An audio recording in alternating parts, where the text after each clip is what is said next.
Hi, welcome back guys. This is your friend, Lettuce Head Fanfics. Back with amazing fanfiction. This is the series of What If Deku Was the Legendary Web Reaper? Please give this video a like and subscribe to the channel if you want more videos like this. Now let's get into the fanfic. The rising sun beamed through the glass-walled entranceway and into the bustling, expansive lobby of the Tokyo-based Quirk Research Institute.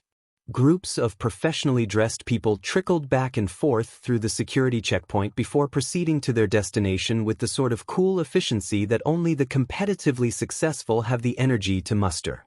Silently ascending and descending glass elevators ferried people between floors as yet more suits streamed into the marbled plaza.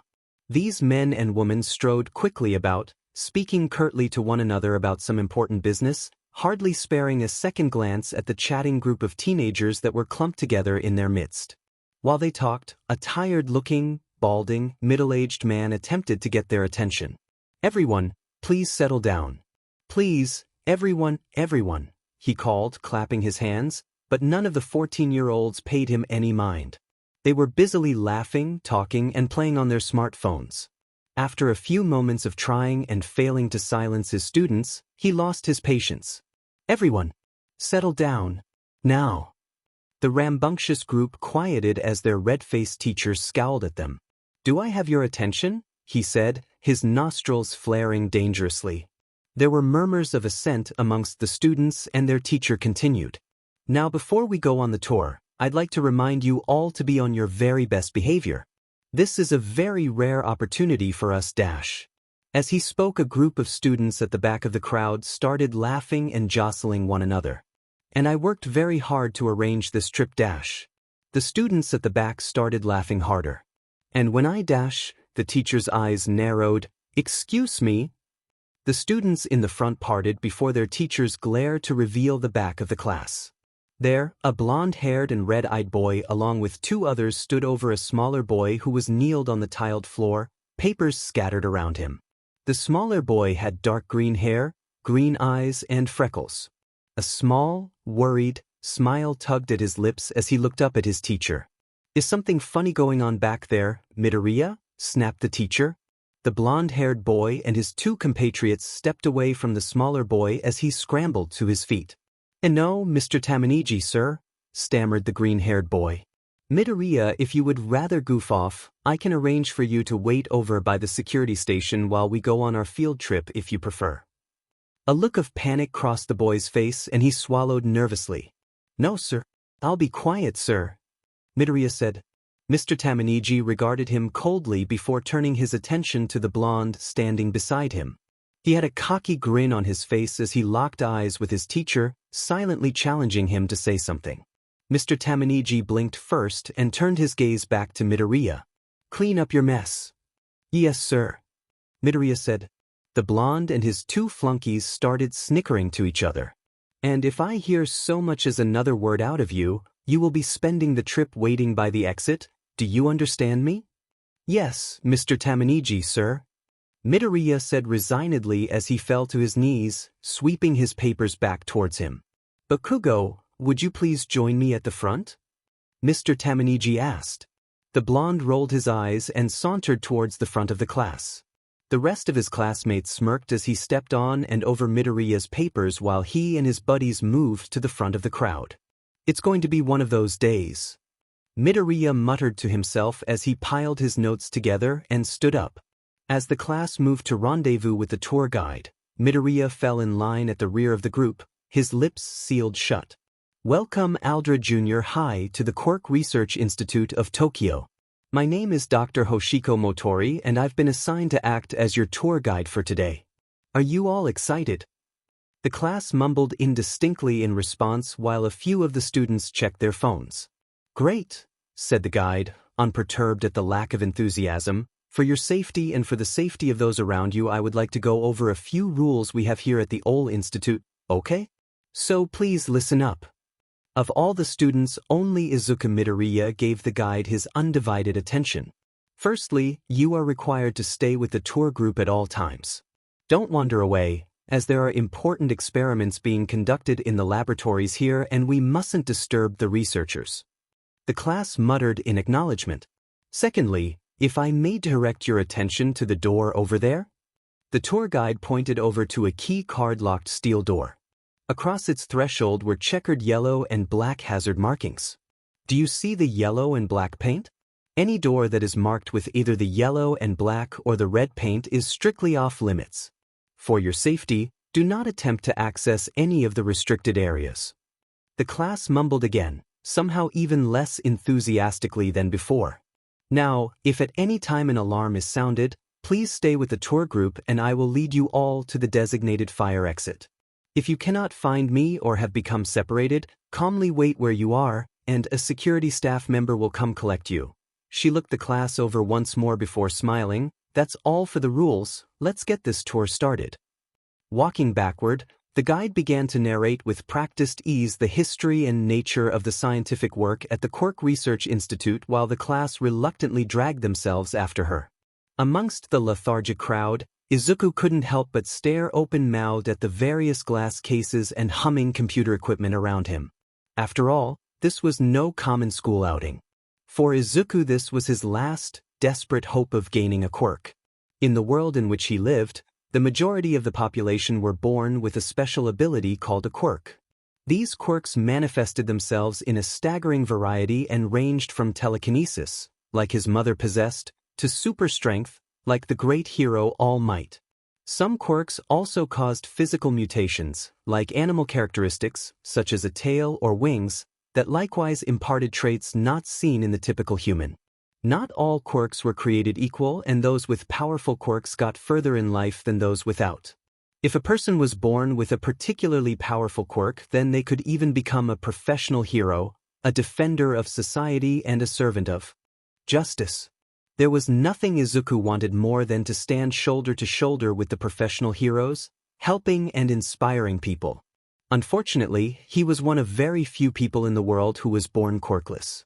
Quirkless people were heavily disadvantaged in society as nearly every facet of a person's social standing was influenced in small or large part by their quirk.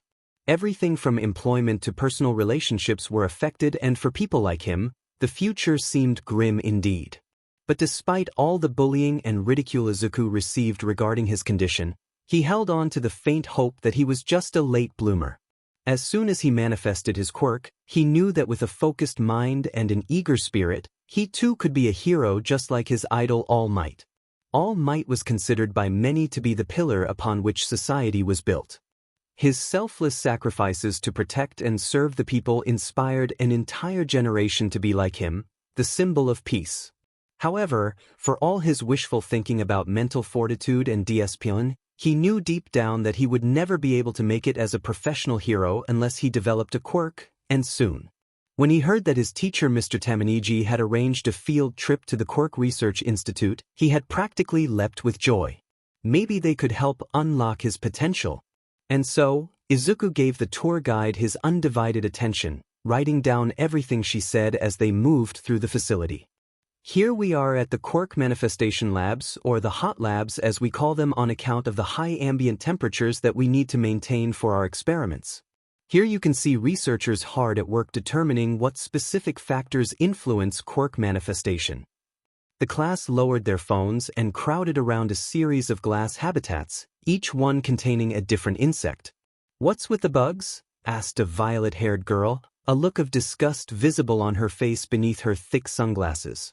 "Oh, in the hot labs, the majority of our experiments are conducted on insects," said the tour guide brightly. "In previous years, research was conducted on animals, but after animalistic quirks emerged in certain humans and animals themselves started developing quirks, albeit rarely, we chose to examine insects as they haven't evolved sufficiently in nature to develop quirks yet." "Huh," barked out Bakugo. "Did you hear that, Deku? Sounds like you and these bugs have something in common." Izuku grimaced for a moment before forcing himself to smile slightly as his classmates laughed at him. Deku was Bakugo's mocking nickname for him. It meant useless and defenseless. He hated the name, but over the years he had gotten used to it. Nowadays everyone called him Deku, even some of the teachers at his school. The tour guide waited for Mr. Tamaniji to rein in his students before continuing. The insects that you see in these glass cases have all been modified with artificially cultivated quirks, allowing us to dash. What? Izuku shouted, almost dropping his notebook. Did you say you were able to give something a quirk? Midoriya, I warned you, dash, growled Mr. Tamaniji before the tour guide interrupted him. No. It's fine, she said to the teacher before addressing Izuku. Yes, we have been able to artificially STMLT quirks, but there are a few issues. The first being that we are years from human testing. Relative to humans, insects breed and mature rapidly, meaning that we can more easily study the effects of genetic changes in a population. Humans mature more slowly and are much more complex genetically, and so modifying the human genome is exponentially more difficult. Izuku nodded, his heart sinking a little. The second issue is that these insects are, for all intents and purposes, brain dead. Or they would be if they had a higher functioning brain such as ours. See how docile they are. The class turned and looked at the insects. They were all sitting still in their glass enclosures, unmoving. When we first started experimenting with quirk manifestation, we soon discovered that the subjects lost all agency in their own biological priorities, and they would essentially die from starvation as their quirks activated. To combat this, all of the insects here have far more nervous tissue. It helps them cope with all their quirks. These insects have multiple quirks? Asked Izuku incredulously. Yes, responded the tour guide happily. It was a milestone in Dr. Akatani's research into quirk manifestation.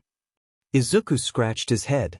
Dr. Akatani is the quirk specialist that Mom took me to when I was a kid. I didn't know he worked here.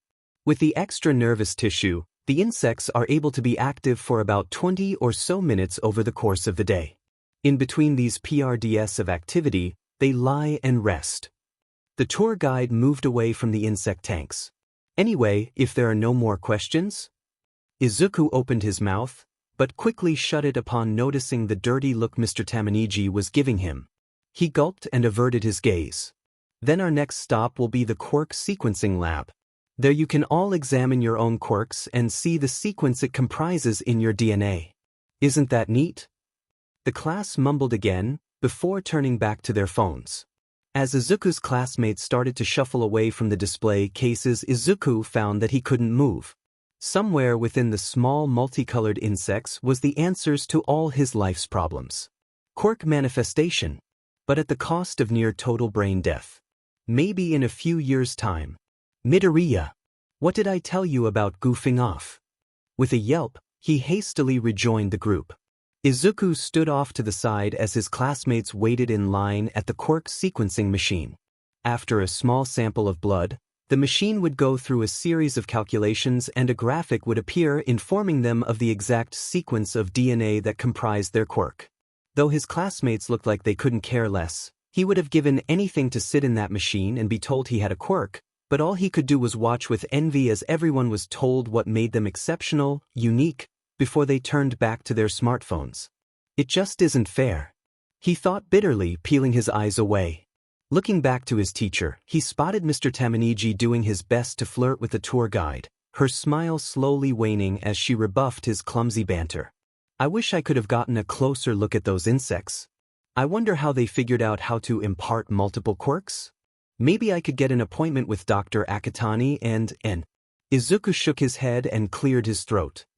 His eyes started to well up as he felt a wave of hopelessness wash over him.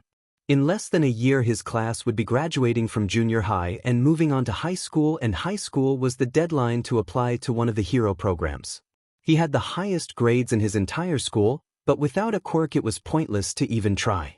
Sniffling, he shielded his face with his hand and turned away from his class. Get a grip, Midoriya. If Kaken catches you crying you'll really be in for it. They'll be here for a while. I should go to the washroom and wash my face. Moving away from his classmates, he walked outside the room and into the hall. As he headed towards the restroom, he spotted a man in a lab coat pushing a cart with an insect tank out of the hot labs. He stopped and watched as the cart rattled through one of the opened hazard doors. Curious, he moved over to the yellow-marked doorway. What was the harm in a looking? Peering inside, he saw nothing but an empty hallway, abandoned save for the insect cart. The scientist was nowhere to be seen. He hesitated at the door's threshold, the tips of his shoes towing the hazard paint. If I'm caught in one of the restricted areas, Mr. Tamaniji will go apeshit. But if I only take a peek dash. What are you doing, Deku? Izuku nearly jumped out of his skin at the sound of the voice. Spinning around, he saw Bakugo and his two cronies standing right behind him. Kakakin, he stuttered, reflexively using his old childhood nickname for the blonde back when they were friends. What are yo dash? I told you to never call me that, the blonde snarled. Call me Bakugo. He put his hand on Izuku's shoulder. Izuku flinched at his touch. Sorry, I was just dash. What have we here? Bakugo said, looking past him. Trying to steal a look at the mutant bug? Feeling jealous, Deku? No. I dash. Here, let's go for a closer look. Bakugo started walking, pulling Izuku with him past the yellow hazard markings and through the doorway. Bakugo's two drones followed, chortling as Izuku gave up his fruitless struggle. Maybe we shouldn't be in here. We could get in trouble, he said as Bakugo hauled him closer to the cart. No shit, dumbass. We're in a restricted area. Quit being so ret-dead, Deku. Beat dash, his protests fell on deaf ears as he was pushed in front of the case. Despite himself, Izuku couldn't help but look inside the case. Inside was a motionless blue and red spider about the size of his thumb. Its dully shining eyes seemed lifeless, and if he didn't know any better, he would have assumed it was a toy. Why is it blue and red? Must be side effect of the quirk modification or something. Bakugo said absently, I doubt those colors are natural. Izuku's curiosity got the better of him and he inched closer to get a better view.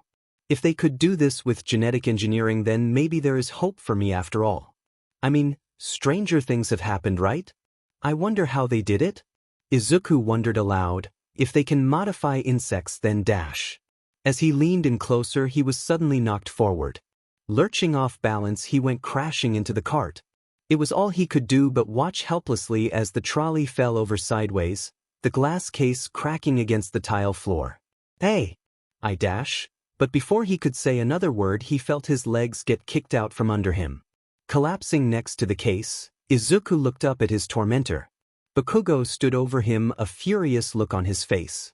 Don't think for a second that you'll magically get powers from this place, Deku. Just because they made some mutant freak doesn't mean they can do shit for you. Boo-boo but dash, he stammered, trying to keep from crying. But what, Deku? You think they can inject you with some serum and you'll get a quirk in time for high school? Stop fantasizing about being something you're not and learn your place. At that, Bakugo stormed off, his two flunkies in tow, laughing to themselves. Izuku stayed on the floor as they left, tears falling down his face. D-minute, he said, looking over at his spilled notes. Everything he had written, everything the tour guide had said and given him hope seemed so stupid now. Wiping his face on his sleeve, he made to gather his notes. But before he could move, he suddenly felt a sharp pain on the back of his neck. With a muted shout, he reflexively slapped behind him. His hands suddenly felt wet. No. Drawing his hand back to his face, Izuku looked on in horror as he saw a blue and red smear in the palm of his hand. Doing his best to appear innocent, Izuku carefully blended back into the cluster of students. Trying as he might though, he couldn't help but fidget uncomfortably. His mouth was as dry as scorched sand and he felt a cold sweat breaking across his body. Any second now that cart is going to be discovered, and when it is I guarantee that Mr. Tamaniji will accuse me first. Proof or no proof, I'll be taking the blame. Oh, Kakin, what did you do?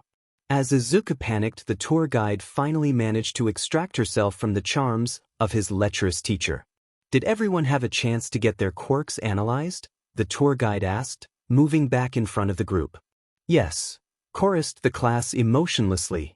Good, now if you'll follow me I can take you to see our chemistry labs. Niroha? Sadly, you won't be permitted into the labs themselves, but we have an observation area that you can enter.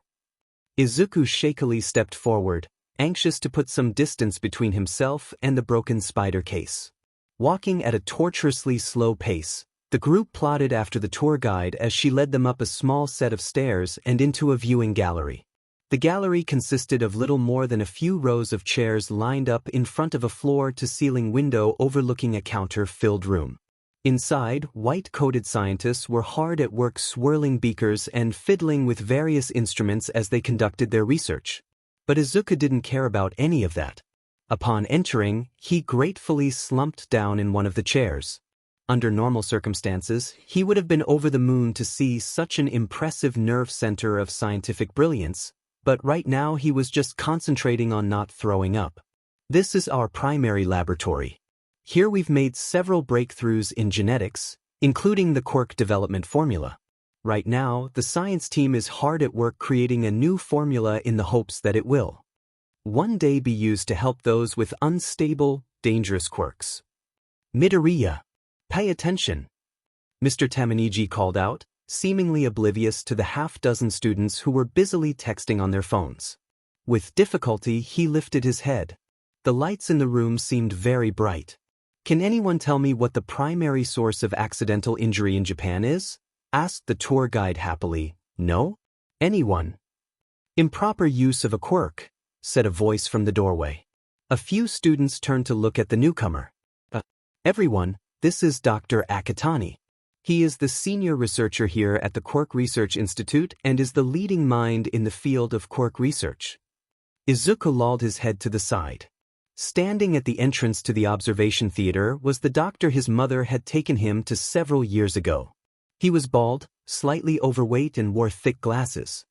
His expression was relaxed, yet Izuku noticed his eyes pass over every one of the students. His eyes lingered over Izuku for a moment before shifting back to the tour guide.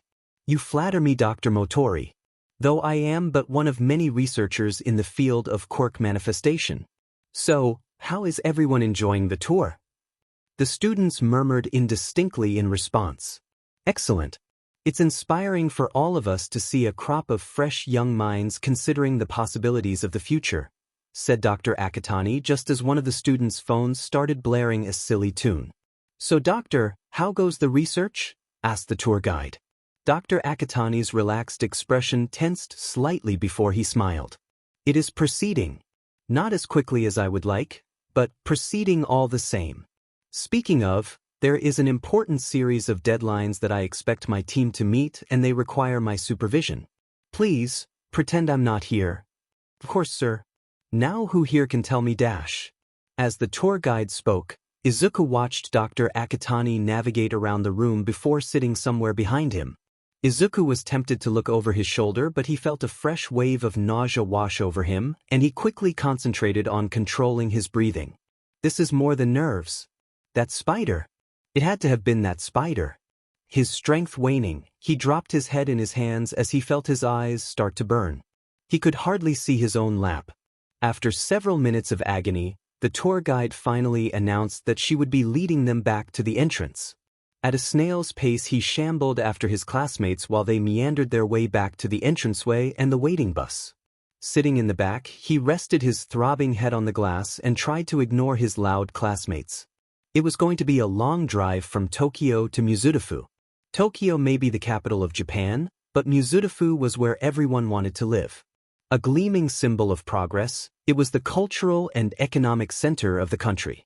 As Japan's fastest-growing and largest city, its undeniable energy attracted people from all walks of life.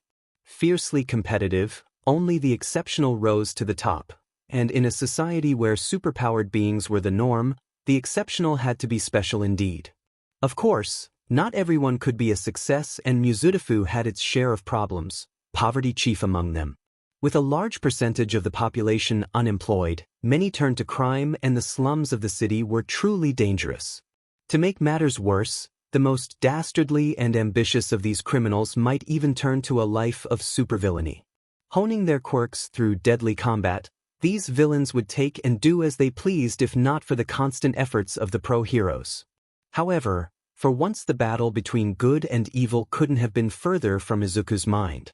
After an agonizing, vomit-filled commute home, he stumbled into the small but comfortable apartment that he, his mother, and perpetually absent father called home.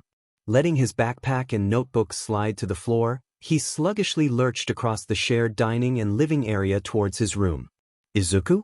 "Honey, how was the field trip?" called out his mother, Izuku Midoriya, cheerily from the kitchen. Okay," he said weakly, wiping a thin trail of drool from his mouth as he passed her back. "Good. Well, supper is ready when you are," she said over her shoulder. "Okay." Stumbling past her, he went for the doorknob to his room. After fumbling for a bit, he finally worked the handle out and staggered inside. His small, clean room was filled to bursting with All Might paraphernalia. Lining every shelf were dozens of red and blue All Might figurines in a variety of poses and costumes, and tacked on each wall were large posters of the smiling muscle-bound hero, famous slogans printed around their frame. "I hope I don't throw up over all of my merch." Pushing the door shut with his foot, Izuku let himself collapse back into his bed. Shivering violently, he pulled the covers over his head and quickly lost consciousness.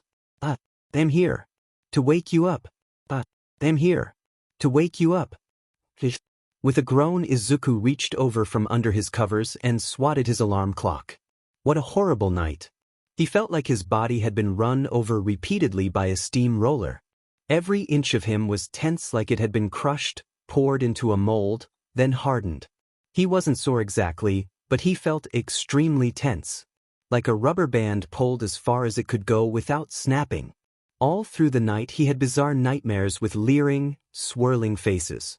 Bakugo, Mr. Tamaniji, All Might and his old Dr. Akatani would gather around him and gibber nonsense while he writhed beneath them, his body covered with spiders.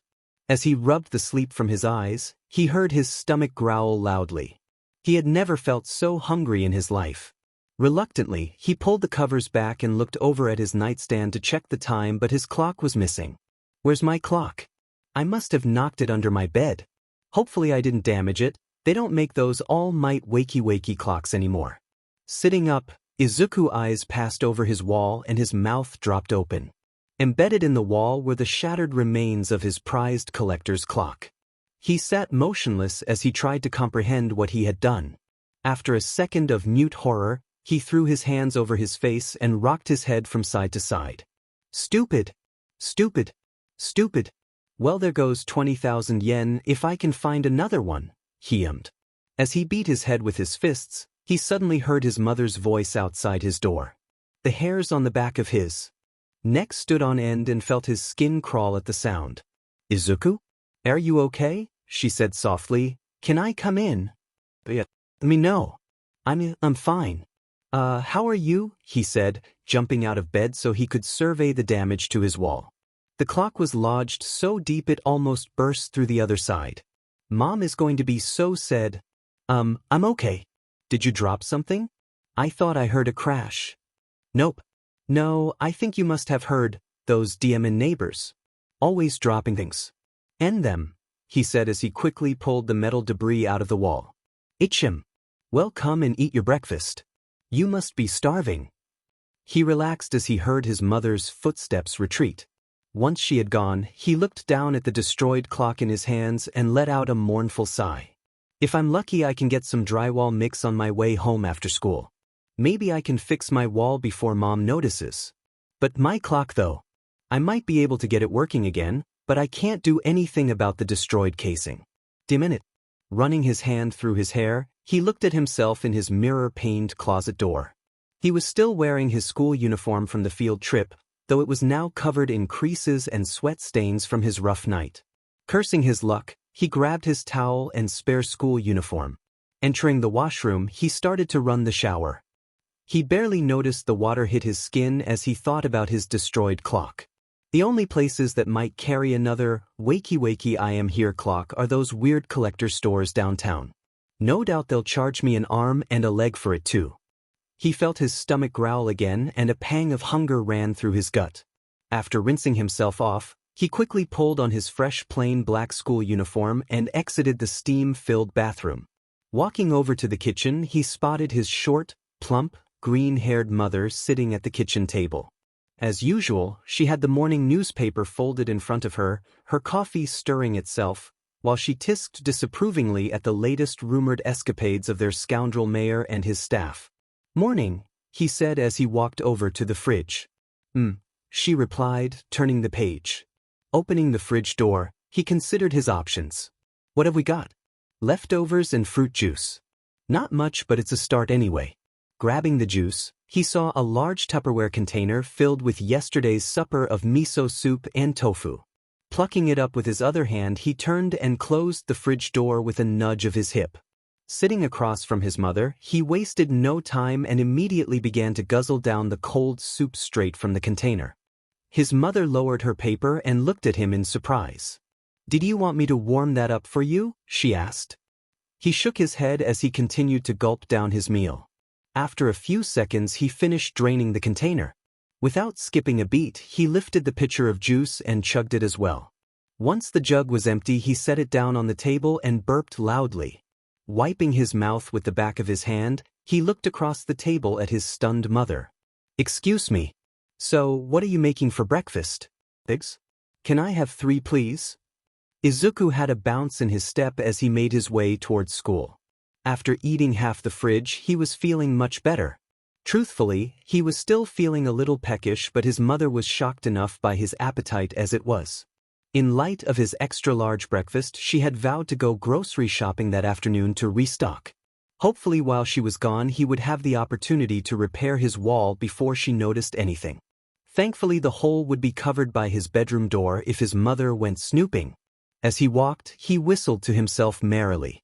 Despite his rough start, he couldn't remember the last time he felt so good.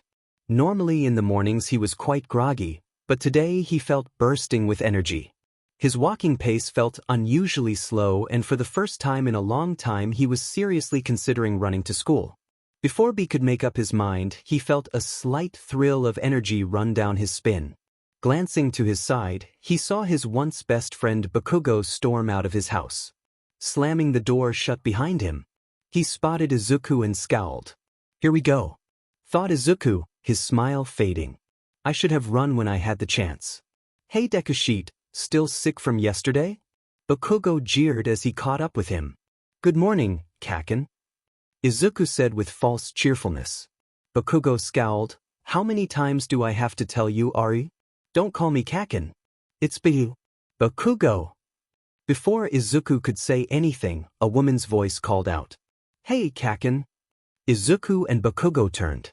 Standing at the doorway was a blonde woman in a white housecoat. A sliver of her bare leg was just visible through her robe. Holding her robe closed with one hand, she held up a backpack in the other. She had a faintly amused expression on her face, one eyebrow raised as she looked at the pair. Without a word, Bakugo stomped off towards the woman, muttering angrily under his breath. Izuku's breath caught in his throat and he felt a slight heat build up from under his shirt collar. You could say many things about Bakugo, but his mom Mitsuki was a babe. And she knew he knew it. Or at least, that's what he desperately believed anyway. As Bakugo stalked away from him towards her, Izuku was struck with divine providence. "Good morning, Mrs. Bakugo," he called out, waving frantically.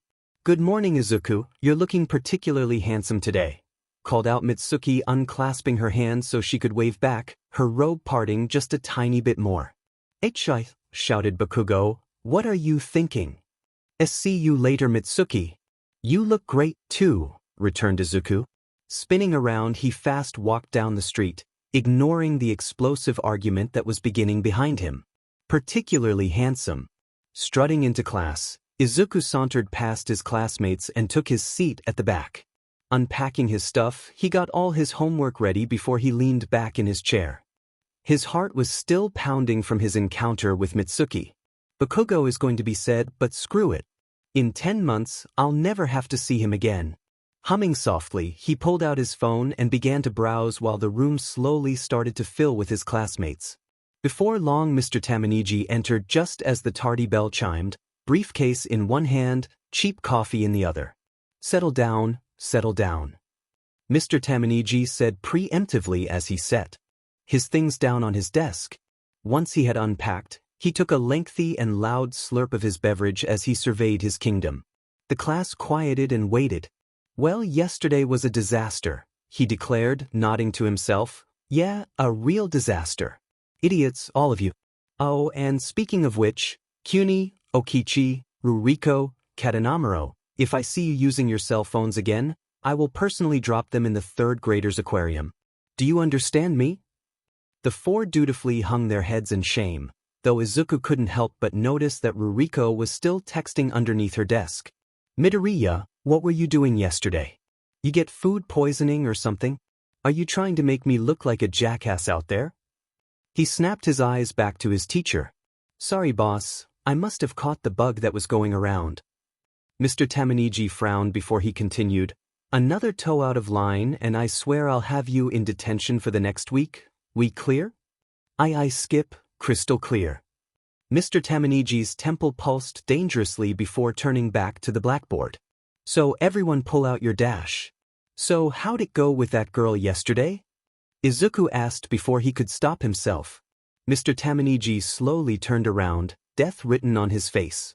Excuse me, he said in a deadly soft voice. The rest of the class looked at Izuku with a mixture of disbelief and awe.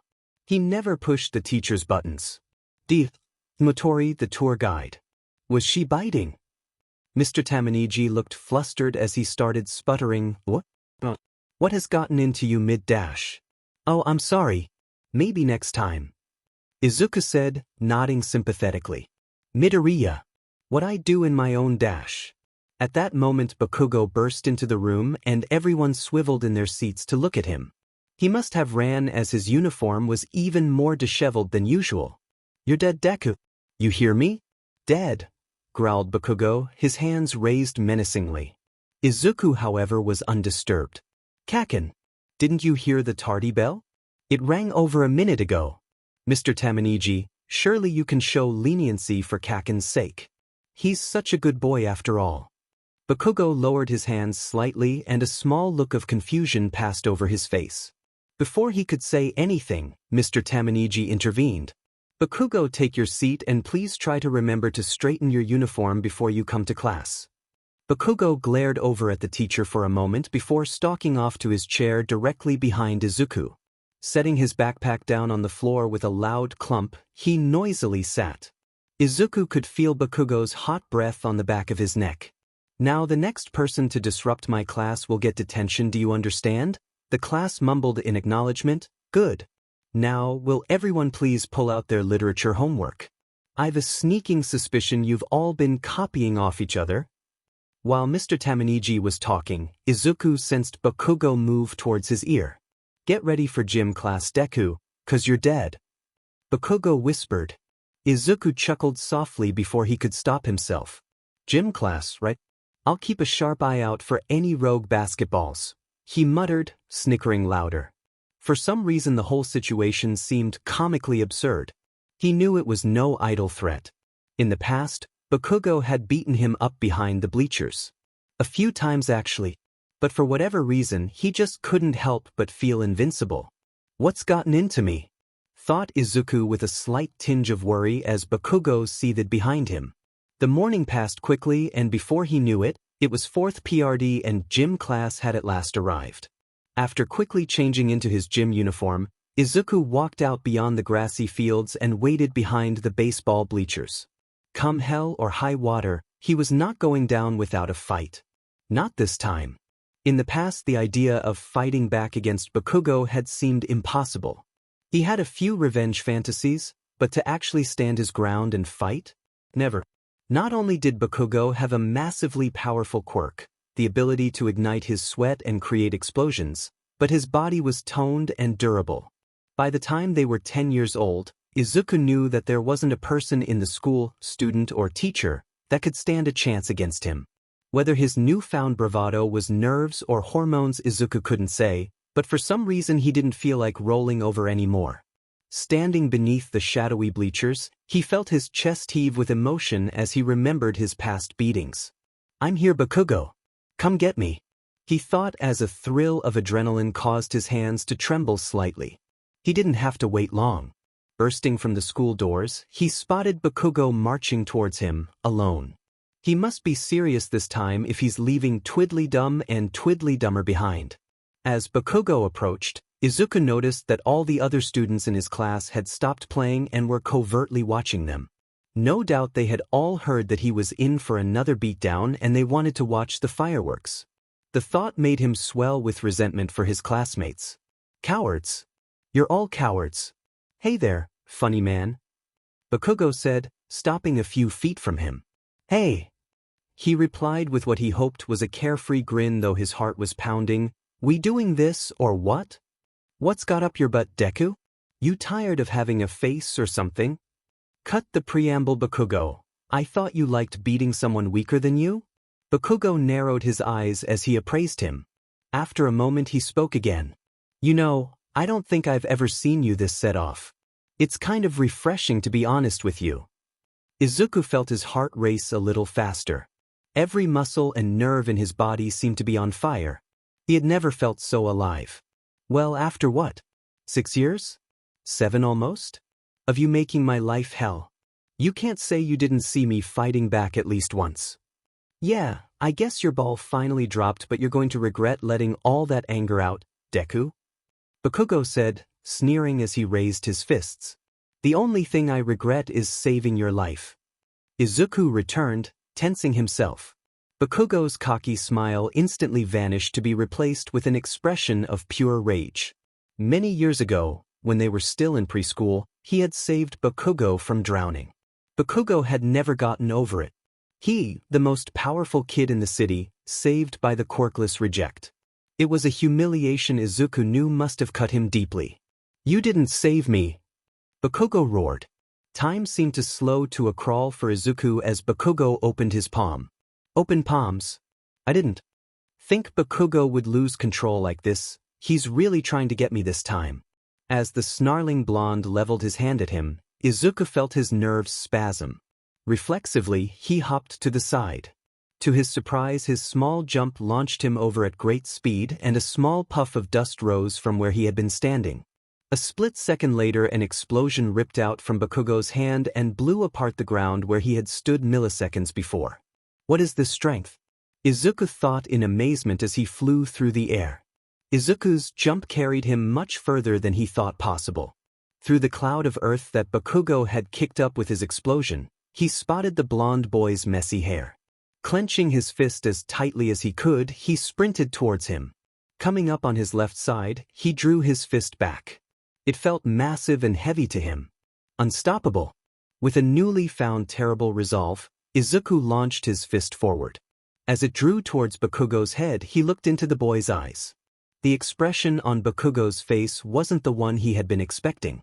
He hadn't noticed Izuku at his side yet. Instead, he was focused on the ground he had just blasted. His eyes were wide with concern and fear, and his mouth hung slightly open. Does he think he caught me in that explosion? Suddenly he remembered the fear in Bakugo's eyes all those years ago. Twisting his arm upwards, he turned on his heel and pushed himself back, his fist barely missing Bakugo's face. Now off balance, Izuku fell over sideways. Landing on the ground with a huff, Bakugo whirled around and looked at him in surprise. Deku? What? How did you?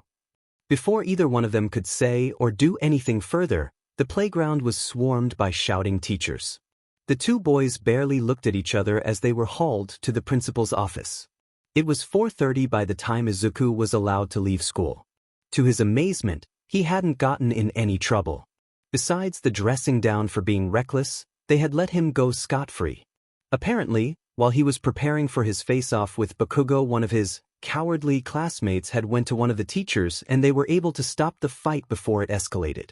It was a weird feeling to not be immediately jumped on by everyone. Usually the staff bent over backwards to ensure that Bakugo didn't get in any trouble lest his chances of being admitted to the hero program at UA, the top hero school in the country, be jeopardized, but apparently the explosion he had unleashed in the schoolyard was serious enough that they figured he needed a wake-up call.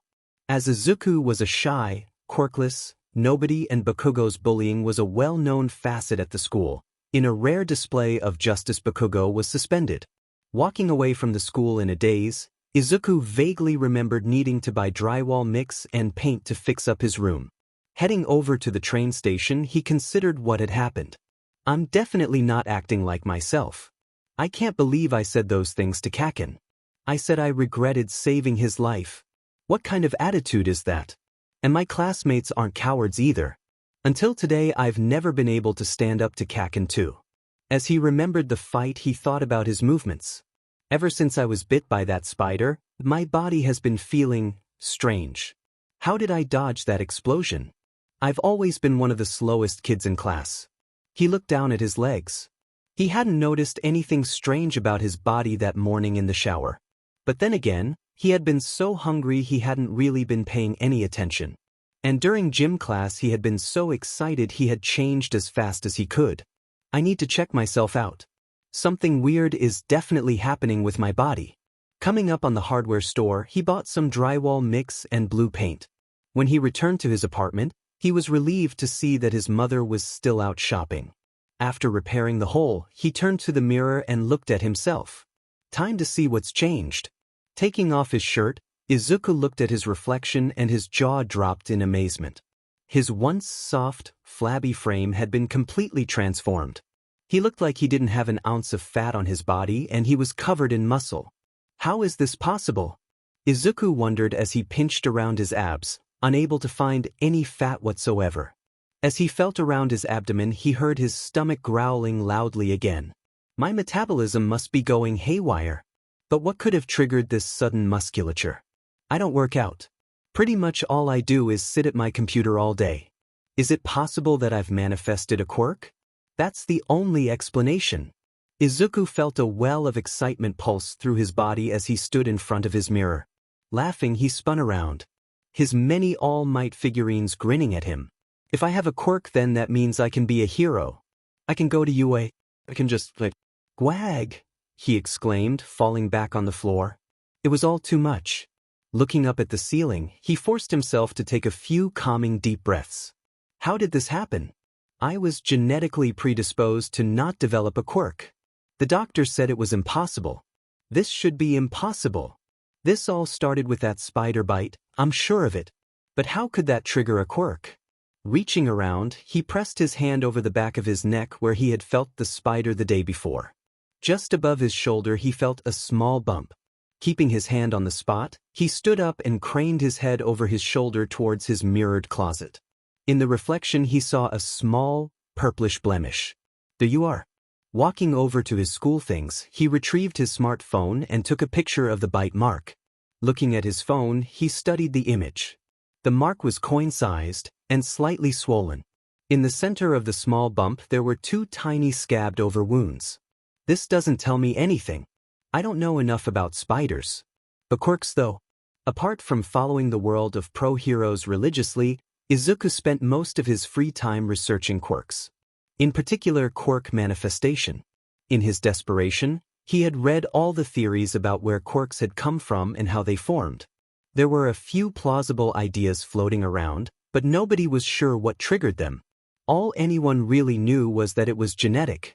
Children carried similar quirks to their parents and they could morph and change between generations, occasionally hybridizing into something new. Some people were even born with two quirks, though they were exceptionally rare. Walking over to his computer, Izuku went to the Quirk Research Institute website.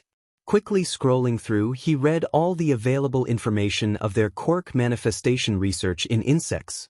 Unfortunately, the website largely just repeated what he had heard on the tour. Pre-mutated insects that acted as genetic blanks were given a specially developed serum before they hatched, which led to them developing a multitude of different quirks. Izuku drummed his fingers over his desk as he considered the information. If I somehow inherited a quirk from that spider, what quirk did I receive? Enhanced strength? Enhanced reflexes? Maybe speed? I need some answers. I don't want to risk walking around with some unknown quirk. These days, it was illegal for people to use their quirks outside of specific circumstances and for good reason. Beyond the omnipresent threat of terrorism and supervillains, many people had the capacity to cause widespread destruction if they used their quirk indiscriminately. To combat this, the government reacted with harsh punishments to those that used their quirks for personal reasons, especially if their quirk was particularly destructive or powerful.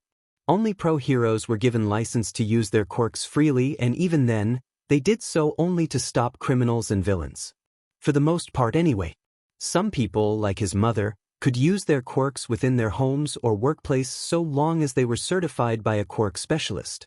At that, Izuku suddenly remembered Dr. Akatani. Maybe I should go see Dr. Akatani. I bet you he would have some information for me. But the Quirk Research Institute is all the way in Tokyo though. He checked his clock. It was almost 7. He probably went home. I can go check the place out after school tomorrow. I'll need to distract Mom somehow though. Where's Mom? She should be back by now. Izuku felt the small of his back start to tingle slightly. Standing, he exited his room and walked over to the shared living and dining area. Why do I feel so nervous all of a sudden? Why isn't Mom home yet? Anxiety rising, he quickly turned on the television and navigated to the disaster alert channel. He felt a cold ball of ice form in his stomach as he saw that there was a villain attack in progress near the shopping district that his mother frequented. The camera showed a street in ruins. Cars were overturned and burning. A storefront lay in ruins and multiple heroes and civilians were strewn across the road, unmoving. As a disaster response reporter narrated the scene below from her helicopter, Izuku felt himself begin to hyperventilate. Should I go out there? It's a 20-minute trip by train. I'd never make it in time. Izuku watched as the camera panned over to the rampaging villain. Even for a society filled with strange, superpowered beings, the villain was an oddity. He looked like a giant gelatinous ooze. His translucent green body was roiling and deforming as he battled several small figures around him. The fight wasn't going well. The heroes that were attacking him were immediately repulsed and tossed aside by his tentacles, their attacks seemingly having no effect. And Kamui Woods has been pushed back, cried the reporter. It looks like he'll have to retreat as his traps have little to no effect. If this keeps up then, wait a minute. Wait a minute. All Might has arrived. Izuku cheered as he saw his idol arrive. Now that All Might was there, the villain was toast. He watched as All Might, flashing his characteristic smile to the camera, rushed forward and engaged the villain. Before the sludge villain could react, All Might landed a massive Sunday punch, blowing him apart into wriggling pieces. Yes! Izuku shouted, fist raised in triumph to match the pose of All Might. Flashing another smile, All Might dashed away. No doubt rushing off to save some other person in need. Izuku smiled as the reporter shouted incredulously. All it took was one punch. Time and time again, All Might proves that he's the strongest, no question. As Izuku kept watching the television, though, he felt his rush of excitement slowly fade back to worry. Picking up his phone, he saw that he had no messages, as usual. Come on, Mom. Send me a text or something. He kept his eyes glued to the television as the camera panned over the devastation in the streets. Emergency services had moved into the area and were treating the wounded. He waited, looking for any sign of his mother amongst the crowds. As he sat glued to the screen, the door to the apartment opened. Izuku? I'm home. Come help me with these groceries. Mom! Izuku cried, jumping up out of the couch and running over to her. Grabbing her, he pulled her in for a tight hug. Is it crushing to me, she squeaked. Sorry, he said, stifling a sob as he pulled back. Why didn't you call me? I thought you were caught up in the villain attack, he shouted angrily. Oh, I forgot to charge my phone again, she said sheepishly. Izuku scoffed and rolled his eyes. Anyway, come grab up these groceries for me. Izuku scooped up the bags and followed his mother into the kitchen. Plug your phone in before you forget, Mom. What if there was an emergency? I know. Gee, when did my little guy get so strong? She said, reaching over to feel his arm. Cut it out, Mom, he said, blushing as he dodged around her. She sighed as he moved away. My little cinnamon bun is growing up so fast. Soon you'll be in high school and you'll have a girlfriend and then be moving out. Izuku blanched as his mother started to sniffle. Hey, why don't we make some supper? I'm really hungry, he said quickly. His mother was prone to emotional outbursts. And coming from him, that meant something.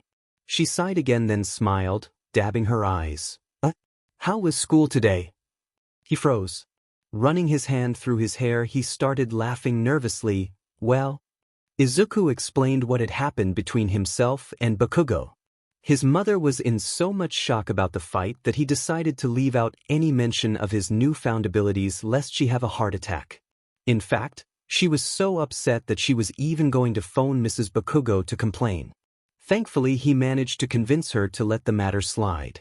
By the time they had at last settled the argument, it was nearly midnight when he went to bed.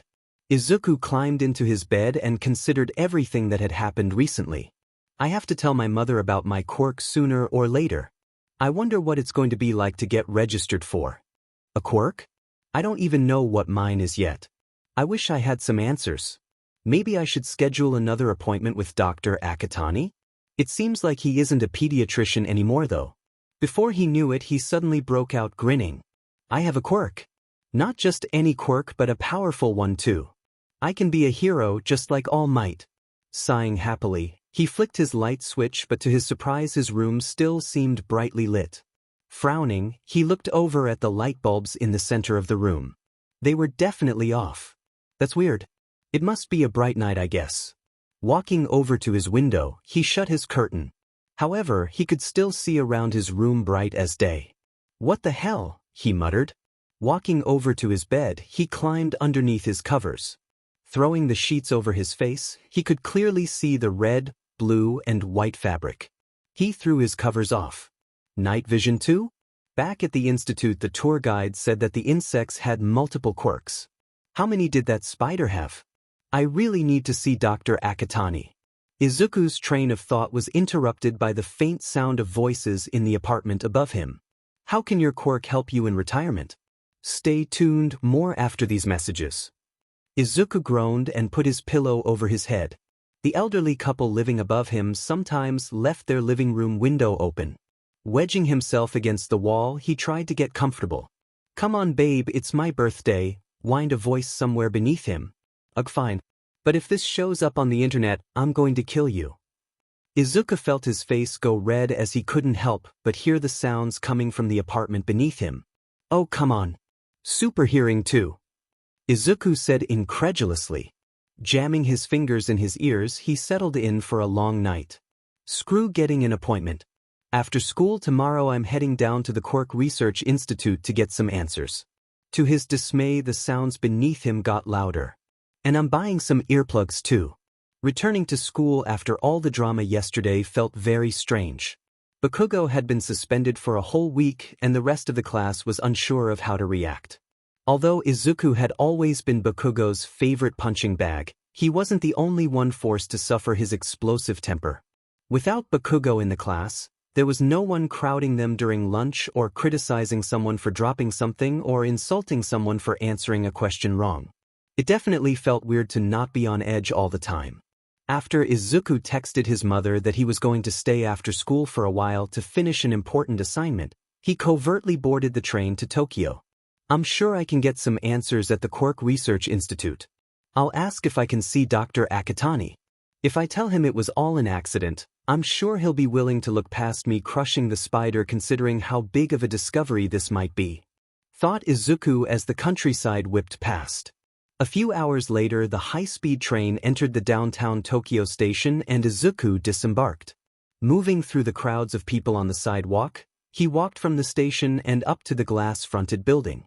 Approaching the glass door, he pulled on the brass handle, but it was locked. Strange. I can see people in there. Looking through the glass and towards the security checkpoint by the entranceway, he gestured towards one of the guards. The bored-looking, blue-uniformed man dropped his newspaper and pressed a button on his desk. Yes? Came the man's voice through an intercom next to the doorway. Hi. Izuku said, leaning into the intercom box. Can I come in? I was hoping to meet with someone. Sorry. The premises are closed to authorized personnel only until further notice. If you'd like, I can page the person you want to speak to. Who are you here to see? Oh, I was wanting to talk to Dr. Akatani. I hope I'm not wasting everyone's time. He probably has no clue who I am even. Sorry, Dr. Akatani has just left for the day. You might be able to catch him in the parking lot if you hurry. Okay, thanks. Running off in the direction of the parking lot, Izuku felt butterflies in his stomach as he thought about what to say. Hello Dr. Akatani, my name is Izuku Midoriya from Yuzudafu. I was at your tour the other day and I was bitten by one of your quirk-modified spiders and now I have superpowers. Izuku sighed. He's probably going to think I'm nuts. I hope he gives me a chance to explain myself at least. When his mom had taken him to see Dr. Akatani a few years ago, the doctor had been very blunt with him. There was a very simple test to determine if an individual possessed a quirk or not. If their pinky toe had one joint, then they had a quirk. Izuku had 2 joints in his toe, and so Dr. Akatani had told him in no uncertain terms that he would never develop a quirk. He had been registered in the National Registry as being quirkless that very day. Let's hope he's more patient nowadays. He rounded the corner of the building. In the center of the parking lot, Izuku spotted the glare of the sun gleaming off of a man's bald head. As he got closer, he recognized the voice of the man as belonging to Dr. Akatani. No, we have not. Our containment procedures have been activated, however. Dr. Akatani said to the person on the other end of the phone. Izuku's ears perked up. Ducking down behind a car, he walked closer. Where's the harm in me eavesdropping a little? Moving to the car parked beside Dr. Akatani, Izuku strained himself to listen to the conversation. A half-hour earlier, while Izuku was still on his way to the Quirk Research Institute, Dr. Akatani was at his desk, scowling at his computer screen. If they didn't locate the latest generation arachnid specimen soon, heads would roll. Besides being the accumulation of his research team's expertise over the past 20 years, that tiny spider alone represented a taxpayer investment of over 78 billion yen. Exactly how the spider had managed to escape from its containment unit was a mystery. Dr. Bukio had sworn that when he returned to the cart after his call, he had found it tipped over, its glass enclosure shattered. With its enhanced physical attributes, it was possible that the spider had been able to free itself, though Dr. Akatani thought that was unlikely. What was likely was that Dr. Bukio's would be headed back to the private sector soon, and unless that spider was found, he would be joining him. From the light fixtures to the toilets, the entire staff had been on their hands and knees looking for the little bastard, but to no avail. He had no choice but to alert his superiors that a specimen had escaped. 20 years of hard work. A career of scrounging and endless service. All the sacrifices, undone in an instant. And I was so close. For his entire life, he had dreamed about being the one to create the first quirks. Having no quirk himself, he would stand by his classmates, notebook in hand, and record everything he could about their abilities and how they worked. As time passed, his curiosity grew even stronger, and he made a career of understanding and predicting quirk development. His work proved to be invaluable to the government, as they were just as interested as he was in controlling the development of quirks in their citizens. They wanted a means to be able to predict and eliminate potentially dangerous abilities in children before they cold manifest and present a problem to society. A bit authoritarian for his taste, but he didn't care. As long as they paid the bills and gave him access to human test subjects, they could do whatever they wanted with his research. As Dr. Akatani considered his situation, he remembered the earlier setbacks with the program. 20 years ago, he had been given access to the prisoners of Tartarus for human testing. None of his subjects had survived, and as a result of his lack of progress, he was ordered to change his experimentation to animal subjects. Then, because of the DMN humane treatment of animals resolution, he had been forced to switch to insects. Still, even with these limitations, they had made progress.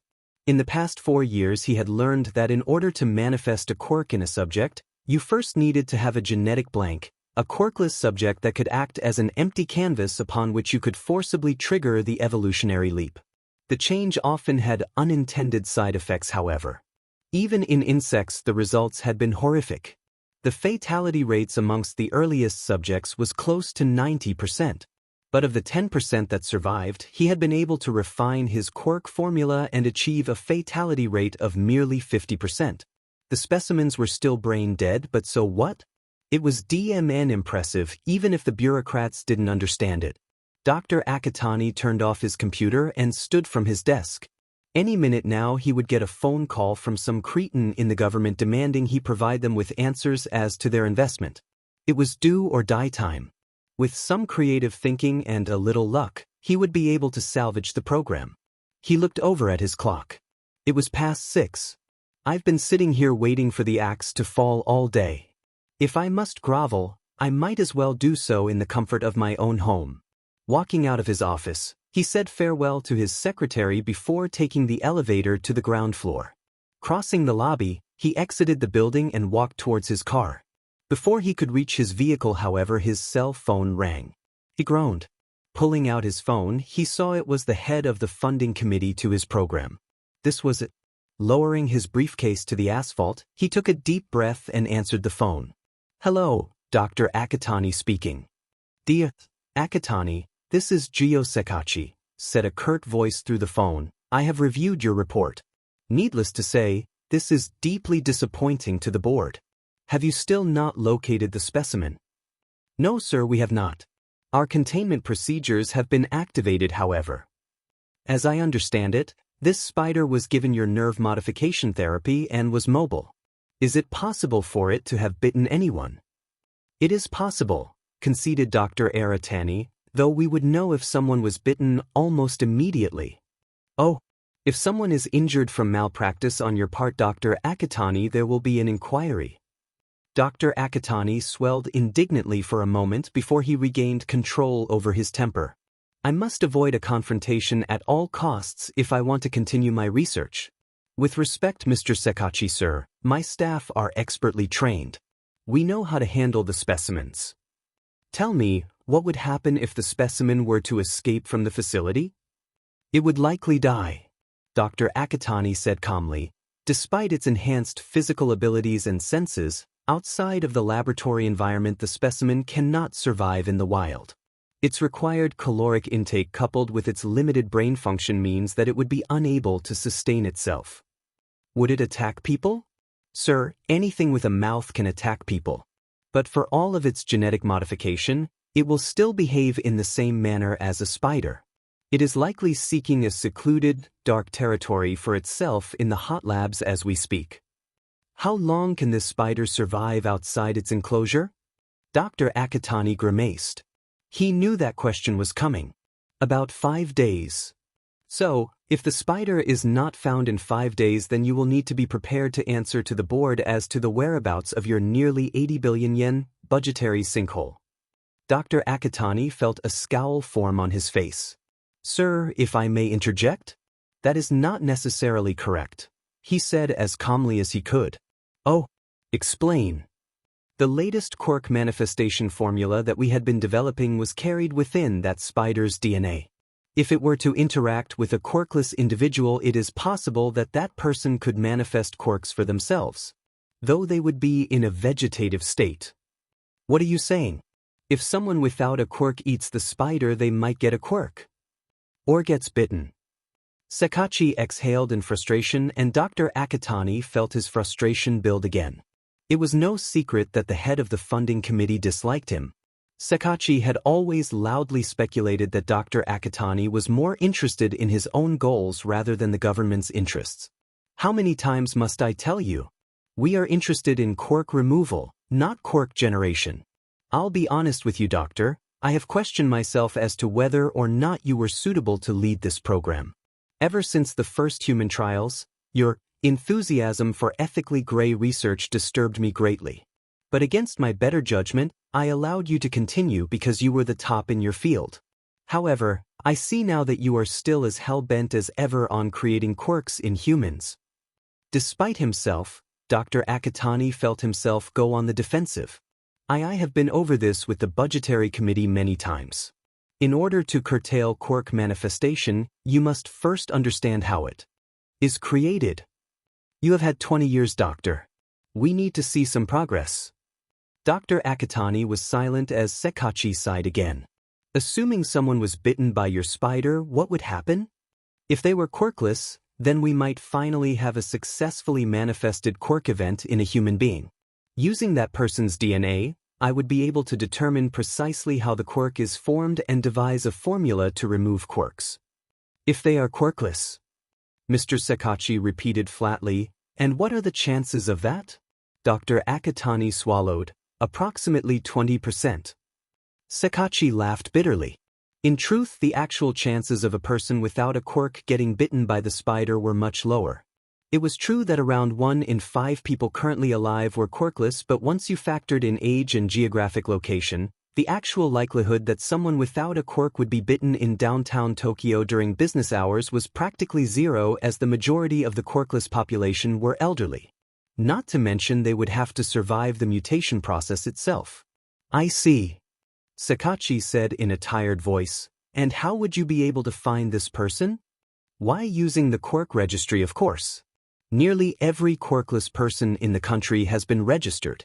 If a new quirk is manifested from the people on that list, then I will be able to easily determine with a simple blood test if their quirks are a result of the spider specimen.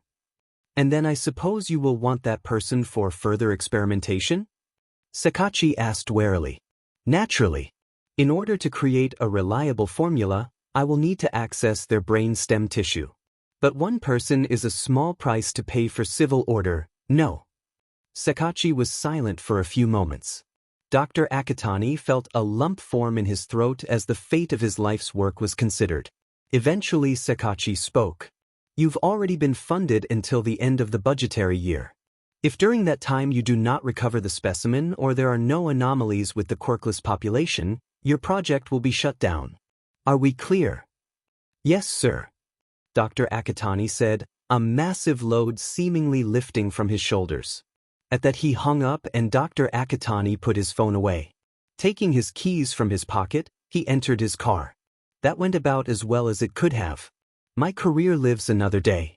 I think this calls for a celebration. Starting his car, he drove off, completely oblivious to the green-haired boy that had been hiding behind the SUV next to him. Izuku slid down and lay against the wheel of the SUV as he processed what he had just heard. If they discover I have a quirk, then they're going to experiment on my brain? That can't be true. That's insane. I'm a Japanese citizen. As he considered the implications of what he just heard, another horrible thought entered his mind. I was registered in the quirkless database. If I went to UA and signed up for the hero program and told them I have a quirk, then the government will know. I can't ever let anyone know I have these powers. Izuku felt tears start to fall down his face as realization dawned on him. I'm going to have to go into hiding for the rest of my life. I'll never be a hero. Never be able to save anyone. It's not fair. Eventually he felt his back start to twitch. Wiping his face, he rose to his feet. Across the parking lot, he saw a man in a lab coat nearing his hiding spot. Fortunately, he was too preoccupied with his smartphone to notice him. Still sniffling, Izuku crept away from the approaching scientist. Dodging between cars, he made his way to the sidewalk and joined the throngs of pedestrians. The teeming masses of businessmen and women were oblivious to his sobs as he walked towards the train station. By the time he arrived back in Mizudafu, it was getting dark. After texting his mom that he was going for a walk around the neighborhood, Izuku considered his plight. I guess I can just go to a regular high school. With my grades, I'm sure that any school would be happy to have me. He picked up a can that was lying on the street and threw it over his back. Arching gracefully, it clattered into a distant recycling bin. Nice shot, kid, called out a man across the street. Izuku raised his hand in acknowledgement but otherwise ignored him. Even if I go to a regular school, I'll have to be careful. I guess I can't ever get any blood work done. Or go to a hospital for whatever reason. If I do, then they'll know something is up when they analyze my blood. That guy said Dr. Akitani was going to be fired next fiscal year, but I doubt the government will forget I exist. I'll need to live carefully from now on and avoid attracting attention. Someone help, shouted a voice from down the street. Izuku jerked his head up. About 3 blocks away, he saw a man and woman standing beneath a tree, frantically looking around. Without thinking, Izuku took off towards the two. Breezing past the stores and parked cars, he skidded to a halt in front of the couple. What's wrong? Izuku asked, heart pounding. The two turned to look at him. Our kid got himself stuck, said the man. Quick, can you call 911? I don't have my phone on me. Izuku glanced up as he pulled out his phone. At the very top of the tree, a baby was clinging to a thin branch, seemingly unconcerned with his predicament. Sure, Izuku said as he dialed. 911, what is your dash? At that moment the branch the baby was clinging to broke and the baby started to fall. As the parents called out in terror, Izuku dropped his phone and leaped. Moving upwards, he intercepted the infant, catching it gently in his arms. Falling, he landed neatly on his feet. That was amazing. Thank you, thank you, thank you, cried the couple as they ran over to him. Passing the confused-looking child to his mother's arms, Izuku stepped back. That was incredible, kid. You have a jumping quirk or something? Asked the man. Oh, yeah. Yeah, I can jump real high. Thanks, said the man. Turning to his child, the man said, What do we say, Miko? Can you say, thank you, to the man? Blurg, belched the baby. After the couple had moved off, Izuku retrieved his phone from the sidewalk. His screen had cracked, but at the moment he didn't care one bit. His whole life he had been waiting for a chance to help someone, and right now he felt as good as when he first found out he had a quirk. Maybe even better. Shaking his head in disbelief, he walked back towards his apartment. Unlocking the door, he stepped inside and took off his shoes. Before he could even walk out of the entranceway, his mother suddenly appeared in front of him. A rare frown on her face. Izuku Midoriya. Where have you been? She said, spatula raised threateningly. I was out for a walk, stammered Izuku. And what time is it? 9:30? That's far too late for someone your age to be out. Izuku, I'm surprised at you. You know how dangerous the streets are at night. I know, Mom. I was worried sick. You should have called. Izuku thought about pointing out the text messages he had left her explaining his whereabouts, but he wisely chose to bite his tongue. Sorry, Mom. I must have lost track of time. His mother regarded him angrily for a moment before she stepped back. Well, come in and eat your dinner. It's getting cold. Izuku followed his mother into the dining room and saw a small feast waiting for him. There was even a platter of katsudon, his favorite. Seeing as how you've grown so much lately, I thought I'd better cook you something extra, she said nonchalantly as he gawked at the veritable feast laid out before him. Ah, thanks, Mom, he said, grinning broadly as he dug into the meal. He was starved. After spending some time with his mother watching television, Izuku retreated to his room and completed his homework. It wasn't due for another week, but he liked to stay ahead. By the time he was finished all his work, it was almost midnight again. Falling back into his bed, he considered his day. I might not ever be a pro hero, but I can still help people. Maybe there is a future for me after all. After cramming some weighted-up tissue paper in his ears, Izuku settled into his sheets, and a few moments later he drifted off to sleep. Izuku woke to the sun streaming into his room. Yawning, he peered over at his nightstand to check the time before remembering that he had destroyed his clock. Muttering to himself, he reluctantly left the comfort of his bed and went over to his computer. The monitor told him that it was almost 11 in the morning. Geez, I must have been exhausted. Stretching, he did his morning routine. After a quick shower and a late breakfast, he returned to his computer and went to his favorite website, the Hero Board. On this forum, like-minded nerds such as himself compiled anything and everything hero-related, from Endeavor's latest battle to MT Lady's latest wardrobe malfunction. Scrolling, he looked over the top-rated posts. All Might's battle against the sludge villain, Hawks broke up a street gang. What's this? The post was titled, Unknown Hero, Please ID. He clicked on the post and examined the image. His monitor displayed a somewhat blurry photo of a man wearing a heavy gray duster.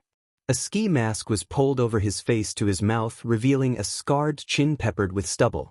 In one hand he was pushing a terrified-looking man up against the wall while in the other he was readying a punch. He frowned at the picture before browsing through the comments. The consensus was that the image was of a vigilante, not a pro-hero, and he agreed. Almost every hero nowadays marketed themselves to the public in some way with glamour shots, revealing or flashy costumes or the like. Intentional anonymity amongst heroes was very uncommon. So whenever a picture of some unknown masked man or woman showed up, it was always either a villain or a vigilante. He backed out of the page. Vigilantes weren't his thing. There was this episode of All Might's cartoon where he remembered All Might say that people should trust in the justice system to sort out society's problems, not unaccountable vigilantes. Ever since then he had avoided the vigilante scene. Most of those people were crazy anyway. Every so often a villain would declare he had reformed and was a vigilante now or vice versa. There was too much drama. After going through all the posts, he stood up. Normally in his free time he would watch YouTube, play computer games, or go hunting for more quirk information, but all that felt pointless now that he had quirks of his own. I want to go outside and do something. I still don't know the extent of my powers and I need to figure out exactly how they work so I can better control myself. God knows I can't turn to the government for help. Maybe I should go for a walk. On the rare occasions when he left his apartment, he would usually take a walk down by the beach. Hardly anyone ever went there. Grabbing his phone, wallet, and keys, he left his apartment and caught a bus headed for the coastside neighborhoods of Mutated. Man, what a dump. Izuku muttered to himself softly as he surveyed the waterfront. The beach looked like a landfill. Rusted-out appliances, bleached plastics, and rotting furniture was strewn across the sand, far as the eye could see. Besides the eyesore, the stinking air was filled with the sounds of hundreds of seagulls picking through the trash. No wonder the beach is deserted. He mused, stepping forward.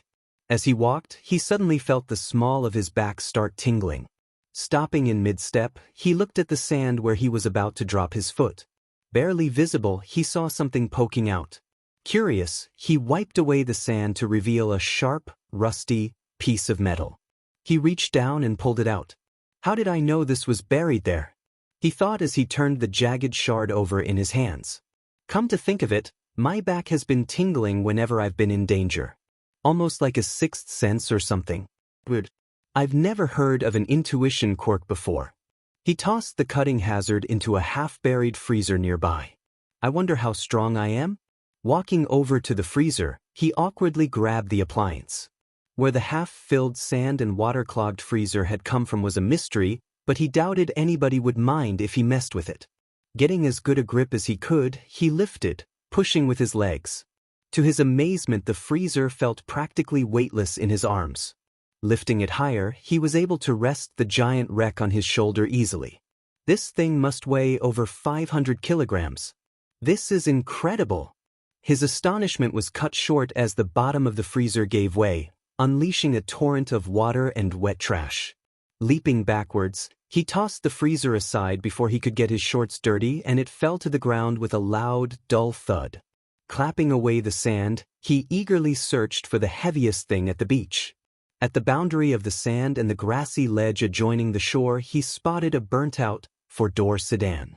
It must have been driven out to the water then torched by some joy. Riders. Walking up to the car, he looked around excitedly to make sure he alone. Apart from the gulls, there was no sign of anyone. Turning back to the car, he reached underneath the trim and gripped the frame by the wheel well. Gritting his teeth, he lifted. Again, he was able to manage the weight with almost impossible ease. In shocked disbelief, he started laughing, the car held aloft in his hands. I must be dreaming. This thing must weigh over 2.5 tons. With reckless abandon, he tossed the car away from him and back towards the beach. With a crash, it slammed into the sand, causing his feet to vibrate as the ground shook. Yeah. Izuku yelled, pumping his fist. He looked around at all the debris and trash surrounding him. If I wanted to, I bet I could toss any of this stuff all the way to the ocean. Taking a deep breath, he tried to calm himself, but he couldn't stop his mind from racing. Assuming this is my maximum strength, which I doubt, but just supposing, I would place myself at the high end of heroes purely on my physical strength alone. And to think the school was fawning over Bakugo all these years. Thinking back to his fight against Bakugo, his smile disappeared and a cold sweat came over his body. What if I had hit him with that punch? I really put everything I had in that swing. I would have killed him. Shaking his head, he tried to get the image of his fist connecting with Bakugo's face out of his mind. Feeling slightly nauseous, he spat. The stench of wet garbage wasn't doing him any favors either. Walking up the beach towards the road, he thought about his speed. If my whole body is physically enhanced, then I likely have enhanced speed as well. I should do a test. He remembered that parallel to the beachfront along the street there was a small bicycle path. Walking back to the roadway, he was surprised to see a thin, blonde man in a blue tracksuit running down towards him. As soon as this guy is gone, I'll go for a run. As the thin man slowly made his way down the trail, Izuku pulled out his phone. It was almost 2 o'clock in the afternoon, plenty of time for some more experiments. When I saved that kid yesterday, I was able to jump pretty high too. After I'm done here, I'll find a deserted alley somewhere and see how high I can jump. At least my jumping height should be pretty easy to quantify. Izuku smiled to himself as he remembered how he used to fantasize about how he'd test his quirk when he inevitably got one. He had come up with all sorts of plans and methods to categorize his powers, and he would spend hours lecturing his mother on all his criteria and arbitrary ranking systems. Now that he finally had a quirk, it seemed as though he couldn't actually put any of his plans into practice. "Hello there, young man. Pleasant day, isn't it?" wheezed the thin blonde man as he trotted by. "Sure is." Izuku returned enthusiastically, still smiling. Out of the corner of his eye, he watched the man slowly disappear down the path. Once he was sufficiently far away, Izuku put away his phone and started off in the opposite direction. "I'll start slow." Beginning at a light jog, he slowly built up speed until he was running at what he used to consider a fast pace. The sea air felt great rushing through his hair. Not bad. Let's try a little faster. He accelerated, running faster and faster. His ears became filled with the sound of rushing air as he tore along the uneven dirt trail. Looking to his side, he saw the buildings along the waterfront rapidly move past. "I can't really tell how fast I'm running. Wait, this is stupid. I can do better." Gradually slowing himself to a halt, he pulled out his phone again. Selecting his map app, he zoomed in on his location. Let's see, what's a landmark an even distance away? Here we go. Restaurant Yukihira. It's about 1 kilometer from here. Switching to the stopwatch on his phone, he crouched down and readied himself just like he had been taught in gym class. He took a few breaths and focused on the path in front of him. Go. Taking off, he pumped his arms to match his sprint. The ground rushed beneath him, and he felt the earth pounding beneath his feet. Shooting a glance to his side, he saw the buildings blur past. Before he knew it, he came up on the dingy restaurant. Skidding to a halt, he quickly pressed the stop button on his cell phone. Let's see, 17.5.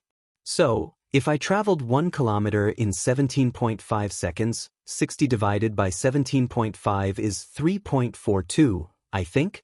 Divide that by 60 and multiply by 1,000, that should be around 57 ms? That's dim and fast. That's over 200 kilometers per hour. His excitement was interrupted by the sensation of coarse sand on his skin. His feet felt dirty. Puzzled, he looked down and nearly fainted at what he saw. His prized red runners, arguably the most important part of his entire persona, were simply gone. In a panic, he retraced his steps. Every couple meters he came across a scrap of red fabric or a piece of shoestring. It was like he was walking through a gruesome crime scene. Each step led him to a fresh horror. At last he returned to where he had started his foolish test, the tattered scraps of his shoes cradled in his arms. There was no saving them. With a mournful sigh, he dropped the remains in a garbage container. Throwing his hands in his pockets, he did some accounting as he walked barefoot down the hot city street. Collector's clock, 20,000 yen. New phone screen, 1,000 yen. New shoes, 60,000 yen. He gulped. If this keeps up, I'll be bankrupt by the time Kaken's suspension is over. Izuku muttered angrily to himself as he pattered barefoot down the sidewalk. When he had went to catch his bus, the driver had refused him at the door. No shoes, no service, typical. My feet are cleaner than the floors of his bus. With mass transit closed to him, he was forced to walk the long trip back home. He had stepped on gum twice now, and he was feeling less Huckleberry Finn and more impoverished crackhead. My whole life I've wanted a quirk. And now that I've get one, I've only ever experienced misery. First my clock, then my phone, and now my trademark red shoes. There's nothing left to take. Oh, I have to live the rest of my life in fear of the government. That hisses too, I guess, but my shoes though. As he sulked, a yellow ribbon fluttered in front of him and he stopped. Looking over, he saw he was standing in front of a crumbling apartment building, police tape draped haphazardly across its blasted-off doors. From its scorched walls and destroyed windows, he could taste the acrid smell of burnt plastic and foul asbestos. Whatever had happened here, it must have been recent, as there were faint plumes of smoke raising from some exposed wiring in the wall. Suddenly he heard a loud bang, followed by shouting. Startled, he turned his head to a distant apartment. He couldn't help but overhear a screaming argument between two neighbors, each promising the other bloody retribution if they didn't respect their privacy. As the pair screeched their lungs out, he became aware of the steepening shadows around him. Slowly he looked up. Looming above him were 4 gray unfinished towers, their heights stretching far above the surrounding tenements and small shops. At their peak he could see their rusting ribs, a corroded network of half-assembled steel left bare above a mottled gray, concrete skin. Those unfinished behemoths had many names: the Gray Towers, the Eyesores, Bones. Any name would do really, so long as it was depressing and communicated some element of disdain. Carefully omitted from postcards and commercials, they were the perpetual embarrassment of Mizutofu, a tumor on its otherwise flawless steel and glass skyline. Stretching around them in vast swathes of crumbling infrastructure, garbage-choked alleys, bars, drag houses, graffiti-covered vacants, and rundown stores, was the crime-infested slums. There were no hero agencies in the slums, none that Izuku knew of anyway, and very few heroes would even enter the no-man's land surrounding the Gray Towers. There was no prestige to be found here, no marketable victories, no glory. There was only filth, disease, and worst of all, squalor. What hero wanted to pose for the news over a gang of 14-year-old drag addicts he had pummeled for stealing soft drinks and candy from a convenience store? What hero agency wanted to tie their name to suffocated prostitutes and vagrant murders? It would be career suicide, assuming you could even draw the media out to the ghetto in the first place. Whether through some secret instruction or pure economics, the press avoided reporting on the crimes in the slums. It would call attention to some of the more shameful issues about their quirk-focused social hierarchy. And so, the area was left to the understaffed and underfunded police force. Though Izuku idolized heroes, he recognized that many of the criticisms leveled at pro-hero culture was valid. They did care too much about their image and spent far too much time worried about their popularity instead of helping people. But he had always reasoned that it was the government's responsibility to fight systemic issues that gave rise to crime, not the heroes themselves. Not that he had much faith in the government anymore. Oh geez, he breathed as he looked up at the Gray Towers. How'd I find himself here of all places? Dropping his chin, he cast his eyes low and resumed walking at a deliberate pace. Though he had spent his whole life in Mizutofu, he had never strayed far from his own quiet residential neighborhood. Occasionally he would go downtown to shop or see a movie, but that was it. From what he remembered, the slums weren't too dangerous during the day. Occasionally you would hear about a violent mugging or a robbery gone wrong, but most violent crimes occurred at night. It was said that gangs of petty thugs would fight over their meager territory, while powerful villains were rumored to hold secret meetings in dilapidated apartments and business, planning their next attack. As he walked down the sidewalk, he noticed a group of older teenagers a block up the street. They were laughing and jostling each other roughly. He felt his sixth sense tingle, and without thinking he turned down a side alley. Discretion is the better part of valor.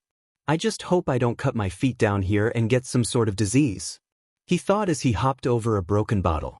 As he cautiously made his way down the alley, he looked up at the tall high-rises that seemed to be pressing down around him. The grid of alleyways and side passages was laid out like a maze. Stopping beside an overflowing dumpster, he looked over his shoulder back the way he had came. Maybe I should just wait here until those guys move on. I don't want to get lost in here. As he hesitated, he thought he heard furtive voices coming from around the corner. Perking up his ears, he focused on the faint sounds. "Come on guys, what's a little money between friends?" said a panicked man's voice. "Shut up," growled a deep voice. "We warned you, weasel. You got money for bookies, but not for us," said a third man. Izuku heard a smacking sound followed by a yelp of pain. "Kumri, there's nowhere to run off to now," rumbled the deep voice again. Ignoring the warning signals his body was sending him, Izuku crept forward towards the corner of the building, peering around the chipped concrete wall, he spotted two burly men bodily hauling a third skinny man off around the opposite corner. Something tells me these guys aren't heading out for lunch, he thought nervously. Moving as quickly as he dared down the alleyway, he stopped at the corner and took a peek. He saw that the two goons were marching a protesting, smaller man down towards a dead end. Biting his lip, he hesitated before tiptoeing forward. End of the line, weasel. Gee guys, at least let my bets ride out. Have you got a lock? We've heard that one be dash. Hey! Izuku shouted. The two thugs whirled around. Izuku's eyes widened as he saw that one of the two was holding a gun. What the hell dash, started one of the two thugs. Seeing his chance, Weasel sprang out, trying in vain to push past the two leather-jacketed gangsters. With a snarl, the gunman pushed the thin man back and raised his weapon. No! Izuku yelled, running forward. Startled at the sudden shout, the gunman whipped around and leveled the pistol at Izuku. As the gun pointed at him, he felt a twitch in his gut. Without thinking, he bent at the knees, flipping backwards for a millisecond. In that instant, a gunshot rang out and he saw a shiny, brass-coated bullet fly past his face. As the bullet sailed by, he snapped back up and dashed forward. Without stopping to think, Izuku attacked. Before the thug realized what was happening, Izuku pushed into him with both hands, sending him flying down the alleyway and into a massive heap of black trash bags. Swearing violently, the second thug raised his hand and slashed down at Izuku. As the man's hand fell, it transformed in mid-air into a clawed talon before Izuku's very eyes. With a yelp, Izuku reacted. Before the clawed hand could come down, Izuku flailed out, slapping the man's cheek with the palm of his hand. The blow produced a sound like a bull whip cracking. Pirouetting like a ballerina, the man spun round before collapsing against the wall of the alley. Izuku stood there motionless, completely overwhelmed at what he had just done. Chest heaving and ears ringing, he tried and failed to process what had just happened. Blinking, he suddenly became aware of the thin man pulling on his arm. "Hey kid! Kid!" shouted the thin man he had just saved. "Unless you want to be around when the rest of them show up, you'd better get moving." Nodding, Izuku turned and began jogging alongside him. As Izuku and the man retreated down the alley, he heard the groaning thugs start to stir, groggily shouting after them. After crossing a few blocks, the thin man stopped. While Izuku looked back fearfully for sign of pursuit, the man slouched over against the front of a pawn shop, gasping in sharp breaths. With shaking hands, he reached into his cheap suit jacket and produced a pack of cigarettes. Pulling one out, he held it out for Izuku, who shook his head mutely. Shrugging, the man took out a lighter, lit up the cigarette, and took a long drag. Coughing, he exhaled and shook his head in disbelief. "I owe you one, kid," he rasped. "I thought my goose was cooked that time. The name's Weasel. What's yours?" Izuku." "Well, thanks, Izuku. You've got some ball. What's your quirk? You on trigger or something?" "What? No," Izuku said in shock, shaking his head in vehement denial. "I would never be. Besides, I don't even have a quirk anyways." "Really?" Weasel eyed him appraisingly before shrugging again. Could have fooled me. "So, you spend your Saturdays running around alleys?" Not really. It's a long story. I sort of got lost back there. I was looking for a way out when I heard you getting attacked by those men." "Who were they?" "Oh, just some loan sharks," Weasel said offhandedly. Puffing out a cloud of smoke with relish, he looked at his cigarette appreciatively before turning back to him. "So, you trying to be a hero or something?" Izuku laughed and ran his hand through his hair. "No, not anymore. I used to want to, but I never got a quirk, so." The man nodded. "Shame. You never see those costumed idiots down here where the real victims are. You know what? I say, you could be a hero if you wanted to. Quirk or no." The man spoke with no real conviction, and Izuku couldn't tell how serious he was, but he felt himself blush regardless. Thanks." The pair were silent for a minute as the man finished his cigarette. After smoking it down to the filter, he tossed it aside and stomped it down. Running his hand around the edges of his small mustache, he looked back to Izuku. "Listen, Despite what you may have heard back there, Weasel always repays his debts. You ever need a line on free cable or a hot tip, I'm your man, he said proudly. Reaching into his suit jacket, he pulled out a small business card. Izuku took it and read the cover. Jackhammer, discreet cable installation, plumbing expropriator, and professional legal counsel. Jackhammer? Is this guy for real? Sure. I'll keep that in mind. Izuku said politely, tucking the card into his wallet. See ya around, kid. Pushing himself off against the graffiti-covered shopfront, the man straightened his stained suit jacket before stepping away. As the man left, Izuku looked around the streets for some street signs. Where am I? Oh, and kid! Weasel called out. Izuku faced the man. They'll be looking for you now. Shocker and his boys. You want my advice? Go down towards 88th Street and head towards Mills Bar. Then walk up to Tourney Avenue.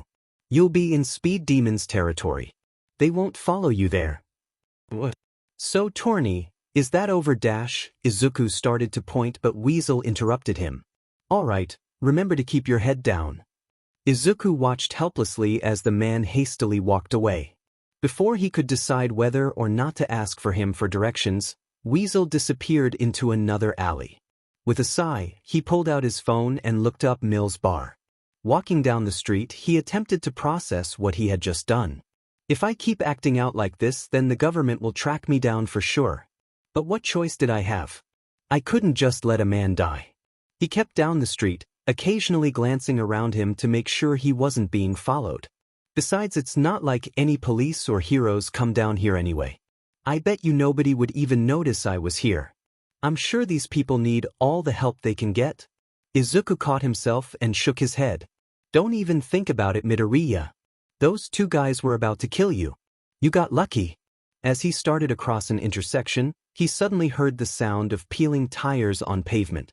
Whipping his head around, he saw a crowded SUV driving straight at him. The man sitting in the passenger side seat was the man with the claw hand from the alley. Izuku saw a red handprint on the side of his face. He looked murderous. With a yelp, Izuku ran across the street and into an alleyway. Ignoring the alarmed screeches of rats and the disgusting puddles of filth in his path, he fled. Jumping over trash bins and hissing steam vents, he followed the filth-encrusted passage as the sounds of pursuit neared. Rounding a corner, he found that the alley abruptly ended. Whirling around, he looked back the way he had come. From around the corner, he heard the vehicle screech to a halt and car doors open and slam shut. Crap! Izuku hissed, wildly scanning his surroundings for some way of escape. I could hide in some trash bags. Or maybe the dumpster. Maybe if I run now. Oh, little boy? You? Called out a gravelly voice in as high a note as it could. Footsteps echoed around the stained concrete walls. They were coming. Izuku looked up. He was surrounded by towering, windowless high-rises on all sides. I jumped pretty high the other day. Maybe if I wall jump from side to side I can make it. As he studied the wall for the best place to jump to, the thug yelled out again, sounding much angrier than before. We know you're here, you little sheet. I swear if you make us dig through trash to get you. Echoed a harsh voice down the alley. Izuku heard what sounded like 5 or 6 people walking down the wet pavement, slowly drawing closer. Snapping his eyes on a distant ledge, he aimed his body. After tensing his legs, he leapt as hard as he could. Soaring upwards, he traveled far faster than he had anticipated. With a smack he collided with the concrete wall, flat as a pancake. Oof! He huffed as he struck the wall, arms and legs splayed out against the cool, smooth concrete surface. Shaking his head, he looked down. He was clinging to the wall about 30 feet in the air. Rather than slide down the featureless concrete, he found that he was gripping it effortlessly. Izuku looked around at his hands and feet in utter amazement. His toes and fingers seemed to be providing him with excellent grip.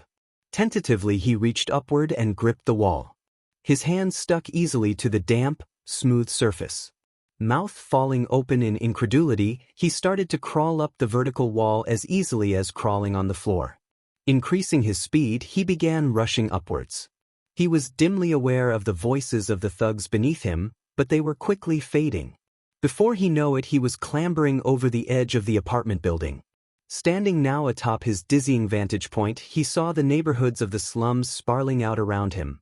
A crooked network of graffiti-scrawled alleys and dark side streets that were quickly lost between the dull concrete tenements. However, what had once been an imposing barricade just seconds ago was now barely an obstacle. I could go anywhere I want to, he thought numbly before a smile slowly crept over his face. Anywhere. Before he could fully consider the possibilities, his thoughts were interrupted by the sounds of shouting from the alleyway below. Leaning over, he saw that his clueless pursuers were now violently searching through the trash of the alley. Evidently they hadn't seen him escape, and they were now busily shouting angry epithets while throwing stinking garbage bags into the air in their mad delve deeper into the trash of the alley. A sharp bark of laughter burst from Izuku's throat as he watched them scurry to and fro, searching in vain for someone who wasn't there. When it was clear he wasn't in the alley, the goons' frustration caused them to turn on each other, and a deafening argument broke out about whose fault it was that he escaped. Throughout it all, they never once looked up. The first thing Izuku did when he got home was rush for the shower. Between the stinking brine of the beach and the trash-filled city streets he had been diving through, he guessed from the disgusted looks he got on the way home that he smelt like a wet dumpster, and he absolutely did not want his mom to know what had happened. Turning the faucet on the shower to full blast, he wasted no time in washing away the evidence of his encounter earlier. As he scrubbed the soles of his feet, the slippery soap-soaked sponge he was holding would occasionally slip from his grasp. Even though hours had passed, his hands were still shaking from excitement. Yet even with his body still pumping with adrenaline, all that was in his mind were the words Weasel had told him about being a hero. His hopes of being a professional hero may have been over the moment he was bitten by that mutated spider, but did that really matter? There are no professional heroes in the slums, there's no money or fame in it, so why would they risk themselves? But I bet someone like me could make a real difference in those people's lives. If I disguise myself, nobody would even know I was down there. He frowned to himself as he noticed an off-putting orange stain on his heel. Redoubling his efforts, he scrubbed harder. Then again, if I put on a costume and head out to fight crime without a license, I'll be a vigilante. If I'm caught, I could end up in prison. He paused and brushed a wet strand of hair out of his face. The stains were finally coming out. It was a good thing he had super strength. On the other hand, I'm already a fugitive. It's not like I can get in any more trouble than I already am. I have so much power. Should I really waste all my strength hiding? I could be saving people. I have a responsibility to do the right thing. I was given these powers for a reason. His feet finally clean, he straightened up and turned off the shower. Stepping out, he went over to the sink and wiped away the thick fog that obscured the mirror. In the reflection, a pale, freckled-faced stranger with wide eyes stared back. A few weeks ago, he would have never believed that the muscled teen he was looking at was himself. Everything was happening so fast, but it didn't feel wrong. If I'm going to do this, I'm going to do this the smart way. No more messing around. It's not just my life on the line. I have to think about Mom and Dad too. Staring into his reflection's eyes, he made a vow. I don't care about prestige or money. I won't just stand by and let innocent people be put at risk when I have the power to help them. If that makes me a criminal, then so be it. Feeling a swell of emotion, he nodded to himself and the vow was set. No doubt the future would be difficult, and he was probably going to get himself thrown in prison or killed, but from that moment on he was at last what he was born to be, a hero. The somber moment was undone somewhat by his mother's voice calling him from the kitchen. Izubun. Din is done.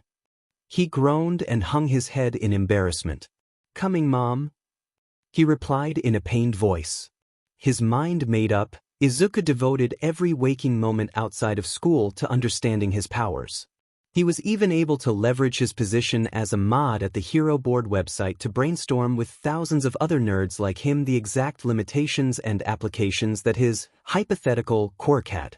From his research, he was able to determine that while he had immense physical strength, speed, agility, and sensory awareness, including his elusive sixth sense, he was still vulnerable to elemental attacks. This was true for most heroes though. It was difficult to fight against someone like Endeavor who could just incinerate you after all. To that end, he decided that his best strategy was to fight like an ambush predator, like many species of spider incidentally.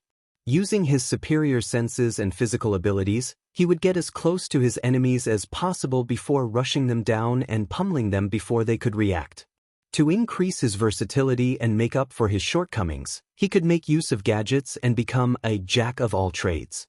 That was the theory anyway. He had always loved the idea of using gadgets in a fight. When he was a little kid, in lieu of a quirk he used to make devices to help him defeat evildoers.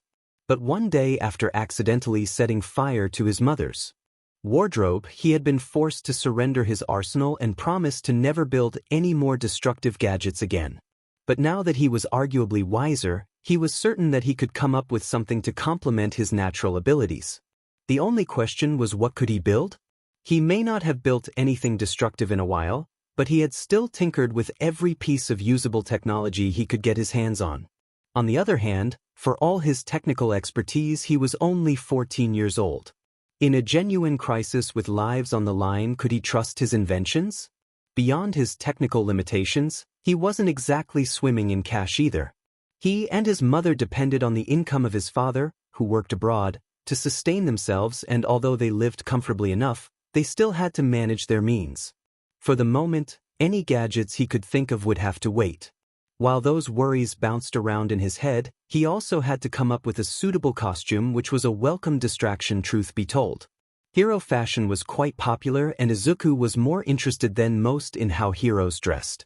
Playing into his hero fantasies, he had been making his own costumes for years, whether for Halloween or just for the fun of it. True, they were only made of cloth, not the hardened Kevlar and high-strength polymers that proper superhero costumes were made of, and they were never particularly practical. But when it came to design, he was convinced he had good taste. His mom thought so anyway. Bakugo not so much. After a few afternoons spent sketching designs, he at last settled on a red and blue ensemble with a full mask to conceal his identity. He had chosen his costume design based on two primary sources. Firstly, to pay homage to All Might's costume, choosing the same shades that his hero had worn in his Silver Age costume. And secondly, to reference the strange coloration of the spider that had given him his powers in the first place. There was just one small problem. When he was sewing the gloves, he had discovered that he had to use a very thin material in his suit's construction, or else he would lose the ability to crawl up surfaces. Additionally, he needed to have as much movement as possible to make full use of his superior agility. Taking this into account, he was forced to use spandex for his costume. Now, it wasn't unheard of for some heroes to fight in tight bodysuits. It was just that the only heroes that did tended to do so to capitalize on their SEC appeal a la MT Lady or were weirdos. It was a tough call, but after a whole evening of hemming and hawing, he begrudgingly convinced himself that if he wanted to be the best hero he could, he would just have to bite the bullet and use spandex for his costume. What was a little discomfort if it saved his life? If only I had access to a proper workshop, I could build my dream costume. Heat-resistant, electrically grounded, bulletproof. Maybe one day, he thought wistfully as he looked over the concept drawing for his costume. The next day after school, he prepared for a long night of work. After convincing his mother that he was starting on his Halloween costume early, he busied himself with her sewing kit.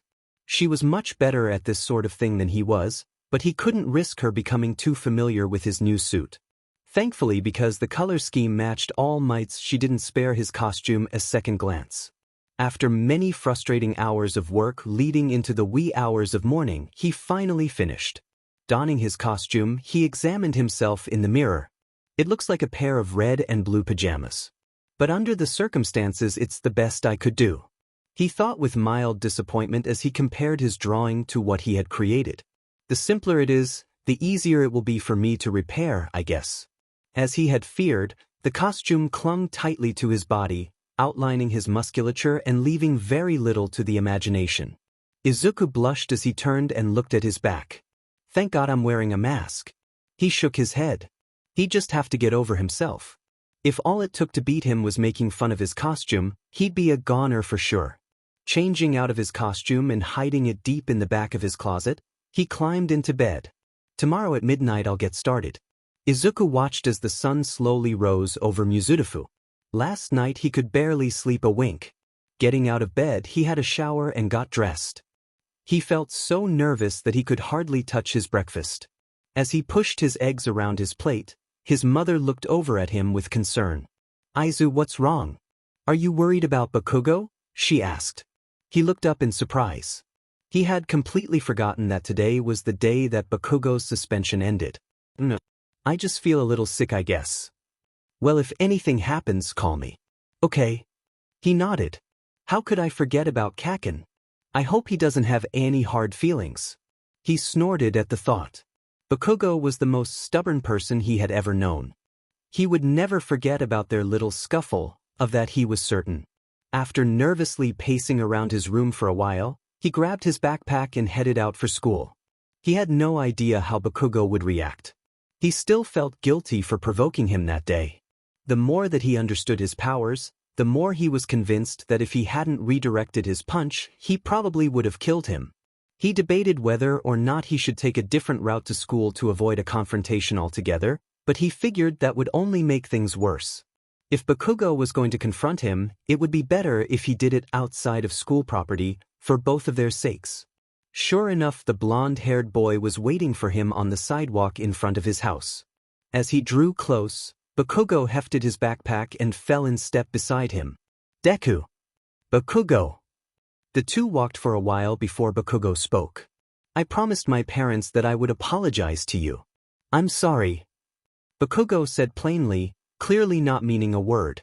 "I'm sorry too. For provoking you, I mean." Izuku returned earnestly. Bakugo's nostrils flared as he exhaled. "It's my fault for letting your dumbass get to me." They resumed walking in silence. For a moment, Izuku started to believe that the worst was over, but then Bakugo spoke again. "Don't think I don't know what you're doing, Deku," he said, looking over at him. What I'm doing?" asked Izuku. "You think that if I lose control, get angry or whatever, I'll do something stupid and be ineligible to attend UA." "Huh. You heard me." Bakugo replied calmly, "You know how to get under my skin better than anyone else, Deku. Well, I'm telling you right now that no matter what you do or say, I will be getting into UA. You can count on it." "Kikken I dash," Bakugo narrowed his eyes. Bakugo, I didn't mean to try and get you expelled or anything. I just wasn't feeling like myself that day, that's all." Bakugo said nothing, so he continued. "Really, I hope you get into UA. You'll do great. I know you will." Bakugo sneered, but didn't respond. Instead, he looked over at Izuku, his eyes carefully traveling down his uniform. "What?" Izuku said, sweating slightly. "Since when did you get so fit, Deku? I know you don't work out. All you do is daydream and JRK off to heroes all day." I do too work out," Izuku said quickly, trying his best not to sound too defensive. "I've been working out for a while now." Bakugo looked at him skeptically and Izuku couldn't help but look away. "But trying to compensate for your disability?" Izuku felt a flash of anger. For someone who was apparently committed to avoiding trouble so he could get into UA, Bakugo sure was committed to being in because you're not the only one who might try to get admitted to UA.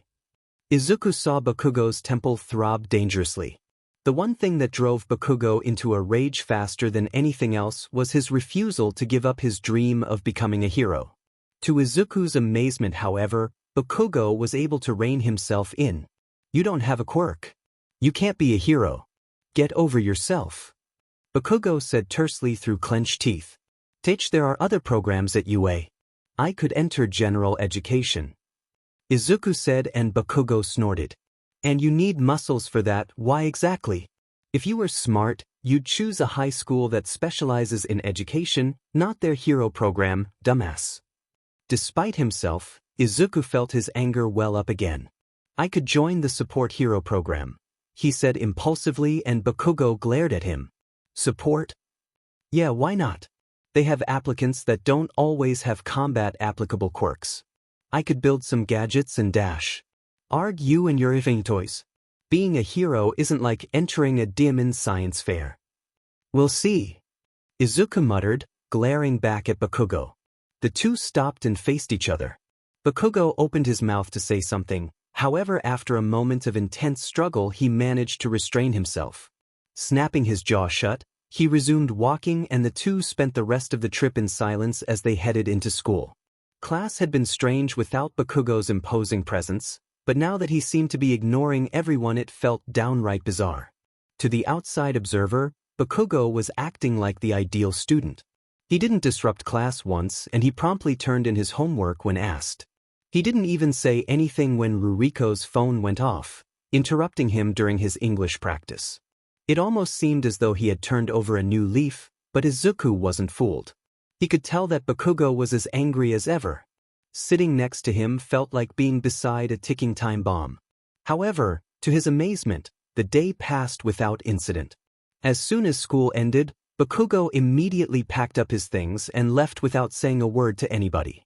I hope the next few months pass as smoothly as today did. But I doubt it. Someone or something is going to set Kaken off. It's just a matter of time. Izuku thought grimly as he watched Bakugo disappear through the door. Packing up his things, Izuku started home. Rather than tempt fate on the eve of his big night, he avoided Bakugo's street and went through the alleys instead. Upon arriving home, he attempted to pass the time until midnight, but he was so nervous he could hardly sit still. After finishing his homework and browsing the internet for a while, he gave up and settled back on his bed. As he lay there, he repeated his plans to himself. At midnight, I'll climb out the window and head over to the slums where I first met Weasel. Weasel said something about the area being controlled by some guy named Shocker. He didn't show up tagged in any hero board posts, so he must be some 2-bit gang leader. Seems like the perfect candidate for me to test my strength on. He stretched out on the bed and looked at all his All Might figurines surrounding him. I doubt All Might would approve of what I'm doing. But I can't just sit by while people suffer. If I could, I would go through the proper channels, get my license, and become a pro hero. But thanks to Dr. Akatani, I'm going to have to do what I can as a vigilante. He looked over at his closet where his costume was waiting for him. Suddenly, a different thought entered his mind. What about becoming a support hero? He frowned. He had really only been trying to get under Bakugo's skin. Support heroes worked largely in the background of the hero world, offering repairs, gadgets, and technical expertise to hero agencies while also assisting in disaster response and with the collateral damage caused by villain attacks. Izuku had immense respect for them, but he always wanted to be like All Might, directly helping those in need. Most support heroes worked in a lab or behind a computer screen, far from the front lines. Still, if I were to apply to UA in the support hero program, I would gain access to the means and training to construct my own gadgets and maybe even get a more professional costume. At the same time, I would be working towards a good career path. Support heroes get paid well after all. Lord knows that will make Mom and Dad happy. His train of thought was interrupted by his mother calling him to supper. Pushing the thoughts about UA out of his mind, he went to the dinner table. Izuku stood stock still by his door, listening carefully. From the sound of his mother's breathing, he guessed she was asleep. Donning the plain gray backpack he had bought at a thrift store to contain his costume, he tiptoed over to his window. Sliding the glass pane back, he tentatively crawled outside. Clinging to the exterior wall of the building, he quickly started to scurry towards the ground. Though he didn't live in a high-rise, he was still several stories above street level. For some reason, heights didn't bother him anymore. He knew he should be scared out of his wits crawling down a building with nothing but his fingers and feet keeping him from falling to his death, but he had such a good grip and such a keen sense of balance that vertigo and fear of heights didn't even enter his. Additionally, his sixth sense was telling him that he was perfectly safe on the side of the building, and he had learned to trust those instincts. Upon reaching the ground, he furtively glanced around the block to see if he was noticed. It was late enough that the street was empty, but he knew that would change as he left the peaceful residential neighborhoods. Muzutafu was a big city, and downtown there was always traffic. After hearing and seeing nothing, he drew his hood over his head and started to jog. Keeping to the shadows as best he could, he made his way to the subway station, and after a short train ride he entered the slums. The streets were quiet as he neared the alley he had first met Weasel. Occasionally he would see a cluster of people, usually young men, walking together. Every time they drew close, Izuku's heart would race as they passed, but each time nothing would happen and he would scold himself for being too paranoid, but he couldn't help himself. He was out of his element and he found himself thinking that the natives could smell an outsider like him coming a mile away. Eventually he decided that he was in far enough, and he ducked into an empty alleyway to change into his costume. Once he had slipped on his mask, he stuffed his casual clothes in his backpack and crawled up to the roof of a pawnshop. Stashing it, he was reasonably sure that no one would find his stuff. Looking around, he regarded the shabby buildings and city streets before him. So, now what? Tuning in his ears to his surroundings, all he could hear was the sounds of distant traffic and electrical humming. I should find some people. Running and leaping across the rooftops, he eventually heard a scuffling sound coming from an alleyway. Peering below, he saw a pair of homeless people picking through a dumpster. My first couple of nights are probably going to be pretty slow, thought Izuku, lifting his eyes to study the skyline. He sighed as he watched a distant helicopter flying over the highway above a line of flashing emergency vehicles. I'm in over my head. I should find some sort of criminal statistics map of the city. Pulling out his phone, he was about to search for crime hotspots when he heard voices coming from the street below. All right, let's get going. I don't want to be the last guy coming in the room, said a man's voice. Klaus still said? Asked a second man. Yeah. He's walking around with 3 shots in his pocket. Motherfucker's crazy. Izuku quickly ducked down and crept to the edge of the roof. Coming out of a convenience store were 2 young men with bottles in their hands. As Izuku looked at them, he felt his back twitch. Claw sounds like it could be a villain name. Watching the 2 from across the street, Izuku leapt from rooftop to rooftop, keeping pace with the men as he eavesdropped. Yo, if the cops frisk him when he's carrying that sheet, he'll be slapped with a mandatory life sentence. Whatever. It's his butt. I just want this done with. After, you wanna come with me to Polecats? Sure. The pair's conversation continued as they walked for a few blocks. Izuku barely understood a word they were saying, though he tried to remember as much of it as he could. Before long they stopped before a run-down-looking apartment building. Ringing the buzzer, they entered, slamming the bar door rattling shut behind them. Izuku studied the building. There was no rooftop access and all of the windows except one near the top was boarded up with plywood. Bracing his legs, he leapt across the street. Landing lightly on the roof, he crawled over the edge of the building and to the open window. Slipping in, he immediately understood why the window was left open.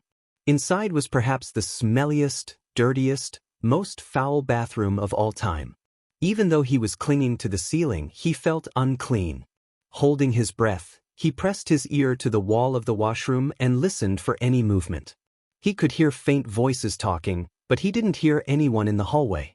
Still hanging onto the ceiling, he carefully opened the door and poked his head outside.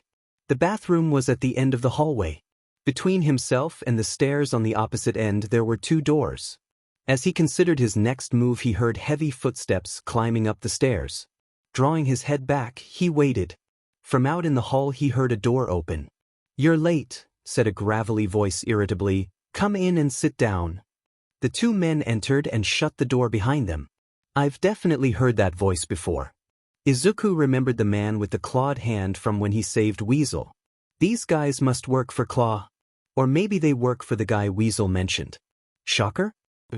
I need more information. I should go in for a closer look. Dropping down to the stained carpet below, Izuku followed the sounds to the closest door. Sweating profusely, he grabbed the door handle and slowly turned. Once the door was open a crack, he peered inside. There were 3 men sitting on a couch, smoking and drinking while they watched a muted television. Izuku didn't recognize any of them. So if I'm right about that guy from the alley with a rough voice being Claw, and those 2 guys from the street are in there too, there are at least 6 people in that room. I don't know if I could handle even 1 guy, let alone 6. While Izuku crouched down by the door, the man with the gravely voice spoke. All right, count time. Who's short? I'm shy 40, said one of the men on the couch. Oh? The speaker was clearly unimpressed. Yeah, I don't think I got a good spot. How am I supposed to advertise when I'm under that overpass? Cops and sheet driving by dash. You don't need to advertise. The stuff sells itself. Well yeah, but it's not like there isn't competition. Let me set up by that club on 80th. You go over there, it's your butt. That Neanderthal knuckle-duster goes there time to time, and if he catches you, you'll be breathing through a tube. The man with the gravelly voice paused. Look, you're short 40 this week. Next week you owe me 160. The man shook his head, muttering under his breath. Hey! Money goes up. You're short to me, so I'm short to Shocker. I'm covering for you for now. But next week, you better have my 160. The man on the couch said nothing, so the gravelly-voiced man continued. Now, any word on that green-haired punk? The men on the couch looked at each other. Claw man, he's long gone, said a man Izuku couldn't see, but he recognized his voice as belonging to one of the pair. Yeah, said the other member of the pair, he's probably just some spazzed-out junkie. Hell, I get 10 or 15 a week coming to me with green-black hair. Claw snarled, I say find him, so you find him. You know how it makes us look, getting rolled on by some Mowgli-looking fucker? Hayes is still in the hospital, for Christ's sake. If these trigger freakers start thinking they can just take what they want, we're going to have a civil war on our hands. I can't be making you your 160 while also looking around for some fiend. Then have one of your boys check the schools. Dark green hair, green eyes, freckles, dash. Izuku gulped. He's got a speed-related quirk. Ask around. Someone has to know something. Got it? Good. There was some mumbling of discontent, but everyone rose all the same. As Izuku heard them approach the doorway, he quickly leapt up and scurried back to the bathroom. After a moment he heard the door in the hallway swing open. As Claw's goons traipsed out, Izuku stealthily crawled out the window and back to the rooftop. Looking down, he saw 5 men walk out the apartment. They broke off into 2 groups and headed off in different directions. These guys seem like small fry. I should wait and follow Claw. After a moment, he saw a 6th man exit the apartment. From his leather jacket, Izuku recognized him as the man he slapped the day he saved Weasel. That has to be Claw. The man walked over to a parked SUV and entered it. Its engine starting, Izuku watched as it pulled out into the street. He hesitated for a second before taking off in pursuit. Running along the rooftops, he tried his best to keep up with the driving car. Every so often he would have to leap across the street as the SUV turned or crawl alongside a building too tall for him to leap over, but he managed to keep his eyes on his target. After a short drive, the SUV stopped in front of a nondescript, dull gray, brick building. Exiting his vehicle, Claw walked inside. How can I get in there? Izuku wondered as he studied the building. There were no windows and he could only see one door. Looking on the rooftop, he noticed large ventilation S connected to a rusted-out AC system.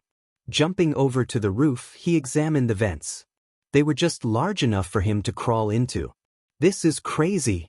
I feel like I'm in an action movie, he thought as he popped the vent covering off. Wiggling his way inside, the vent buckled noisily under his weight. Wincing at the sound, he crawled forward on his hands and fingers in an attempt to spread his body weight out as much as possible. Unfortunately, the interior of the air duct was covered in a thick layer of dust, and he was quickly covered. I hope spandex is machine washable, he thought as he stifled a sneeze. Eventually he came by a grated opening. Peering through, he saw that he was in some sort of warehouse. Below him was a concrete floor lined with industrial steel shelving filled with cardboard boxes. In the center of the room, a group of men were sitting around a table. Beside each one was a pile of boxes filled with stuffed animals. Izuku watched as the men grabbed the stuffed animals, tore into them, and extracted a small white packet from the body of each one. They would then place the packet into a waiting tray while tossing the stuffed toy into a giant heap on the floor. Is that Trigger? Trigger was the latest drag craze that was sweeping across Japan. When consumed, it boosted a person's quirk to far higher levels than what they had normally. However, there were many adverse side effects. Apart from being highly addictive, it also reduced your ability to make rational decisions, blackened your tongue, caused sores in the mouth and body, and if the cheesy anti-rug PSAs were to be believed, you could even lose your quirk completely if you used it long enough. Trigger was nasty business, but it was worth its weight in gold. Judging by the sheer volume of white packets that he could see, he had just discovered a veritable gold mine. There must be tens of millions of yen worth of drags on that table. As he shifted to get a better look, he felt the vent shudder a little and he felt back of his head start tingling. Careful now. I doubt this vent was designed to hold a 14-year-old. As he watched, he heard a door on the other side of the room open and Claw entered. Walking around the giant mound of discarded toys, Claw approached a costumed man who was supervising the operation. He was wearing a suit of dull yellow metal armor that was crisscrossed with a grid of diagonal black lines. His face was obscured by a full helmet with a face mask. The mask was featureless except for two white lenses which served as his eyes. In his crossed arms, Izuku saw that he was wearing some sort of gauntlets. The air around them appeared to shimmer, like a mirage. The man turned from the workers. "Claw," he said in an even, deep voice, "were there any complications?" "No, boss. Everything's going smoothly enough," Claw said, passing a thick yellow envelope to the costumed man. "Was Fune short again?" asked the costumed man, weighing the envelope in his hands. "Yes. I gave him another week to make up the difference." The costumed man nodded. This will be his last chance. Izuku felt a shiver run up his spine as the costumed man dropped the envelope on the table. "One more thing, I heard you've been having your crew chase after that boy who ambushed you in Haze." Claw stiffened and wiped his mouth with the back of his hand. "Can't let people think we're weak. If someone puts a hand on you's dash." "Let it go," interrupted the armored man coolly. "I want you and your people focused on making money, not running after some junkie." "But Weasel dash. Weasel is a degenerate. Sooner or later he'll show up with some new scam and we'll deal with him then. But this kid you're chasing? He's probably already OD'd in a vacant somewhere." "Boss, with all due respect, Hayes won't be back on his feet for another month. If we don't make an effort to look after our own, then we're just making ourselves vulnerable. Risk comes with the territory. Nobody's died, nothing was even stolen. The only way people will know that anything happened is if you go around asking questions. I do not want anybody to think dash." Before he could continue, however, he was interrupted by a man bursting into the room. "Shocker," the man shouted. "What is it?" said the man in the yellow costume. "Boss, we've just heard that the 8 precepts are calling for a meeting." "When?" Shocker asked, uncrossing his arms, a tone of alarm in his voice. "Right now. Speed Demon is already there. He's dash." Before the man could finish, Shocker was moving to the door. "Claw, clean up here and see that this gets distributed to the safe houses. Once it's done, stay here until you hear from me." A second later, Izuku heard the door slam shut. Sighing, Claw grabbed a chair and sat by the table in front of the mountain of drags. "I should keep working my way up the ladder. That Shocker guy seemed like he was important. I'll have to hurry if I want to catch up to him. I'll just twist around here." As Izuku contorted himself, he suddenly felt the vent shudder and jerk downwards. "My weight isn't distributed enough. If I can just..." The vent shook again and Izuku heard alarmed shouts from the warehouse below. "Oh!" At that the entire vent lurched and fell from the ceiling. Before it could hit the floor, Izuku dove, flying out of the plummeting vent and landing in the pile of disemboweled toys. With a crash, the vent collapsed into the warehouse floor, knocking over some of the loaded shelves and showering the room in decades-old plaster. Loose debris still falling from the ceiling, Izuku clambered his way out of the pile. The thugs all looked at him, mouths open in surprise. "I've gained a bit of weight recently," Izuku admitted sheepishly. "Kill him!" screamed Claw as he transformed his hands into sharp blades. While the rest of the smugglers were still recovering, Izuku moved to engage Claw. Closing the distance before Claw could react, Izuku kicked the man in the stomach, knocking him backwards. Smashing into the table, he was flung into 2 thugs who all collapsed into a miming heap. Swearing and shouting, the other thugs rushed forward. Time seemed to slow for Izuku as he looked at his oncoming foes. One of the thugs was puffing up his cheeks as though to spit on him, 3 others had their toy slicing knives in their hands and were charging him, and the remaining 2 seemed to be hanging back. Izuku pounced. Jumping on the thug with the inflated cheeks first, He gripped the man with his right hand and punched him in the face with left. The thug's shirt tore free as he was knocked down, his mouth spewing steaming hot salvia. Exclaimed Izuku in disgust, as he ducked beneath the scalding hot spit. Turning on his heels, he faced the other two thugs that were hanging back. One was creating a ball of what looked like tar in his hands while the other was sprouting a spiky protrusion from his palm. Dashing between them, he slammed their heads together, knocking them both unconscious. Just 3 left. The 3 thugs were whirling on their feet, knives in hand, trying to follow his movements. Before they could get a fix on his position, Izuku pounced again. With a kick to the chest, he sent one flying backwards and into a cardboard box-filled shelf. The other 2 rushed to face him, but Izuku was too fast. With a punch apiece, they were sent tumbling across the floor. Izuku spun around the room. All of his enemies were sprawled on the concrete, miming unconscious. He put a gloved hand to his chest. His heart was thumping like a jackhammer. Blood pounding in his ears, he took a few gulping breaths. Don't lose focus, Izuku. First, I need to secure the perps. Reaching into his leg pocket with trembling hands, he grabbed a handful of zip ties that he had bought at the hardware store. Going over to each thug, he took their cell phone and wallet, before tying their hands behind their back. The last person he approached was Claw. As Izuku reached down to grab his hands, he suddenly felt his 6th sense go crazy. In that instant, Claw flexed his razor-tipped fingers and suddenly slashed at him.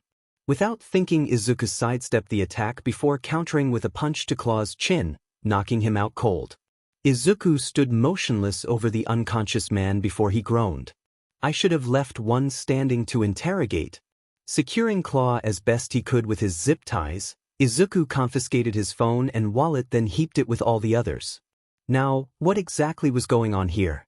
Looking through the criminals' wallets, Izuku was surprised to see that besides cash, condoms, and strip club membership cards, there was no ID to be found. Flipping through their phones was much the same. Not even their text messages had any information about their gang, or it was in a code he didn't recognize. Walking over to the table, he inspected the small baggies filled with white powder. This might not be trigger now that I think about it. Maybe this is cane or something.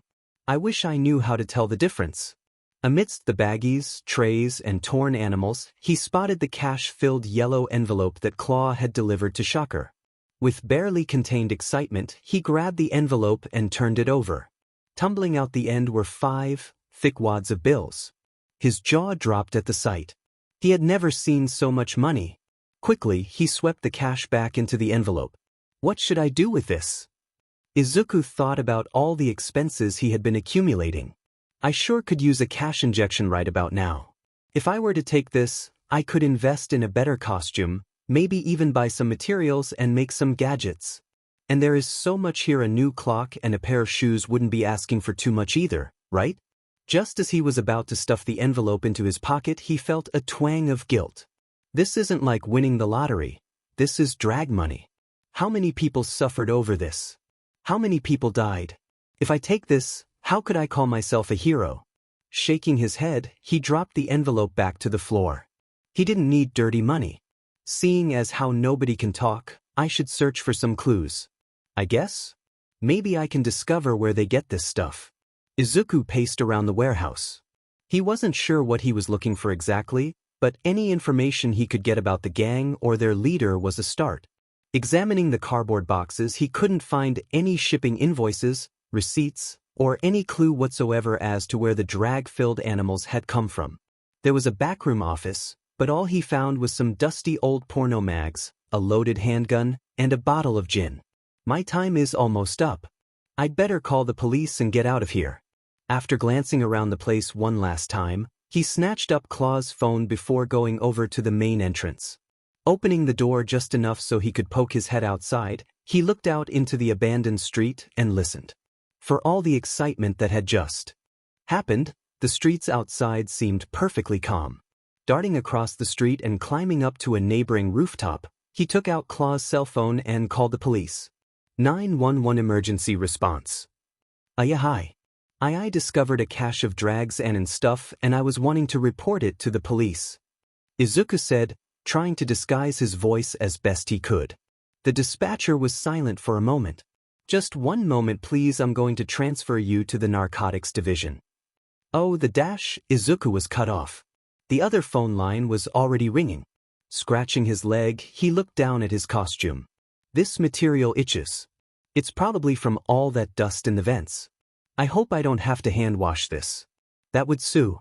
Suddenly a woman's voice spoke through the phone. Hello, this is Detective Naruku speaking, Muzutafu Narcotics Division. How may I be of assistance? Izuku hastily cleared his throat and put on as gruff a voice as he could. Yes, I discovered a drag cache and I want to, report it? The detective was silent for a moment, and on the other end of the line he heard a drawer open and a pen click. Name. This is an anonymous tip, he said breathlessly. He heard the scribbling of pen on paper. Okay, location? The drags are at 83rd Street. It's a gray, brick warehouse with no windows. He heard more writing. Would you be willing to meet with a police officer at or nearby to the scene? At this time you would not need to divulge any personnel information or dash. No thank you. I've said everything I need to say, he said quickly. Heart pounding, he mashed the hang-up button. Once the call was confirmed ended, he let out a loud breath of relief. Get a grip, Dave. Checking the time, he set the phone down on the roof. 3:30 a.m. already. I need to wrap this up. It will take me at least 45 minutes to get home. If the cops don't get here in the next 10 minutes, I'll have to bail. Minutes passed, but there was no sign of the police. While he was sitting on the rooftop, he suddenly saw the warehouse door bust open. Crouching low, he watched in disbelief as his prisoners escaped. Stumbling and cursing, Claw and the others exited. Looking around wildly while they cradled their wounds, they each walked off in separate directions. Izuku gritted his teeth and punched his knee. Damn it. How did they get free so fast? I was so careful. Maybe one of them has a quirk that I didn't know about. He could only watch helplessly as his prisoners scattered. Where were the police? Did they not believe him, or did they not care?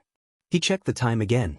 15 minutes had passed since he had dialed. Shaking his head, he set the phone down on the rooftop and started to run back to where he had stashed his clothes. Next time. The sun was already rising as he entered his apartment.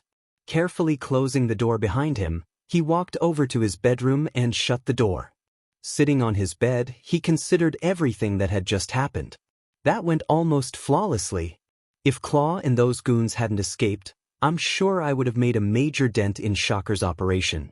I wonder if the police ever showed up to collect the evidence? Even if they didn't, at least I took apart a distribution center. As he thought about his prisoners escaping, he remembered the yellow envelope full of money. No doubt they took the money with them before they left. Maybe I should have taken that cash after all. He briefly reconsidered his decision before shaking his head. No, I did the right thing. Taking dirty money is a slippery slope. Besides, how would I ever explain where I got the cash? Mom would find out eventually. I might be penniless, but at least I've got my integrity. Changing into his pajamas, he stashed his costume in an old shoebox before laying back in his bed. It was Saturday, so he didn't have to worry about getting ready for school. He let himself relax as he considered everything that had happened. He thought back to what he had heard Shocker say. Who was Speed Demon? What was the 8 precepts? Why were they meeting? Truthfully, he hadn't learned much, but still.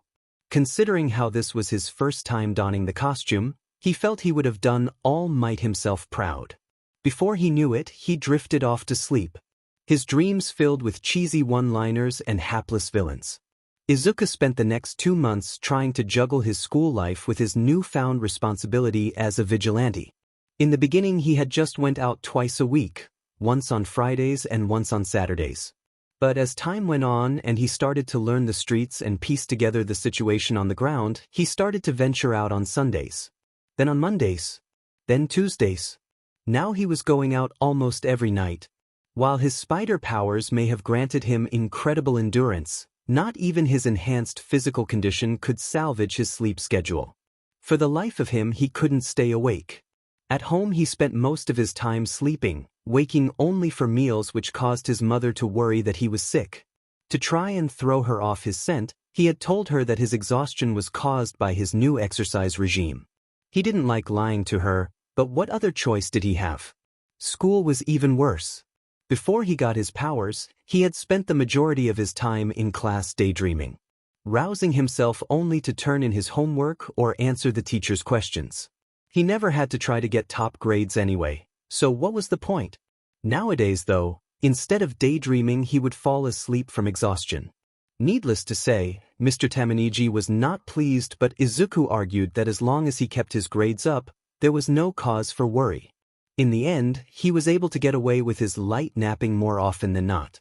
This drove Bakugo almost to the breaking point with rage, but somehow, he managed to restrain himself. He never once acted on his impulses, no matter how many times Izuku fell asleep in front of him. It was actually kind of impressive. One day, as Izuku was dozing off in his seat, something Mr. Tamaniji said penetrated into his fog-like mind.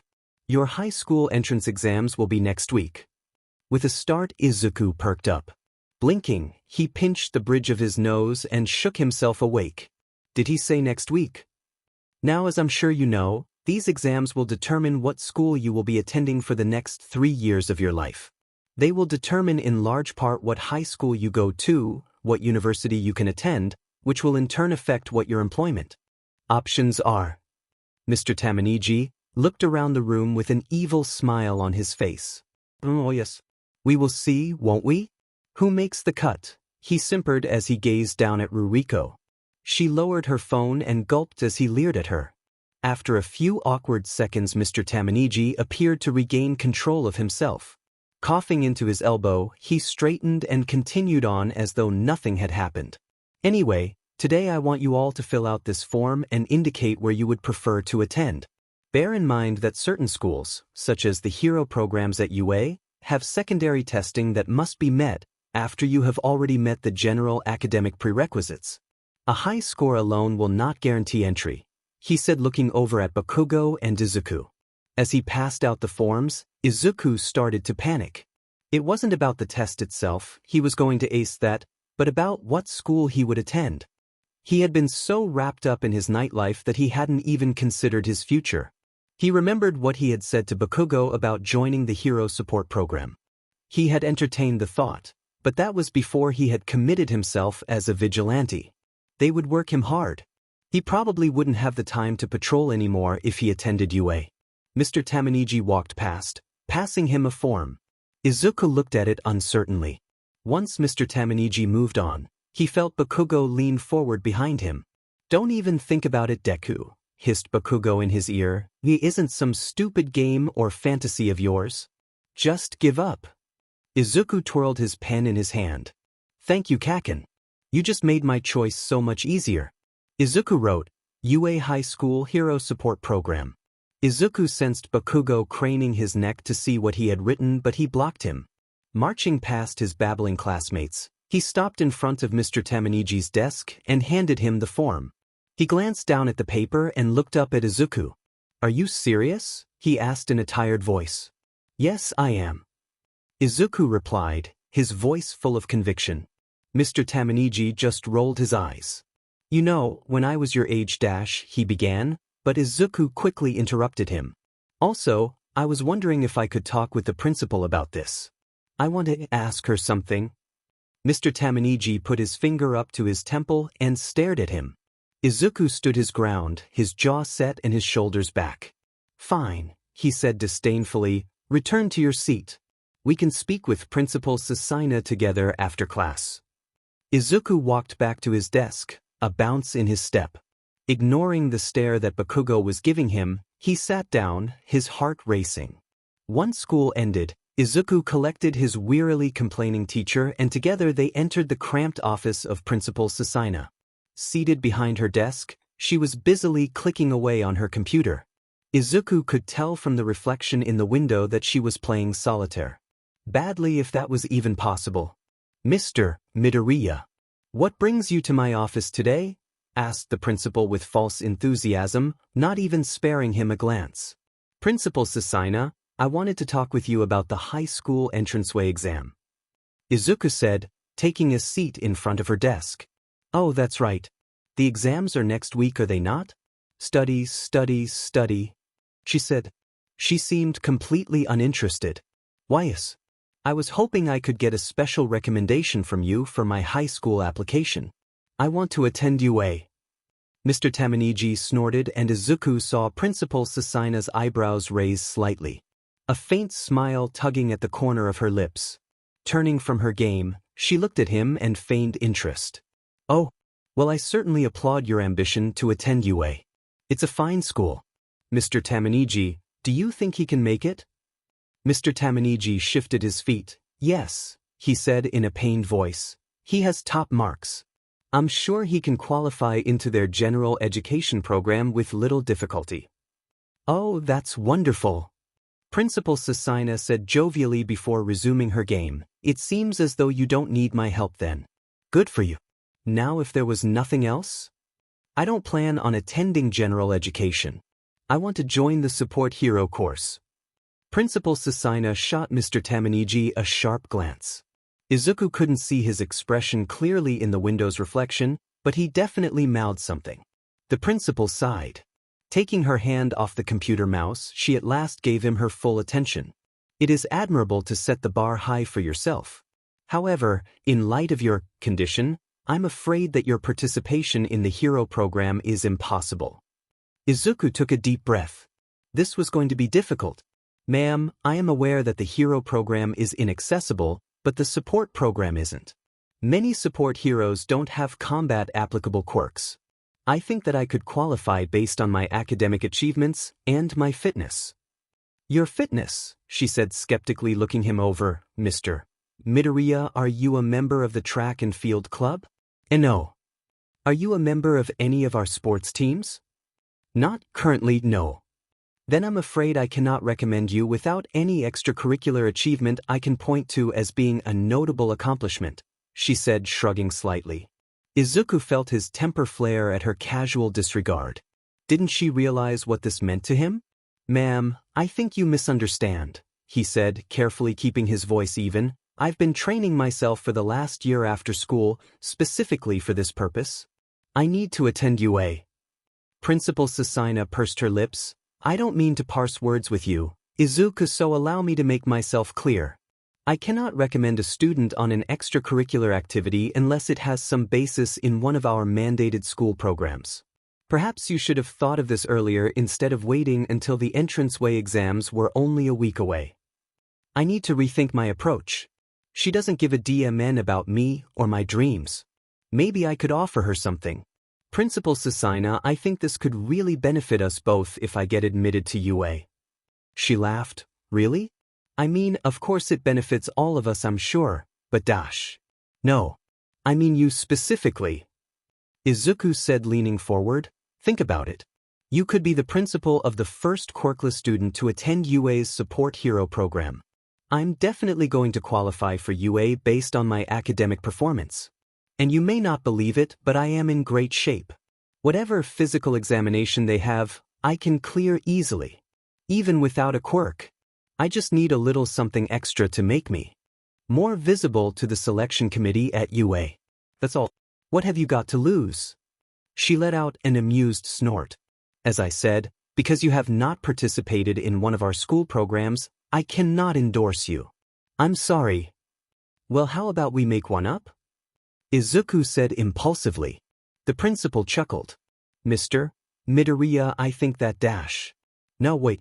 Hear me out. Izuku said, a faint note of desperation creeping into his voice. How about I take the standardized fitness test, he said, snapping his fingers. Base your recommendation on that.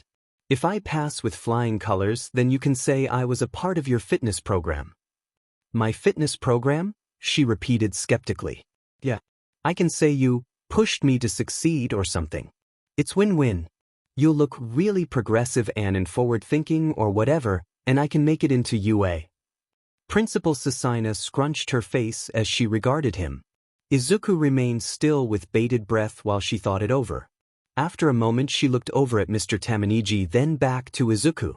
In the interest of the school, I've decided to allow you dash. Mr. Tamaniji groaned and Izuku felt his heart leap in his chest. To attempt the standardized fitness exam. If you achieve an exceptional score, I will write you your recommendation. In spite of himself, Izuku felt his eyes water, and he broke out into a broad grin. Thank you. I promise I won't let you down, he stammered, choking up as he spoke. Principal Sasina recoiled slightly, uncomfortable at his sudden display of emotion. She hated dealing with children. Well, very good then. Off you go, she said stiffly, shooing him away with her hands. Izuku couldn't help but break out into a wide smile.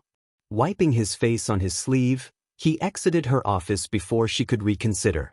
As Izuku walked home that day, he thought about how he could complete the standardized fitness test well enough to be considered exceptional but not so well as to appear superhuman.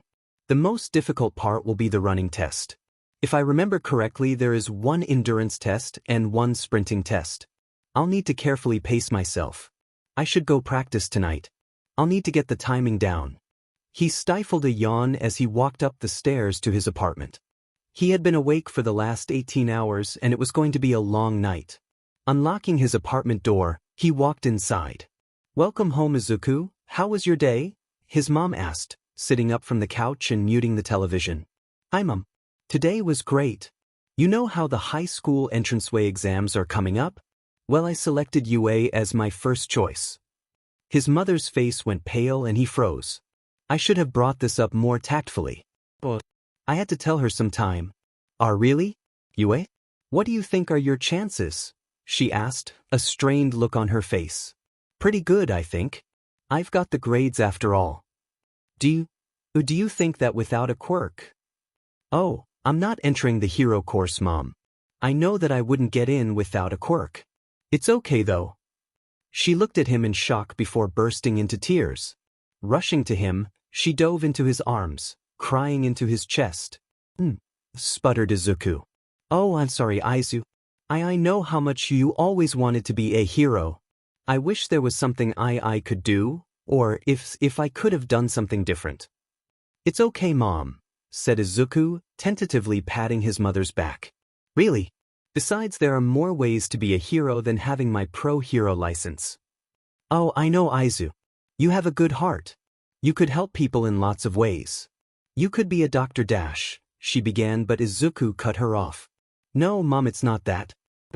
Here goes nothing. Decided to enroll in the support hero course instead. Well, she said, pushing herself back so she could look at him. I'm enrolling in the support hero program. A lot of support heroes work in labs or in hero design agencies, making gadgets and costumes and things. You know how I've always liked building stuff. Izuku stood there awkwardly as his mother slowly recovered. After dabbing at her eyes with her sweater, she looked into his eyes searchingly. But what about a quirk? Do you think you could get in? Maybe. I asked Principal Sasina for a special fitness recommendation. I'm hoping that if I can outperform the average student's fitness level sufficiently, I'll be able to argue that I can handle whatever challenges they have. Oh, I hope so, Izu. How can I help you? Can I make you anything or dash? No, Mom, I'm fine. I've just got to do exceptionally well on the fitness test, and I'll get the recommendation. When are you taking the test? I'm not sure. I'll probably have to ask Mr. Ijime tomorrow. He frowned slightly. Of all the teachers at Aldra Junior High, the gym teacher, Mr. Ijime was the worst. He had always treated him with contempt because he was quirkless. I'm sure you'll do fine. You've worked so hard already. I wish your father could, well anyway. Here, let me make you supper. He watched as his mother busied herself around the kitchen. Walking over to the couch, he sat down and started flipping through the channels. I'm exhausted. As soon as I eat, I think I'll call it a day. Oh, by the way, Izuku, I received a letter today from the doctor's office. He felt the hairs on the back of his head stand on end. Oh? What did it say? He said, trying his best to sound unconcerned. Apparently there is a new flu strain going around. It says that if you don't have a quirk, you are at a much higher risk for infection. It's been a while since you went to the doctor anyway. When are you free? I can take you after school. Izuku's mind raced. If it's just an immunization, why do I have this terrible feeling? My instincts have never been wrong before. Just to play it safe, I should refuse. But Mom will likely insist. Well, right now I'm busy studying for the entrance exams. Maybe I can do it later? I don't feel sick at all, Mom. But you've been sleeping so much. It's not normal, even if you have been exercising a lot. Well, I need to study though. Izu, it'll take 20 minutes, she said exasperatedly. I'll think about it. Just, don't book anything, okay? I'm doing fine right now and I don't want to be distracted. She let out a disapproving sigh, but she let the matter drop. Soon after she had dinner ready. Here, come eat while it's hot. You need your energy if you're going to be doing fitness tests now too. How are you sleeping, Izuku? I don't wonder if you spend too much time on your computer. After dinner, Izuku told his mom he had to study and excused himself to his room. Locking his door, he donned his sleeping mask and earplugs and went to bed. After sleeping a solid 5 hours, he awoke and prepared for his nightly excursion. Grabbing his costume and stuffing it in his backpack, he covertly snuck out the apartment while his mom was distracted on the phone. He used to wait until midnight before he left for his crime fighting, but he soon realized that even criminals sleep and there was less activity in the dead of the night. After making his way down to the street, he drew his hoodie tight and jogged down to the subway station. An hour later, he was clambering over a series of rusted metal gas pipes that ran haphazardly across the rooftop of a tumble-down dinner. Some members of the East Siders could usually be found eating a late supper here, and he wanted to know if there was any new word of the beef between them and Speed Demon. From what he had been able to piece together, Shocker and Speed Demon were crime bosses operating in the slums and each had control of their own gang. Apparently, they used to run in the same group of villains, the Sinister Six, before Speed Demon left the group.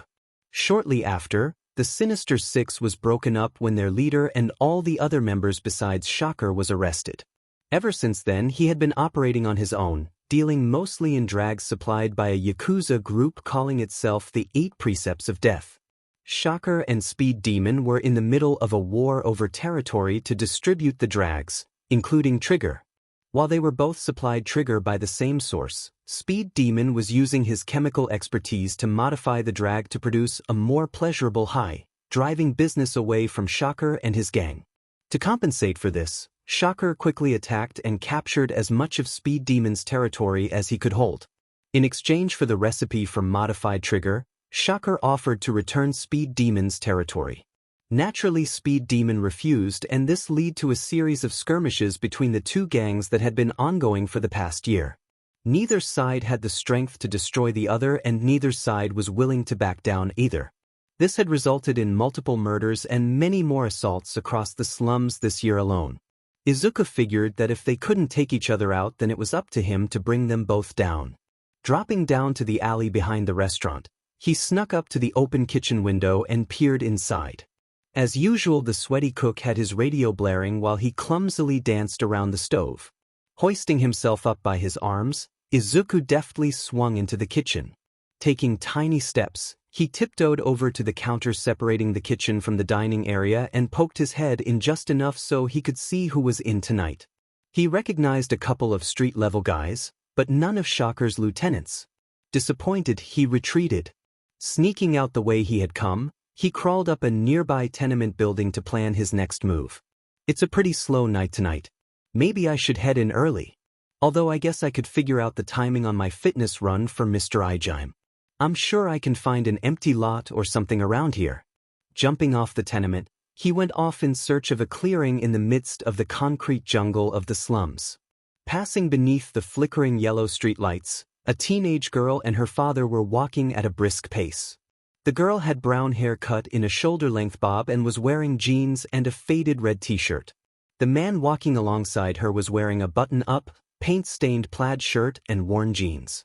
The man had his arm around the girl's shoulders, and the two hardly spared a glance at the squalor around them as they talked. "You didn't have to escort me home, Dad. I could have gotten home by myself," said the girl reproachfully. "Nonsense. It's no problem. I'm happy to walk you back, no matter how late you stay at the library," said the man. "Well, I just hope this isn't making your job too difficult," she said with concern. The man waved his free hand dismissively. "It's fine, Achiko. How did the studying go? Did you get a lot done?" "Not enough, I think." Achiko said nervously. I did some mock tests today and I didn't score very well. She ummed. The exam is next week, I'm doomed.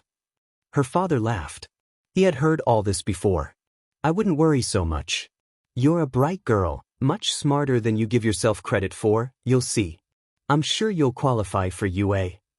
She wasn't convinced. The more she thought about the entranceway exams, the more she wanted to throw up. Every year junior high seniors across Japan would write the exams in the hopes of attending the best schools they could, and UA was the most competitive school in the country. The worst part was that this test was only to qualify to apply at UA. Assuming she qualified, she would need to write another test plus pass a practical exam to make it into the hero program. I don't know, Dad. I heard there's a lot of math on the entranceway exams. You've been studying night and day for the last month. I know you'll do fine. If anything, you're working too hard. She mumbled indistinctly in response. Everything her father was saying was going in one ear and out the other. Right now, her head was filled with equations, formulas, famous dates, and historic peoples. Continuing down the sidewalk, the pair passed by a brightly lit convenience store. Her father stopped outside the door. Hey, I know. Seeing as how you've been working so hard, how about we celebrate with a treat? Come on, I'll get you something. Achiko perked up. It had been a while since she had something sweet. Oh, okay, sure. Walking into the corner store, he and his reinvigorated daughter started to browse the selection of baked goodies available, totally unaware of the armed men that had just parked outside. Maybe I should just head back to my neighborhood, thought Izuku as he ran through the congested alleyway. There's nowhere to practice around here. The park had been full of used needles and broken glass, and Izuku didn't like his sixth sense going berserk every other step. Running up the side of a high-rise, he jumped onto the adjacent building's rooftop.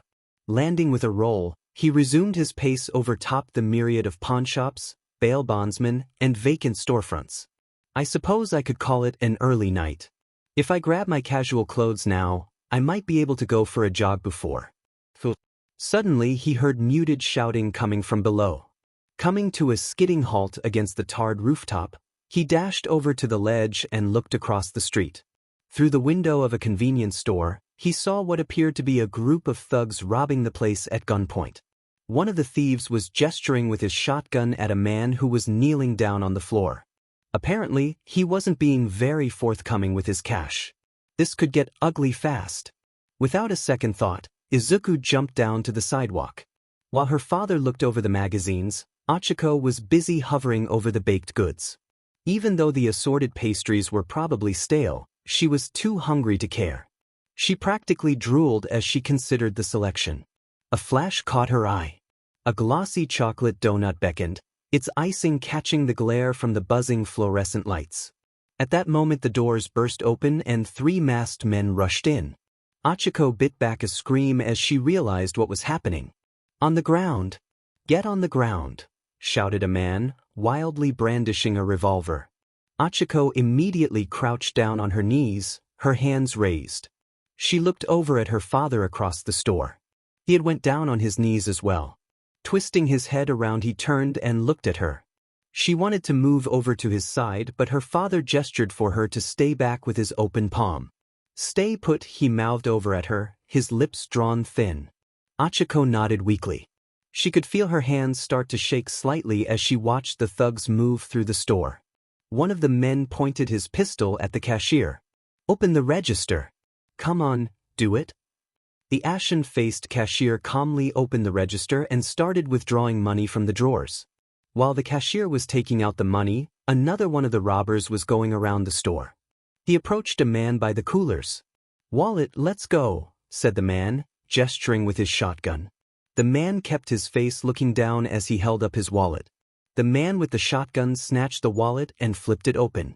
Grabbing his cash, he let the wallet drop to the floor. Stepping past the cowering man, he strode over to Achiko. Achiko quickly looked down at the floor. Paralyzed with fear, she watched as the man's dirty runners approached her. Wallet, barked the man, stopping in front of her. The barrel to the shotgun hovering near her face. Wordlessly, Achiko held up her small, hand-stitched wallet. Her mom had made it for her birthday a few years ago. The shotgunner snatched it from her hands and flipped it open. With a snort, he dropped it to the floor. She had only had some loose change. Walking past her, Achiko risked a glance as the thief began to walk towards her father. From over her shoulder she heard one of the robbers begin to shout at the cashier. "Come on, man, come on," shouted the gunman by the register. "What is the sheet? 20,000? Are you effing kidding me?" "That's all I have, man," stammered the cashier. While they continued to argue, the man with the shotgun had reached her father. "Hey, big guy, hand over the wallet," he said gruffly as he stood over her father. Her dad held up his wallet. The man snatched it and stepped back. Opening it with one hand, he looked inside. "What is this sheet?" he said, throwing the wallet back at him. I don't walk around with much on me." "Bullshit," shouted the man, raising his weapon. Achiko felt her heart stop. "You stashed that sheet in your pockets, didn't you?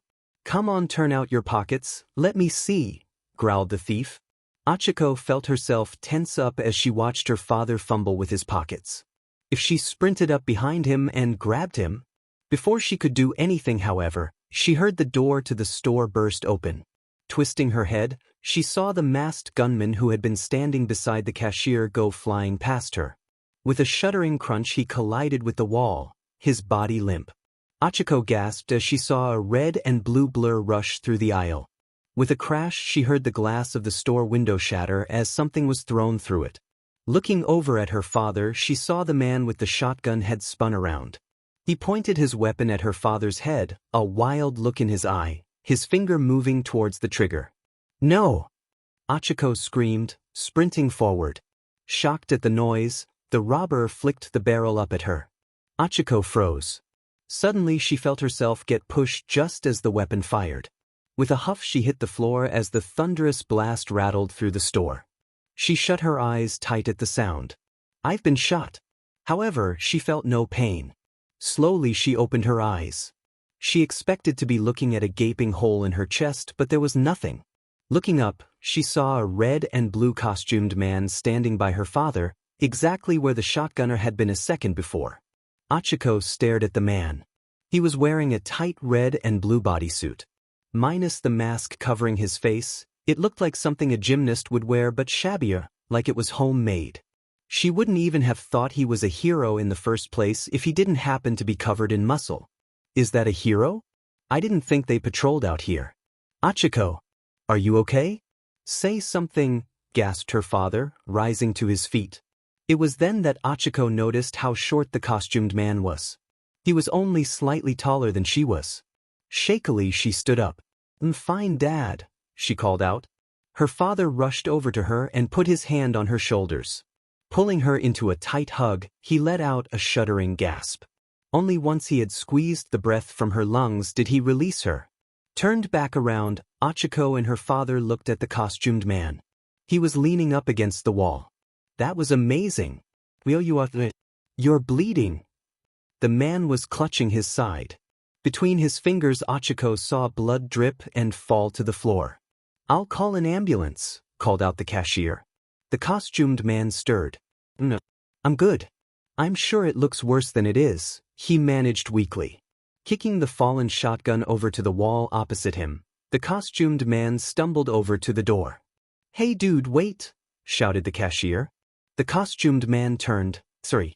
It's a school night and I've got exams to study for. See ya." At that he exited into the street. Achiko and her father looked at each other in total confusion. "Who was that?" they asked together. Several minutes later, Izuku haltingly climbed through his open window, gasping sharply as his side brushed against the frame. "Stupid shotguns, freakin' birdshot. I can't believe I got hit." Landing awkwardly in his room, he lurched over to his door and pressed his ear to the wood. His mom was sound asleep. Opening his door as quietly as he could, he snuck across the hall and into the bathroom. Turning on the light, he peeled off his shirt to examine his side in the mirror. Gingerly, he unwrapped the loose bandage he had made for himself out of the sleeves of his hoodie. Just to the side of his abdomen, there was a small bleeding wound the diameter of a pencil. Izuku pushed around the wound and winced as a sharp thrill of pain ran up his abdomen. He could feel the pellet lodged in his gut. Another 3 centimeters and I would have dodged it. On the other hand, a few centimeters in the other direction and I might be looking at a great big hole in my stomach. That's what I get for becoming careless. Opening the medicine cabinet, he grabbed a small pair of pliers and a bottle of rubbing alcohol. Taking a fresh, clean washcloth from the bathroom cupboard, he dabbed it into the alcohol before gingerly cleaning around his wound. He winced. The alcohol burnt like fire. I hope I'm not infected already. Setting aside the towel, he picked up the pliers. Taking a deep breath, he steeled himself. With trembling hands, he brought the pliers over to his side. Lightly he brushed them against his skin and he flinched at their cold touch. He would need steady hands for this. Exhaling, he placed the pliers back on the counter and stared at himself in the mirror. It can't stay in there, can it? What are you going to do? Go to the hospital? Tell them you fell down and got a shotgun pellet in your side accidentally? Stop being such a PP Deku. Taking up the pliers again, he went back to his side. Gritting his teeth, he reached the steel tips into the wound. Ignoring the flaring pain, he concentrated on his work. After a few unpleasant seconds, he felt the intrusive metal ball. With a grunt, he pulled the pellet out. As the pliers exited his body, blood spurted from his wound, anew dripping all over the tile floor. Grabbing the washcloth, Izuku did his best to stem the bleeding while he looked for a more effective dressing. All his mother had in the medicine cabinet was a small bandage, not much larger than a band-aid. Well, the wound is pretty small, I guess. Opening the bandage wrapper, he pressed the small bandage to his wound. Amazingly, the bleeding around the wound stopped. Pushing his thoughts about internal bleeding and infection as best as he could out of his mind, he looked around at the mess he had made. The floor and sink were covered with blood. Grabbing some toilet paper, he bent down and started to wipe up. Real clever Izuku. So much for having unbeatable reflexes. As he cleaned, he remembered the girl's face as he pushed her out of the way of the shotgun blast. Despite himself, he smiled slightly. It could have been a lot worse. While Izuku was busy performing surgery, Achiko and her father were giving their report to a doughy, round-faced detective. So, then what happened? Asked the detective before biting into the gooey donut he was holding.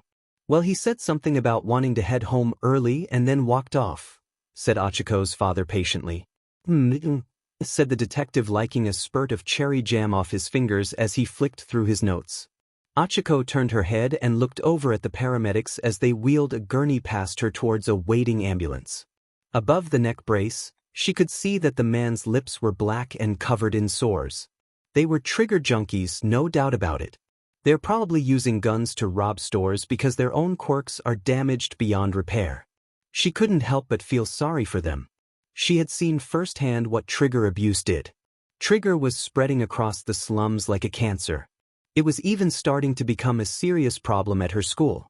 Hopeless kids with nothing to live for turned to the drag to have a taste of power and live like a big shot, if even for a few hours.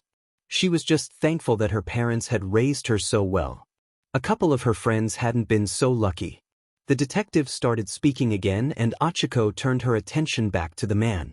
So, you're in there, shotgun to your head, and this blue-red weirdo comes in. Punches these guys, then leaves after taking one in his side. That about right, Mr. Uraraka? Said the detective between bites. Yes. And you've never seen this guy around before? Maybe he's been around the block a few times, eh? No. I never saw him before tonight. And how about you, miss? Never heard of this guy? A man in blue and red. No, officer. Never. Achiko said innocently.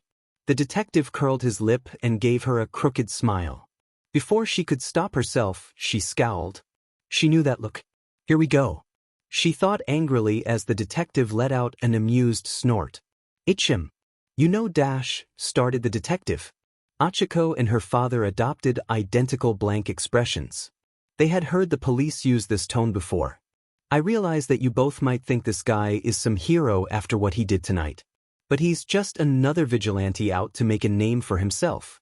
It's only a matter of time before we catch him knocking over one of these stores himself, I bet.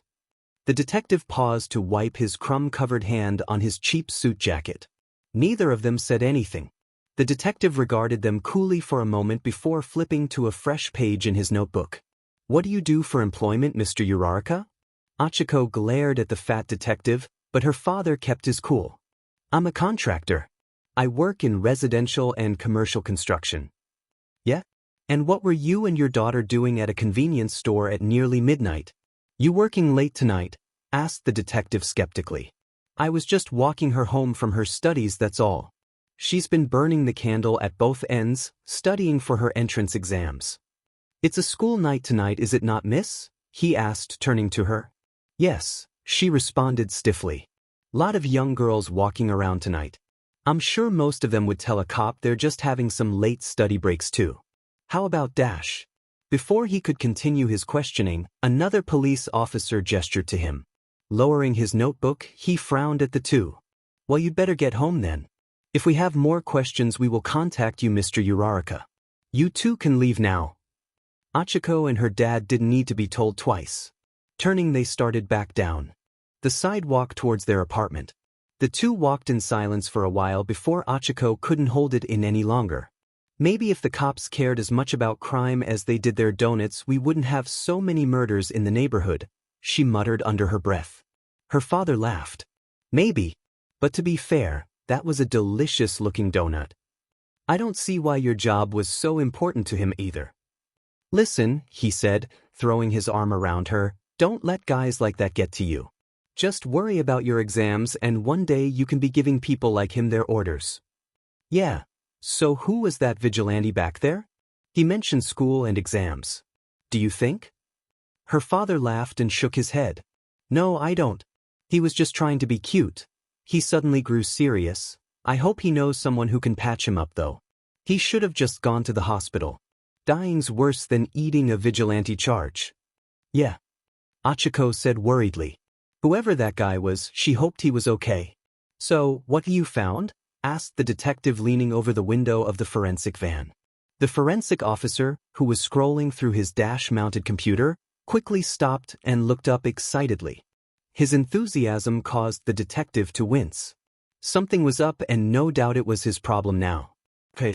So you know the blood sample we collected from the floor? The vigilantes. The forensic officer started eagerly. Yeah.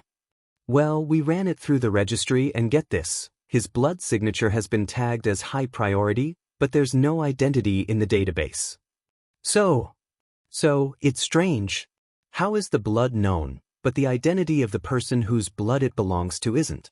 It's weird.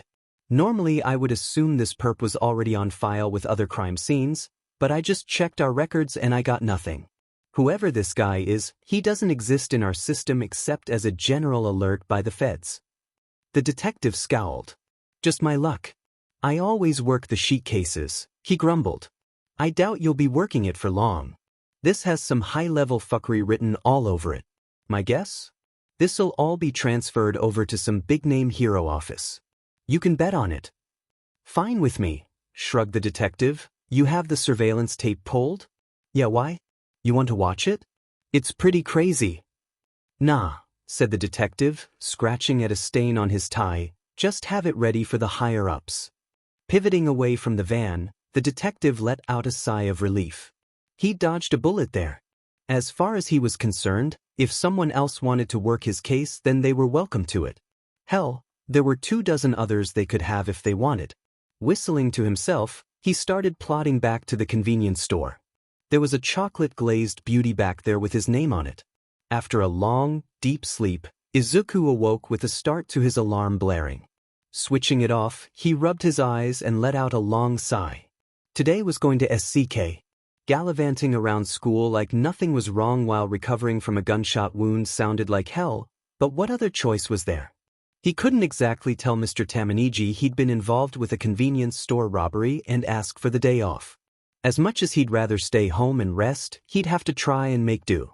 Carefully climbing out of bed, he preemptively winced in anticipation for the stabbing pain in his gut he was sure to feel. However, to his surprise, he hardly felt more than a twinge.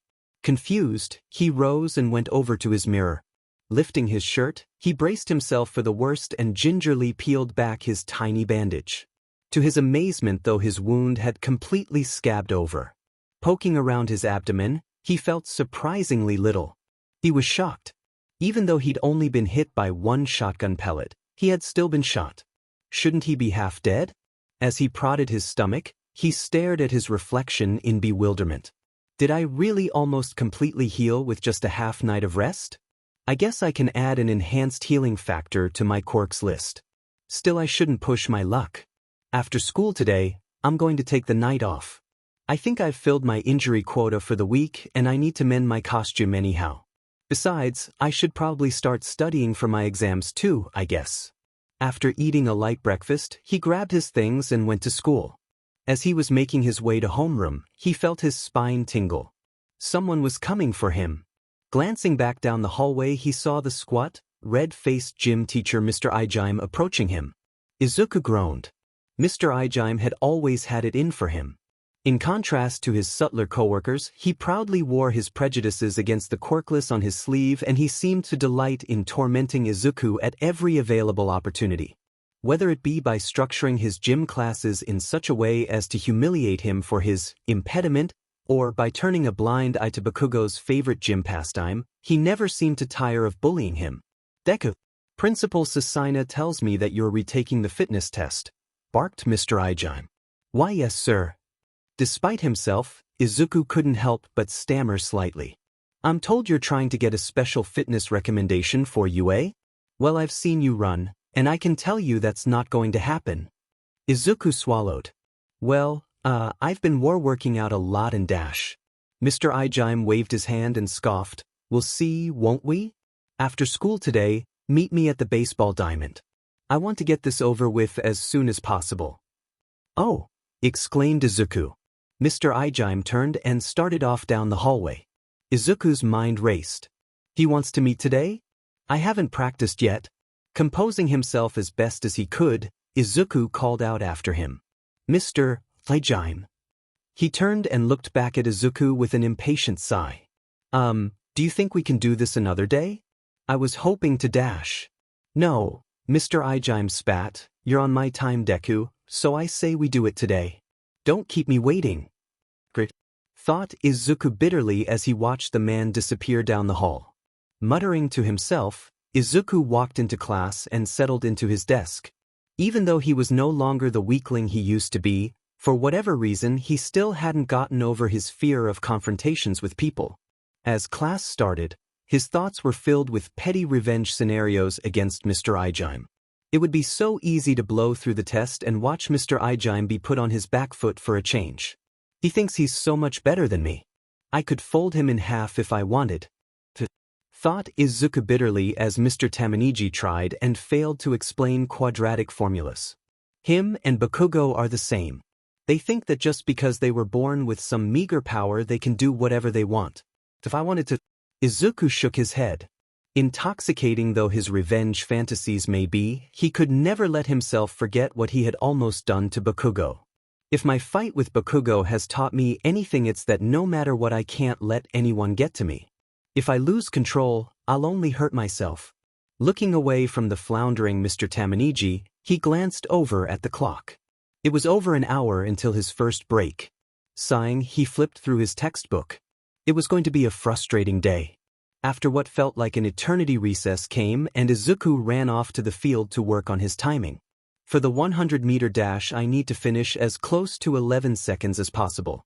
As for the 800-meter run, I just need to pace out 2 minutes. If I run any faster, I might break some sort of record, and I don't need that kind of attention. Pacing out some distances, Izuku ran and timed his performance. He found that if he just concentrated on his counting and ignored his surroundings, he could set a reasonably consistent pace. However, try as he might, he was still much too fast. Before he knew it, the recess bell chimed. Izuku briefly considered skipping class to work on his running, but he didn't want to risk detention and miss his meeting with Mr. Izuku entirely. Izuku doubted he would let him reschedule. Sitting back in his desk, Izuku impatiently watched the minutes until his next break creeped by. It seemed as though every teacher was spending the lead-up time to the entrance exams going over the coursework. Though most of his classmates were grateful for the extra study time, Izuku found the review PRDIS maddeningly boring. As he waited, he couldn't help but obsess over his situation. I should have thought about getting into UA sooner. Why did I insist on the fitness recommendation without setting a date or anything? How can I possibly set my pace correctly? Izuku continued to practice over his lunch break and afternoon recess. However, try as he might, he couldn't get his time to within an acceptable margin of error. Finally, he had to give up and head back to class. While his classmates were sweating over their geometry homework, Izuku was panicking over his upcoming race. In less than half an hour he would have to impress Mr. Ijime. I'm doomed. If only I had someone to race against, this might be easier. Someone to set the pace. But I don't have any friends, unless... Izuku scanned over his classmates. With the exception of himself and Bakugo, they were all likely to suffer intensely during the exam. It wasn't that they were all stupid necessarily, just that they'd had the misfortune of having Mr. Tamaniji as a teacher. For them the situation was dire indeed, as for the first time in their young existence they were encountering a barrier that could decide the outcome for the rest of their lives. Their parents, their teachers, everyone was telling them that if they wanted to be successful they had to do well. To say that tensions were high would be an understatement. Of all the students in Izuku's grade, there was one in particular who looked especially worried. The violet-haired socialite, Ruriko. Academics had never been Ruriko's strong suit. She got bored with the subjects quickly, and when she wasn't texting or surfing the internet on her phone, she was talking, doodling, passing notes, and whatever else as long as it wasn't school-related. The only thing that she cared about, near as Izuku could tell, were the clubs she belonged to. But for all her disdain for academic pursuits, even she had come to realize that this was one test that she couldn't afford to fail. Now that there was less than a week until the entrance exams, she had entered full crisis mode, and for the first time in as long as Izuku could remember, she was actually trying to pay attention. She's the perfect candidate. All I have to do is convince her that I can help her study, and maybe she'll agree to help me. I just have to actually go over there. Izuku gulped. He was never any good at dealing with girls. For some reason he always tripped over his words and never knew what to do with his hands. Get over yourself, Deku. You're a vigilante, for God's sake, grow some backbone. You've stormed buildings and... Stop mumbling, Deku, hissed Bakugo from behind. Izuku froze. He had a bad habit of talking to himself. Turning, he stared back at Bakugo in horror. What? Izuku said nervously, I didn't say anything. Bakugo rolled his eyes and went back to his worksheet. Izuku gulped. Bakugo and everyone else had gotten used to his mumbling by now, but who knows what they might hear him say. He would need to control himself better in the future. Taking a deep breath, he stood up from his desk and walked over to Ruriko. She sat all the way at the front, right beside Mr. Tamaniji's desk. Moving around to her side, he stood beside her and cleared his throat. Hey Ruriko. She didn't seem to notice him. She was mouthing the words of her geometry problem, brow furrowed in intense concentration. Hey, Ruriko, Ruriko. Her eyes turned from the page and she looked up at him open-mouthed. Her look of numb confusion gradually changed to one of surprise as she realized that he was talking to her. Deku? What do you want? Hi Ruriko. I have a proposal for you. Izuku and Ruriko stood side by side in their gym uniforms by the baseball pitch. Izuku was awkwardly swinging his arms and muttering to himself. He had never spent any time with any of the girls in his class before, and he was unsure if he should attempt small talk or not. Ruriko was busily texting on her phone, completely oblivious him. If she found the moment awkward, she didn't show it. Just as he was about to say something, a door on the far side of the yard opened and Mr. Ijime came striding out. Scowling, he started to march his way over, a whistle around his neck and a clipboard in hand. Here he comes. Izuku breathed, his voice breaking slightly. Clearing his throat, he turned to Ruriko. So, do you remember the plan? Yeah. Just run as fast as I can and beat you. No problemo. Ruriko said, tapping away at her phone. Alright, just try your best, okay? She said, tossing her hair. Izuku took a deep breath and watched as Mr. Ijime approached. As he got in range, Ruriko dropped her phone down on her backpack and started to do some stretches. Izuku watched as she started to stretch her legs before quickly looking away. I guess I should go through the motions. This'll probably be suspicious enough as it is. Emulating her, he quickly began to hop and skip around, trying his best to make it look like he knew what he was doing. Ruriko, why you here? Did you want a fitness recommendation too? Asked Mr. Ijime. I wouldn't say no to one. I was told to come here and be a pace setter for Deku. Mr. Ijime frowned. So will you be doing the entire fitness test or dash? No. Izuku squeaked. The pair looked at him. Clearing his throat again, he continued, no, she just has to run the 100-meter and 800-meter tracks. That's all. Mr. Ijime shrugged. Fine, whatever. So, are you two ready? The two nodded. Okay. See that orange flag along the foul line? I paced out 100 meters earlier today. Go stand by it. On my whistle, run from there to home plate. I'll be waiting with my stopwatch. Okay, do I dash? Mr. Ijime let out an exasperated sigh. Just stand by the flag and run when I blow the whistle, Deku. Get your head out of your butt. Go. Hustle up. Slightly frazzled, he turned and started to jog to the flag alongside Ruriko. As they neared the starting line, she turned to him. Mr. Ijime is such a dickhead, hey? Why yeah. You know, I've never really noticed before, but you're actually pretty built, Deku. When did that happen?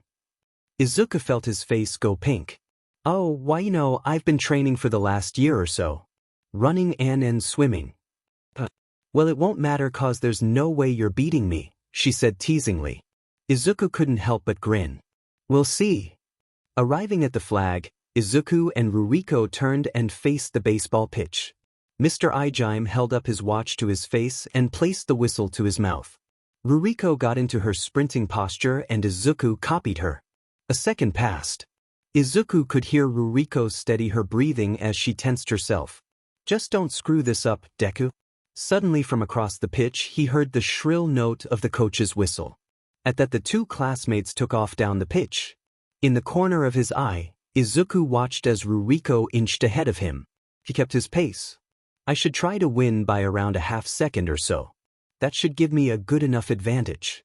In his head Izuku tried his best to count out his seconds. 7th. The diamond was coming up fast. Izuku looked over. He and Ruriko were neck and neck. Izuku put on a burst of speed, swiftly passing her. Crossing the home run plate, he jogged to a halt. Turning around, he saw Ruriko cross the finish line herself. Her face was red and her chest was heaving. Putting her hands on her hips, she slowly walked around in a wide circle, her lungs gulping in air. Izuku tried to look fatigued as he trotted over to Mr. Ijime. Time? He asked. Mr. Ijime looked up from his stopwatch. A deep frown on his face. 10.54, that can't be right. Slightly too fast. This is no time to hesitate though, thought Izuku, sweating slightly as his back tingled softly. Woohoo! Izuku said loudly, trying his best to sound jubilant. A new personal best. A new school best, Hell, maybe a new record for your age group. Something must be wrong here. There's no way you cleared that time. Mr. Ijime growled, scowling over at Izuku as though he had tampered with the watch somehow. Well, I told you I've been training dash. Shut it, You two stay here. I'm going to go grab another watch and see if this one's busted. Mr. Ijime turned and started off back to his office, muttering darkly under his breath. Izuku did his best to ignore the various insults he heard and instead turned to face Ruriko. She was now laying in the grass, recovering her breath. Good race, he said chipperly. Ruriko looked up at him and shook her head incredulously. Why aren't you in the track and field club, Deku? She said panting. Seriously, that time is incredible.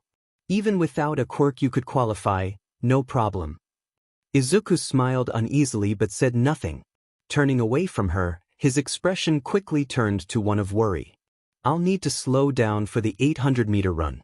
Eventually Mr. Ijime came striding out to the pitch. His scowl still firmly affixed to his face. Hey, I got a new watch. See the 3 flags? He pointed to 3 separate orange flags across the baseball field. Those are paced out 100 meters each. Run past each one, then pass across home plate. You have to run 2 laps. Are you two ready? Izuku and Ruriko nodded. At the blast of the whistle, the two took off. Running alongside Ruriko at first, Izuku slowly pulled out in front of her. I'll just maintain this pace. This seems fast enough. As he passed the first flag, Izuku heard Ruriko's breathing become more and more distant. She's just getting tired, don't slow down. If you start hovering around Ruriko as you run, that would be really suspicious too. Rounding home, Izuku looked over at Mr. Ijaime. His expression of dull anger hadn't changed for the worse, so he kept his pace the same. Before long finished his second lap. Woo, said Izuku nervously between deep breaths. Well, I feel pretty good about that one. Time.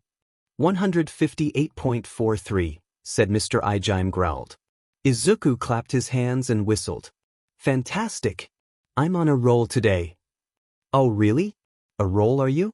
Tell me, exactly when did you start training Deku, because last year when you took the same test, you took over 4 minutes. Mr. Ijaime put his hands on his hips, slapping his clipboard against his knee. Izuku started to fidget. I mean, I've been, running every day and I've been really consistent with my training, good diet, yoga, what have you. He finished nervously, wiping his brow. He had started to sweat again, and it had nothing to do with the run. What training? Be specific. What training? Izuku repeated weakly. Yes. What training did you do to become as fast as you are in just 1 year? Izuku gulped, racking his brain for some answer. Suddenly it came to him. I used the all-might guaranteed 0 to hero workout regime. Izuku said, pounding his fist into his palm. What in God's name are you blathering about? At that, Izuku started to recite the core tenements of a healthy body as outlined by All Might in his various interviews and appearances. After less than a minute of lecturing, Mr. Ijaime threw up his hands. Fine. Whatever. Just shut up. Holy shit, you do go on, don't you? Let's just hurry up and get this over with. We still have the other courses to complete, and I'll be demed if I'm missing the baseball game because of you. He paused and looked behind Izuku. Ruriko, are you alive? Ruriko was sitting on the grass as she recovered her breath. Grimacing, she nodded weakly and got to her feet. I'll see you later, Deku. Don't forget about our deal, she said as she aired out her collar. Okay. I'll talk to you tomorrow, okay? Ruriko gave him a thumbs up. After gathering up her backpack and phone, she made her way back to the school. That wasn't so bad. Thanks to her, I set a much more realistic time. I just hope the price I paid wasn't too high. Deku, push-ups. Let's go already, shouted Mr. Ijaime behind him. Obediently, Izuku dropped down and started doing his push-ups. Every once in a while he would let out a grunt of effort or pause for a half-second break, but considering how much he could lift, he might as well have been lifting a pencil. Still, he had to keep up appearances. No doubt Mr. Ijaime was suspicious enough already, and he wouldn't put it past Mr. Ijaime to test for steroids or something if he did too well. However, despite the glowering gym teacher looming above him that was audibly grinding his teeth in incredulous rage, Izuku couldn't quite suppress his rising sense of excitement. The hard part is over. That recommendation is as good as mine. Meanwhile in Tokyo, Dr. Akatani was sitting bolt upright in his chair as he read through the medical report. He had read it a dozen times already, but he wanted to be sure there wasn't some sort of mistake. Apparently, an anomalous blood sample had been recovered at a convenience store in Mizudafu last night. According to eyewitness testimony, a vigilante had shown up to stop a robbery and suffered a chest wound in the process. Before police could arrive, he had fled the scene. He looked over at his other monitor where the surveillance camera footage was playing on loop. The blue and red figure was moving too fast to capture on the poor quality CCTV footage, but he could see enough. For the past 2.5 months he had been under constant strain. Despite the assurances of the budgetary committee to avoid restructuring until after the fiscal year, when the modified arachnid specimen hadn't been recovered, he had his staff gutted. Nearly the entire science team was reassigned. As if that wasn't bad enough, his lab was repurposed to different projects. For all intents and purposes, he was on paid suspension until he could be fired. But now, Dr. Akatani opened his desk drawer.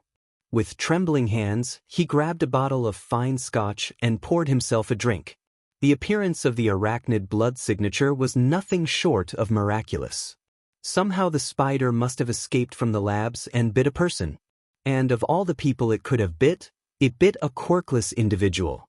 And of that minuscule percentile of the population, this person did not succumb to horrific bodily mutation, brain death, or any of the other grievous side effects of genetic modification, but had survived unscathed. Survived and manifested new quirks patterned after the insect.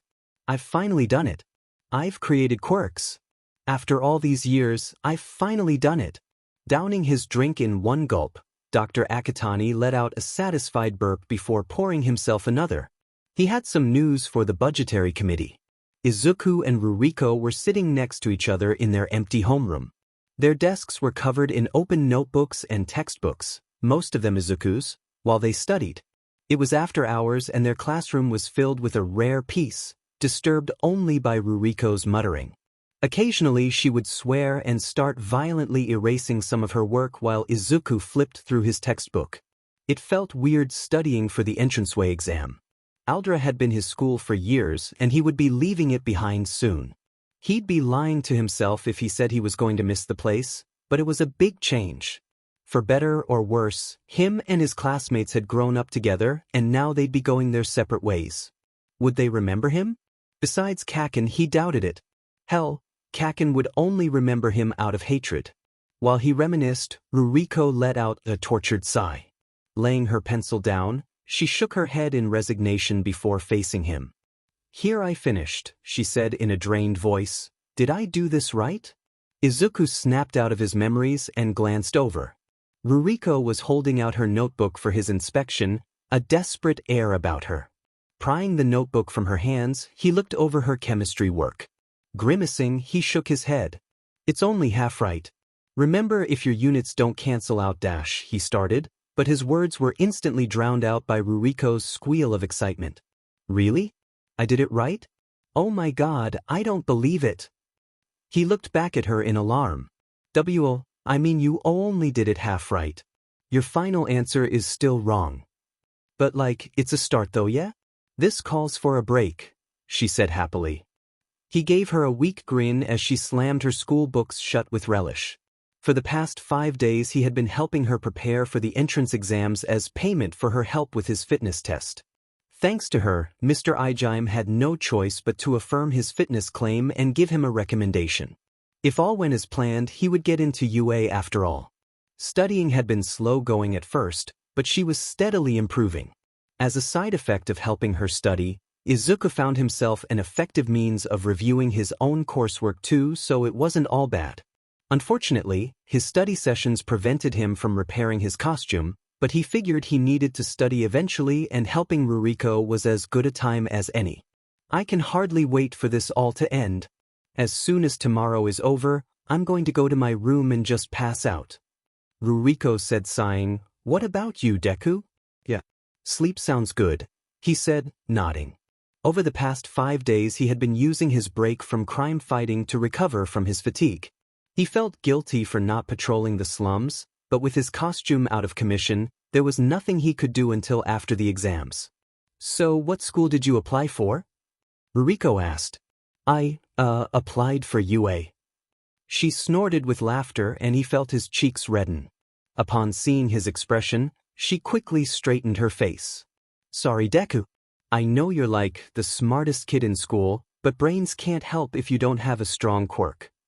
Do you really think that? He asked sadly. Quirks aren't everything. Besides, I aced the fitness exam. That has to count for something. Yeah, but All Might can run as fast as a bullet train and punch down a skyscraper. That's the kind of power you need to make it into UA. Not every hero has a super powerful quirk like All Might though, he pointed out and Ruriko shrugged. Most of them do. I'm not trying to get you down or anything, Deku, but that's just how it is. You don't see me trying to become a hero with my weak butt quirk, she finished bitterly. He frowned at her. It was true she didn't have a particularly flashy power. Her quirk allowed her to see in the ultraviolet and X-ray spectrums of light. A side effect of her enhanced vision was that she had to wear special sunglasses whenever she was outside to protect her sensitive eyes. I think you could become a pro hero if you really wanted to, he said earnestly, and she scoffed. What? If someone wants to beat me, they just need a powerful enough flashlight. Maybe. But on the other hand, you can perceive colors and qualities in light that no one else can. You can see where electronics are and harmful radiation. I think your quirk could be really useful under the right circumstances. She was silent, so he continued. You know, people are always saying you need a powerful quirk to be a hero or to be successful, but I don't believe it. I think that as long as you try and do the right thing, put in the work, and are willing to carry the responsibility of looking out for the people around you, you can be a hero. Power or no. He noticed that she was studying him intently beneath her opaque glasses, and he suddenly got embarrassed at his outburst. Well, anyway, let's get back to your chemistry work. Here, how about you try balancing this formula? The next day, Izuku sat with his classmates and wrote the dreaded entranceway exam. Predictably, it had been as easy as he had thought it would be. After checking over his paper a final time, he turned in his test and returned to his desk. Shortly after, Bakugo also finished and handed in his paper, a smug smirk on his face. With nothing else to do, Izuku began twiddling his thumbs and looked around the room. Everyone else was frantically scanning over their test, trying desperately to remember their notes. Glancing over at Ruriko, he was pleased to see that she was at least writing in answers unlike her friends. They all looked like they were trying to decipher another language. Mr. Tamaniji lifted his head up from his swimsuit magazine and peered over at the clock. 2 hours left, he said, liking his thumb and turning the page. There was a collective around the room, and the sound of scribbling intensified. Yawning, Izuku put his head on his desk and started to think about how he'd repair his costume. Eyes closing, he drifted off to sleep. The next thing he knew, he awoke to the sound of scrapping desks. Jolting back upright, he guessed that Mr. Tamaniji had called the exam to an end. Stretching his arms, he watched as his classmates trudged up to Mr. Tamaniji's desk, their shoulders slumped in defeat. I will have your results for you by Monday. Enjoy your weekend, he said with sadistic cheer. The bell rang and Izuku stood. While everyone began nervously questioning each other about this or that math or science problem, he silently gathered his things and left before he was noticed. Funnily enough, Bakugo was doing the same. No doubt he was thinking the same thing he was. If they stuck around, everyone would try and use them to check their answers. Once he was safely out of the school, he started on his way home. He couldn't help but feel oddly nostalgic as he walked the familiar route back to his apartment. Times were changing, and soon he'd be leaving Aldra Junior High behind and become a high schooler. Sighing, he shifted his old all-might backpack and slowed down to enjoy the trip. Sooner than he would have liked, he arrived back at his apartment building. Welcome home, Izu. How did the test go? His mother asked as she busied herself around the kitchen. It was about what I expected, he said, letting his backpack drop from his shoulder onto the floor. He sniffed the air. What are you making? He asked excitedly. He had caught a familiar scent. Well, I thought you could use a special treat for finishing your exams, so I made katsudon. Ooh, Izuku said, advancing into the kitchen. It's not ready yet, doofus. Go watch TV or something, I'll call you when it's done. Reluctantly, he went over to the couch and turned on the TV. Making himself comfortable, he navigated over to the disaster alert channel. What he saw almost made his heart stop. There on the screen was an enlarged still image of him in his costume inside a convenience store. He quickly turned up the volume. Police are asking for help identifying this figure. He is male, likely in his late 20s to early 30s, and is of smaller stature. It is believed that he is involved in the gang violence within the inner city area. If you have any information concerning his past or present whereabouts, please call the Villain Alert Hotline. The villain name assigned to this individual is Spider-Man. Izuku's jaw dropped as the reporter continued. I've been classified as a villain? Because I stopped a convenience store robbery? And what's with that name? Spider-Man? But why am I called? A horrible realization creeped into his mind. They must know that I'm the one who was bitten by the spider. But how? Looking at the television screen, Izuku watched them replay the surveillance camera footage. He groaned as he saw a thin marking of blood on the floor. The police must have found my blood and ran it through the quirk database. Even though my identity wouldn't be in there, I'm sure they'd recognize whatever mutation the spider caused. Stupid death. Really, really stupid. Miming, he dropped his head in his hands. Izu? What's wrong? Do you feel sick? He looked up at his mother and put on the best smile he could muster. No, Mom, I just remembered I forgot something at school. I'll have to pick it up on Monday. Well, it's nearly ready. Come set the table. After dinner, Izuku turned on his computer and went to the Hero Board website. Sure enough, there was a tagged post about the new villain Spider-Man. Initially, he was excited to read what people thought of him, but after reading through the comments, he quickly became annoyed to see that most of the discussion revolved around making fun of his costume. These street-level villains always have the shittiest costumes. He's just a rip-off All Might but with none of the pizzazz or power. I did not rip off All Might. It's called a homage. Besides, they were the spider's colors. He read another comment. They set up a hotline for this twirling loser? Just check the men's jazz dance studio, you'll find him creeping around the change rooms in his leotard. I do not twirl. He shook his head as he scrolled down. Somehow it's fitting that this dork is called Spider-Man. I wonder if the long johns he's wearing has a bum flap for his web. My costume doesn't have a bum flap. And I don't have web either. He'd had enough. Scoffing to himself, he closed the page. I'd like to see these guys do better. I wonder what they would say if they saw me on the street. Well, they'd probably call the cops. Staring at his empty monitor, he considered what his newfound fame meant. I suppose this was going to happen sooner or later. I just can't believe that I was identified so fast.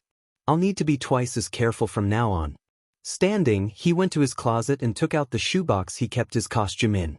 Opening it, he looked down at his ripped, blood-stained spandex.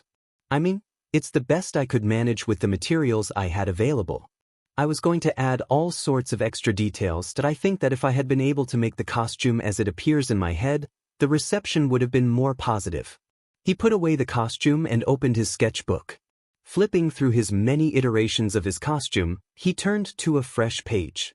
Spider-Man? Izuku spent the rest of the evening redesigning his costume.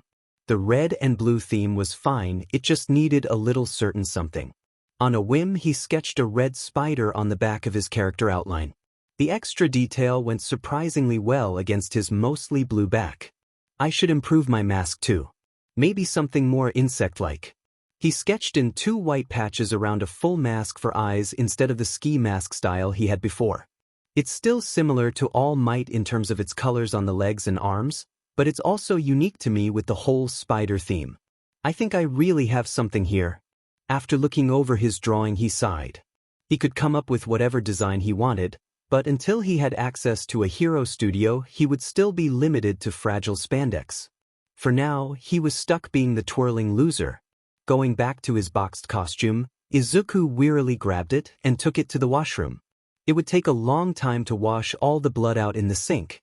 Dr. Akatani arranged his notes before him as the meeting room filled with professionally dressed men and women. He tried his best to appear calm, though he couldn't help but feel jittery. The budgetary committee would fight him hard today, and he had many enemies in this room. Until recently, he and his program were officially slated for termination, and all the funds for his program had already been reallocated to other projects, much to the delight of his colleagues who had their own projects to manage. But now with the appearance of Spider-Man, he had a real shot at arguing for clemency before the executioner's axe could fall. Besides having to deal with the fiends of the budgetary committee, he also had to contend with the Ethics Commission watchdog. Despite what their name might suggest, the Ethics Commission actually cared very little about proper conduct. Instead, it was their job to ensure that his work was never publicly known. The problem was that they had always viewed his program as an unnecessary risk. After all, if his human experiment trials at Tartarus were ever brought to light, he wouldn't be the only one to see a prison cell. Thankfully, he had some allies in the room that he could count on to keep the conversation focused on the benefits his work could bring. Both the Japanese Defense Force appointee and the Professional Hero Association liaison were staunch supporters of his work in the past, and he was hopeful that they would voice their opinions during the meeting. He wasn't worried about unemployment. He just didn't want to lose his position. The JDF had always advocated for his research. When his program was dissolved following the arachnid escape, they had even expressed interest in hiring him to continue his work under their administration. It was a good contingency plan, but he had little desire to work for the military. Their facilities were crude and their bureaucracy was even more overbearing and inefficient than the federal government. The Hero Association were also interested in hiring him, but working with them would be pointless. While he would have unprecedented freedom to carry out his research as he saw fit, they didn't have nearly the budget to afford the staff and facilities he required to make any meaningful progress. To have any hope of continuing his work, he needed to preserve his job and regain his funding. It was the only way. As everyone finished taking their seats, Gio Sakachi addressed the room. "Ladies and gentlemen, thank you for coming on such short notice. This inquiry has been called into the Quirk Suppression Program due to recent lapses in operational security. These lapses resulted in the escape of laboratory experiments, the loss of valuable government property, and the subsequent mutation of a quirkless individual into the being informally known as Spider-Man. Dr. Akitani, state your position for the record." "My name is Dr. Mikumo Akitani. I am the current head of the Quirk Suppression Program, and I have acted as lead researcher in said program for over 20 years. The stenographer's fingers flew across her keyboard as she typed his words. "Would you please describe, in detail, the events culminating in the security breach at your laboratory?" Over the next hour, Dr. Akitani went through the escape of the arachnid specimen. How improper transport and storage protocols enabled the escape and how it was possible for the spider to exit the building and bite someone. It was all a formality, as everything he was saying had already been submitted in writing anyway.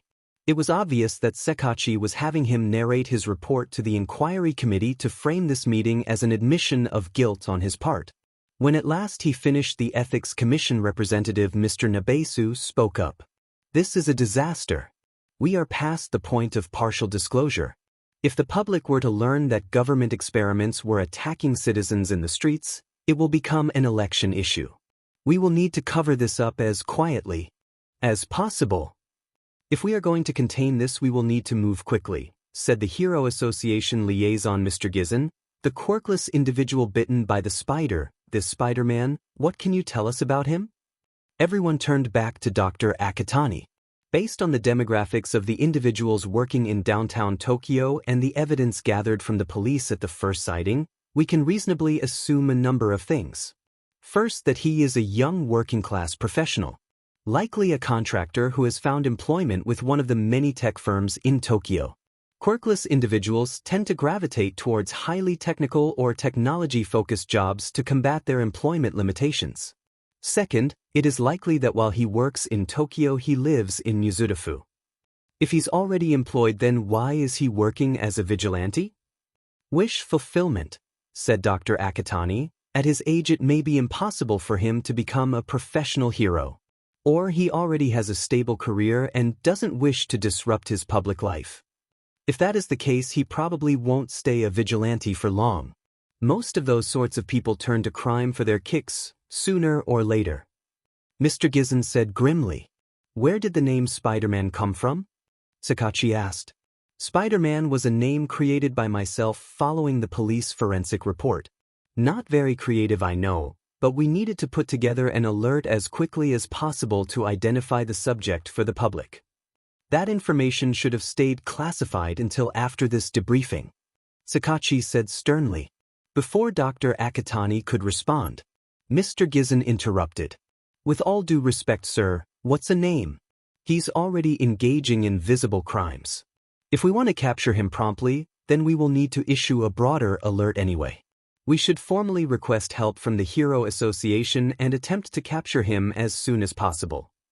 I would prefer that we settle this matter with more discretion. Having our heroes chase him down in the streets will raise too many questions."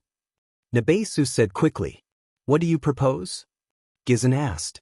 "We should rely on our government assets. General Matabura Mashida, can the JDF assist with the search?" Nabesu said, looking over at a uniformed man.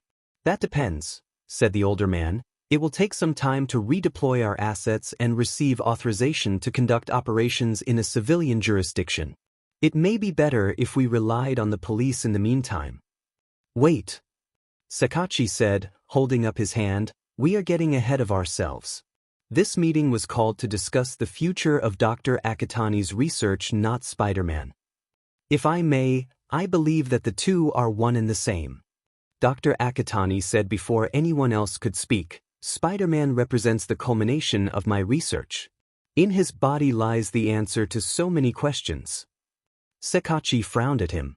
By culmination of your research, are you referring to the history of mismanagement and budgetary overruns that your work has caused? If so, then I would agree with you. It will likely cost an obscene amount of time and money just to arrange for Spider-Man's covert capture. Sakachi said. Dr. Akitani steepled his fingers and began to speak as calmly as he could. I cannot deny that the program has been expensive, and that the work has been much more difficult than anyone could have predicted. But that is why Spider-Man is so important. Even when I had unrestricted access to the inmates at Tartarus, I was unable to manifest or remove any quirks. However, by pure luck we have stumbled upon a prime candidate. An individual who has completely adapted to the quirk formula, albeit in a different form via spider bite. Mr. Sakachi, if I were to have access to this individual's body, it would accelerate my work to the stage where we could have reliable human testing. Oh, I don't dispute the importance of capturing Spider-Man. As far as I'm concerned, his body is government property, but what I fail to see is why you would need to be included in any future research program in the first place. I'm sure there are other scientists Chairman sir. If I may, interrupted General Matabura Mashida. Yes, Mr. Sakachi said, frowning slightly. Sir, I don't think that now is the time to be rearranging our teams, so to speak. The fact is that Dr. Akitani is still the world's foremost expert in his field, and when we capture Spider-Man, I want to have a working quirk modification program as soon as possible. Now you can fire him if you want, that's your call. But how much longer do we really want to drag this out? 10 more years? Another 20? It took us half our careers just to get this far. As I see it, you want this wrapped up just as much as I do, so let's just stay the course. I agree, Mr. Gizon said, nodding. Quirk suppression is the future of law enforcement. Already we are seeing mass destruction of public property caused by individuals utilizing the drag trigger. We need a means to combat these destructive quirks beyond simple imprisonment. If Spider-Man's body is the key to quirk modification, then we will need the research carried out as soon as possible. Mr. Sakachi nodded resignedly. Very well. Mr. Nabesu, what is your perspective? Well, if we capture Spider-Man, it would be best if we maintain the highest level of secrecy possible. Whenever we reshuffle personnel, the likelihood of leaks increases dramatically. If for no other reason, we should retain Dr. Akitani and as much of his staff as we can. Mr. Sakachi was silent for a while. It seems as though everyone else has reached a consensus. Very well, Dr. Akitani, I will arrange for your staff and research facility to be returned to you. However, your project will still be reviewed in March of next year. This meeting is adjourned. It had taken Izuku all Saturday to finish repairing his costume, and by Sunday he was ready to take it back out on patrol. A laughingstock he may be, he still had to keep tabs on the slums. After an uneventful evening, he spotted two low-level criminals he recognized having an argument. Normally that wouldn't be a cause for alarm, but what was puzzling was that these two men were part of Speed Demon's gang and they were standing in Shocker's territory. Given the gang war, he decided that it warranted investigating. Climbing stealthily down a storm drain, he carefully crept towards the two bickering men.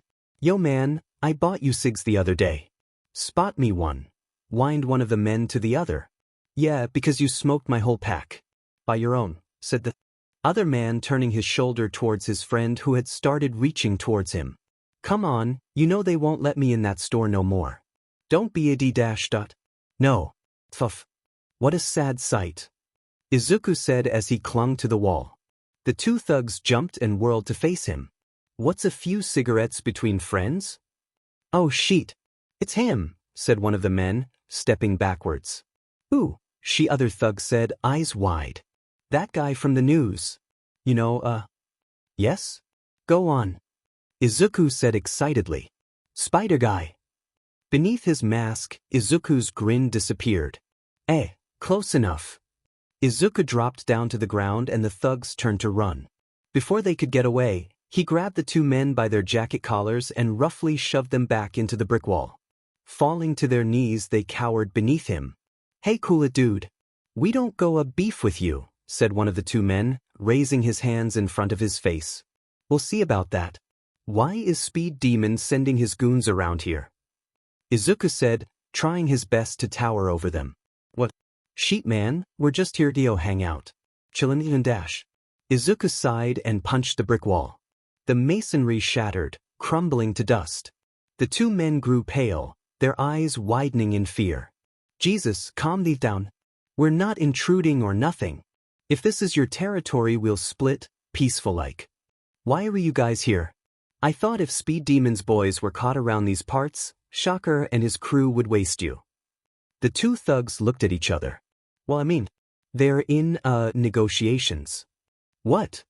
Izuku shouted in surprise, causing the two to flinch. "Since when?" I dunno. About a week? They're calling everyone back from the streets, putting an end to all the fighting. Speed Demon says he and Shocker can be partners again or some shit." Izuku put his hands on his hips and shook his head in disbelief. "But I thought Speed Demon said he was never going to turn over his recipe for Trigger." "He ain't. They're just changing up how supply works.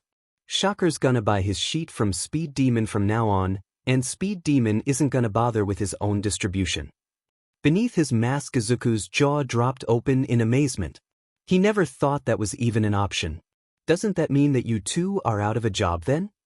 Izuku asked. "Well, we're with Shocker now." "Huh," Izuku said, scratching his chin. "If Shocker and Speed Demon aren't fighting, I guess that means that the slums won't be a war zone anymore, so that's a plus. Where is Speed Demon now?" "How should I know? He could be anywhere in the city in 10 minutes if he wanted to." "Ichim.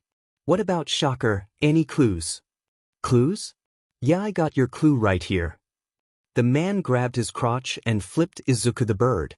With a sigh, Izuku leaned down and slapped the man, sending him face first into the cracked asphalt. His partner yelped. "What about you? Any ideas?" "I heard about some job in a greasy club on 80th Street. I heard from another guy that he said there was this other guy that Shocker needed taken care of."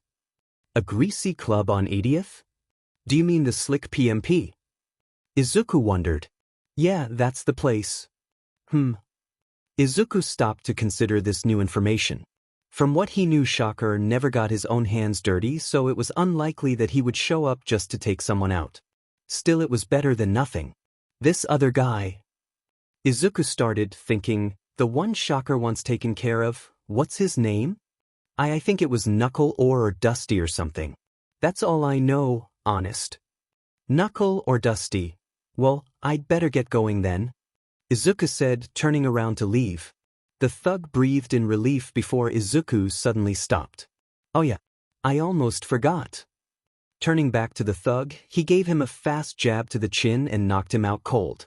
"I hope they don't card there," thought Izuku as he scrambled back up the wall and over the building. Izuku studied the entranceway of the Slick PMP. Somehow, the word greasy didn't do the establishment justice. Garish purple neon lighting lined the door frame, illuminating hollow-eyed salarymen in a flickering glow as they wordlessly marched inside. A giant, many-armed bouncer leaned lazily by the door as he waved the desperate masses in. He was paying more attention to the tablet in one of his hands than to the unsavory clientele. "If I was in my street clothes, I bet I could walk in if I wanted to," he thought as he observed the foot traffic in and out of the club. Looking up, he saw that the windows were all covered up by darkened steel shutters. No doubt to shield away prying eyes hoping for some free gratification. Maybe the front is secure, but what about the back? Slinking into the neighboring trash-filled alley, he saw a rusted, old fire escape bolted on to the side of the building. Bingo! Creeping up the side of the building, Izuku carefully dropped down to the top of the shuttering metal walkway. Leading outside to the fire escape, there was a faded, black-painted door. Pressing his ear to the door, he didn't hear anyone over the pounding bass of the club. Slowly he tried the door handle, but it didn't budge. But maybe I should break in? Gently, he began to prod around the wooden frame. The old wood buckled easily at his touch, but there was a secondary lock holding firm against the warped wood. He would need to destroy the door if he wanted to get in. Jumping up the wall just above the door, he gripped the wall tightly and planted both his feet at the top of the door frame. After a nervous glance around the alley, he swung down and kicked the door. The rotting wood exploded at the impact. With a loud cracking sound, the door broke in half with the top half caving in just above an iron bar that had been bracing it against intruders. Something tells me the fire inspector hasn't been here in a while, thought Izuku as he squeezed over the jagged remnants of the bottom half of the door. He found himself standing in a stuffy room filled to the brim with all sorts of random clutter. Tacky pom-poms, faded costumes, oversized stuffed animals, and cheap children's toys were haphazardly scattered around in old cardboard boxes. It would seem as though this is where the club stored all its old costumes and props. I can't exactly walk around the club as Spider-Man. If people recognize me, they might call the cops or alert Shockers guys. I need a disguise for my disguise. I never thought I'd ever be so popular. On a nearby clothes rack, he spotted a long, tan trench coat with matching fedora. As he slipped the coat over his costume, he suddenly caught a whiff of an overpoweringly sweet smell about the collar. Hopefully this is a girl's costume. And hopefully they only danced in it, thought Izuku, stifling a sneeze as he drew the coat closed around him. Grabbing the hat and putting it on, he completed his disguise. I look like a creepy pervert, but considering the foot traffic outside, I should blend right in. Navigating through the prop junkyard, he quietly opened the far door and poked his head into the hallway outside. Glancing around, he saw rows of doors alongside a carpeted hallway with a flight of stairs leading down to the club floor. Shutting the door softly behind him, he made his downstairs towards the pulsing rhythm. Unlocking the door from his side, he cautiously cracked it open so he could peer out.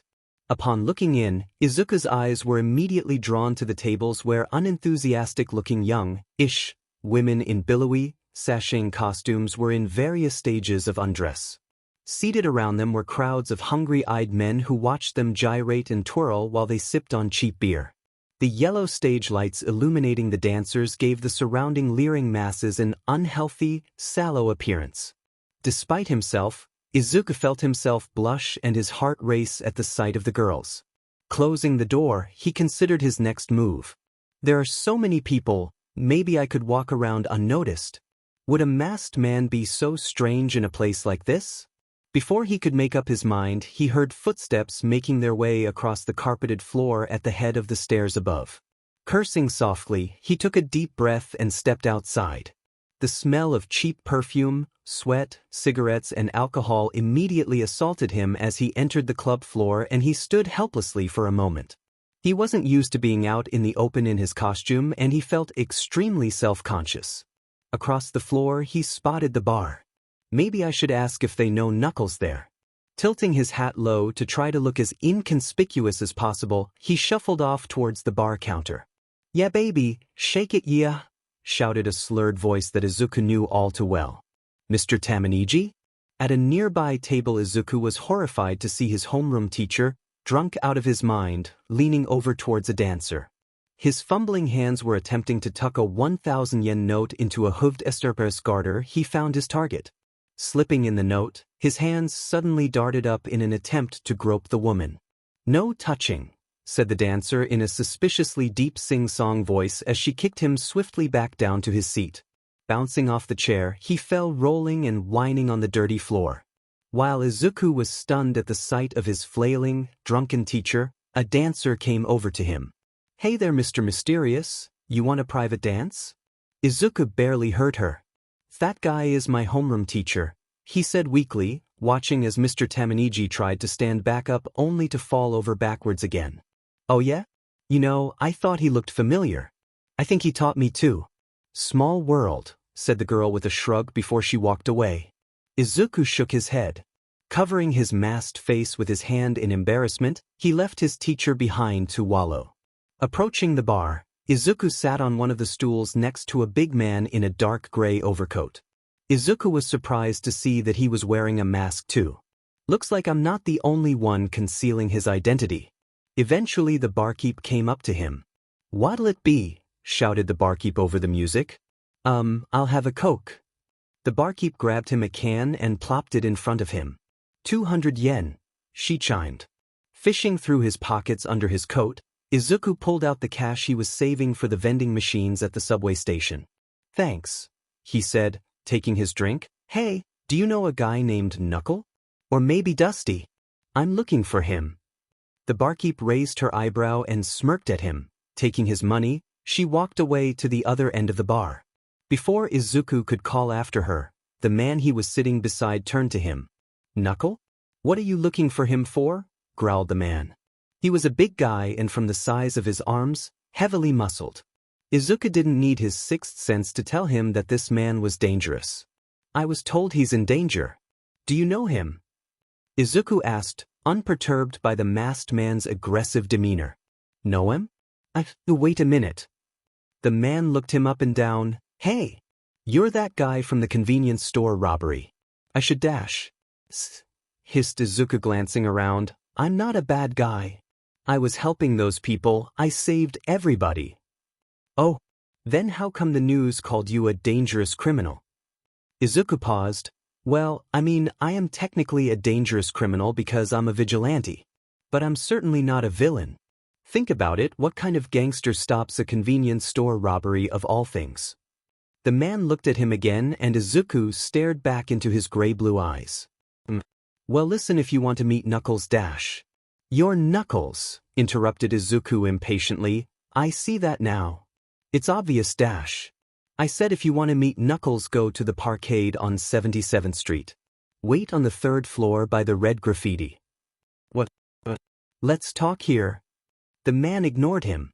Turning back to his drink, he took a long gulp and belched loudly. With an exasperated sigh, Izuku hopped out of his seat and went for the main exit. What a hassle. This is probably just a trap.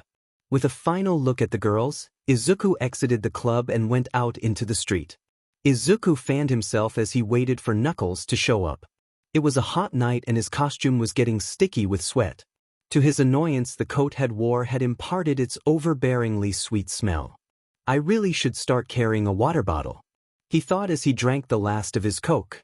Crunching the can flat between his hands, he placed it into his pocket. He would put it into the recycle bin at his place later. Rather than wait in the parking building, he was sitting on the ledge of a high-rise a half-block down.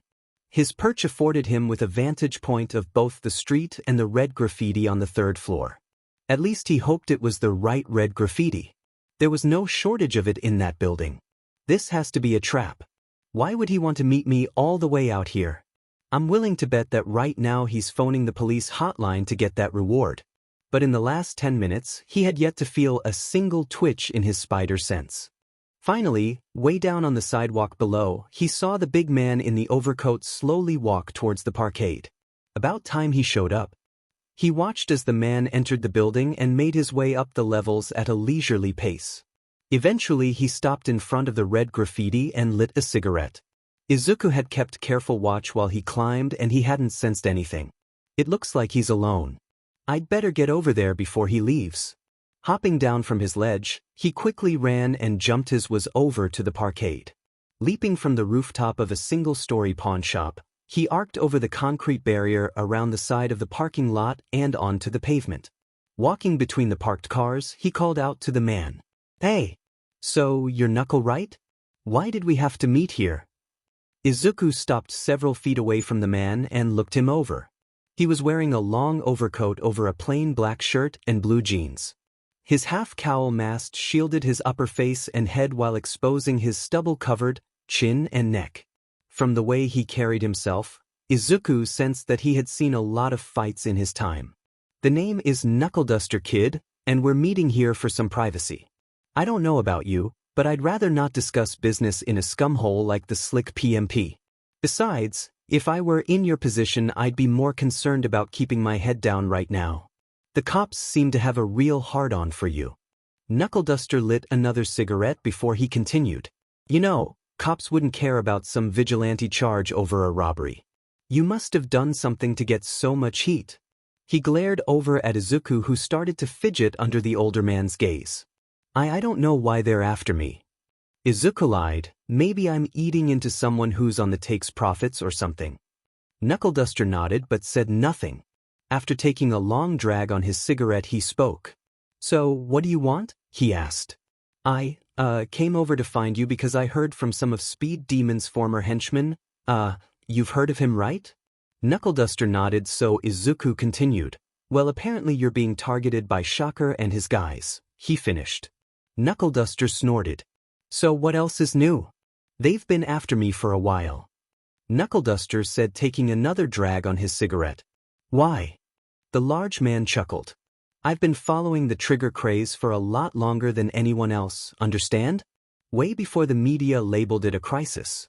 Whenever I find a dealer, I beat him down and torch his stash. Simple as that. The local gangs don't like me too much. How are you mixed up in all this, kid? I'm not a kid. I just have a small frame, that's all. And I've been trying to bring down Shocker and Speed Demon for a while now too. Knuckleduster snorted. Small-framed? Yeah. Listen, Spider-Man, he said mockingly, if I were you, I'd back off for a while. You're clearly in over your head. Between the police and the thugs, you won't last another week out here. Izuku bristled. I've been doing all right so far, Knuckleduster. And the police couldn't catch anybody in this part of town. So, you'll excuse me, but, I think I'll be okay. Knuckleduster shook his head. You don't get it, do you?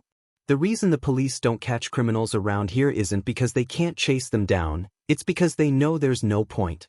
Which is why them setting up a hotline should scare those tights right off of you. I don't know who you set off, but the police are going to be coming for you hard. Hell, we might even see some up-and-coming young heroes try and take you down. I haven't noticed any extra police presence lately. Izuku said nervously. It'll come. They're probably collecting information on you right now. Figuring out your patterns, where you live, where you like to hang out, and then bam, he said, punching the palm of his hand, you'll never see him coming. Izuku was silent for a few moments. Well, I can't just hide. I've got a responsibility to help the people in the slums. Besides, maybe if there's a police crackdown in this area, then Shocker and Speed Demon will get arrested. Izuku said hopefully. Knuckleduster burst out laughing. Izuku scowled and crossed his arms while Knuckleduster's loud braying laughter echoed and boomed throughout the parkade. Leaning against a pillar, he gasped for air to recover himself before breaking into fresh hysterics. Finally, after a solid minute, he wiped his eyes and stood up. See, I guessed you weren't from around here, kid. The way you're talking and all, the way you carry yourself. But after hearing that, he leaned back and exhaled, fighting back a fresh wave of guffaws. Man, you're one wacky kid. Where'd you grow up? Some boring suburb in a nice two-story house with a double garage and a loving mother and father? You should go back home, leave the gangs to the adults. Izuku felt his face go red. Swallowing back his anger, he composed himself as best he could. This isn't a vacation for me. I'm not running around looking to have fun. I was shot protecting the people out here. And I'm not going to give up just because the police and the government are so corrupt that they'd rather chase down someone helping people rather than go after the drag dealers and murderers in their own backyard. Izuku looked away and took a few calming deep breaths. He immediately felt embarrassed for his outburst, but it was true. He was so frustrated by law enforcement that he couldn't put it into words. He knew that being a vigilante was illegal, but he was doing nothing except make the streets safer. Did everyone have to be his enemy? While he regained his composure, Knuckleduster lit another cigarette and frowned. Okay, maybe you're not out here for kicks, kid, but you might just be crazy instead. I tell you one thing, if you keep this up, you're going to rush into a suicidal situation and get yourself killed. Izuku snapped his head back to Knuckleduster and opened his mouth to argue, but the older man raised his hand placatingly. Like I said, I've been doing this for a while and I've seen guys like you before. They think they can carry the weight of the world on their shoulders and before they know it, that weight crushes them. Happens every time. Whatever. Izuku said, waving the advice away. Listen, I'm looking for Shocker. I've been looking for him for a while now, but I can't find his home base. Do you know where he is? No, I don't. A guy like him doesn't have a home base. He roams from safe house to safe house. Besides, even if I knew, I wouldn't tell you. You may think you're a badass kid, but Shocker is ice cold. A real professional killer. Even some of the top pro heroes would have a tough time with him. He's just a 2-bit thug with a costume. Izuku said dismissively, and Knuckleduster sighed. He's not some high-profile, theatrical villain you see on the news, it's true. But that's because he's too busy making money and running his little empire to waste his time flipping over cars downtown. He's not weak, he's smart. And you aren't the first guy to try to bring him down either. Well, thanks for nothing. I'm guessing you don't want my protection, so I'll leave you be. Izuku said, walking away from the man. Before he could leave, Knuckleduster called out after him. Hey, Spider-Man. Izuku turned. What? Listen. You've probably had a rough night. Take some time and think over what I said. If you ever want to meet again, tag this wall here with some blue spray paint. He gestured over at the red-marked wall. I check this wall every morning. If I see your mark, I'll be here at midnight. Fine. Izuku said, shrugging. Turning, he jumped out the barricade and took off across the rooftops. He still had to make his rounds yet, and it was getting late. After his meeting with Knuckleduster, Izuku couldn't stay focused. Even on his patrol, he was muttering to himself constantly about what he had done. In retrospect, it had been a terrible risk to talk with anyone. How did Knuckleduster know he was underage? He wasn't that small, but he had learned so much. Still though, the encounter left him worrying all night. The next morning, his fretting continued. Knuckleduster seemed to know the streets, and he appeared to be on the level. But even so, you couldn't trust a vigilante. Or at least, that's what he had always heard anyway.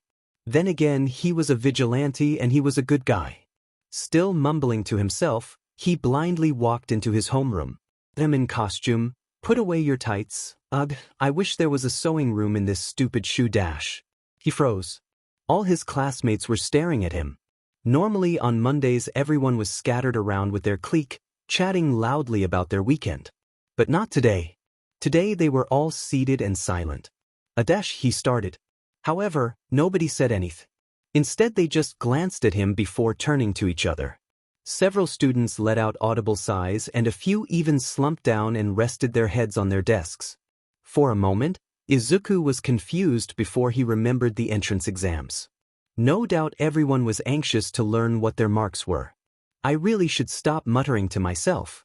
Going to his desk, he quietly took his seat. The aura of dread was palpable as everyone waited for the arrival of their teacher. Mr. Tamaniji never really had a set schedule for when he arrived, so there was no telling when he'd show. The minutes crawled by with only the occasional cough to interrupt the stressful silence. Before long, the class heard more footsteps and everyone tensed, but it was only Bakugo. Bakugo seemed completely unconcerned by the stressful atmosphere and calmly went for his desk behind Izuku. He probably didn't have the faintest doubt in his mind that he passed with flying colors. I guess if I were him, I wouldn't worry either. I don't think Bakugo has ever failed a test. Izuku thought begrudgingly. Suddenly, Mr. Tamaniji stumbled into the room. Izuku resisted the urge to laugh. It seemed as though Mr. Tamaniji had a little too much to drink the other night. That or he was still feeling the clobbering that STRPR had given him, probably both. "See. Everyone, please be quiet." Mr. Tamaniji whispered to the already deathly silent room, "I'm feeling slightly under the weather this morning." The class watched as their bleary-eyed teacher shuffled across the room to his desk. Settling down into his old office chair, he winced as the chair squeaked. Opening up his desk drawer, Izuku heard him pour something into his coffee before taking a big sip. Everyone glanced at each other. They had seen this before. It meant that first PRD was going to be spent in reading time. Mr. Tamaniji?" Ruriko ventured nervously. Mr. Tamaniji ummed. "Please, Ruriko. Not now. I beg of you," he said, setting his head down on his desk. But, Mr. Tamaniji, we need to know how we did on our tests." The rest of the class started murmuring in agreement. Though hardly loud, Mr. Tamaniji recoiled at the sound. "Ah?" he whined, putting his fingers in his ears and shutting his eyes. "Oh, just pipe down, will you? Here." Opening up his briefcase, he took out a sheaf of paper and placed it in front of him. "Enjoy," he mumbled as he pulled his jacket over his head. The room was still for a heartbeat before everyone burst out of their chairs and stampeded towards the paper. Pushing and shoving, they all frantically tried to grab the sheet to see what their marks were. Bakugo and Izuku remained sitting as the battle unfolded in front of them. "Even if you ace this test, you still won't get into UA, Deku. You'll never get past the practical exam." Bakugo said. "Oh, I thought that the practical exam for the support heroes was a test of ingenuity and mental flexibility. Seems right up my alley." Izuku said over his shoulder, and Bakugo sneered. "Ingenuity and flexibility using your quirk, Deku. So, unless you suddenly evolve to everyone else's level, I think you'd better prepare yourself for disappointment. We'll see." "I thought you were ignoring me," Izuku said, twisting around, getting lonely. Bakugo rolled his eyes. Before Izuku could say anything else, he heard a high-pitched squeal. Turning, he saw Ruriko rush towards him. "I passed," she said excitedly. "I don't believe it. I passed. Deku, I did it." "Good for you, Ruriko," stammered Izuku as the girl ran up to him. "I knew that if you just focus dash." "It's all thanks to you, Deku," she cried as she pulled him into an awkward hug. "Thanks," Izuku said weakly as Ruriko did her best to squeeze the life out of him. He was about to extract himself from her grasp until he heard Bakugo scoff behind him. At that, he suddenly put his arms around her and hugged her back. "Come on, Odette. Aren't you curious to see what you got?" Ruriko said happily as she pulled herself back. "Maybe a little, I guess." "Well, come on. You too, Bakugo, don't just sit there sulking. Come see." At that, Izuku and a grumbling Bakugo made their way up to see their marks. Slipping past his classmates, Izuku saw that both he and Bakugo scored within the top 10 percentile of the national average, the highest bracket. "I wish they said what your mark was specifically," Bakugo said, glaring down at his name. "Yeah," Izuku said as he looked at the paper. Ruriko, meanwhile, was still ecstatic. "My parents are going to freak out, Deku. I can actually go to my first choice now. Hey, maybe we should dash." Suddenly, Mr. Tamaniji started shrieking from beneath his jacket. "Please, no more. Everyone, if you all return to your desks quietly, I promise we can have a movie day this Friday or something. Just, for the love of God, shut up." At that, the class returned to their seats. Dropping his head to his desk, Izuku made himself comfortable as he prepared for a nap. A secret nightlife, strip clubs, an appreciation for naps. Me and Mr. Tamaniji actually have a lot more in common than I would have thought. Now that the gang war over, Shocker wasted no time in expanding his territory across the entire slums, taking control of everything from drags and PRSTTN to illegal gambling and fraud. With a significant amount of manpower and resources at his disposal, he seemed more powerful than ever. But Izuku refused to give up his crusade. Following his meeting with Knuckleduster, Izuku spent the next 3 months disrupting Shocker's operations wherever he could find them. Whether it be by just beating up his men or by destroying his drags, he tried his hardest to cause him as much financial damage as possible. But after countless nights of running around in circles, chasing down the same guys over and over, his cause seemed hopeless. He would never accomplish anything going after the dim-witted goons he was hitting. He needed to attack the upper levels. Then one day he got a big break. After interrogating one of Shocker's enforcers, he learned that there was a private club located in a high-rise, near the outskirts of the slums that catered to the rich and powerful who had discretion in mind.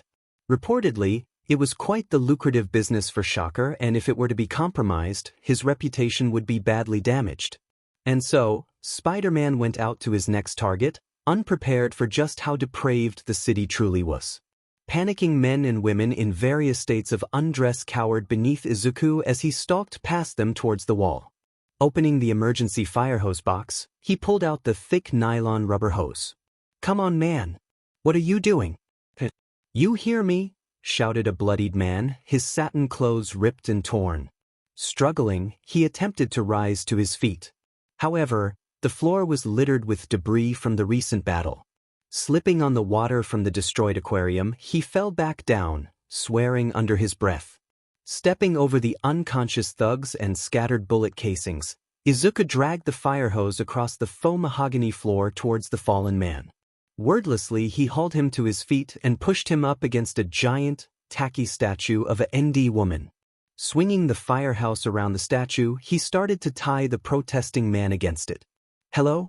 You understand me? I don't have nothing to do with this. Ayak."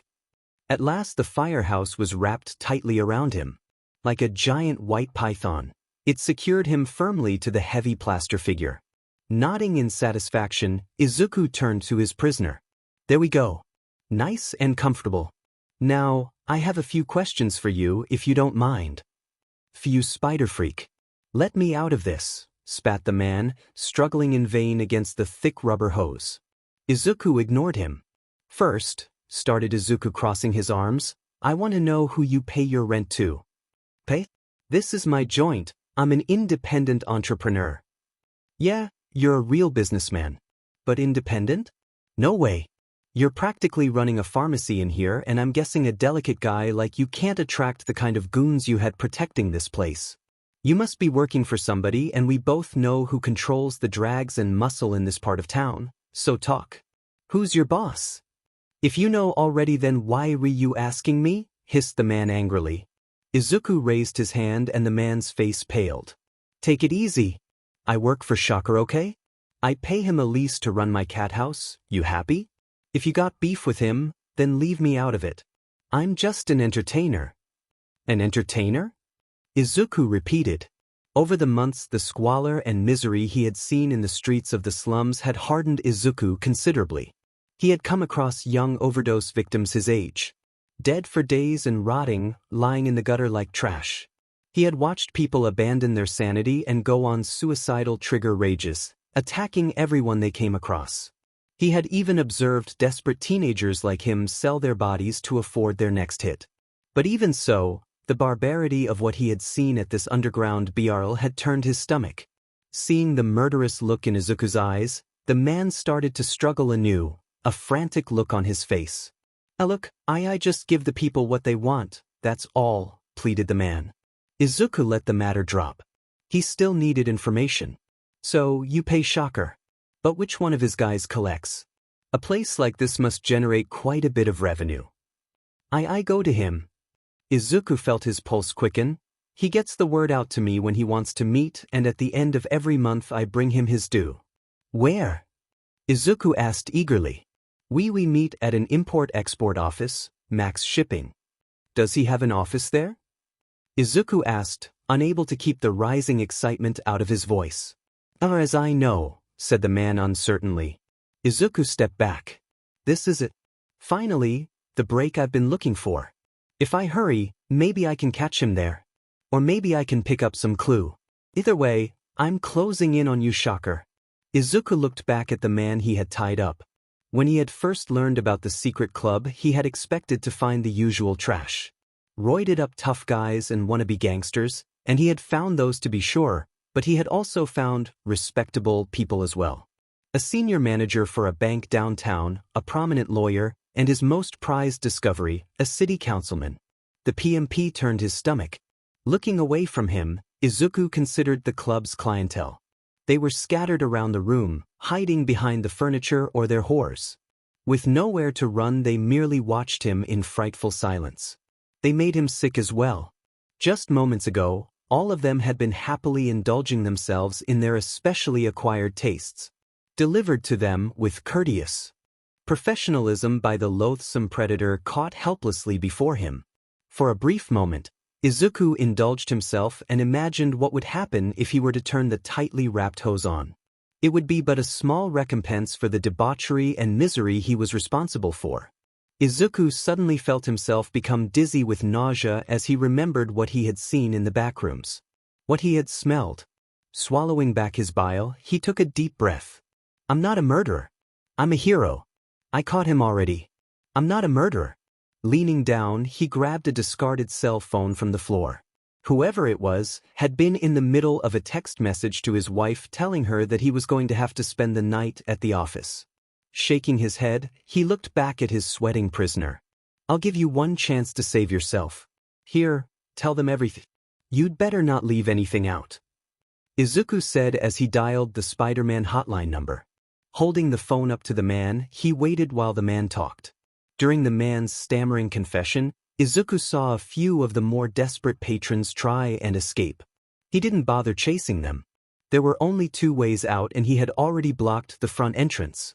The second way involved a 10-story fall and he was willing to oblige them that escape if they preferred. Eventually the man finished. Is Spider-Man still standing with you? Asked the voice on the other end of the phone. Why is he's right here? Can you put him o-? Izuku crushed the phone in his hand. He wasn't so stupid as to taunt the police. So, what are dash? Before the man could continue, Izuku punched him with a left hook. He hit him harder than he had to, pulverizing his jaw and knocking out half his teeth in the process. That ought to buy me some time. Unless they give him a pen, I've probably bought myself 24 hours at least. After school, I'll head over to Max Shipping and put an end to this. The patrons around the room screamed as the man slumped over against the fire hose, blood pouring from his ruined mouth. Clearing his throat, Izuku addressed the room. Well, have a pleasant evening everybody, he called out, and everyone cowered over again. Better get to work on those alibis. And if you get thrown in jail tonight, just remember to thank your friendly neighborhood Spider-Man, Izuku said cordially before climbing out the black-tinted window. As soon as he left, he heard panicked shouting fill the room. They'd better hope they get thrown in jail. By the time Izuku reached his apartment, it was almost 7 o'clock in the morning. Unlocking his apartment door, he stepped inside. Izu? Is that you? Yeah, Mom, it's me. I just went out for a morning run. Taking off his shoes and entering the kitchen, he saw his mother busily cooking some eggs on the stove top. She glanced over at him. Well, breakfast should be ready. Before she could continue, he gave his mother a hug from behind. Izuku, you're covered in sweat. You're going to get me dirty, said his mother in surprise. Sorry, Mom. I'll go have a shower.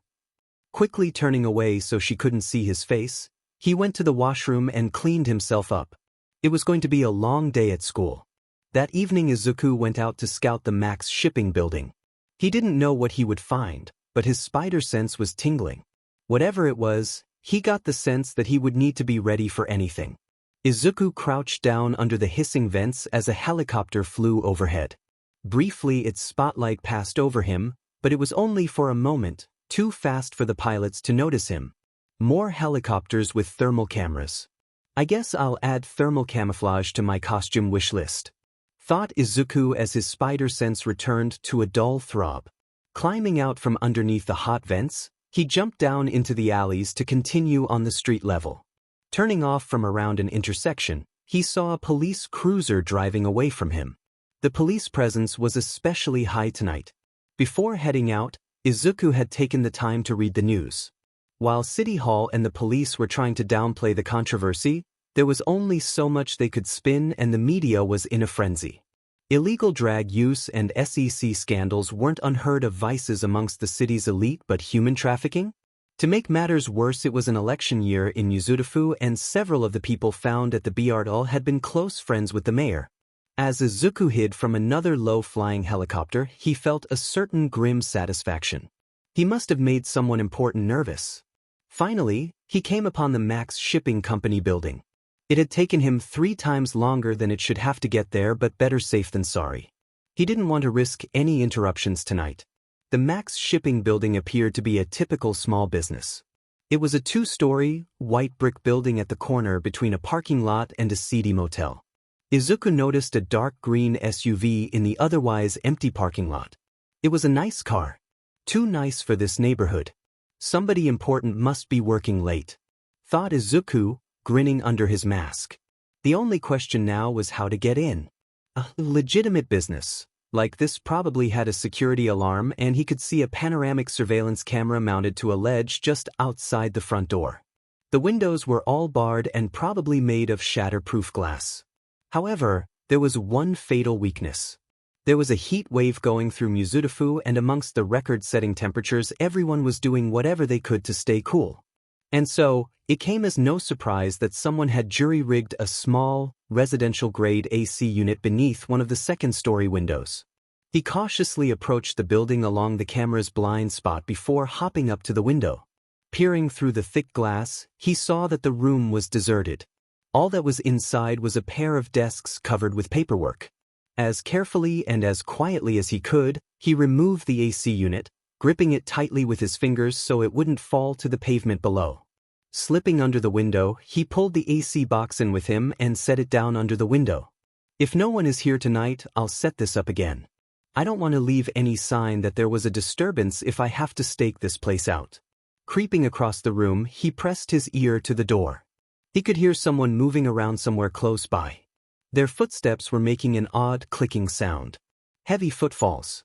Maybe this person has animal morphology or hooves. Izuku opened the door and crept out into a second-floor balcony that ran over top the main reception area of the shop.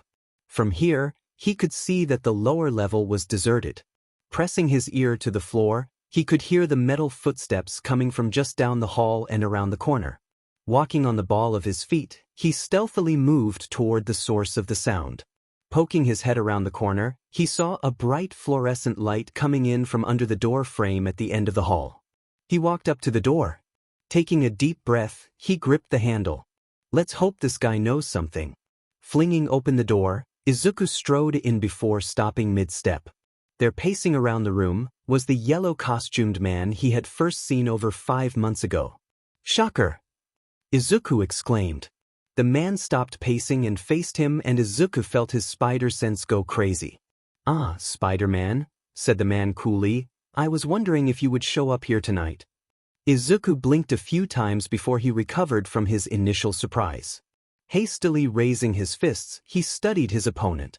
He was wearing the same yellow, metal costume crisscrossed with black diagonal lines that he had worn before.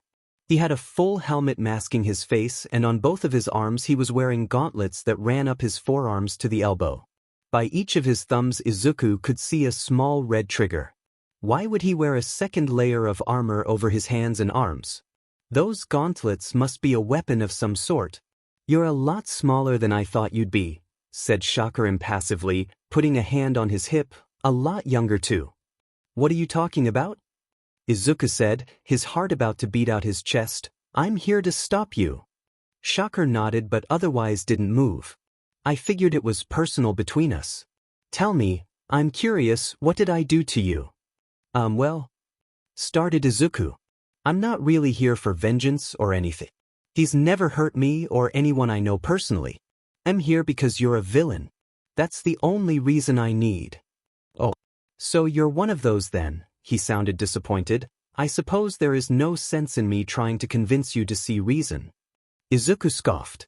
Reason? You're a murderer. What could you possibly have to say? Shocker laughed. You want the speech? All right. Shocker sounded amused. After a brief pause, he began to speak. I get it, kid. You grew up watching hero cartoons. You saw the battles, the glory. You've heard All Might and the other heroes giving their interviews and thought you could fight injustice too. You could be one of the good guys. And so, being young and honest, you looked around and found the one place where injustice is most visible. The ghetto, right? But have you ever wondered why your favorite heroes aren't here, fighting me by your side? Why is it that where the city suffers the most, the heroes are nowhere to be found? The slums are the way they are because people don't have jobs and dash, started Izuku before Shocker cut him off. Yes, everyone knows that. It was that way in the old world too. That's not what I'm asking. Forget about the victims, I'm asking why the heroes aren't here fighting me with you. Well, you're a small-time crook. They're busy fighting bigger threats. It sounded like a lame excuse, even to him. Shocker shook his head and chuckled softly. You've seen enough of my operation to know that I'm not so insignificant. A trigger-crazy junkie might roam around downtown and blow up a restaurant or rob a bank, but that pales in comparison to my crimes. No, this isn't a question of impact. The reason why I'm allowed to exist in relative peace is because all those heroes and the hero-worshipping culture that created them are only interested in the quick fix. They want to flex their muscles and beat down the rampaging monster, not fight the root cause of the problem. Well, I'm here. I can put a stop to you right now. Izuku declared, tensing himself. However, Shocker didn't move. Instead, he merely sighed. Like I said, you're a product of your environment. Think of it this way. You've been fighting your way up the ladder of my organization, right? Well, assuming you beat me, where will you go next? Me and people like me are created by our own government's incompetence and corruption. Will you fight them too? Are you going to go kick down the door to the mayor's office next? Oh, that's stupid. If you want to fight corruption, you can vote. Yes. Fight with your rights as a citizen. But nobody does that. The hero culture discourages it. You're supposed to fight the monsters in the streets, not the monsters you elected. You know what your problem is, kid? You climbed too high up the ladder. The reason you're here alone is that most of the professional heroes recognize that it's in their best interest to fight the small fry, get the easy victories, pose for the cameras and move on. From their point of view, why would they ever want to change the slums? It's the perfect breeding ground for future villains to defeat. Meanwhile, the mayor can point to the heroes and praise them for their valor. And beyond the mayor, the government can use the attacks as justification for more registries, more consolidation of power, until they figure out a way to control quirks altogether. Then the heroes will become criminals, just like you are now. Izuku scoffed. Lately I've come across my own reasons to distrust the government, but even so you're cynical to the point of absurdity. Is that how you justify all the harm you've done? Izuku said, before shaking his head in disbelief. Whatever. I came here to beat you up, not listen to you monologue. Shocker took his hand off his hip and raised his arms. Fine by me, he said, his voice emotionless once more. Izuku lunged forward at full speed. Before Shocker could react, Izuku smacking his fist against his mask. Shocker's helmet vibrated like a gong as he was sent flying backward and smashing through his desk. Despite hitting him with his full force, Shocker started to rise to his feet. Raising his shaking arms, he steadied himself and Izuku charged again. However, this time Shocker was ready for him. Next thing Izuku knew, he was airborne. With a mighty blast of reverberating force, he was sent pinwheeling through the air, the wall behind him crumbling to dust before he could even hit it. Ragdolling as he went, he flew through the new hole in the wall and over the railing overlooking the lobby. Falling to the first floor with the rubble, he hit the ground hard. Izuku gasped as his body slammed to the floor. It felt like every bone in his body had just been shattered like glass. He had encountered blasts of force before, after all he had grown up with Bakugo, but he had never experienced anything this intense. Slowly he attempted to rise. Before he could get his bearings, Shocker landed in front of him, his armored boots crunching the debris. Raising his shimmering, gauntlet hands, he pointed his palms down at Izuku. Izuku felt a spasm and he forced himself to leap. Just barely he moved out of the way as some invisible blow annihilated the section of floor he had just been standing on. Where once there had been tile, there was a flash of dust, then an oval-shaped crater deep enough to expose the metal piping beneath.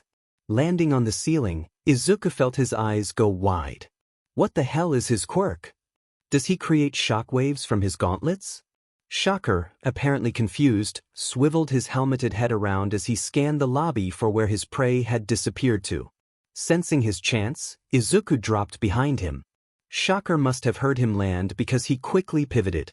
Before he could attack again, however, Izuku wrapped his arms around his waist. With a grunt, Izuku lifted him. Rotating on his hip, he threw him as hard as he could. Flying backward, Shocker burst through the lobby wall, smashed into several shelves of packages, and through another wall before colliding into the white brick exterior of the building. Panting, Izuku dropped his hands to his knees. His body was in no condition to fight after that initial hit. As he tried to recover, he saw Shocker stand up from amongst the broken masonry. No way, thought Izuku with despair as he watched Shocker dust himself off. You've got a powerful quirk, Spider-Man, but I'm afraid it's just not enough. One more hit ought to. Shocker paused and looked over Izuku's shoulder. Can you excuse us, please? I'm busy right now. Shocker said in an annoyed voice. Business before pleasure, Herman, tittered a high-pitched voice. Izuku whirled. Standing just behind him was another costumed man. Where did this guy come from? Nobody has been able to sneak up on me since I got my superpowers. Is he another hero? Izuku's hope quickly changed to dread as he noticed the man's face. He didn't need his spider sense to tell him that this was no hero. He was wearing a tight bodysuit with black leggings, red chest, red arms, and a yellow mantle with a lightning bolt around his shoulders. His eyes were covered by a thick pair of goggles. "You must be Spider-Man," he said, flashing him a toothy smile. "Under different circumstances I would shake your hand, but I'm afraid I'm in a bit of a hurry." Izuku stared at him in bleary-eyed confusion and the man laughed. "Oh, where are my manners? People call me Speed Demon. Perhaps you've heard about me?" Izuku's breath caught in his throat. "You're the guy who's refining Trigger. Is that how you're so strong?" Izuku asked Shocker, who was walking closer. "What? No!" Shocker exclaimed indignantly while Speed Demon chuckled. "Do I look like a junkie to you? I've trained my quirk and augmented myself with equipment I designed to become stronger. Maybe if you had done the same, this battle would have gone differently." Izuku kept backing up as Shocker kept advancing towards him. Turning slightly, he angled himself so that he could keep an eye on both Shocker and Speed Demon. Izuku felt like at any moment he could collapse. "I need to buy some time so I can regain my strength. I thought you two hated each other. Why are you here?" Izuku said while trying to tense his legs for another leap. "Hate? Oh, no. Speed Demon said affably. "We've worked through our differences and decided a merger between our organizations would be better for everyone. I just came by to discuss some boring old clerical work. Shipment routes, people to bribe, that sort of thing. Nothing for you to concern yourself with. If I were you, I'd be more worried about myself." Speed Demon laughed and Shocker came to a stop beside him. Now faced with two villains, Izuku felt himself sweat. What could he do now? "I'll be right with you," Shocker said to Speed Demon before raising his gauntlets back up. "Now hold still." Springing forward, Izuku moved in to attack Shocker before he could finish raising his hands. "If I can disable his gauntlets, I might have a chance. I just need to—" gasped Izuku as something hard suddenly collided with his stomach. Slumping over in pain, he started to fall over. However, before he could hit the ground, he felt a hand suddenly grip his throat, hoisting him upwards. Izuku cracked open his eyes. It was Speed Demon. "Woo. You're a fast one. Not fast enough, though. Still, no wonder you've been able to give Shocker so much trouble." Speed Demon said enthusiastically while smiling. "Say, Herman, I do believe that if he had landed that attack, you'd be down for the count." Shocker snorted. "I've already taken his blows when he was at his strongest. What could he do to me now that he's half dead? Drop him, I'll finish this." "As you wish." Speed Demon released his grip on his throat and he fell. Hitting his feet on the floor, he found that he didn't have the strength to stand. Collapsing to his knees, he forced his chin up until he was looking up at the pair. He couldn't see either of their eyes, but he doubted there was any mercy in them. Fought like a true hero, Spider-Man. Courageous, but futile. Time seemed to slow as Shocker pointed both of his gauntlets at his face. As Shocker pressed down on his gauntlet triggers, Izuku's life flashed before his eyes. He saw his mother and father, Kaken and All Might. And he saw himself. Years and years ago. Running around with a cape, holding on to his dream. Never doubting that he would be a hero. "My dreams can't end like this. Not like this." With a sudden surge of adrenaline, Izuku roared as he lashed out. With all the strength he could muster, he kicked, sweeping Shocker's legs to the side. Suddenly knocked off balance, Shocker threw up his arms. At that moment, the force he had been storing from being knocked through the walls coupled with the blow Izuku just dealt him amplified the power of his gauntlets to levels far higher than he had anticipated. With a massive explosion, Shocker blew apart the rooftop to the building, shaking the old brick masonry loose and sending it crashing down on top of them. Shocker cried out in alarm and Speed Demon raised an eyebrow as the front of the building collapsed inward towards them. As the bricks fell, Izuku was pushed forward by a wave of debris. Falling to his stomach, he felt his mind drift to unconsciousness as he was buried in rubble. Izuku ummed as he stirred. Trying to rise to his feet, he felt himself get held back down into the linoleum floor. He tried to raise his hand, but it was stuck on something. Looking around him, he saw that he was underneath what looked like ceiling tile. What happened? Where am I? His mind felt sluggish. Slowly coming back to his senses, he remembered his disastrous confrontation with Shocker and his final act of defiance. I must still be at the Max shipping building. Or what's left of it anyway. He held his breath and listened. From somewhere above him, he could hear the faint sound of sirens. No doubt the police were on their way to investigate. Gritting his teeth, he started to push himself to his feet. The weight against him was almost more than he could bear. His body practically screamed at him to stop as his countless injuries suddenly flared in pain, but he persisted.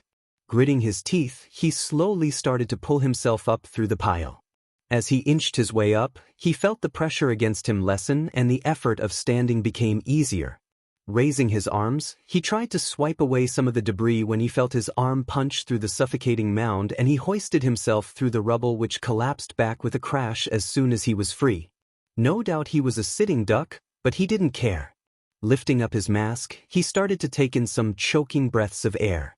The heat wave may have made the city smell like a pile of steaming trash, but at that moment the air had never tasted sweeter. After a few haggard breaths, he let himself fall to his back where he lay gasping. Without the strength to move, he rolled his eyes and looked around the former lobby of the Max shipping building. The ceiling had completely collapsed and not a wall was standing. Thankfully it seemed as though he was alone, but he knew it wouldn't last. Doubtless someone had called the police and already he could hear the thumping blades of a helicopter drawing closer. "Get up!" Izuku croaked, but his body refused to obey. "I can't just lay here. If the police catch me, I'll be done for. I have to move. But how can I stand?" Checking around him, he spotted a thin copper pipe jutting out from the wreckage that was just in arm's reach. Grabbing it, he braced it against the rubble and started pushing himself up. As he put weight on his feet, he cried out in pain. His legs were almost certainly broken.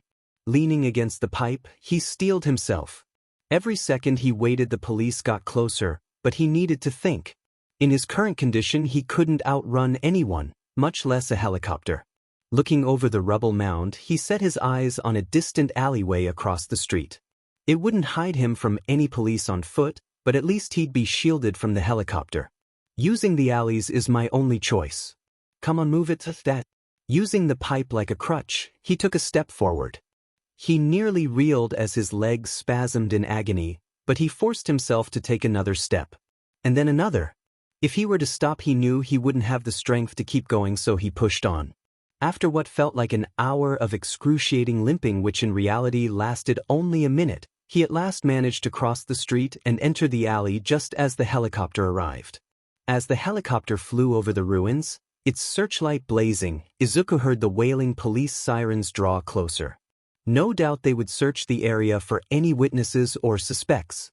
I wonder if Shocker and Speed Demon got trapped underneath all that rubble too? Thought Izuku as he leaned up against a dumpster. Izuku cleared his head. Now was not the time to speculate. He needed to put some distance between him and the wreckage before the police arrived. Hobbling forward as fast as he could, he only managed a dozen meters before the pain in his legs became unbearable again. Gasping, he fell against a dumpster. This is pathetic. I need to go faster. After resting for a short while, he resumed his uneven gait forward. Stumbling through the alley, he arrived at the neighboring street. Thankfully, the street was mostly deserted. Besides a pair of retreating homeless people and the odd person peering out the window, everyone was long gone. No doubt they had heard the explosion and wisely hid themselves. It was funny how differently people in the slums behaved during a villain attack as compared to the nicer areas of the city. They were used to violence here and had much better survival instincts as a result. If his battle had occurred elsewhere, no doubt a crowd of curious onlookers would have come to try and get a look at the action, which would have doomed his attempts to escape. Under the present circumstances, though, there was a chance he could sneak away. Looking around, he spotted another dark alley just across the street. It was his only choice. Forcing himself to move again, he limped forward along the sidewalk, swearing with every step he took. Upon reaching the alley, he doubled over panting. Spitting, he straightened himself and looked ahead. The gloom of the alleyway beckoned. Just take it one block at a time, Deku. After one of the most harrowing journeys of his life, the end was finally in sight. It had taken hours leading well past the crack of dawn, and there had been several close calls along the way, but just ahead were the doors to his apartment building, promising safety. Wiping his face, he couldn't help but smile in relief. He was so close. Almost instantly he felt his upswell of relief fade as he thought about what his mother was going to say when she saw him. He hadn't had the opportunity to see himself in a mirror, but near as he could tell his entire body was bruised, and if his hands were anything to go by, swollen as well. Based on his current condition, he knew that there was no way he would be able to make it through his classes. He needed to rest and let his body heal. Coming up on the doors to his apartment, he cast aside his copper pipe staff, which fell clattering to the gutter before attempting his best to adopt a normal stride. His pain wasn't as bad as it was initially, but his body still felt like it was on the verge of collapsing. As it was, he could barely manage to move unassisted. Pushing open the doors, he walked through into the lobby where several people who had been milling about stopped to stare at him, their mouths falling open in shock. "Don't mind me. Allergies," he rasped. They said nothing. Instead, they merely watched in disbelief, unblinking and unmoving as he hobbled over to the elevator. Pressing the button for his floor, Izuku leaned up against the wall and sighed. The worst was yet to come. This is going to be rough, he thought, grimacing. Arriving at his floor, he managed his way down the hallway and towards his door. Rather than fumble for his keys with his near-useless fingers, he pressed the doorbell and waited. A few seconds later, the door flung open, revealing the worried face of his mother. "Izuku, where were you? It's so late." "Your dash." She froze. Her eyes went wide and a small gasp escaped her lips. Then she screamed, her hands flying to her face. "What happened? Were you attacked? Can you move? Oh God." "Here, come here." She rushed to his side and put her arm around his shoulder and guided him to the couch. "Mom." Izuku gasped as he was half carried forward. She was inadvertently pressing into his ribs. "It's not that bad, honest. I just had a little accident, that's all." "A little accident?" she whispered as he laid back on the couch, trying his best to look uninjured. "Why, there I was walking along when suddenly—" She listened in mute horror as he launched into his tale.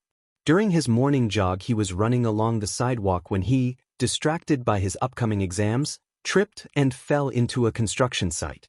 Rolling down into the pit, he had suffered a few scrapes and bruises, but otherwise felt fine. "So really maybe I should just stay home from school today and rest up. I'm sure I'll be right as rain tomorrow," he said cheerfully. However, despite his best efforts, his mother still looked grave. Taking a deep breath, she nodded, her worried expression suddenly becoming firm. "But," thought Izuku nervously. He knew that look. "Okay, you rest up on the couch for now. I'm going to call the doctor. As soon as you can move, I'll take you in. I want you to get x-rayed as soon as possible." Ignoring his pain, Izuku sat up in a last-ditch attempt to convince her otherwise. "But Mom, I dash." She turned from the phone and looked at him, her eyes shining fervently. Izuku quickly snapped his mouth shut. Meekly, he settled back down onto the couch cushions and looked at his reflection on the black TV. "I've already cheated death once today. I'd better not push it." It was evening by the time Izuku and his mother walked back into the apartment, totally exhausted. They had been in and out of doctors' offices all day. First, they had went to the local clinic where the doctor had been quite puzzled as to the nature of his injuries. During their initial examination, they discovered that he had extensive and even bruising across his entire body coupled with soft tissue injury on all of his muscles. After telling his tale again to the doctor, albeit with some extra embellishments for flavor, the doctor suggested he perform more tests. Izuku had tried to refuse, but his mom had overruled his lame protests and insisted that he get some x-rays. The x-rays were equally puzzling. According to the doctor, from the limited x-rays he had taken of Izuku's chest, legs, and arms, every single one of his bones were covered in microfractures. When questioned as to what this could mean, the doctor offered two explanations. Either the machine was broken or Izuku had advanced osteoporosis coupled with osteogenesis imperfecta. Needless to say, his mother had not taken the news well. While the X-ray machine was being examined by the technician, Izuku was sent over to the hospital for an MRI. Beneath the whirring of the high-tech device surrounded by experts, Izuku thought his luck had finally run out, but lo and behold, the MRI revealed that his bones were fine. Thankfully, his body must have been able to regenerate sufficiently to fool the doctor. When questioned about the microfractures, the staff merely shrugged and suggested that the machine must not have been calibrated correctly. In any case, Izuku was ordered to rest for the next few days to give his muscles time to recover. And so he enjoyed a well-deserved 4-day weekend. That Monday, Izuku walked into his homeroom class and looked around. Everyone was busily texting and talking to one another while Bakugo doodled in his notebook waiting for class to begin. Naturally, nobody noticed or cared that he was back. Everything is just how I left it, Izuku said to himself contentedly before going to his desk and sitting down. Just before the tardy bell rang, Mr. Tamaniji entered, looking only slightly hungover this time. All right, everyone shut up. Mr. Tamaniji swung his briefcase on his desk and immediately loosened his tie. Walking across the front of the room, he grabbed the class's beloved rotating fan and hauled it towards his desk. Everyone groaned. Mr. Tamaniji, sir, if you move the fan began one brave student, but he was quickly silenced. It's my fan and I can do with it as I please. Or are you giving me attitude? The class looked on miserably as Mr. Tamaniji repositioned the fan to blow on him first, then to the rest of the class. This wouldn't have been so bad if their teacher didn't have such a pronounced body odor problem. Evidently, he refused to wear deodorant, and when he was sweating, which he almost always was these days, his cologne mixed with his body's natural musk to create a uniquely unpleasant aroma. Some students had petitioned him to allow them to bring mini desk-mounted fans for their own personal use, but he had refused, stating that they had enough distractions as it was. Once he had everything set up to his liking, he looked over the class and spotted Izuku.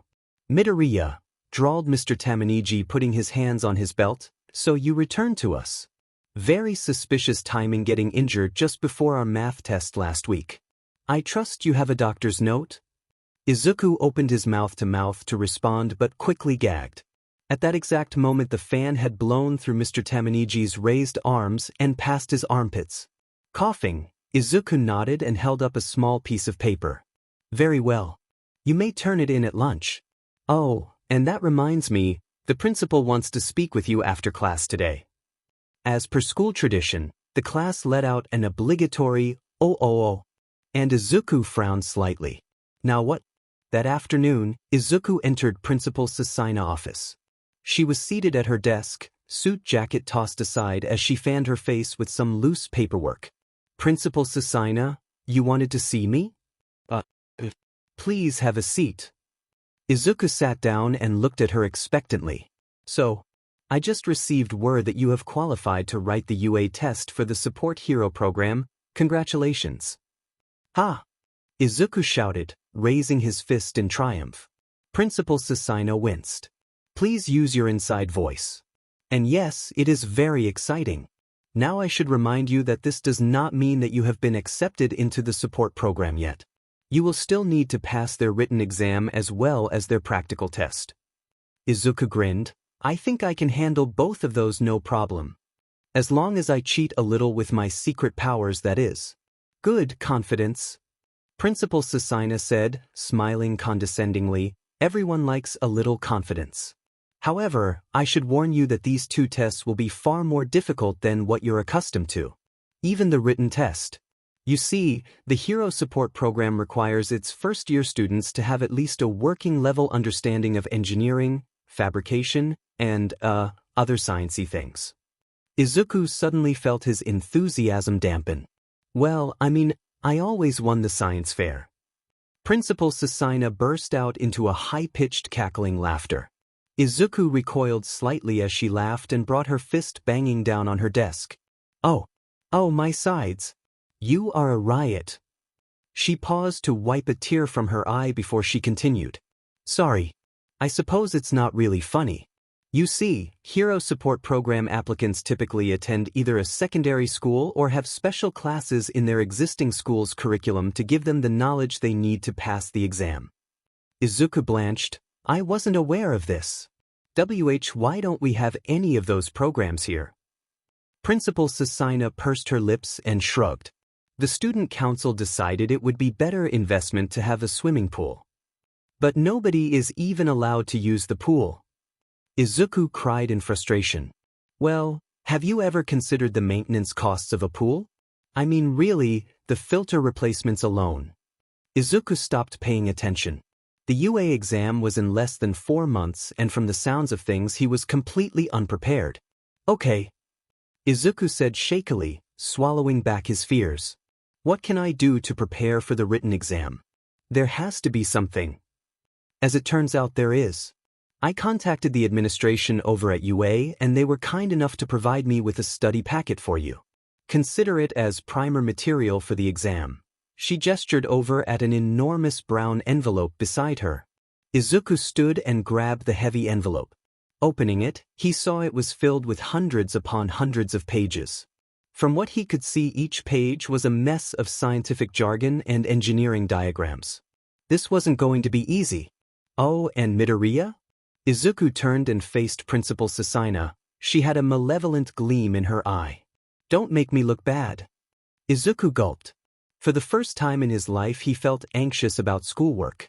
That afternoon, as soon as he got home, he rushed for his desk in his room. Upon entering, he practically dove into his desk chair. The clock was ticking. Tearing open the envelope, he poured its contents on his desk. There was so much information that it was difficult to know where to begin. Cracking his knuckles, he got to work. Izuku spent the next few days just reading through the material. The concepts were familiar to him and he understood the underlying theory, but there was so much information to cover. Even with his intuitive grasp of the subject matter, the chapters upon chapters of information could only be absorbed so quickly. As the weeks rolled by, each day he would go to his desk and work himself to exhaustion and beyond, until his brain could hold no more information and even his dreams were consumed with his studies. It was exhausting. Yet in the midst of this struggle, he found himself enjoying the challenge. Not just because he found the subject matter engaging and not just because he was working to achieve his dream, but because he knew it was something he could do. In a society dominated by individuals with powerful quirks and abilities, he could still compete on even footing in one aspect, with his intellect. And so, he found himself renewed every day, ready to work and prove that there were some areas where he was king. The next 3 months passed in a blur. Before he knew it, he had worked through the packet. He found there wasn't even a point in reviewing the material as he knew each diagram and formula like the back of his own hand. Sweeping the pages back into the envelope, he went to bed early. The next day, Izuku strode into Principal Susaina's office, a cocky smile on his face. Excuse me, Principal Susaina? I finished working through that packet you got me from UA. Izuku said proudly. Really? She said, studying him for a moment. Well, that's good to hear. I've had chapters 2 and 3 sitting in my office for the last 3 months now. What? Izuku gasped, his jaw dropping. 2 more chapters? I'm doomed. Principal Susaina looked at him sternly for a moment before bursting out laughing. He looked at her in bewilderment for a moment before he finally caught on. Slowly her mighty guffaws subsided. Very funny. Izuku muttered once she had calmed herself down some. Midoriya, I'm so sorry. It's very impressive that you managed to complete that packet. No, beyond that even. I think it's downright amazing. Her mouth started to crack into a smile, but really though, the look on your face. Her giggles turned into cackles as Izuku let out a resigned sigh. So, that was it, right? The packet was all the information you had? He asked wearily. Yes. That was everything. Your test is on Friday, correct? Do you think you're ready? He nodded. Yeah, I think so. Good. You should take some time to relax then. The less stressed you are, the better you'll do. Maybe I'd be less stressed if you didn't pull pranks on me. Izuku mumbled under his breath. Oh, come on. Lighten up. Laughter is good. Izuku left her office, muttering to himself. The whole ordeal had set him on edge. Now that he was as prepared as he could be, he just had to run out the clock. Later that evening, Izuku sat down to supper with his mom. Despite his earlier confidence, he couldn't help but feel a creeping sense of unease. "So, do you want me to ask you review questions or anything?" his mom asked while they ate over. Izuku shook his head. "No. I think I'll be okay," he replied, absently stirring around the noodles in his bowl. He didn't have much of an appetite. His mother smiled at him. "You know, back when I was at university, I remember I was so stressed out about my physics finals that I didn't sleep for 2 days." Izuku looked up at her in interest. "Really? Why were you taking physics?" "I was trying to understand my quirk better. Back in my day, telekinesis was very rare. I guess it still is. Anyway, there are a lot of industries that benefit from employees being able to precisely manipulate objects without having to touch them or be near them, and back then, in order to get a job using your quirk, you needed to be able to demonstrate a working knowledge of what you were doing," she said matter-of-factly. Izuku nodded. That made sense. As far as he knew, telekinesis was one of the most in-demand quirks there was in the job market. "Anyway, I'm sure you'll do well. Have you learned anything about the practical exam yet?" He shook his head. "They never reveal what the exam is going to be until after it's happened. I know they usually have the hero program applicants fight robots, but other than that I don't have a clue," he said. "Well, I'm sure you'll do great regardless." Later that evening, Izuku retreated to his room. Closing his door, he wandered over to his desk and sat down. What should I do now? He didn't feel like watching anything or playing any computer games. He wanted to go out and do something. Suddenly he felt a pang of guilt. Frowning, his gaze was drawn over to his closet. Spider-Man hadn't been on patrol once his battle with Shocker. Izuku thought about that fight often. He had been completely outclassed.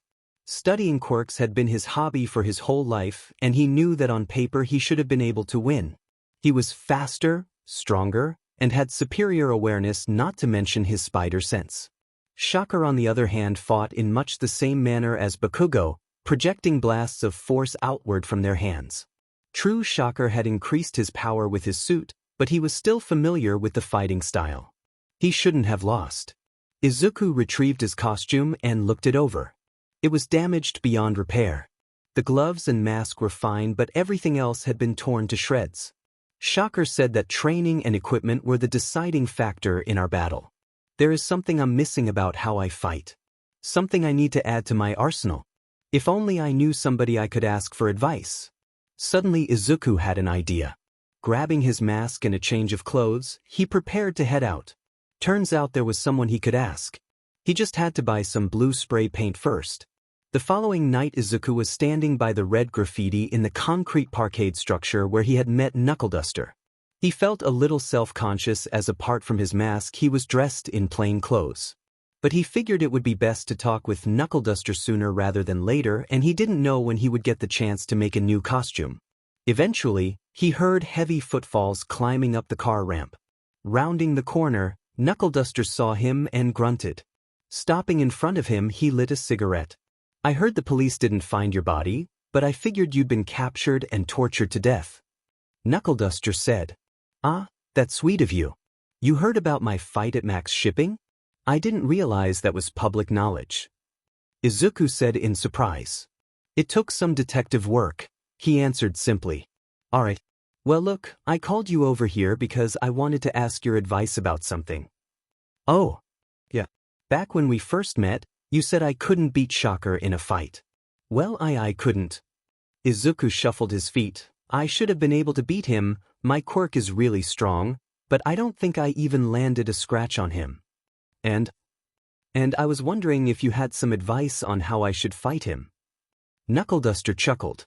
"I've never seen you fight before, so I don't know how useful my perspective will be. But I'm curious, how long have you been a vigilante?" "Almost a year. And I'm guessing because you've got such a strong quirk, you've mostly just brute forced your way through your enemies, haven't you?" Izuku scratched his arm. "Yeah. Typical. A lot of vigilantes fight that way. Quite a few pros do too. Everyone sees how all might or endeavor fights, and they think that with brute strength they can just overwhelm their enemies. But the thing is, there is a lot of skill that goes into how they fight too. They're not just letting loose with everything they've got. Knuckleduster exhaled a cloud of smoke. How do you fight? At range or up close and personal? Close quarters. You one of those guys with an enhancement type quirk then? Super strength. Izuku nodded and Knuckleduster continued.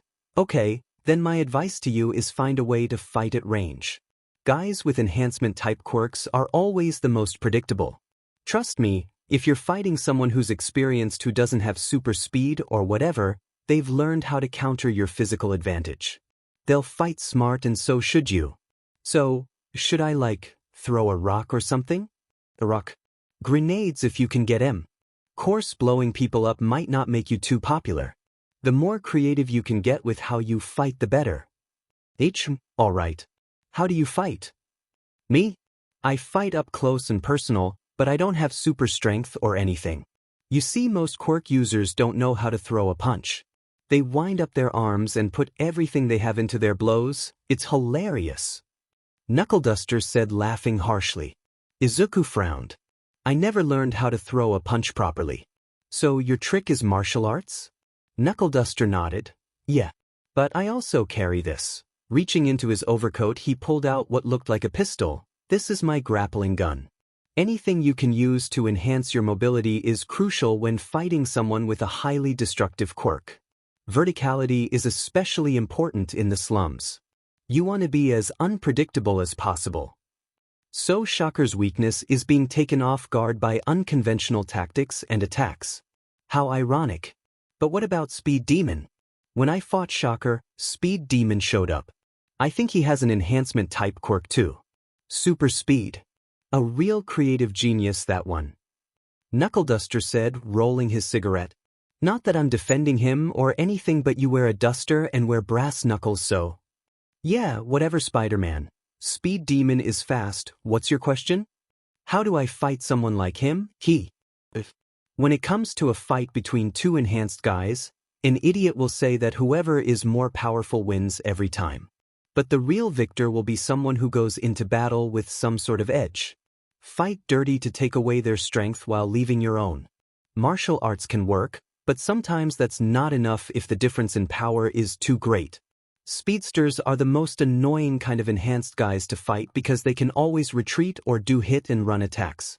But if they think they're untouchable, then they might also get cocky. I say, find a way to lock them into a confined space and go to town. Anything you can do to restrict their movement is a plus. Izuku said, rubbing his chin. It was an interesting problem. Speed Demon did seem pretty arrogant. But how can I neutralize his speed? If I'm decreasing his ability to react and move, I am in effect increasing my own mobility relative to his own. Increased mobility is also how I defeat guys like Shocker too. What I need is some way to lock down my enemies from afar. Keep them restrained and vulnerable so I can finish them off. Izuku's musings were interrupted by Knuckleduster's deep voice. Anything else? Come on, I don't have all night, he said gruffly. Izuku focused back at the man. If he didn't know any better, he could have sworn that Knuckleduster was enjoying this. In spite of his gruff demeanor, he was willing to bet that Knuckleduster was a lot nicer than he let on. Izuku caught himself. Now was not the time to start making friends. I think that about does it actually. Based on what you said, I need to increase my mobility, decrease the mobility of my enemies, have a ranged attack of some sort, and be unconventional to surprise my foes. And train up your body and develop yourself as a fighter. Not so easy, is it? But that's what it takes if you want to survive. Izuku's mind raced as he considered what Knuckleduster had told him. All right, you've given me a lot to think about. Thanks. I'll see you later. Izuku turned to leave. Hey, you're just taking off. Knuckleduster said in surprise. Yeah, I've got to work tomorrow. I'll see you around. With a wave, Izuku took off back the way he had came. Jumping down to the street, he covertly started navigating his way through the alley. He had to be up bright and early tomorrow for his exam at UA. When Izuku returned to his apartment, he found sleep impossible. All night he just lay in his bed, dreading the test to come. His mind was filled with a confusing mixture of Knuckleduster's advice and his studies, repeating endlessly until he could hardly think straight. Sometime during the night, he must have fallen asleep because the next thing he knew his mother was banging on his door, yelling at him to wake up or he'd be late. "Izuku! It's almost 8. Wake up!" she yelled, slapping on his door. With a yelp, he quickly showered and dressed. Grabbing his things, he had one foot out the door when his mom stopped him. "Izu! Wait!" she cried. Izuku whirled around as he put on his backpack. "What?" he said exasperatedly. He had a train to catch and he was running late already. However, what he saw caused him to freeze. His mother was smiling at him broadly, tears flowing down her face. In her hands she was holding a green and white bundle. "I heard that for the practical exam you're encouraged to wear a costume. Here, I made it while you were busy studying." "Mom, you didn't have to do this." Izuku took the bundle of cloth. Finding a sleeve, he rubbed the material in between his fingers. It was much better than anything he could make. Izuku felt his own tears start to form on his face. Before he could say anything though, his mom jumped into his arms. "I know you'll do great, Izu." Izuku nodded to her as he pulled back from her embrace. Regaining his composure, he carefully tucked the costume in his backpack. Waving goodbye over his shoulder, he ran down the hallway towards the stairwell as fast as he dared. After taking a few sprinting shortcuts through the side streets, he was barely able to make it to his train in time. After the ride and a short walk later, he found himself standing before the giant emblazoned gates of UA. Staring up at the gold lettering, Izuku felt like his heart might beat out of his chest. "This is it. Deep breaths, no pressure," he muttered to himself. "Given the circumstances, I studied as hard as I could. I'm probably just worried over nothing. I mean, how hard could a test for 14-year-olds possibly be?" As he stood before the gatehouse savoring the moment, he suddenly heard a brash voice behind him. "Take it all in now, Deku. This is the last time you'll be at UA." Izuku turned. Bakugo was striding towards him. Unsurprisingly, he didn't seem nervous at all. "Hey Kaken. Are you ready for your tests?" Izuku said, falling in step beside him. "Pfft, what kind of question is that? I've been ready for years now. How about you? Did you bring a box of Kleenex so you can have a good cry after?" Very funny, Kaken." Izuku said, smiling slightly. "You know, we probably won't see each other much after this. Even if I pass Dash." "Good," Bakugo said firmly. The pair looked at each other. After a moment, they turned their attention back to the path in front of them, walking together in silence before they had to separate. Bakugo going to the hero exam and Izuku to the support hero exam. Even as nervous as he was, Izuku couldn't suppress his excitement as he entered the crowded examination hall. The room was filled with jittery teens his age who were standing before a raised stage in front of the hall, but behind them were rows of small tables, each with a neat stack of papers. For the first time in as long as he could remember, he was actually feeling intimidated by a test. Reaching behind him, he patted his backpack. He had triple-checked before leaving for UA that he had all his school things, but even so. Taking a deep breath, he started down the rows of tables to join the crowd. "Just relax. Just relax. I'll do fine, like always I'll do fine. I'm sure the study pack I got was more than enough to prepare. I mean, why wouldn't it be?" As he pondered his question, he felt a lump slowly form in his throat. What if Principal Susaina had played a prank on him and sent him the wrong material? Or had just screwed up and sent him the wrong stuff? It wasn't like the faculty at Aldra Junior High cared if he succeeded. He felt his heart rate increase and a bead of sweat rolled down his face.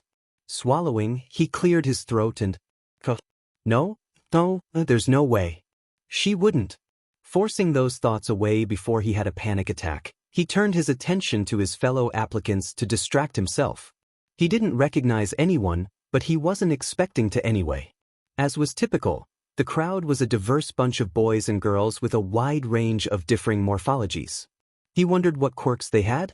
Maybe all of this was for nothing and he would just get destroyed in the practical test anyway?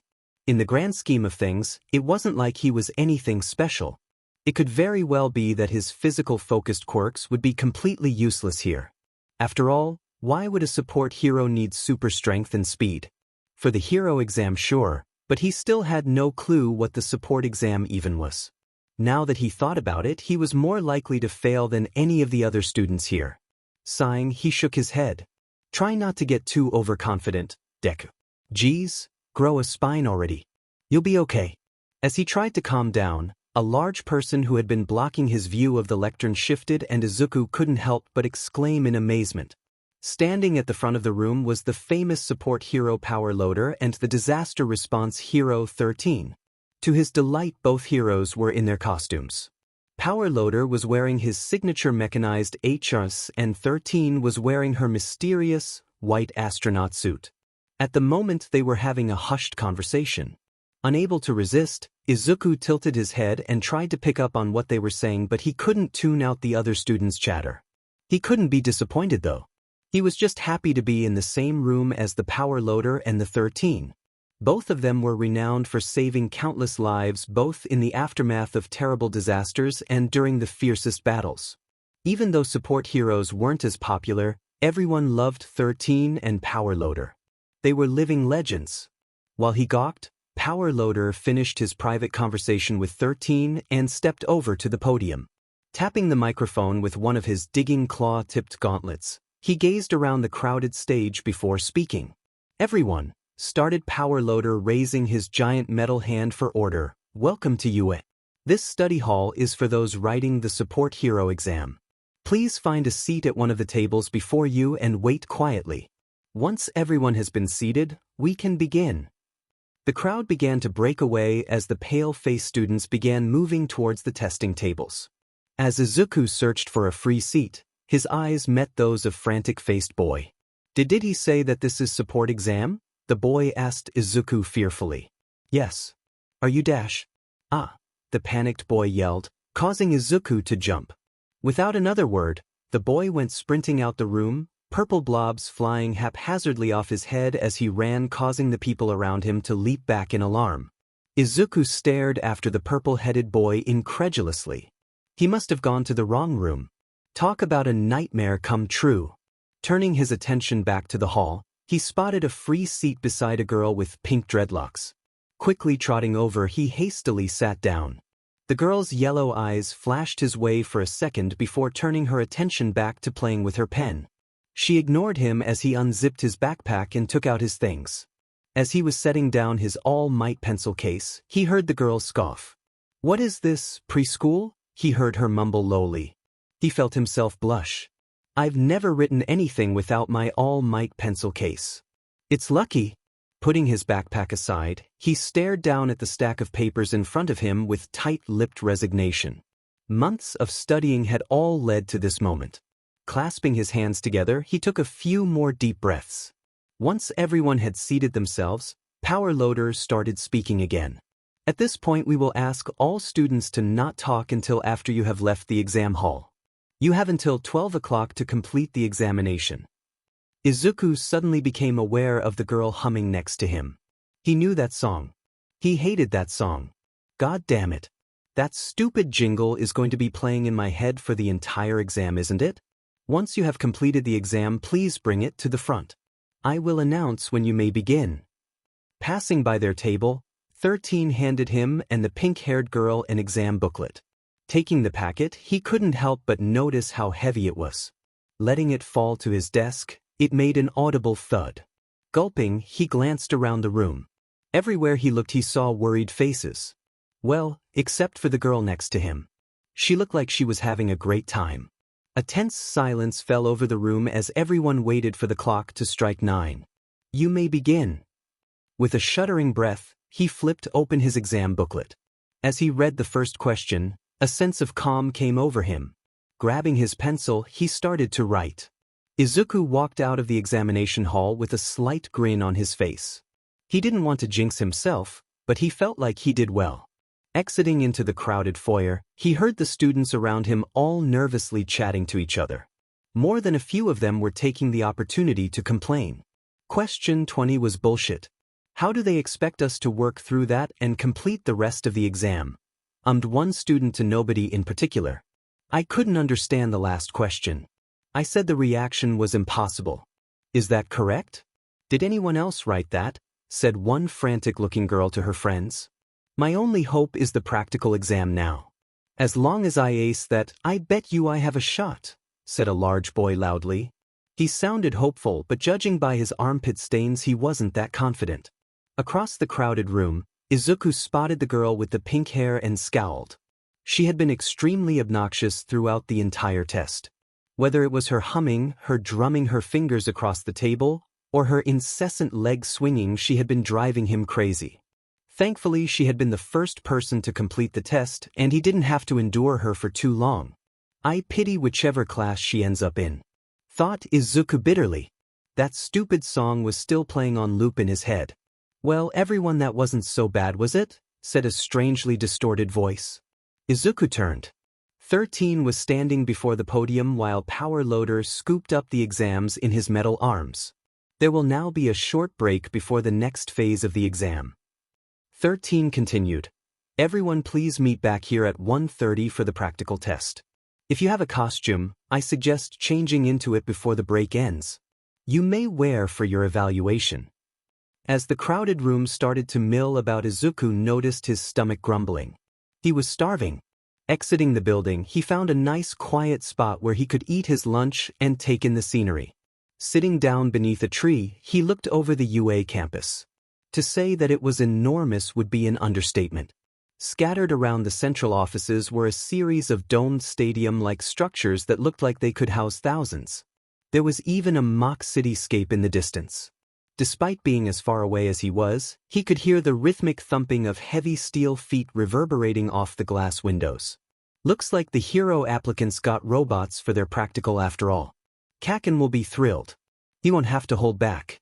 After he was finished his lunch, he went to the washroom and changed into the costume his mother had made him. At first he was worried it might be too small, but it fit like a glove. Unlike his old Spider-Man costume, this one was actually quite comfortable. He didn't know what material she had used, but he could tell it was expensive. Looks like I've got a lot to learn, Izuku thought wistfully as he examined his reflection in the bathroom mirror. Walking back to the exam hall, he saw that everyone else had changed into their costumes as well. Most of them were heavily mechanized with wires, servos, and gizmos galore being a common theme. Compared to their extravagant machinations, he looked downright plain in comparison. I wonder where they got the gear? They must have made it themselves for the test. Thought Izuku as he studied the outfits on display. Well, whatever. All that metal would just slow me down anyway. As he admired the tech, he saw that the pink-haired girl was also quite nondescript with her costume.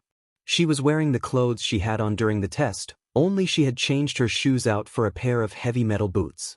Those look like rocket boots. Where'd she get those? Did she build them? He was surprised. Even for pro heroes, rocket boots were virtually unheard of. As he considered the girl, 13 and Power Loader called for their attention. Is everyone ready? We will now proceed to the practical examination course. If you would all please follow me. Izuku and the rest of the applicants followed Power Loader and 13 out the hall. Exiting the building, they began to walk along the tidy, red-bricked pathway and towards the mysterious cluster of buildings separate from the main campus. Along the way, Izuku's mind buzzed as he considered what UA could possibly have in store for them. The internet had been no help as it seemed as though the test changed each year. One thing was for sure though. Whatever the test was, he had to be careful with his abilities. As far as UA was concerned, he was just a muscle-bound bookworm and he couldn't risk blowing his cover even if it meant failing. They continued on for a few minutes. After they had walked about a kilometer, a large, squat, gray building came into view. Power Loader and 13 led them towards it. Nothing about its exterior gave any hint as to its purpose. Besides a single open archway allowing entrance, it had no windows or other openings whatsoever. From outside the archway, a series of corridors and passages which seemingly went off at random appeared to make up the interior. 13 and Power Loader stopped just before the large, open entranceway. Turning, they faced the crowd. Well, here we are. This is the special elimination maze we created to weed out some of you. Impressive, isn't it? Power Loader said fondly, sweeping his arms outward. Everyone shared a look. They were all thinking the same thing. Elimination maze? The goal is simple: exit through the other side of the maze.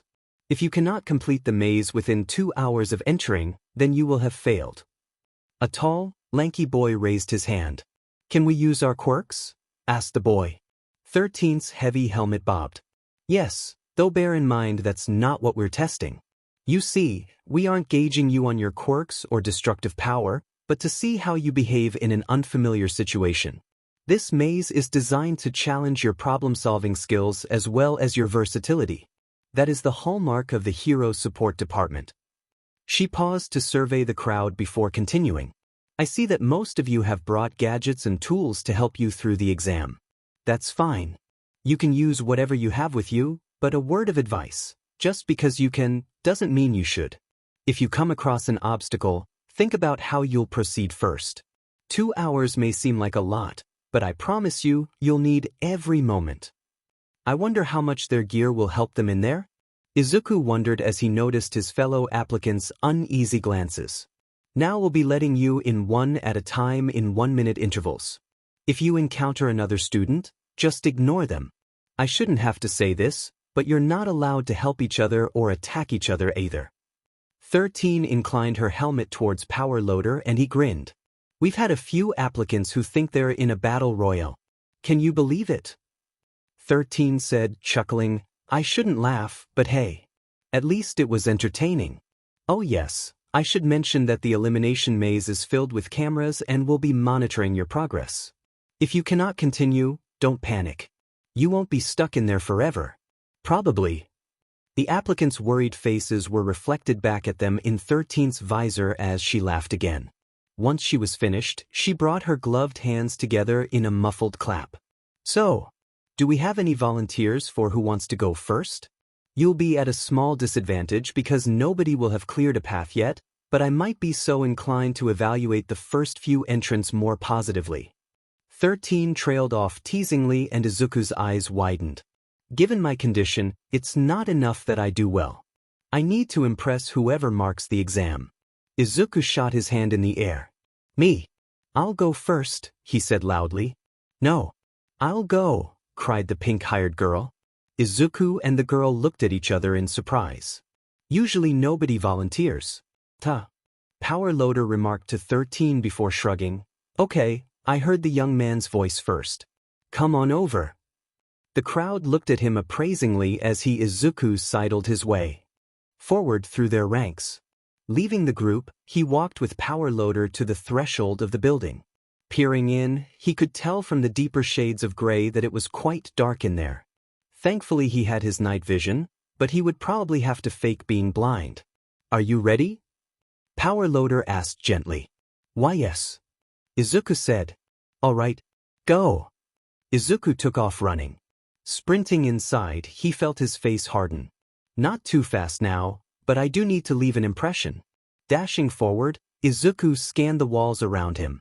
The passage he was in was a blank, featureless concrete that almost looked as though it was designed to be as nondescript as possible, which of course made it all the more suspicious.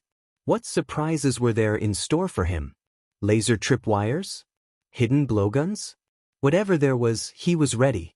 Coming up on the first branching path in the maze, he immediately turned right. Everybody knew the secret to solving a maze. Just follow the same wall and eventually you will emerge at the exit. Then again, if he knew it, then doubtless the instructors knew it too. Maybe he had inadvertently chosen the hard way? Keeping his pace up, he followed the twisting wall until he found himself confronted with a large pool of liquid that looked like water. Skidding to a halt, he studied the pool.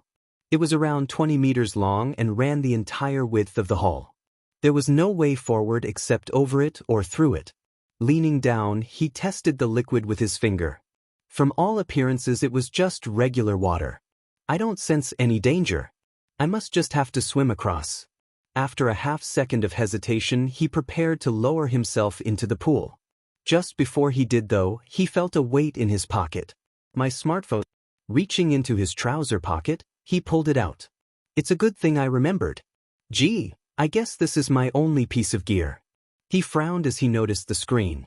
It was still broken after he dropped it while catching that baby. Sheesh, how many months ago was that? As soon as this test is over, I'm going to the mall and getting this stupid thing fixed. Holding his phone above the water, he slung his feet into the pool. Not wanting to test fate, he swiftly swam to the other end. The entire length of his swim he was expecting some trap to activate, but nothing happened. Hopping out the other side with a splash, he examined himself for damage. No piranhas or saw blades. Maybe this test is easier than I thought. Turning, he continued on his way, shoes squelching with every step. As he ran, something crossed his mind. All of those people back there in their heavy mechanical suits, how many of them could cross water? Could something so simple really beat some of them? I bet it might force a lot of them to take a separate path. Eventually, he came across another large room filled with pillars and low-hanging obstacles. He could tell from the dark gray gloom that it was pitch black. Okay, so I'm supposed to be blind? I should have brought a flashlight. Swiping open his smartphone, he activated the anemic flashlight app. Slowing himself down to a believable speed, he hastily navigated through the room.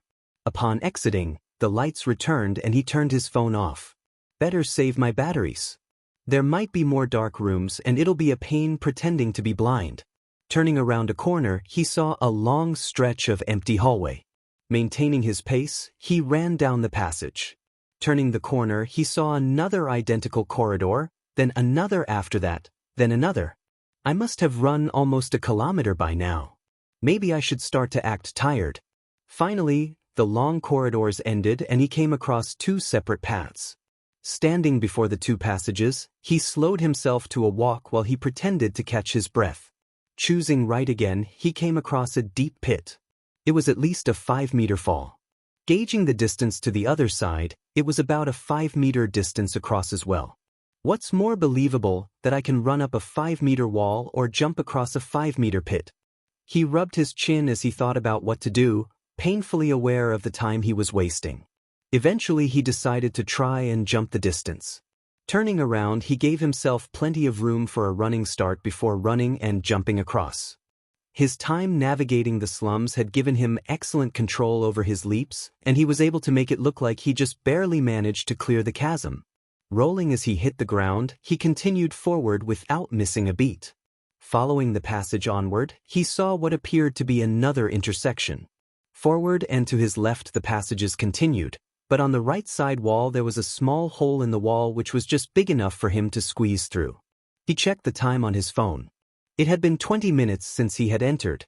Kneeling down, he looked into the pitch-black, narrow tunnel. It would be a tight fit. A confined space test? No problem. Hell, if I had $1 for every vent I had to crawl through to spy on some drag dealer. Dropping down, he started to snake crawl his way forward. The tunnel was gently angled in such a way that he couldn't see the exit, only the gray concrete of the tunnel in front of him.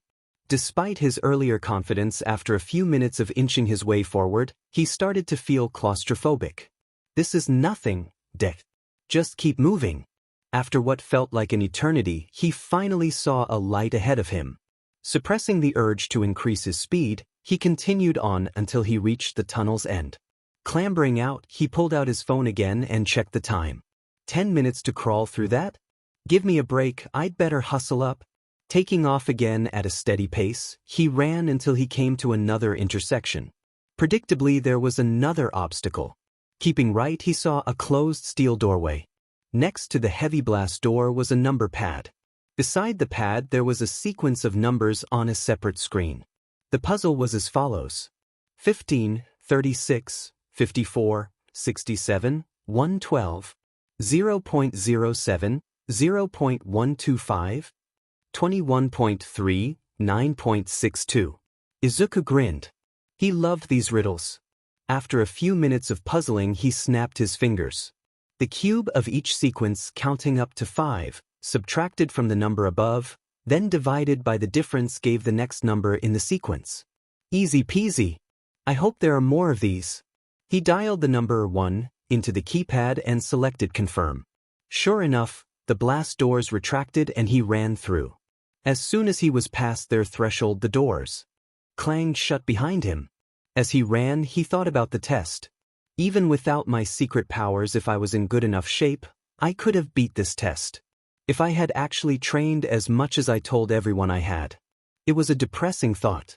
There had been a way open to him the whole time, he just didn't even consider it. Suddenly from up ahead he saw sunlight. There's no point pouting because you won the lottery and got superpowers. Feel insecure later. Grinning, he resisted the urge to sprint as he came up on the exit. Running out the archway, he saw 13 waiting for him. Coming to a stop in front of her, he feigned exhaustion and panted. "I made it," he declared, wiping his mouth. "Well done." 13 said enthusiastically, "First one in, first one out. That doesn't happen too often. I was watching your progress, and I must say, you're in great shape. I got a bit worried when I saw your only equipment was your phone, but hey, if it works, it works. Bravo." "Thanks," Izuku said. He never would have dreamed he would ever receive such high praise from a hero, let alone a renowned hero like 13.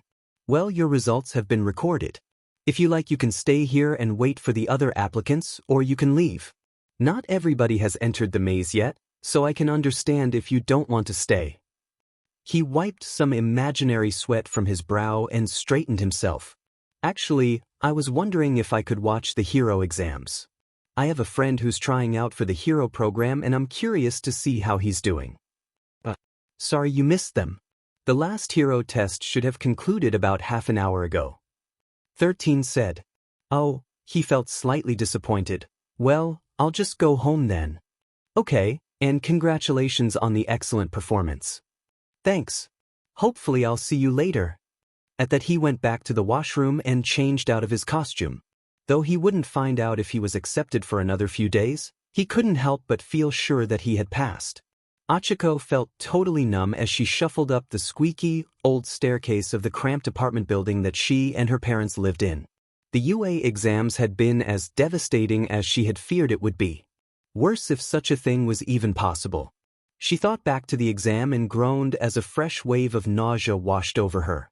Even with all the secret practice she had been doing to train her quirk, she still felt as sick as a dog. A surge of bile worked its way up her throat, and she quickly stopped walking. The hideous vomit-colored walls and smelly, discolored carpet weren't doing her any favors. Wincing, she managed to swallow the bile back and resumed her way forward. Coming to a stop before her door, she reached for her keys. Before she could, however, the door suddenly flung open, revealing her mother. "You're back," she said breathlessly. "How did it go? Did you overuse your quirk? Are you feeling well?" Achiko mumbled unintelligibly in response. Stumbling forward in a daze, she let her mother guide her to the shared kitchen living room. Plopping down on the one sofa they had, Achiko felt as though she could pass out right there and then. "Are you sick? Talk to me, sweetie. Do you want a glass of water?" Achiko blinked. Looking up, she saw her mother's worried face. Mustering her strength, she tried to adopt a happy expression, though the best she could do was a strained, thin-lipped smile. "No. I'll be all right. Why are you home? I thought you had to work tonight." Both of her parents worked as construction workers and general contractors, but lately there had been a lull in jobs. Because of this, Achiko's mother had found some part-time work at a local diner as a waitress. It was hard work with low pay, but at least it was something. "Oh, I called in sick. I couldn't let my daughter come home from her big test without a proper reception. So, don't leave me in suspense." "How'd it go?" asked her mother eagerly. Achiko sighed. "Where to begin?" "Well, the written test was absolutely horrible. I probably got the lowest score out of everyone there. I swear as soon as I walked out, I just knew I did half of everything wrong. And as for the practical exam, I really have no clue. We had to destroy as many robots as we could and I think I did okay, but I don't know. I sure looked stupid, that's for sure. Flailing my arms around like a goon. I bet they think I'm deranged or something. Plus, I got a little bit sick after the exam was over." Achiko mumbled miserably. "They'll probably dock marks for that too." "Oh, you're such a pessimist," teased her mom, tussling her hair. "I know you did great. Come on, tell me more about the test. How many other students were there? Did you?"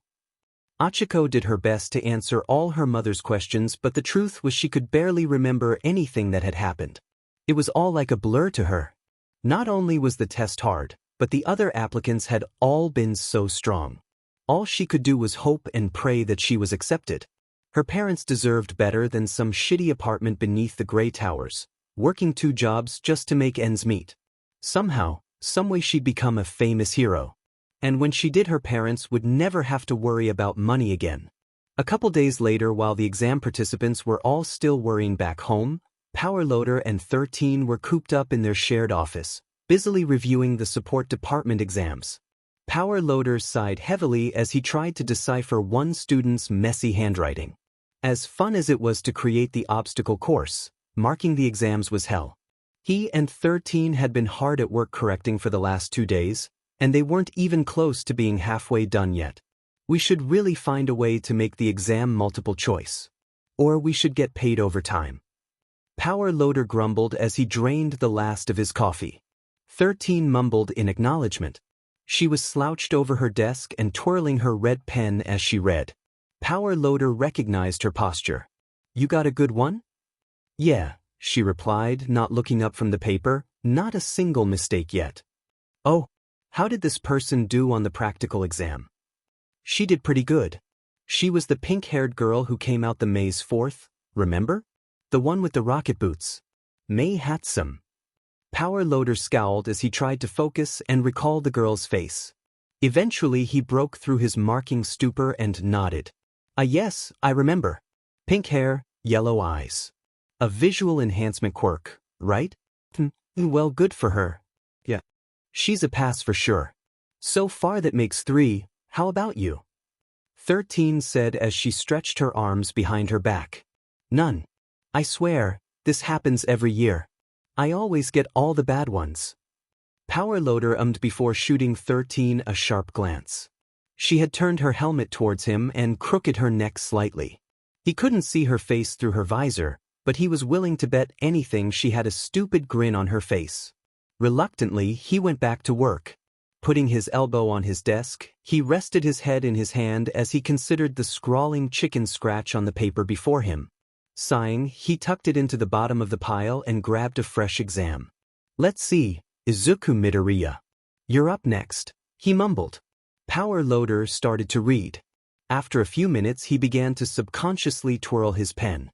Dr. Akatani was standing in his office, a tumbler of whiskey in hand as he mutely concentrated on the massive map of the city he had pinned to his wall. The map had taken months to assemble and represented countless hours of detective and surveillance work. Covering the map was a series of red pins, circles, and dots connected by lines. Each marker represented a sighting or incident in which Spider-Man had been involved. They had been so close to making a breakthrough. Another few weeks, and they would have been able to pinpoint his egress and ingress points into the slums, and then it would have been a simple matter of retrieval. But about 4 months ago all sightings of Spider-Man had ceased. Why that could be was anybody's guess. It was possible that Spider-Man had gotten cold feet. Between the public alerts and the increased police presence, he could have come to the conclusion that his moonlighting as a crime fighter wasn't worth throwing his life away in prison, and he simply went back to his normal life. Or he could have retired for different reasons. Vigilante work took a toll on the mind and body after all, and his last confirmed sighting had been at the now infamous underground BRO, which was currently dominating political discourse in Mizudafu. What a dog fight that was. And it would not be unreasonable to assume that after witnessing the worst that the city had to offer, the thrill of vigilantism just wasn't there anymore. There was also a strong possibility that he was killed in action. The police had received several tips that Spider-Man had rushed off to confront a gang leader somewhere in the slums and had never returned. This was the worst-case scenario. If they could only recover a body, then depending on the state of decomposition, it might not even be worth the effort to perform an autopsy. All this work and all he had were more questions. Had he been killed? Did he give up? Or was he in a different city, with a new costume and a new identity? He took a sip of his drink. He had been through this map countless times. If there was some pattern here, he would have surely found it by now. But still, he couldn't just give up. "Where are you, Spider-Man?" he whispered to himself. Principal Nizu sat alone in his office in the UA Administration Center, merrily munching away at a salty biscuit while he considered the student portfolio in front of him. The student's name was Izuku Midoriya from Aldra Junior High, and he was one of the many applicants for the Hero Support Department. Given his performance during the testing, his inclusion into the program should have been a non-issue. He had managed to achieve an impressive score on both the written and practical exams, but this was a special case. According to his paperwork, Mr. Midoriya was quirkless. There had never been a quirkless individual in either of the hero programs at UA before. Nizu had nothing against quirkless people. In fact, he found the prospect of having a quirkless hero an excellent opportunity to demonstrate tolerance. The quirkless had a very difficult life in modern society, and a quirkless hero could serve to inspire the disenfranchised. Still, this wasn't a decision to be made lightly. Even though Mr. Midoriya had passed his examinations and was qualified to attend school as he was now, that did not mean that he would be able to continue to keep up with his classmates. The practical exams were designed to determine potential. It was understood that after being accepted into UA, the students would develop their potential through an extensive training regime, namely by improving their quirks, and that was something Mr. Midoriya could never do. According to his junior high school principal, Mr. Midoriya had been training for years. But the human body had definitive limits, and Principal Nizu doubted that he could become much faster or stronger than he was now relative to his classmates. Still, the DSPLN required to reach his level of fitness coupled with his intelligence was remarkable. Nizu took a sip of tea. His mind was made up. UA would have its first quirkless student. There were many heroes who had objectively weak quirks, and yet they were extremely useful under the right circumstances. Surely someone like Izuku Midoriya, with his DSPLN and talent, could be of use to society. Nizu remembered when he received a request for information from Aldra 3 months ago. He had indulged the request mostly out of his own curiosity to see what would come of it. He never would have imagined that there was a student intellectually strong enough to review the material in that short a time and score so highly on the exam. Signing his approval, Nizu stretched himself out contentedly on his chair. Taking another sip of tea, he pictured what the other staff would make of his decision. He remembered when he had first tried to become a hero there had been an outcry as well. Nizu was a chimera of sorts bearing the traits of several animals including a dog's paws, a bear's face, and the body of a mink. Physically he was unimpressive. A normal adult could overpower him easily. However, he possessed a keen intellect, and while he couldn't fight the same way someone like All Might could, he had the capability to outmaneuver his enemies with strategy and a cunning that few could match. If he could be a licensed hero, why couldn't Midoriya? Izuku sat at his desk, bent over a scrapbook with his notebook open at his side. Every once in a while he would jot something down or flip back to check some detail as he continued to develop his Spider-Man persona. Now that his exams were done and he had nothing better to do, he had no excuses left. He had enough working mechanical knowledge that he felt sure he could come up with something to address the core problems with the way he fought. The first problem was his lack of mobility. Knuckleduster carried a grappling hook, and according to him, even that small increase in versatility was enough to gain the upper hand on many opponents. With his superior senses, Izuku felt certain that he could take advantage of an even more extreme version of the grappling hook concept to give himself unparalleled mobility both in and out of combat. The second problem that Knuckleduster had pointed out was his lack of ranged options. Izuku considered a variety of thrown projectiles, like knives or bombs, but he didn't want to overburden himself with gear. If he could combine his enhanced mobility concept with his ranged weaponry, then he wouldn't have to worry about fumbling with equipment in the middle of a battle. And lastly, he needed to be unconventional in his approach to all of these problems to make his opponents unbalanced. At first, he didn't think much of this dilemma. But as he went through a few potential ideas and their strengths and weaknesses, he realized that because he was putting all his eggs in one basket with a single weapon system, he needed it to be as novel as possible to avoid being immediately countered. Lowering his pencil, he considered the half-finished blueprints for his latest creation. Even for someone as inexperienced as him, it was a crude design. Too bulky and complicated. I bet you it would break every other week. Not to mention I have to build the DMN thing. Lowering his sketchbook back to his desk, he leaned back in his chair and let out his breath in a long sigh of disappointment. He'd been working for hours now and he was still no closer to coming up with a weapon than when he started. All he had to show for his trouble was a collection of laughable schematics and a sore back from sitting for so long. Shifting in his chair to take the pressure off his spine, he let his eyes drift over to his window where he noticed a spider building its web outside at the corner of the building. The longer Spider-Man is off the streets, the more the people of the slums will suffer, he thought as he watched the spider spin its silk. Every moment counts out there. But what can I do? If I encounter Shocker again, I need to have the means to take him down or I'm as good as dead. Suddenly an unfortunate fly flew into the spider's web and became trapped. Izuku watched in morbid fascination as the spider quickly danced across its threads towards its prey. Fast as lightning, it wrapped the frantically buzzing fly up in silk while it continued to struggle in vain. What a terrible way to die, he thought as he watched the fly get cocooned. He shot up in his chair. It was so obvious. All of the problems he was facing had already been solved by the common spider. The weapon the spider had created was its web. It enabled control of its environment and could surprise its prey in equal measure. In addition, some species could swing across their webs to travel long distances and others even shot their webs at their prey to immobilize them. It was perfect. Reinvigorated, he flipped his book open to a fresh page.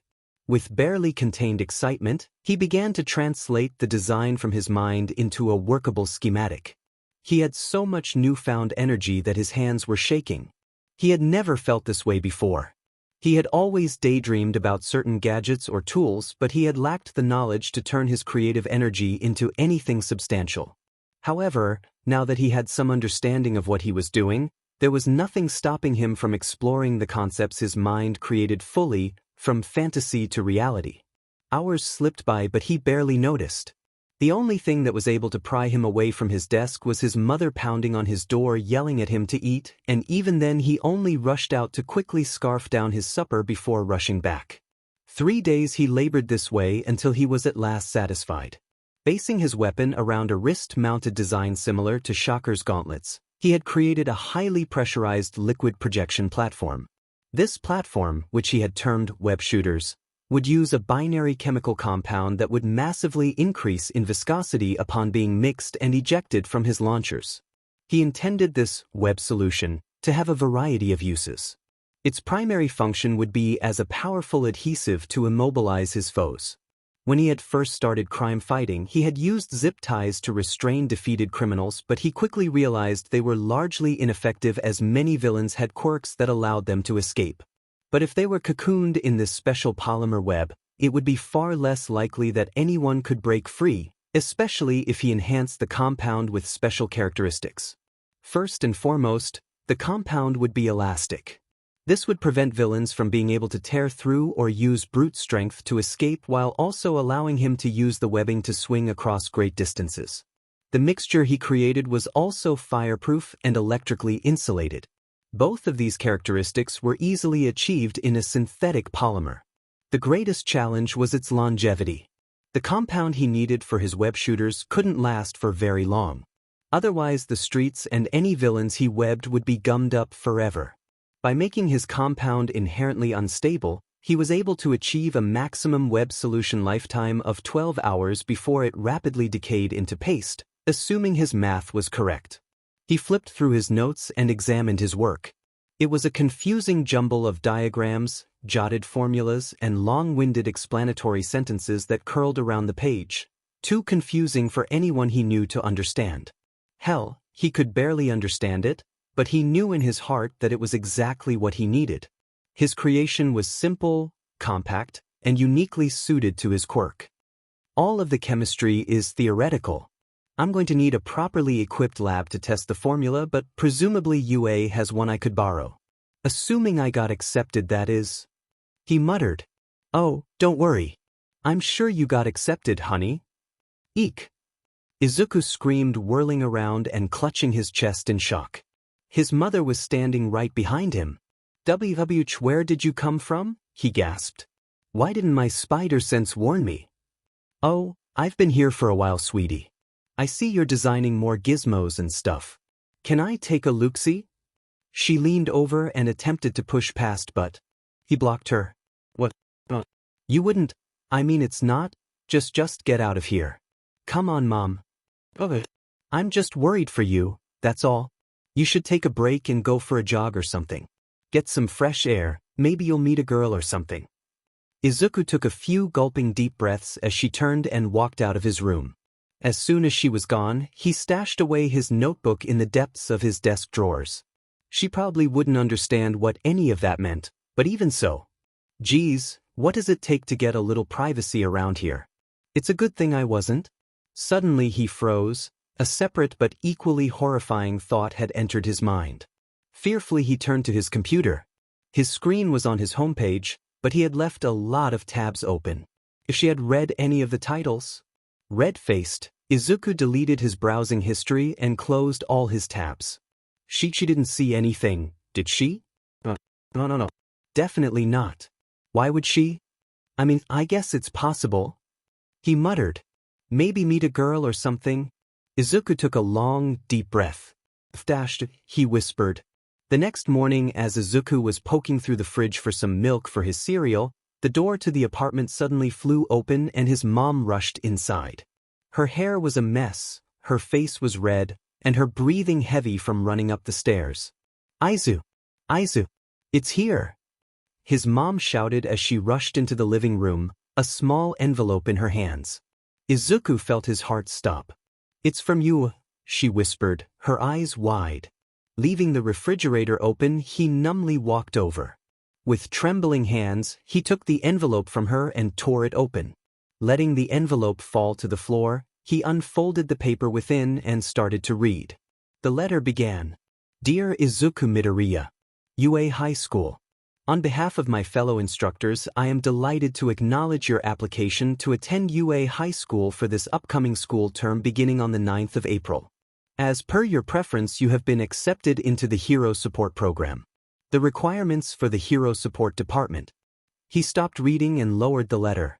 I got accepted. I'm in. Izuku said feebly.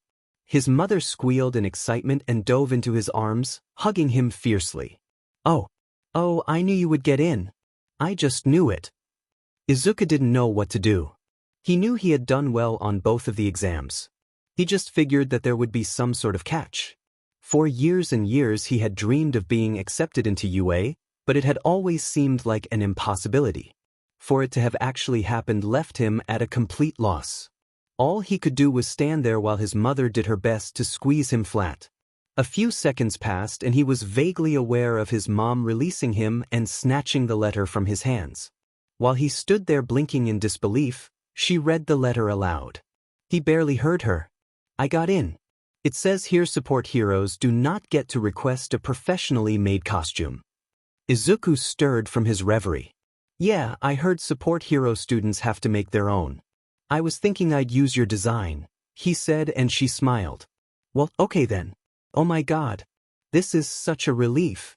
Your father will be thrilled when he hears the news. We'll have to see if we can Skype him tonight. She beamed at him. Why so surprised, Izu? How could they not accept such a smart, kind-hearted, dashing young man like you? She laughed at his slack-jawed expression. Without any further ado, she started rambling about all the things they had to do.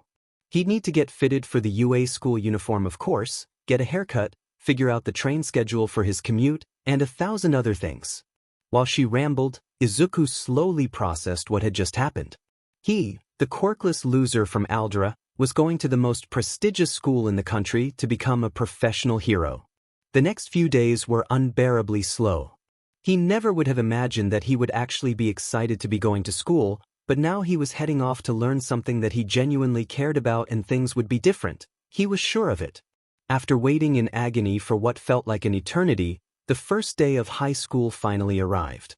Stepping off from the train, Izuku started to make his up the quiet street towards UA High School. When he had went to UA for his exams, he had been so distracted that he hadn't paid any attention to the neighborhood. This time, though, he could take his time to appreciate the scenery.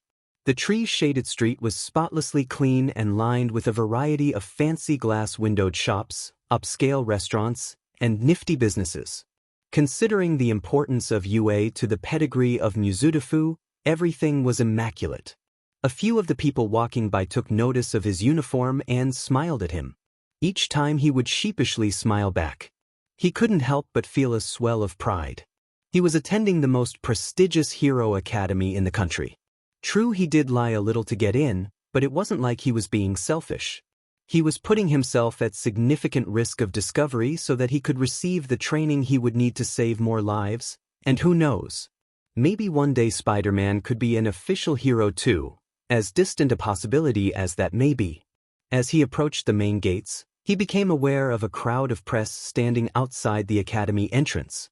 Puzzled, he cautiously approached, unsure of what was going on. Drawing nearer, a newswoman who was standing in front of a camera started talking. "We are in Mizudafu, where Japan's #1 hero, All Might, has just announced that he is entering semi-retirement." Izuku gasped and nearly tripped over his feet as the journalist continued. In lieu of full-time hero work, he has taken up a position here at Urata High School to teach the next generation of heroes. The cameraman panned over the gate as the newswoman kept talking. So far, All Might has declined to comment, and all press are being told to respect the privacy of the students. It is unclear if All Might plans on making any statements today, as he is presumably teaching. Izuku felt his chest tighten as he heard the news. Could it be that All Might was one of his teachers? He had wanted to meet his idol his entire life. Don't freak out, Izuku. Don't screw up your first day by fanboying all over the school. Just be cool.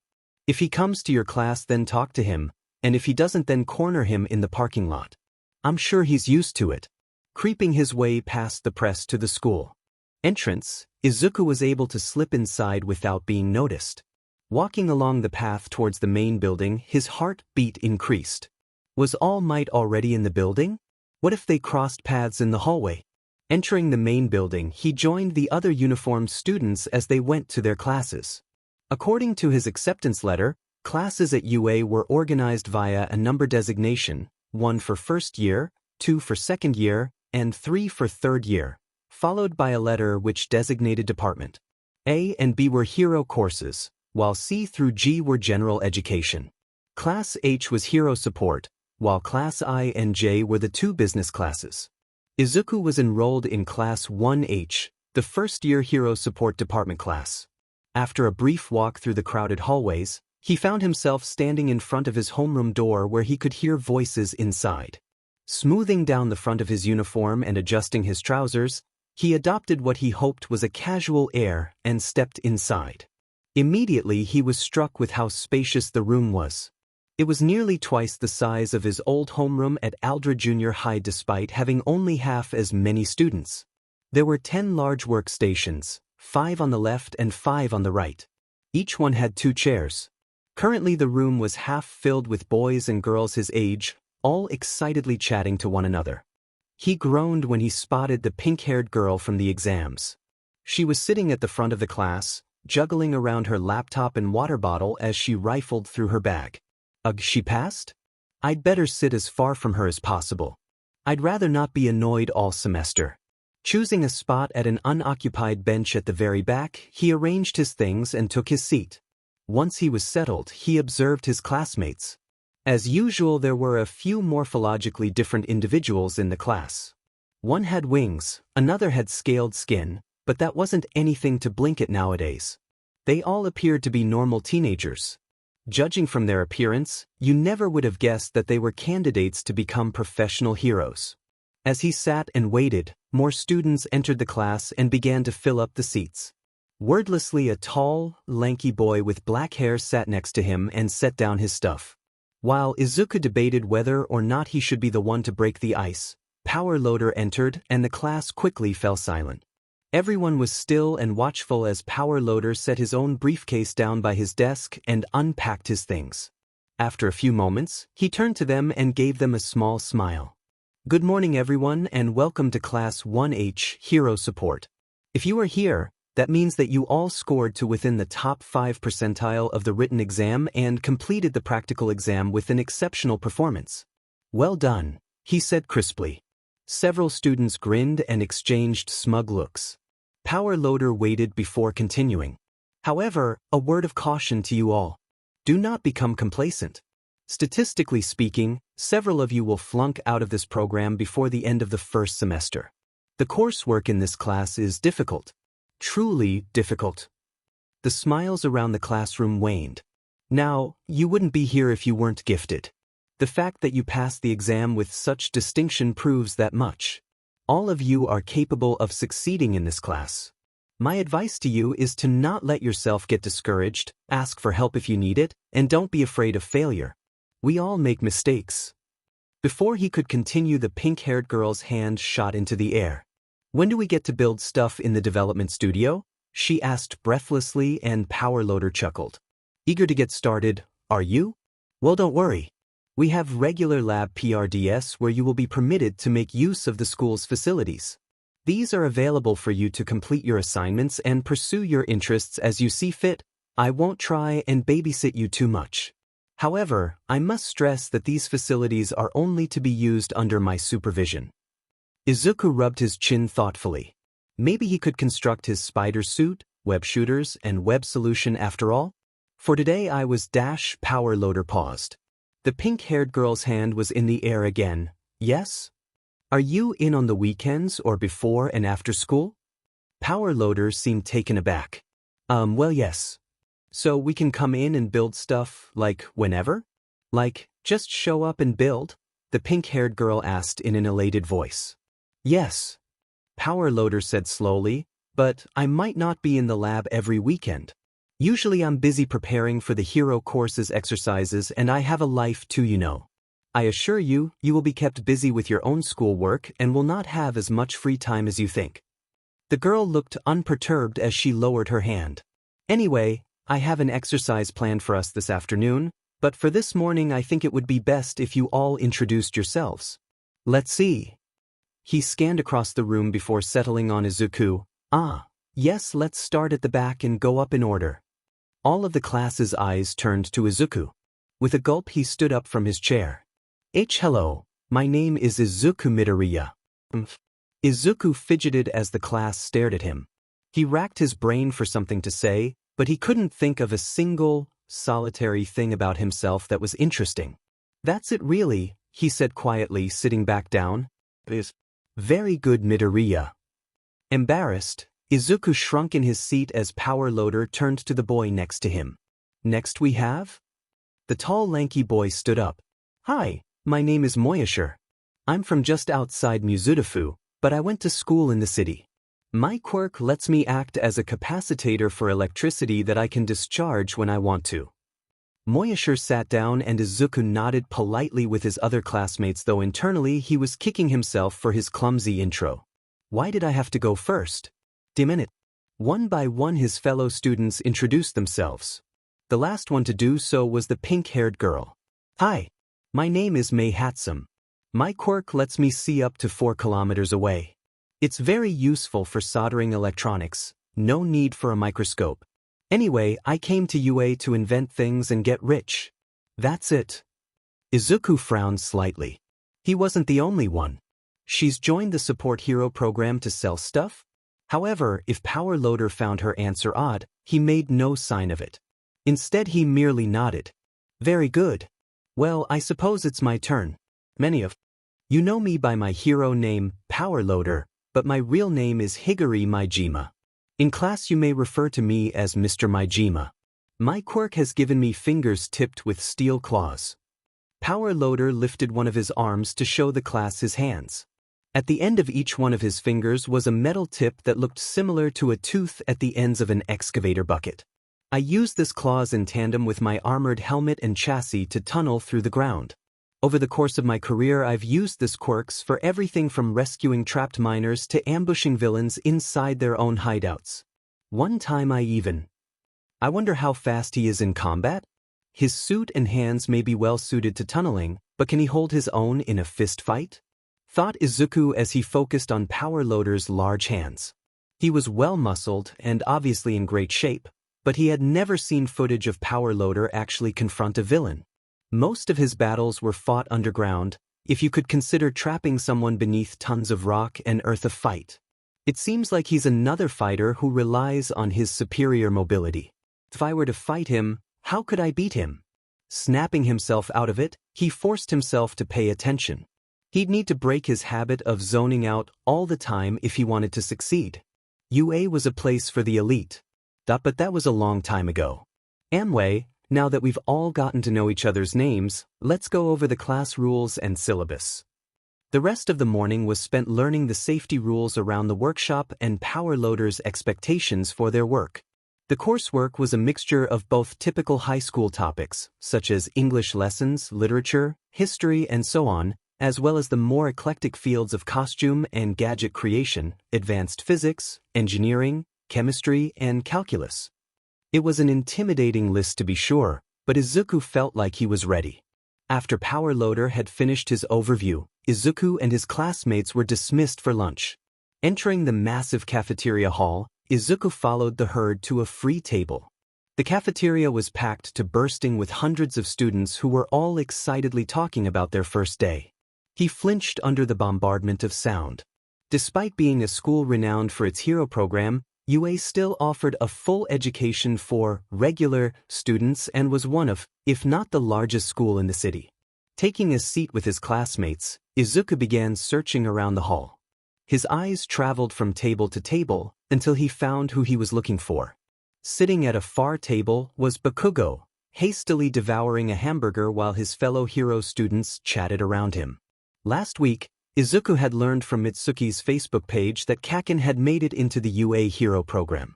He smirked slightly. From the looks of things, Bakugo was being antisocial as usual. By chance, Bakugo glanced his way and the two boys' eyes met.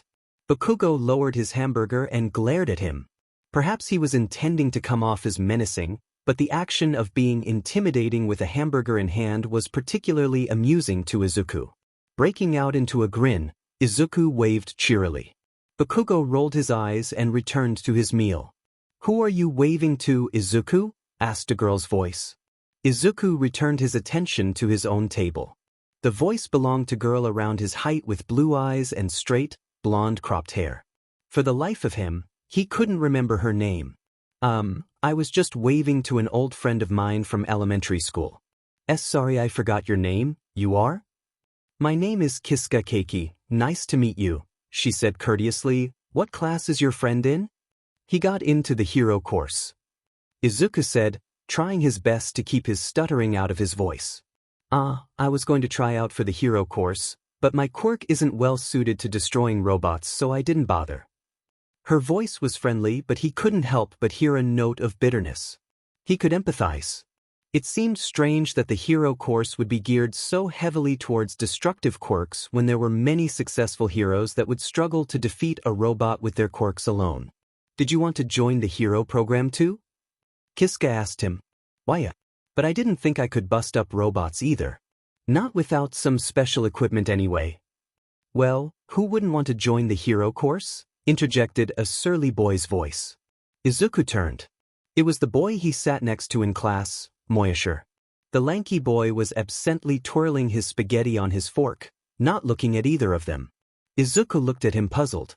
Your quirk is electrical storage and discharge, right? I would have thought that if you wanted to, you could have easily completed the hero test. Hey, yeah. Kiska added, turning to Moyasher. Destroying robots should be as simple as touching them, shouldn't it? You could just drain their batteries. Yeah, you'd think so. Moyasher said, smiling joylessly, but I don't have the fitness to join the hero class. I have asthma. It's pretty severe. He finished irritably. Izuku's curiosity was piqued. If you don't mind me asking, how did you complete the practical exam if you have severe asthma? Izuku asked candidly. Moyasher sighed. I walked for most of it. I think that of everybody who completed the practical exam, I took the most time. Moyasher paused to take a breath before continuing. I don't expect I'll last long in the support hero course either. Apparently, we have to do a lot of running around and exercise too. Izuku was silent. He didn't know what to say. All of a sudden, Mei piped up from down the table. You should have joined the hero course and failed in style then, she said between bites of her fruit cup. The three turned to look at her. I thought about it, but I figured I might as well go for a 10% chance of success than 0. Moyasher said. itch whatever. If I were you, I would build some sort of thing and stay in the game.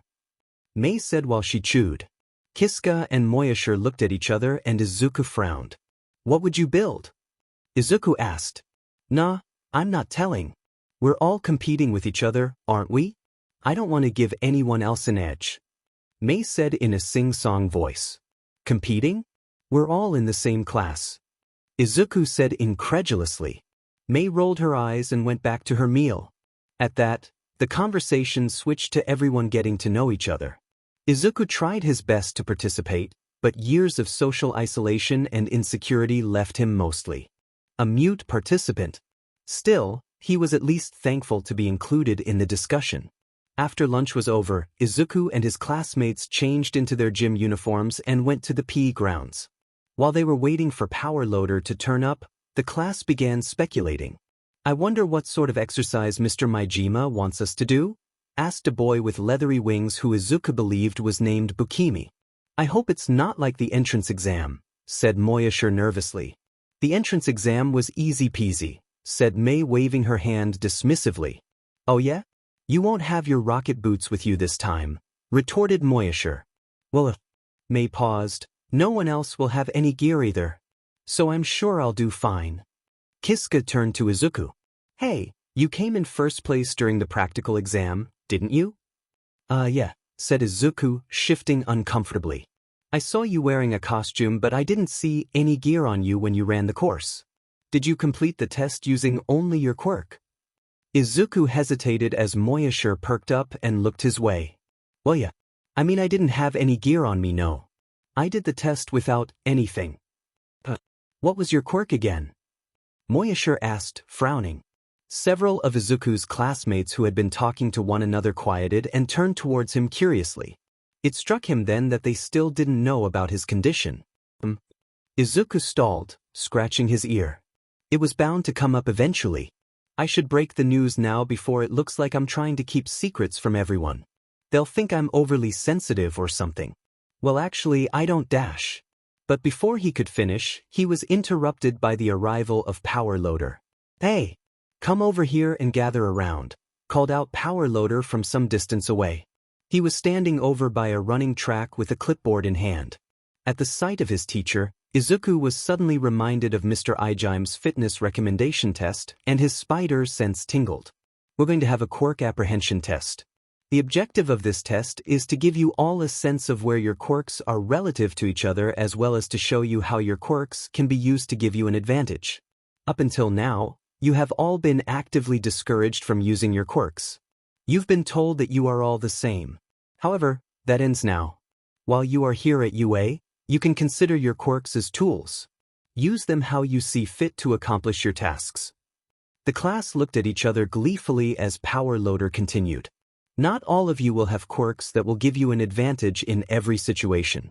It's important to see where your natural affinities lie and what the limitations of your quirk are. Midoriya. Izuku snapped up. Why yes, Mr. Majima? Come join me.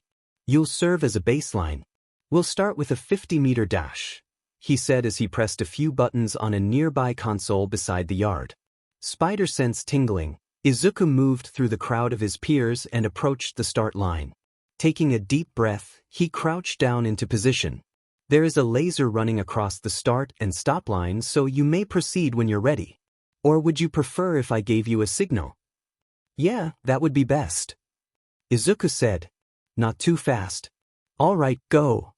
At Power Loader's command, Izuku took off at his preferred, normal person, sprinting speed. Making sure to keep his speed even, he bolted down the track. Crossing the line in what felt like an acceptable time, he slowed himself and trotted back to where Mr. Majima stood waiting. 5.3 seconds. Incredible, Midoriya. I know you received a special recommendation for fitness, but even so. A pang of guilt washed over him at Power Loader's praise. Thanks, he said softly, intensely aware of his classmates silently regarded him. Let's hope I don't stand out from everyone else too much. All right, now that we have a baseline, let's have everyone else try. Line up and let's go. Izuku watched from the sidelines as his classmates all ran the 50 meters one by one. He kept his appearance as calm as possible, but inwardly he was cringing at the results he was seeing. None of them seemed to have very applicable quirks to running. The next closest time to Izuku was 6.2 seconds. Pretty fast, but from what Izuku remembered when he was researching plausible runtimes, that was only slightly above average. Once everyone had finished, Power Loader jotted down the results in his clipboard. As he wrote, Izuku avoided looking at anyone and instead pretended to be fascinated with the clouds. All of his classmates were rosy-cheeked and a few of them were breathing heavily. To his dismay, it seemed as though he would be undefeated in most if not all of the events that Power Loader had planned. Moyasher in particular was hunched over, hands on his knees as he struggled to breath. Okay. Next up, let's do the grip strength test. Midoriya, we'll go with you first again. As Power Loader finished tallying up the day's test scores in his clipboard, Izuku stood uncomfortably immaculate amongst his disheveled and panting classmates. It was as he had feared. With the exception of the grip strength test and the pitching test, Izuku had come in first place in every other test by a country mile. Even in the grip strength test and pitching test, his score had landed him in a close second place. It seemed as though his classmates, academically strong as they were, weren't particularly physically inclined. After Power Loader had recorded the results, he turned to the class. I must confess, I am somewhat surprised at what I'm seeing. The majority of you only managed an average score at best, hardly becoming of heroes. You will all have to work as hard as you can to try and close the gap between yourselves and Midoriya. The class looked at each other shamefully. The bat-winged boy Bukimi shrugged. Well, I mean, if I may speak in our defense, Midoriya's quirk is uniquely suited to the fitness exam. You said yourself that some quirks are more advantageous for certain tasks than others. Power Loader was silent. He looked at Izuku, then back to Bukimi. Midoriya's quirk? Yes, I assume he has a physical enhancement type quirk that gives him an edge? Bukimi prompted, looking at Izuku for some reassurance. Izuku stared back at him wide-eyed. Crap, here it comes. I see. Power Loader said slowly. He turned back to Izuku. Midoriya, I gather you haven't told your classmates about your quirk situation yet. Well, now is as good a time as any. Tell us, what is your quirk? Everyone was looking at him. Shrugging helplessly, he sighed. I don't have one. Izuku admitted, grinning sheepishly. His class all glanced at each other, certain that they must have misheard. Yes, that's right. Power Loader said before any of them spoke. Midoriya is quirkless. He was able to achieve the top score in the practical and written exams. Power Loader was suddenly interrupted by a shocked gasp from Mei. He got the top mark in the written exam? Like the entrance exam? Says that what you just said? Mei asked in a high-pitched voice. Yes, both exams, replied Power Loader curtly. Mei slumped over, slack-jawed. While she and the rest of the class looked on stunned, he continued. And he did it without the advantage of a quirk. Now, Midoriya presents me with a very rare opportunity. An objective baseline to determine the class average. If you cannot beat Midoriya, who has none of your natural abilities. I don't like where this is going. Thought Izuku as a chill ran up his spine. Then it stands to reason that you are not trying hard enough. I expect you all to close the gap with Izuku over the course of the semester. If you can't, well, then maybe general education is a more suitable place for you. Power Loader finished by looking over at Moyasher, who stared back grimly. He had performed the worst. I have recorded your marks. Get dressed and return to class. We'll have a quick lab demonstration at the design studio before we break for the day. Dismissed. The class all turned away from Power Loader and towards Izuku. Their faces were filled with a mixture of apprehension and envy. Somehow, he doubted this little revelation was going to make him very popular. As he walked back to school with his classmates, Mei bounded up to him. How'd you get top marks? She demanded, heedless of his personal space as she practically pressed into him. I work out a lot and dash. Izuku started, before Mei scoffed over him. I'm talking about the physical test, obviously. The written exam. How'd you get top marks? I studied, he stammered, trying to retreat, but she followed him, a dangerous glint in her eye. Are your parents support heroes? Did they tell you about the test or something? She asked, her yellow crosshair-like eyes tracking his own green pupils intensely as though trying to see into his mind. No. My parents aren't heroes. Well, what prep school did you go to then? Was it under a support hero or a partnership program with the university? I didn't go to one of the prep schools or anything. I went to Aldred Junior High. As guilty as he felt right now for humiliating everyone earlier, the expression of frantic concern on May's face was a small condolence. He was willing to bet that she had always been the top of her class wherever she went, and now that she had some real competition, she must have figured that he beat her with some sort of trick. Aldred Junior High. She repeated to herself quietly, drifting away from him. Izuku's spider sense stirred and he looked after her with concern. I hope she doesn't try to look up my school records or anything. Following the quirk apprehension test, Izuku was thoroughly questioned by his fellow male students in the locker room, then a second time by his fellow female students in the hallway on the way to class. He explained to them that he had started training a while ago in preparation for the hero course, but his quirk never manifested. Rather than give up, he chose to try and become a support hero where he could use his book smarts to hopefully develop some gadgets and tech to assist heroes. Much to his annoyance, May was particularly interested in this fact. So, you're planning on opening a studio to develop gadgets and costumes? She asked, walking sideways down the hallway so she could face him. Yes. Izuku responded tiredly before he caught himself. Well, actually, I'm not sure. Maybe. Do you really design a lot of stuff? Not really. Izuku said, retrieving his phone from his pocket. I design stuff all the time. May said with a smug smile. Izuku nodded absently.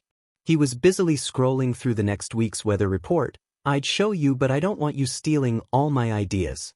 You'd never guess though how great my babies can be. No hints, but I make the best stuff. Hey, your phone screen is broken.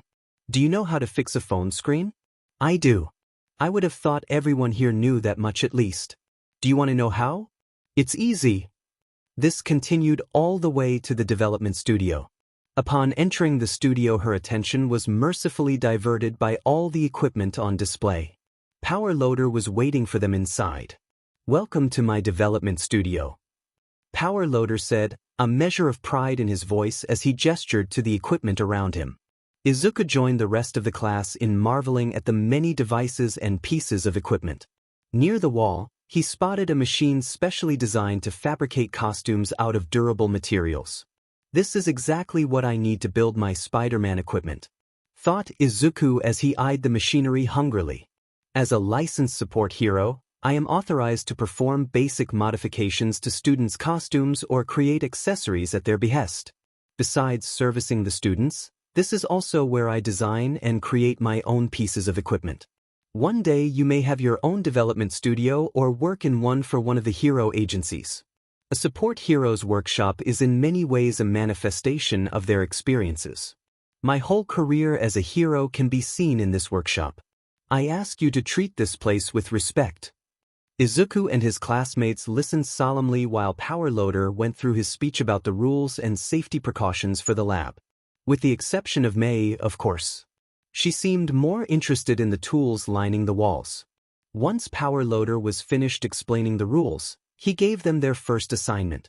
You may have heard that the hero students already had costumes professionally made for them. Well, in support you will make your own. Over the course of the semester, as you come to understand your quirk and the role you can fulfill, you will gradually tweak and refine your design until you have an efficient and refined costume to suit your needs. Izuku bit his lip. He hadn't given much thought to how his quirkless persona would fight or what sort of support hero he would be. It wasn't like he could base himself off of anyone. For today I want you to come up with something that you think you can incorporate into your hero costume. Can be anything. Whatever you design we'll build over the course of the week and evaluate. You may begin. At his command the students all excitedly scattered towards one of the many drafting table stations. Izuku stood still while all of his classmates rushed past him. They're off building just like that? I don't even know how I'm going to fight yet, let alone what I'm going to build for myself. While he hesitated, Power Loader turned to him. Is there a problem, Midoriya? He asked. He jumped slightly, and no sir. Well then get to it. You can't afford to waste any time in my class. Right. He walked over to an empty drafting table next to Moyasher, who was already sketching out his own design. Drawing out a piece of empty paper, he stared at it blankly. Maybe I should start with the fundamentals. What does every superhero need? He thought back to his meeting with Knuckle Duster. He had stressed mobility and giving yourself options. The ability to surprise your opponent and to engage at a distance if you needed to. Knuckle Duster has a grappling hook. I suppose I could build one for myself as well. But is that enough to get by? If he was going to be a successful quirkless superhero, he would need all the versatility he could get. He would have his grappling gun and more besides if he could manage it. Grabbing a pen, he set himself to work on a pneumatic launcher. It wasn't difficult to do as he had already explored the concept when he was designing his web shooters. The trick was to make it distinct enough from his web shooters so nobody could guess its origin while also maintaining functionality. Slowly he felt his anxiety fade away. He was in familiar territory again. As he sketched the trigger mechanism, he felt his spider sense flare up. Out of the corner of his eye, he saw May keenly peering over at his drafting table from across the room. Shifting himself on his chair, he put his elbow up on the table and blocked her view. To his satisfaction, he heard her let out an annoyed scoff and he grinned to himself. After working for around 3 hours, Izuku finished transcribing his design. His gun could fire a grappling hook, but it could also fire anything else that he could build into a 20mm wide cigar-shaped casing. That would give him plenty of space to explore options for different types of ammunition. Satisfied, he looked around the room. Many of the other students seemed to still be hard at work, though a few were finished, including a smug-faced May. All right everyone, we're out of time. If you're finished, you can leave your work up at the front and we'll go over them tomorrow. If you didn't finish today, take your work home and finish it. We will go over them tomorrow. Class dismissed. Approaching the front desk with his paper, Izuku stopped upon noticing May. She was nonchalantly leaning over the SBM's tray with her phone out, casually browsing, but he could tell she was up to something. Izuku watched as someone passed by her to hand in their work. As they put the paper on the desk, a tiny red light on her phone would briefly flash. Clever. She must have modified her phone so she could take pictures noiselessly. Actually, that's pretty creepy come to think of it. Well, I won't let her spy on me so easily. Folding his paper, Izuku timed it so that his SBM's was buried underneath someone else's. As he turned to leave, he was pleased to hear May growl under her breath in frustration. She couldn't root around in the pile with power loader in the room. Whistling cheerfully, Izuku left the development studio and headed home. That wasn't so bad. The afternoon sun streamed through the large open window and into a messy bedroom. Large posters of heavy machinery and weapons covered the walls beside a chalk-covered blackboard, its dull surface covered in equations and formulas. The floor was littered with a mixture of disassembled toys, tools, and empty cans of energy drinks.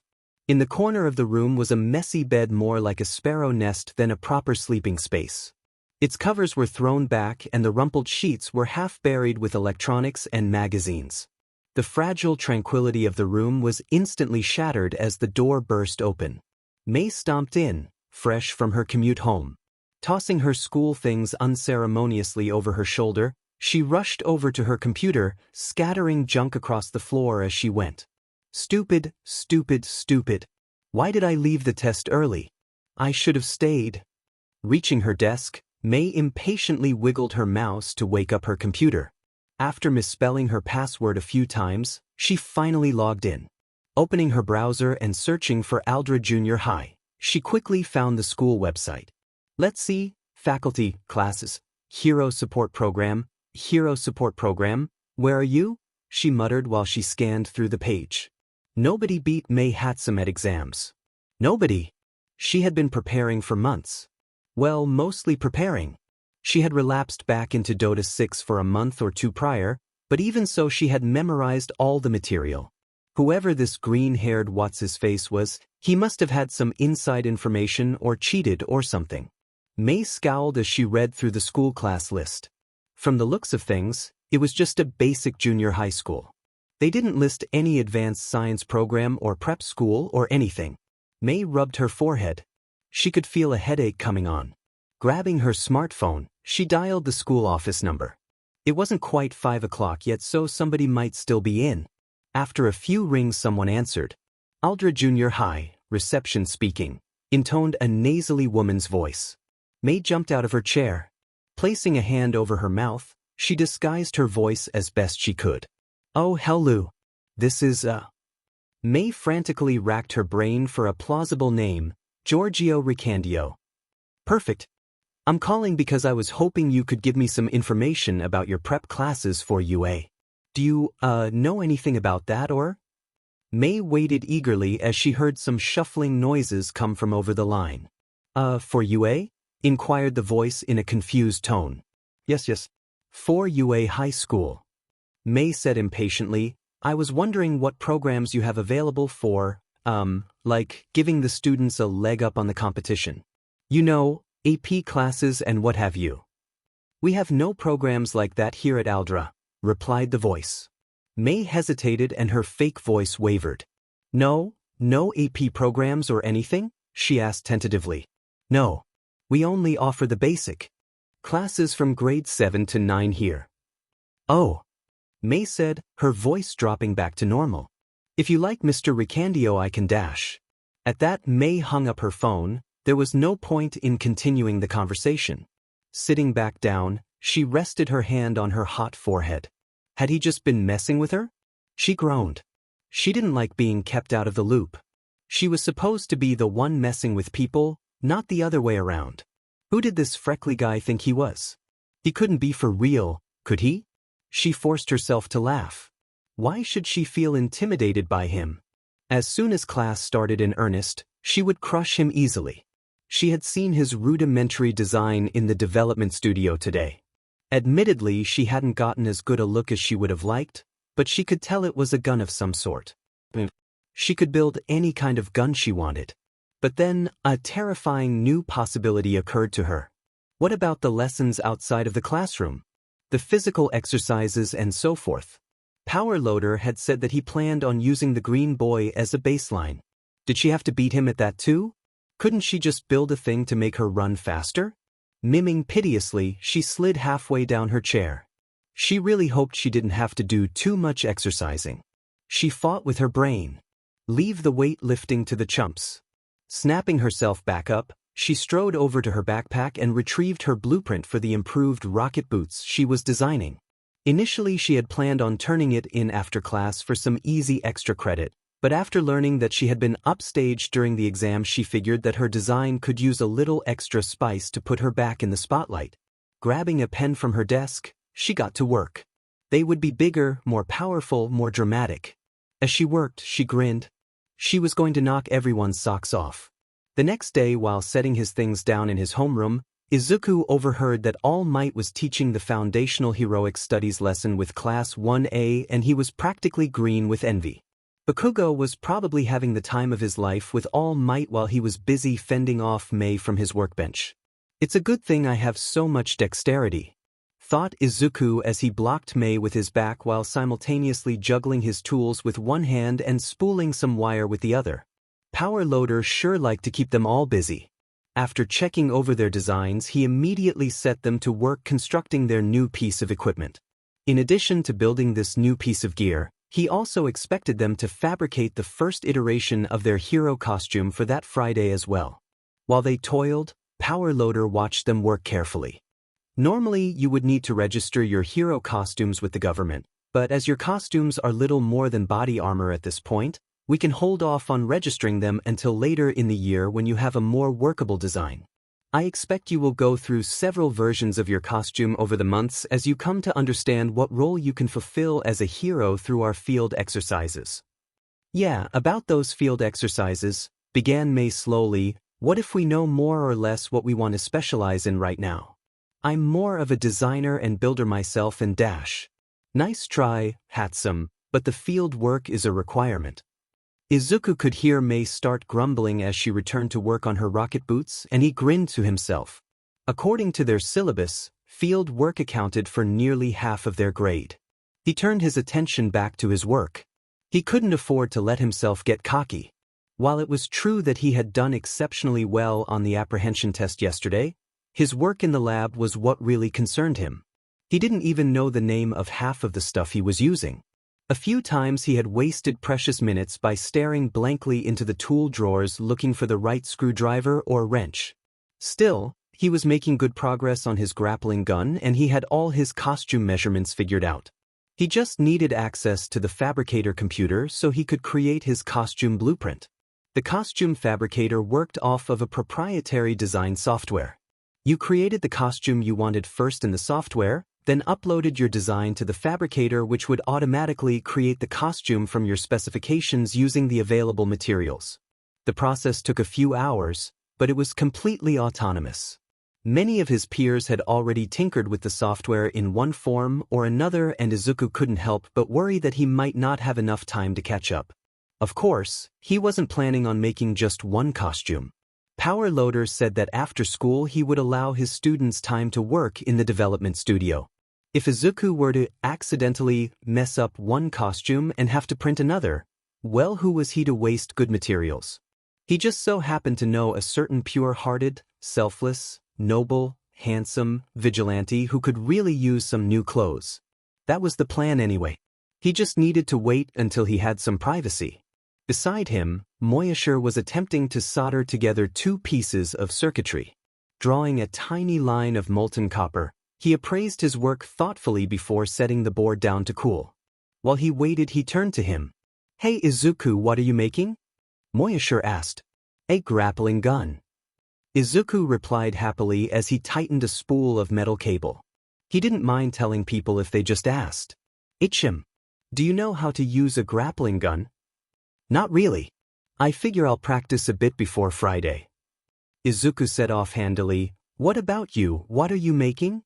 Moyashiro hesitated for a moment before answering. "I'm making some leg splints with springs built into them. They may not look like much now, but I'm planning on integrating them into my costume. They'll help me run faster. I hope," he said as he returned to his soldering. "Huh," Izuku said thoughtfully. His gun seemed much less impressive in comparison. His work seems a lot more complicated than mine. Am I not being ambitious enough? Looking around the other workstations, it occurred to him that all of his classmates seemed to be making equipment that was intended to be closely integrated into their suit or worn. By far the most dominant design choice seemed to be a type of prosthetic or augmentation for their legs. I guess they want to close the physical gap between me and them with technology.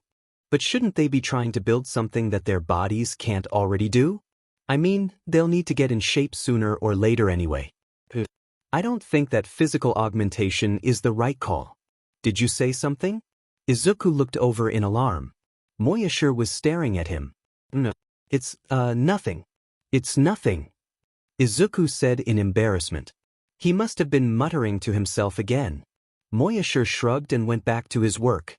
Blushing slightly, Izuku cast his eyes around the room. A flash of sparks caught his attention and he saw Mei hunched over a tangled mess of wires, busily modifying her rocket boots. In the brief flashes he could see from between her busy hands, Mei seemed to be overhauling her creation entirely. Despite himself, Izuku couldn't help but feel impressed. Her rocket boots were the most complicated and intricate-looking thing being made in the room by far. That seems like the way to go, honestly. She's improving her mobility and giving herself extra options. As though sensing she was being watched, Mei started to furtively glance around the room in suspicion. Izuku quickly averted his gaze back to his own work before she could notice him. He didn't want to inadvertently encourage her snoopy behavior. Hefting his tools, he returned to his work. The hours seemed to fly by and before they knew it, the bell chimed. Power Loader lifted his head up from his own workstation and addressed the class. "That's it, school is over. If you want, you can spend some extra time in the workshop, but just remember that you have other homework to do.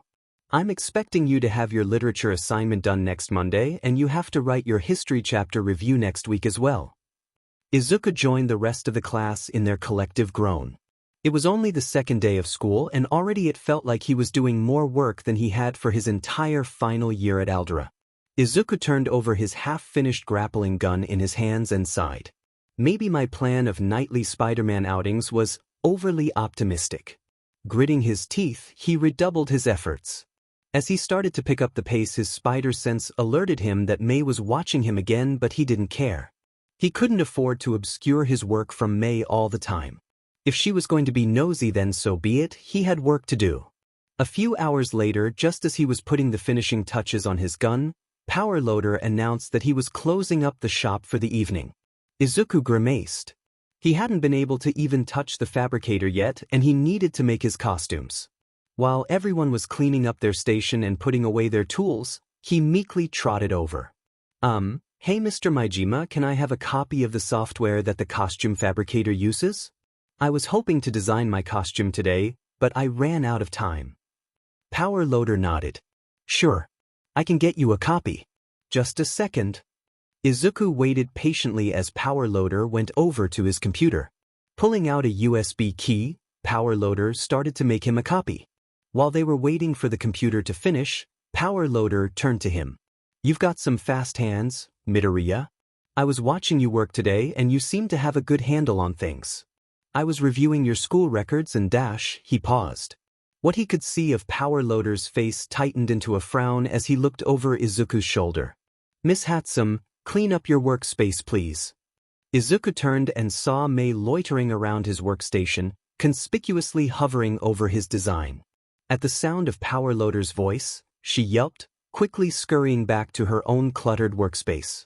There's one every year, mumbled Power Loader in a barely audible voice before he turned back to Izuku. Anyway, I was reviewing your school records and it says you never received any special schooling for this class. Is that true? Izuku turned scarlet.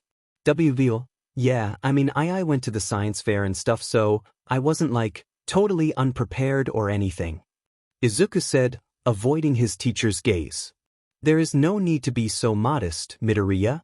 A word of advice, a little bit of pride isn't a bad thing. Don't feel ashamed just because you're gifted. The last thing you want to do is stifle yourself because you're worried about what other people think. Izuku didn't know how to respond to that. Words of what sounded like encouragement from a teacher were new to him. Alright. The computer chimed. Handing him the USB stick, Power Loader returned to supervising the class as they packed up. Izuku walked back to his desk and started to clean up his area. As he swept metal filings off his desk, Power Loader addressed the class again. I'll be in here at 7 o'clock tomorrow morning if you want to get some extra work done. However, I remind you to budget your time carefully. You may want to simplify your designs if you find yourselves falling behind. Also, don't stay up too late either. We are going to have our first foundational heroic studies lesson tomorrow and you'll want to be well rested. Izuku perked up. Foundational heroic studies? Is All Might going to be teaching us? Izuku blurted out. The rest of the class paused expectantly while Power Loader appeared to consider the question. Dragging the moment out for as long as possible, he finally responded. I believe he said he might drop in, he said teasingly. The class immediately erupted into excited chatter. All Might. The All Might. Teaching us? I don't believe it. Moyashir said with unexpected cheer. Izuku felt dizzy with excitement. He was actually going to receive training from the #1 hero himself. He wasn't going to get a wink of sleep tonight, that was for sure. After cleaning up his workspace, he rushed home to tell his mom the exciting news. That evening, while Izuku was freaking out with his mom about meeting All Might, a rail-thin man in a blue track suit slowly shuffled into his small, downtown apartment building lobby. It had been a long day and he was exhausted. He wasn't the man he used to be, that was for sure. Even something as simple as office work felt like running a marathon. As he crossed the threshold of the doorway, he suddenly felt a flare-up of pain along his side. Wincing, he moved to the side of the lobby to take a moment to catch his breath. As he panted, an elderly couple walked out of the elevator. Out for an evening jog, Toshinori? Asked the elderly man as they passed by. Yes, sir. Got to stay fit. Toshinori wheezed in between breaths, grinning to them while bracing himself against the wall. Well, keep at it. Don't give up, said the elderly man. No, sir. Toshinori called out after the couple as they exited the building. After a few moments he felt like he had recovered enough. Pushing himself off from the wall, he steadied himself before he began to climb up the old staircase. Finally, upon reaching the top floor he walked through the hallway and into his lonely suite. He had only just moved in and his loft was mostly empty. It suited him fine regardless. He didn't do much entertaining and chances are he would have to move again soon anyway.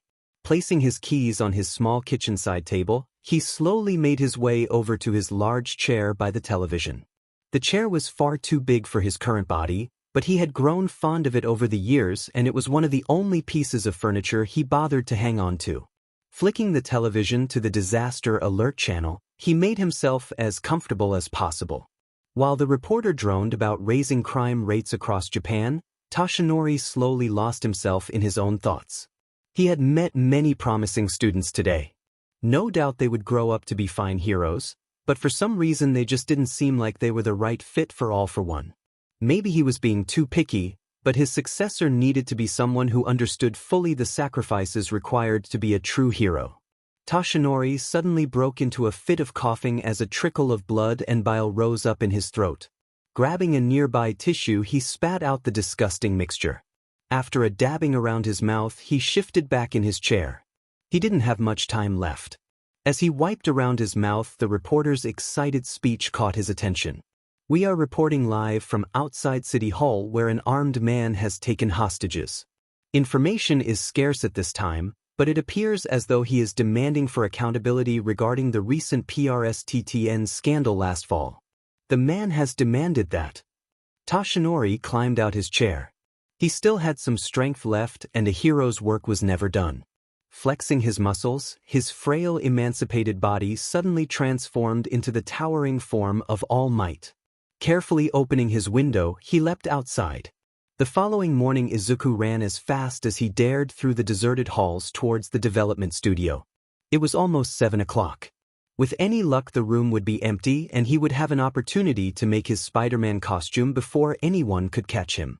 He still wasn't exactly sure how he would be able to make his costume undetected. The fabricator was against the wall in the middle of the room, right in the center of the action. Yesterday the room had been packed and while it was true that everyone was busy working on their own projects, surely his new costume would garner some interest. If anyone saw his work then that was it. Game over. As he moved through the empty halls towards the development studio, his ears picked up the faint sound of voices. As the words resolved themselves to tones he recognized, he let out a low groan. Slowing his pace, he walked the rest of the way to the studio. To his chagrin, May had come in early too and from the sounds of things, she was in the middle of a rather animated, if one-sided, discussion with Power Loader. Izuku couldn't help but eavesdrop. "So I was thinking maybe we could move up the testing schedule a few days." May said enthusiastically, "I mean, I can't speak for everyone else, but I'm certainly ready. We will be following the syllabus." Power Loader said in a tired voice. "Oh, no doubt," she said apprehensively. "I was just thinking, maybe a pop quiz is in order. You could, grade us, and then we'll have a better understanding of our current position in the class." "I'll consider it. Just something to think about," May said, more confidently, oblivious to his obvious disinterest. "Also, I was wondering if there were any extra credit activities I could do. I could build you a robot. Isn't that impressive? It could help you clean up the lab or the classroom or wherever. It could even dash. A robot is unnecessary. Cleaning the room is what students are for. And maybe not a robot then. How about dash?" Izuku rolled his eyes. He got the sense that she was going to keep this up until she had definitively surpassed him in the class grades. What got to Izuku was she was probably going to beat him soon anyway. He doubted that he could build something as complicated as a robot. If she would just chill out for 5 minutes? As he entered the development studio, Power Loader eagerly looked up from his computer. He had looked like he was about to crack. "Good morning, Midoriya," he said, interrupting May. "Good morning, Mr. Maijima." "Hi, handsome." May whirled around. "Green guy. What are you doing here?" she gasped. Izuku gave her a confused look as he walked around her to the costume fabricator. going to print out my costume. After, I was thinking I'd finish up my grappling gun before class. Bitch, she cried dramatically, I knew you were making a grappling gun. Yeah. So, Izuku said, scratching his head. Mei turned away from him and back to Power Loader. Mr. Maijima, sir, don't you think that's a little bit elementary for the top student? I mean, I don't want to presume authority, but I think that grappling guns are more suited for an elementary school science fair than for a support hero course. Power Loader sighed. Handsome, there is nothing wrong with simple. Simple but effective beats complicated and finicky every time, he said patiently. Well duh. Mei snapped in her usual, insolent voice before catching herself. I mean, that's very true, I never thought of it that way before. Power Loader ignored her and addressed Izuku. One thing does concern me, Midoriya. Are you really almost finished with your design? Yes. You work quickly, that's good. Power Loader said approvingly, and Mei shot him a venomous glare. But I've allotted class time for you all to work on your project. I don't mind you finishing early, though I would like you to always make use of your lab time. Were you going to be building anything else? Yes, I was going to make some extra ammunition, maybe experiment a little with what my gun can launch. Suddenly a devious thought crossed Izuku's mind. Also, I'd like to see how my costume works out today during our foundational heroic studies lesson. He cleared his throat before continuing.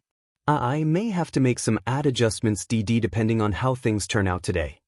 P probably need to rethink some things. I wouldn't be surprised if I had to use the fabricator twice today, he said nervously. Power Loader stared at him with an unreadable expression and he couldn't help but fidget. Very well. Power Loader said eventually. Breaking eye contact, Izuku hastily retrieved his USB drive and inserted it into the fabricator. Using the software Power Loader had given him, he had created 2 costume designs last night. One was modeled to mimic the appearance of the one his mother had made for him. The only difference was that it was much more durable and far heavier, a necessary setback. He was more than strong enough to bear the burden anyway.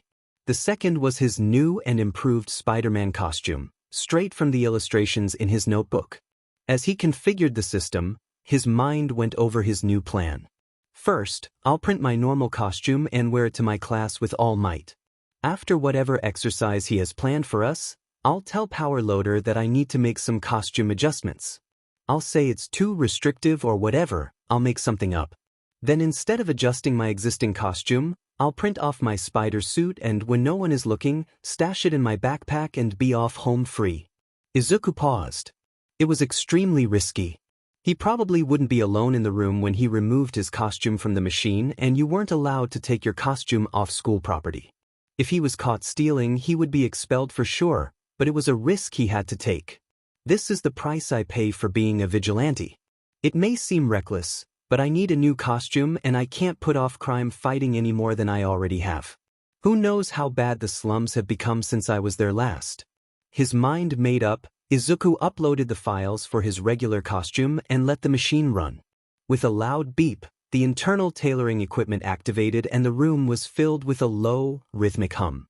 Satisfied, he headed over to his workbench and started to check over his grappling hook. The weapon itself was complete, but he still needed to make the cable and grappling arm. Pulling out his tools, he went back to work. After his extra morning work PRD in the development studio, Izuku attended his regular classes. He had forgotten just how monotonous the subjects were. Compared to his time in the workshop, normal school was excruciatingly boring. This was all made worse because after lunch they were having their first lesson with All Might. As they slowly went over their calculus lesson, Izuku couldn't help but glance over at the clock every few seconds and will time to move faster. Finally, after what felt like an eternity, the class was dismissed for lunch and Izuku joined his classmates at the support table in the cafeteria. Upon sitting, Izuku found that he was too excited to eat. He wasn't the only one, most of his classmates were also eagerly chatting about their upcoming lesson. I wish my strength-enhancing HRNSS was ready for today's exercise. Kiska pouted, I don't want to seem weak in front of All Might. I'm sure All Might is used to people looking weak in front of him. Bukimi reasoned, it is All Might after all. As long as we all put in a good performance, I'm sure he'll be understanding. Kiska snorted and Moyashir looked at Bukimi glumly. Easy for you to say. You finished your equipment already. Moyashir said morosely. Grinning, Bukimi turned toward Izuku. Hey Izuku, you finished your equipment too, right? Izuku nodded. Yep. I finished it this morning before class. Mei humphed and Izuku arched an eyebrow at her. She had been giving him dirty looks all day. Jealous, he teased. Her rocket boots may be impressive, but they were still in 100 pieces on her workshop bench. Mei rolled her eyes contemptuously. Of what? Your little toy rope gun. Please. When my rocket boots are finished, Mr. Maijima will be so impressed. Hey, I was looking at your rocket boots yesterday. Kiska interrupted. They're pretty cool, but are you sure they won't just blow up? The tolerances on your soles alone. Ridiculous. Mei said, waving her away. Kiska bit her tongue for a moment before continuing. I'm sure you know your stuff. Kiska began delicately, but your Mei spared her a pitying glance. Listen, Blondie, I've been building rocket boots for years now. My boots from the entrance exam didn't blow up, so why would these? Kiska's eyes narrowed. My name is Kiska. And these aren't the same boots as the ones you wore during the exam. Like I said, I've been building rockets for years and they hardly ever explode. Izuku felt his spider sense twitch. Hardly ever explode? Well, I guess I'll just mind my own business then.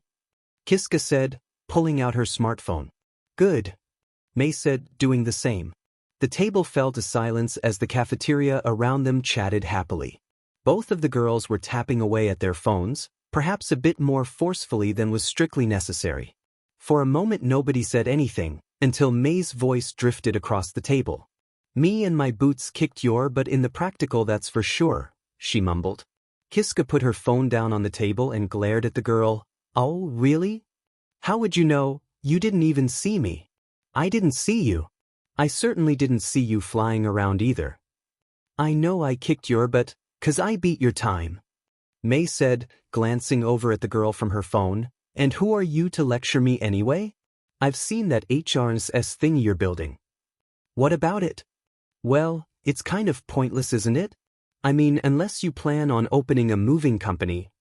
As the two girls began sniping each other, Izuku decided to discreetly direct his attention elsewhere. Glancing around the hall, he saw Bakugo sitting with the other Class 1A students. He wondered what sort of things they talked about. To his amusement, Bakugo seemed to be getting into a heated exchange of his own with a tall, muscular black-haired boy with glasses. As he watched them, he spotted a pretty girl with brown hair and brown eyes. She was talking to another girl with a long green hair done up in an elaborate ponytail. For some reason she seemed familiar, but for the life of him he couldn't place her. This is going to drive me nuts, thought Izuku as he studied the brunette. Suddenly he felt his spider sense tingle and he averted his gaze just as she looked his way. Turning his attention back to his own table, he saw that the argument between Mei and Kiska was unlikely to end anytime soon. Their bickering had escalated to the point where math had become involved. With a sigh, Izuku pulled out his phone and checked the time. His eyes widened. It's almost time, he thought as a shiver of anticipation ran through his body. I should grab my costume. Excusing himself to nobody in particular, Izuku stood and went for the exit while Mei and Kiska continued battling it out. As he walked, he sensed eyes on his back, but he didn't bother turning around. It was probably just Mei being Mei. Bakugo! It is unbecoming of a hero to threaten your classmates. If this behavior continues F off 4 eyes. Bakugo said absently. He had just noticed Izuku leaving the lunch hall. The tall black-haired boy's scowl became even more pronounced as he regarded him. Taking a deep breath, he prepared to begin his chastisement anew, but before he could unleash his righteous fervor, a girl from down the table spoke up. Give it a rest, Tenya. I don't care what he thinks anyway. Tenya turned towards the raven-haired girl who had spoken. You may not care, Jiro, but that's not necessarily true of others. If Bakugo gets a reputation as a bully, then Class 1A will be undeserving of the title of heroes. We have to immediately discourage this shameful behavior. Tenya turned back towards him, his jaw set. Now listen here, Bakugo. I want you dash. As Tenya droned on, Bakugo stopped paying any sort of attention. None of this was worth his time. To his annoyance, he couldn't stop himself from thinking about that irritating little worm Deku. His very presence at UA was irksome. Like a mosquito that wouldn't stop bothering you while you tried to sleep. Why did Deku have to follow him? When he had first learned that Deku was planning on going to UA, he had begrudgingly conceded to himself that Deku would pass the written exam. Idiot savant that he was, him qualifying academically was a given, but he had never expected him to beat the practical exam too. He knew that the support department was full of pussies, but still, he had no quirk. How could they let a neurotic dork like Deku in? To make matters worse, apparently the sneaky little BSRD had actually managed to score top marks in his class. What kind of exam could it have possibly been? And for that matter, how pathetic was Class 1H if Deku of all people could get the highest score? He had to have cheated somehow. That was the only explanation. As Tenya continued to bellow in his ear, Bakugo watched Deku scamper off and out the cafeteria. How did he do it? Standing in the empty development studio, Izuku looked over his freshly made costume with satisfaction. It was the same basic green and white bodysuit design as the one his mother had made him, though it was now far more durable. The fabric had been replaced with a Kevlar weave, and the chest and back were interlined with removable steel plating. Besides adding armor, he also improved the functionality by adding a black utility belt for his future gadgets, including a handy holster for his multipurpose grappling gun, as well as a hardened helmet built into a half cowl in addition to heavy steel-lined boots and gloves. With a weight of just over 35 kilograms, the suit would have been prohibitively heavy for a regular person, but that wasn't an issue for him. As long as he didn't let anybody handle his stuff, nobody would know just how much weight he was carrying. I'm glad I could maintain the original flair that Mom made. I'm sure she'll get a kick out of seeing me in it. Assuming I don't get kicked out of school first, that it? He felt a thrill of nerves run up his spine. He couldn't believe that he was actually going to steal materials from school. And from UA no less. Exhaling, he draped his costume over his arm and started to walk to the exit. Seeing as how there was still some time before lunch ended, he figured that he might as well drop off his costume at his locker in the change room. As long as I don't do anything to R's suspicion, I should be okay. I hope. As he made his way toward the changing rooms, a blaring alarm suddenly sounded, almost making him jump out of his skin. Whipping his head around in shock, he faltered mid-step. What the dash? This couldn't be my doing, could it? I didn't even do anything yet. He hesitated. Should he leave the building? His spider senses weren't going off. Maybe it was just a fire drill? As he stood in indecision, the alarms abruptly ceased and the halls fell silent once more. What was that about? Now alert, he resumed walking to his locker at a deliberate pace. Coming upon an intersection in the hall, he heard the thundering footsteps from a group of people barreling their way closer from around the corner. Judging by the sound, they were sprinting in full tilt. His spider sense thrummed and he began backing away. Before he could retreat more than a few steps, however, a group of teachers, including Power Loader, went rushing through the intersection in front of him. For a split second he felt his spider sense flare up as they all looked at him, but it only lasted a moment. Without sparing him a second glance, they continued on at their breakneck speed and disappeared from view around the opposite corner. For a moment he was tempted to follow them, but he quickly reconsidered. Whatever was happening, his spider senses were telling him he wasn't in danger. It could be nothing. Continuing on, he arrived at the empty change room and checked the time. Lunch was due to end in less than 5 minutes. Might as well change, I guess. Getting into costume, he was soon joined by the rest of his class who were all excitedly talking amongst themselves. Apparently, the alarm had caused quite the ruckus in the cafeteria, but Izuku was too nervous about his upcoming lesson to care. All Might. I'm finally going to meet All Might. Izuku thought as he strode out with his classmates towards the hero training courses. God, I hope I don't embarrass myself. In a blur of motion, All Might came to sudden stop, appearing as if from nowhere next to his colleagues who had all gathered outside the school gates. The blue-painted steel shutters had activated, sealing the school grounds from the street. From over the fence, he could hear the shouts of the press who were loudly wondering what was going on. All Might was wondering that very same thing himself. What's the situation? All Might asked to the crowd of teachers who were just now reacting to his sudden appearance. Ah, cried Midnight, jumping back slightly. Where'd you come from? No, don't tell me. There's been a break-in. A break-in? Do we know who and why? Not yet, no. Some press snuck in and tripped the alarms, but they may have just taken advantage of the situation. Look. All Might followed Midnight's finger. She was pointing at a pile of what appeared to be gray sand that had gathered around the base of the blue emergency lockdown gate. Crouched around the pile were several staff members who were murmuring to one another and shaking their heads. All Might blinked in confusion. Is that the regular gate? Was it disintegrated or something? Or something? Midnight said with a hopeless shrug, it must have been destroyed by the intruder. We're still gathering information. If you dash, I'll conduct a quick patrol of the grounds. All Might said, pounding his palm with his fist, you can count on me. At that he took off, away from the gates towards the school buildings, leaving behind a stunned crowd of his fellow teachers behind. Wait, don't you have a class to teach? Midnight shouted after him, but it was too late. He had already disappeared off into the distance. With a sigh, she rejoined the rest of the staff. They would have to debrief him later. Izuku and his classmates were huddled together in the simulated urban environment of the Foundational Hero Studies training course, excitedly waiting for the appearance of All Might. Class had officially begun 5 minutes ago and the anticipation was palpable. I bet you he'll drop down from the sky. Kiska said excitedly, scanning the clouds above. He loves doing that. No, he's definitely going to come bursting out of one of these buildings. Bukimi said, rapidly shifting his eyes from wall to wall. Izuku, who was standing at the rear of the group, chuckled at their foolishness. Jumping down from the sky? Honestly, any true All Might fan would know that he was going to suddenly appear behind them so he could startle everyone with his suddenness. With that in mind, he had positioned himself at the rear of the group with his back to the empty street behind them. When All Might made his grand entrance, he'd be right at the front of the action.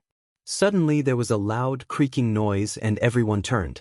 One of the rear doors had opened and an overly muscular arm and leg were trying to squeeze through the too small doorway. After a second of struggling, the leg managed to step through, followed by the rest of the massive body. The class collectively held their breath as All Might himself towered before them. Patting some dust off his iconic red, blue, and white costume, he gave them his famous smile. I am here, late to class because, I got lost. There was a moment's silence before the class erupted into cheers. Izuku joined his classmates in swarming around All Might. All Might! Izuku shouted as everyone crowded around him. All Might, I'm your biggest fan. Minus your wakey clock, I own everything you've ever released. His shouts were in vain, however, as everyone else was loudly clamoring for All Might's attention. All Might surveyed the students before bursting into his trademark laughter. All right, everyone, I know you're all excited to meet me, but we have more important things to do. All Might said, stepping back slightly as the teens surged. All Might, why are you retiring? You're still in your prime. Izuku shouted, roughly pushing himself past his fellows to the front. All Might grinned at him. I've not retired completely, my boy. Izuku almost fainted. He called me, my boy. He actually said it.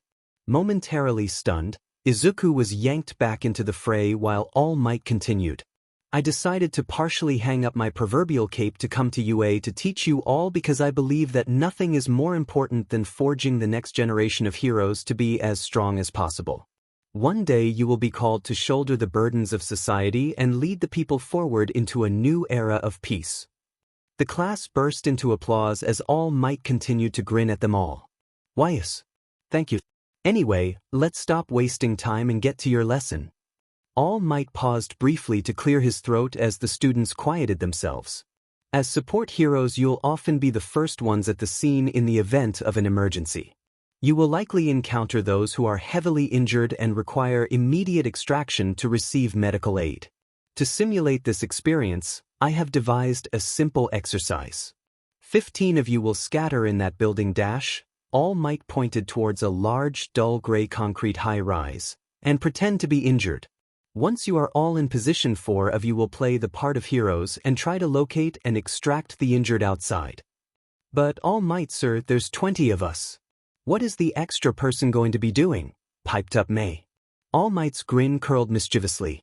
The extra person will also be in the building, but they will only be pretending to be injured. In reality, they will be a villain hiding amongst the injured civilians, waiting for their opportunity to strike, so watch out. The class started murmuring excitedly to one another. 4 versus 1 seems pretty one-sided. Moyasher pointed out. It is, conceded All Might, but there are many people in the building to rescue and you will only have 5 minutes to do it. Will you split up to cover more ground and potentially save more lives? Or do you think it best to move as a group and be as safe as possible? I'll leave that up to you.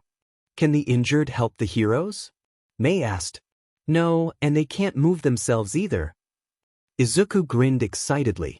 The exercise sounded like a lot of fun, and thanks to his superhuman senses he had an ace in the hole if it came to picking out the villain. Maybe he could even impress All Might with his cunning, so long as he didn't overdo it. Alright, let's get started. I'll pick out the heroes first. Let me see. Izuku lay splayed out on the hard, concrete floor, miming loudly. Every once in a while, he would stop to press his ear to the floor to try and hear the heroes. There was no sign of them yet, but he figured that sooner or later they were bound to stumble across him. As he wallowed on the dusty floor, he couldn't help but giggle slightly at the absurdity of his situation. This is great. I hope all of All Might's lessons are like this. It sure beats being in a classroom, that's for sure. From the floor beneath him, he picked up the sound of scuffling footsteps and a body being dragged across the floor. Evidently one of the other civilians was being rescued. They were likely to come across him next. I wonder how Hiratsuna is doing? Thought Izuku while he waited. Hiratsuna was the name of the student playing the villain for this round. Her quirk let her create a shockwave by clapping her hands together. It was an extremely powerful, if indiscriminate ability that was guaranteed to cause the heroes trouble. He didn't know where she was, but he didn't want his sensitive ears to be anywhere near her when she sprung her ambush. I wonder if they split up or not. Suddenly he heard footsteps approaching his position. Trying to adopt a straight face, he went limp. A lone student appeared in the doorway. It was May. Ah, the pain. Izuku rasped, stifling his giggles with some rough coughing. I'm a goner. May looked down at him critically. This had better not be a trap, she warned, crossing her arms. T-trap? I am but a humble farmer. I came into town today to dash. Before Izuku could deliver his time-wasting backstory, May sharply cut him off. Yeah. Calm down, I'm coming. Izuku coughed. Will I'll live to see my children's faces again? He gasped, wincing. Shut up. Where are you, injured? Izuku looked up at her. Both my legs are broken. You'll have to carry me. Ugh. May said, scowling. Crouching down, she grabbed his left arm and pushed her shoulder into his collarbone. With a grunt she stood, swinging him up and over her shoulders. Hey, not bad. Izuku said, impressed at the ease with which she had lifted him. She must have done some first aid training. Quiet. May spat as she trundled out the room. Geez, how much do you weigh, guy? Must be my gear. And my name is Izuku, he said as she plodded towards the stairwell. Well, Izuku, you could stand to lose a couple dozen pounds, she said through gritted teeth. Coming to the head of the stairwell, a voice shouted up at them. May, is that you? Yeah. I got one. May shouted back. So do I. I'll wait for you. May mumbled indistinctly in response as she carefully started to descend down the stairs. Don't wiggle so much, she said in a dangerous tone as she took her first steps. Sorry, but the pain. Izuku gasped, flopping over, causing her to grab the railing in alarm. You're breaking my fall if I lose my balance, Tubby. May snarled. Resuming her descent, she took the steps one at a time. Despite his precarious position, Izuku wasn't worried. He had fallen from far higher without injury. Instead, he just found himself enjoying the ride. At last she made it to the bottom, and Izuku saw Bukimi with a seemingly unconscious silver-haired girl in his arms. It was Hiritsuna. Okay Mei, let's go. We have less than 3 minutes left.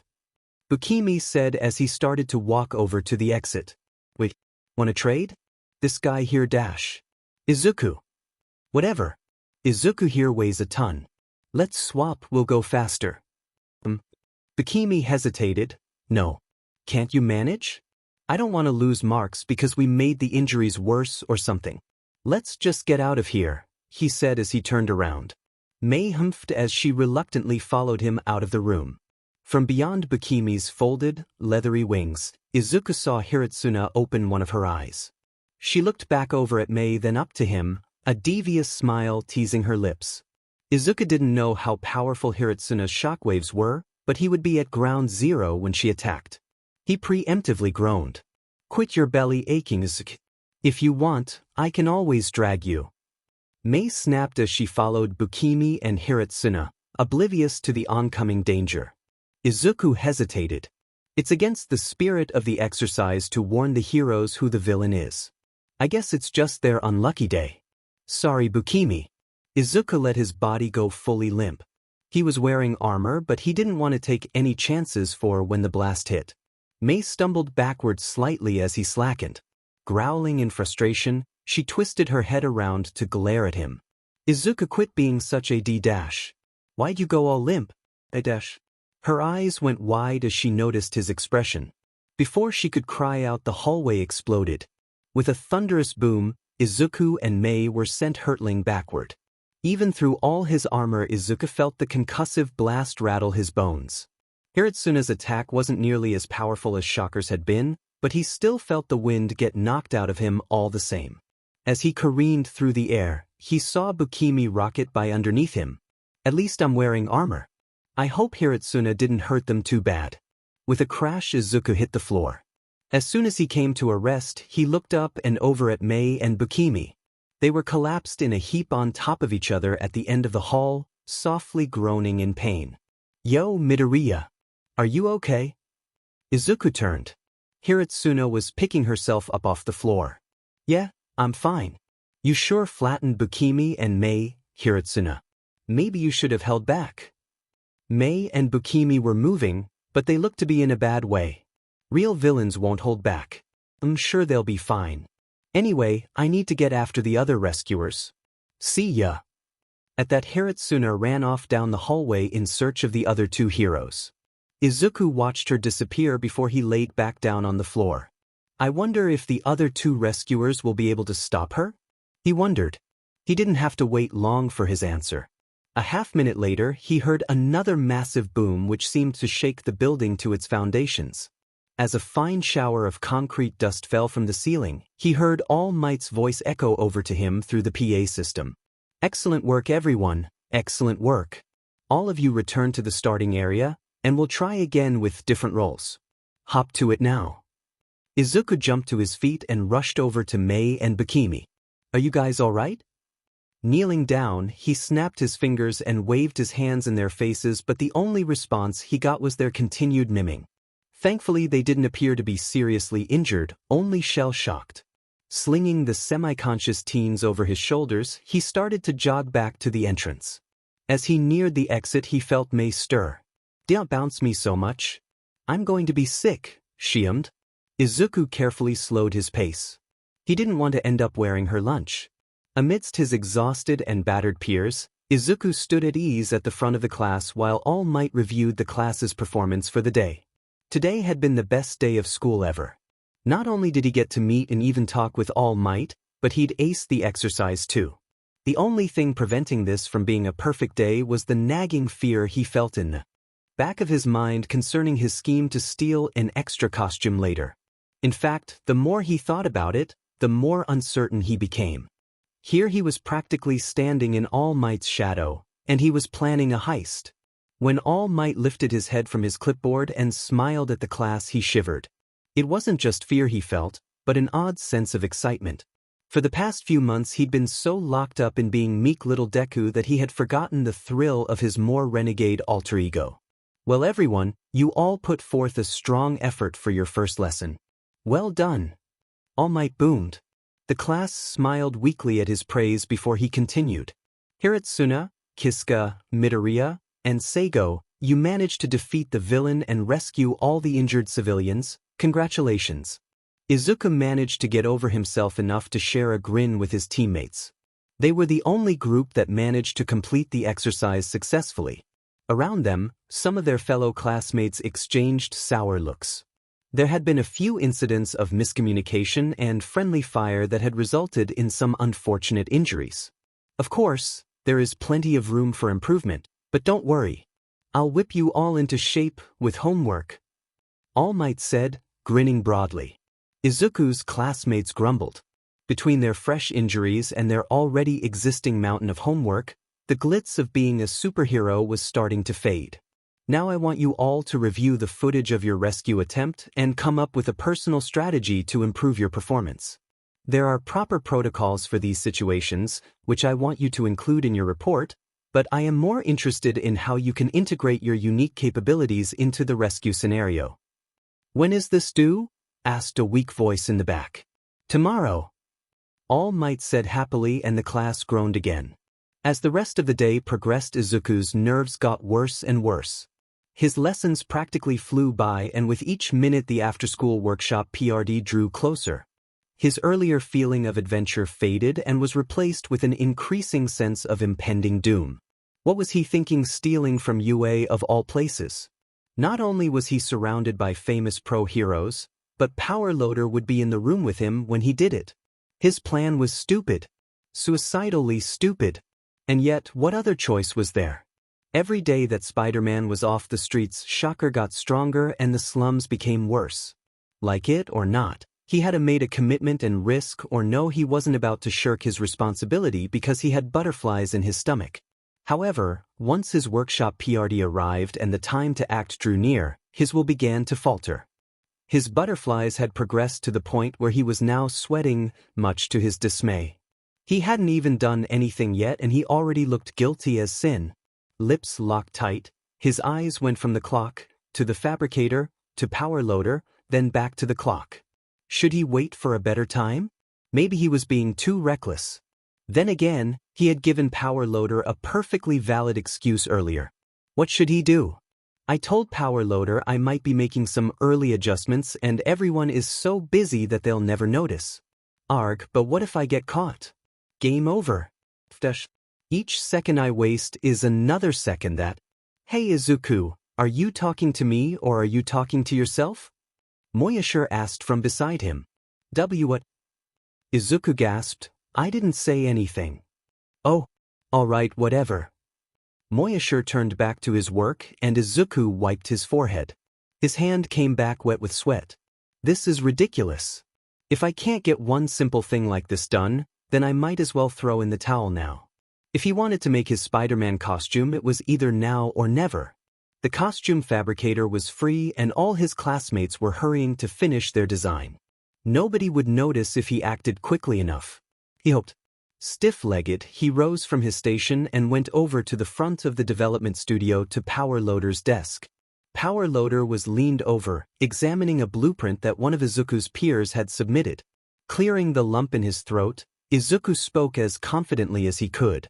Mr. Maijima, sir, I was wondering if I could use the FF fabricator real quick. I need to make those costume adjustments. Power Loader didn't look up as he continued to review the schematic. How much do you need to remake? And not much. Izuku said vaguely, just some odds and ends. Very well. Just make sure you dispose of what you replace properly. We don't want any gear going missing and ending up in the wrong hands. Okay, squeaked Izuku, his voice breaking. Turning around, he walked as nonchalantly as he could over to the fabricator. He would have felt less nervous about bursting into a room filled with trigger-crazed psychos than he did now.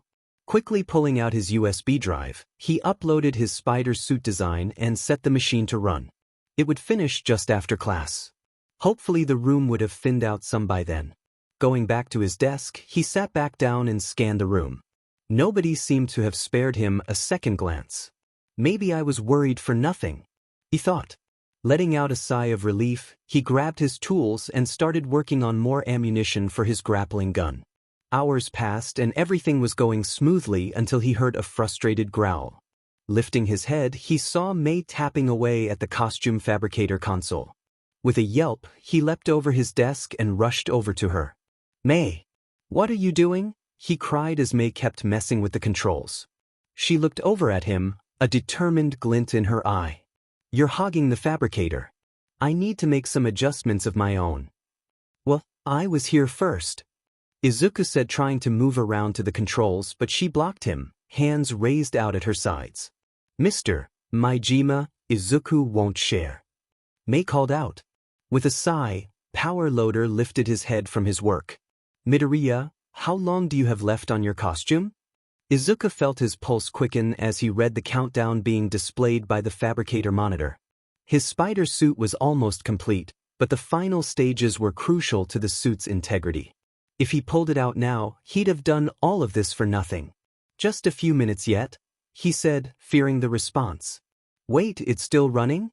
Power Loader frowned. "Didn't you start the machine over 3 hours ago?" Izuku gulped. "I thought you only had to make a few adjustments." "You reprinting your whole costume?" Izuku noticed May smile devilishly and he felt a cold ball of ice drop into his stomach. "WLUC, the thing is that, I need to make the adjustments that, All Might suggested. I want to make sure it's done right, so dash." "Hey!" May interrupted. "All Might didn't say anything about our costumes." "I think Izuku's lying."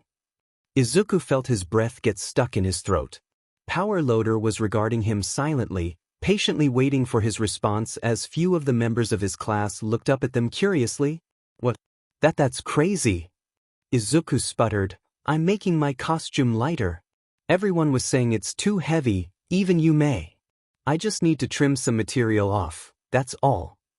"But you said All Might told you to make it lighter, not me or anyone else." "All Might? Isn't that what you said, Izuku?" May said, a tauntingly innocent expression on her face. Despite himself, Izuku felt a flush creep up on his cheeks. "I meant that I got feedback during All Might's class." "Didn't I say that?" he said in a low tone. May was making this much more difficult than she had any right to. "Nope," she said, carelessly tossing a braided lock of pink hair over her shoulder. "You said All Might gave you feedback." Izuku glared at the girl. "It shouldn't take a few hours to make a costume lighter either. What are you making, I wonder, that you'd lie dash?" All right, relax you two." Izuku and May turned. Power Loader had stood up from his desk. "Hatsum, there is no need to mince words.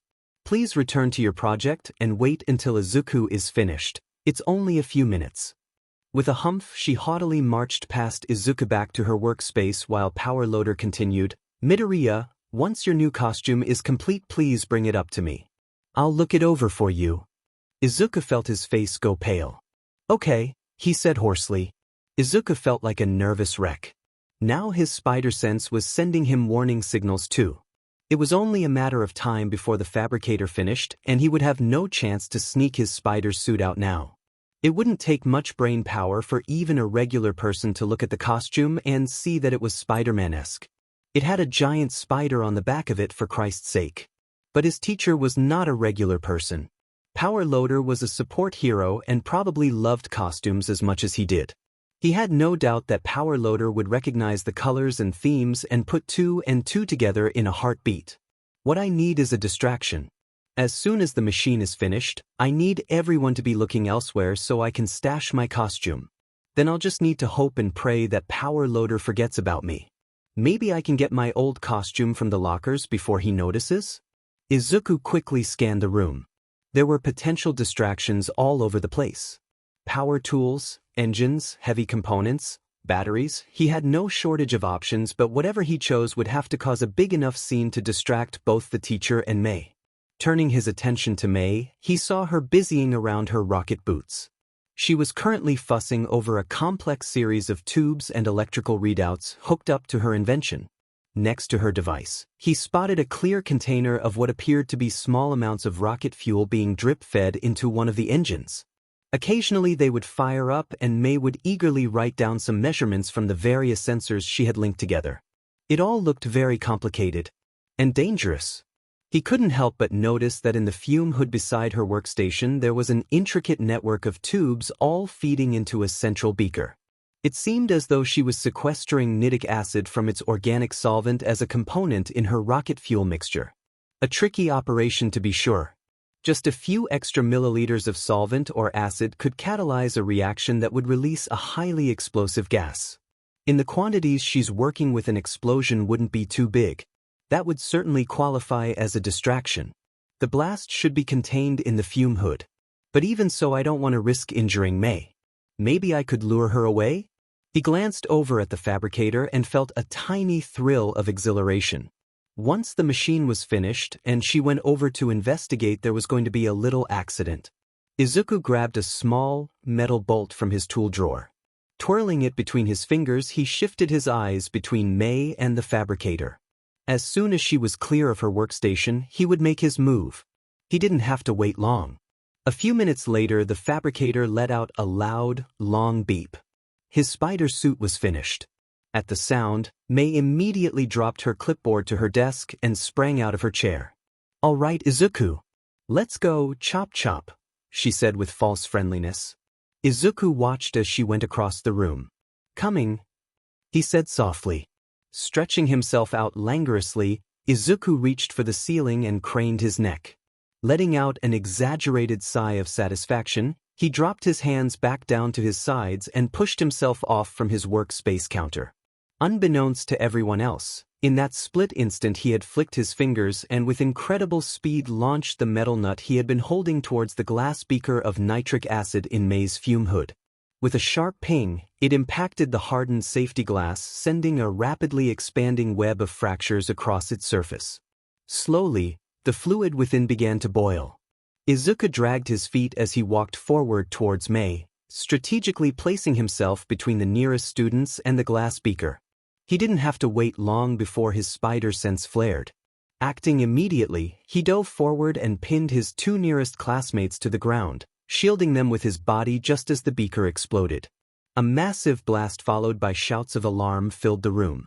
Lifting his head from the backs of his two shocked classmates, Izuku was amazed to see that his distraction was even more sensational than he had planned.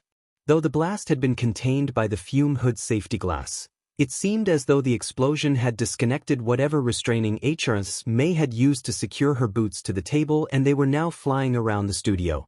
The room filled with shouts and screams as everyone dove for cover from the pair of misfiring metal shoes whirling overhead. May, uncaring for her own safety, tried to leap and grab the speeding footwear, but they were too fast and erratic. Izuku watched as one of the boots devastated the neatly arranged shelves of spare parts before finding the development studio exit and flying out into the hallway. The second boot soon followed, dragging with it the remains of May's electrical apparatus like a ghost rattling chains. As May frantically gave chase, Power Loader commanded the class to stay put before he too went racing out after May. From the halls outside, it sounded as though May's shoes were smashing into everything they could. As they went further and further away, the banging sounds slowly became more distant until eventually everything was still. Nobody moved in the room for a few seconds as they processed what had just happened. Talk about dramatic. Okay, now I just need to... Izuku's thoughts were interrupted as he felt squirming beneath him. Midoriya, Hiritsune said in a muffled voice. Her face was pressed against the floor. I think it's safe now. If you don't mind? Oh, right. Izuku quickly stood up before helping his two classmates up on their feet. I knew May's design was F'd, Kiska growled as she dusted herself off. I don't think it was her design. It looks like her hillbilly fuel extraction setup blew up. Hiritsune said, and Kiska's face darkened. Her nostrils flared as she let out a long, hissing breath. I'm going to kill her, she said before turning to him. That was some fast-thinking, Izuku. Thanks. Don't mention it. Izuku replied, and he stepped away from the two girls. Now was the time to make his move.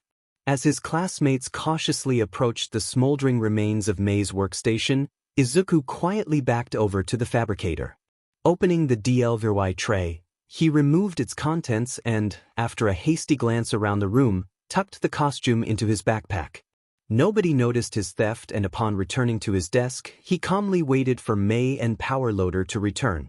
And return they did.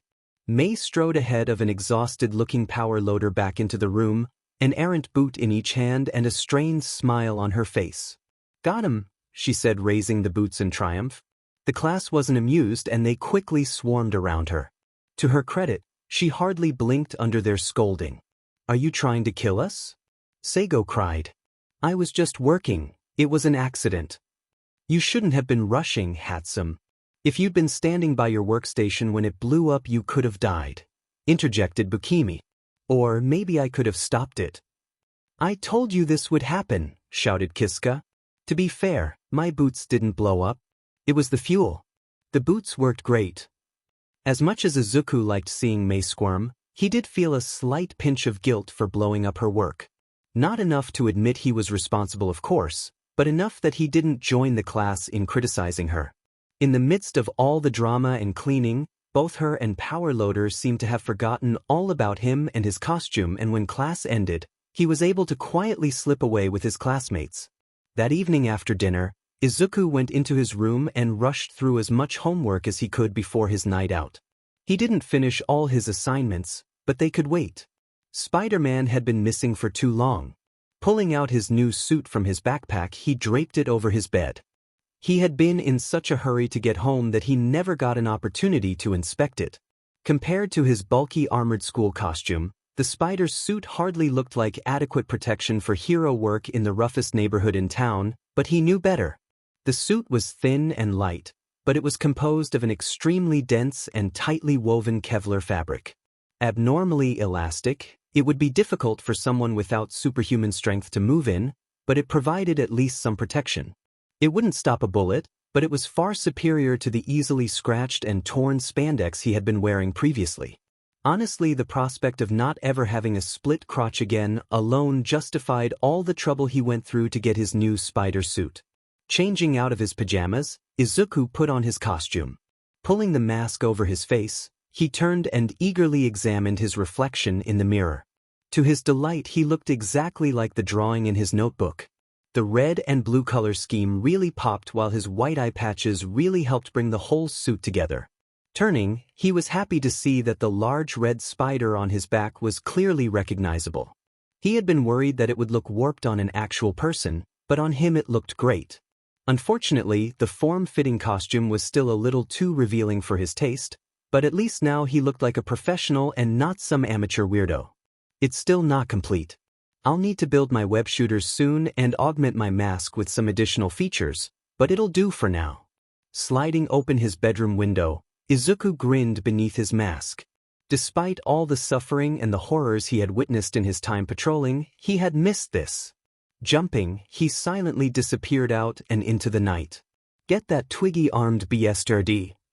The high-collared men surged forward, their dress shirt sleeves rolled up and their green-visored caps pushed high. "Twiggy-armed." Izuku scoffed as he dodged a slot machine that had been launched at his head. "You nerds should talk. Is this where the bad boys of the math club end up?" Running up wall to escape the army of clerks, he passed over a line of dead-eyed gamblers who were too engrossed in their pachinko machines to spare him more than a quarter of their attention.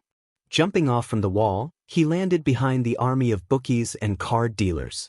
Before they could react, Izuku sprang into action. With a quartet of punches, he sent 4 of them flying into their white-shirt comrades, bowling the lot of them over. "Strike!" Izuku cheered. His spider sense flared.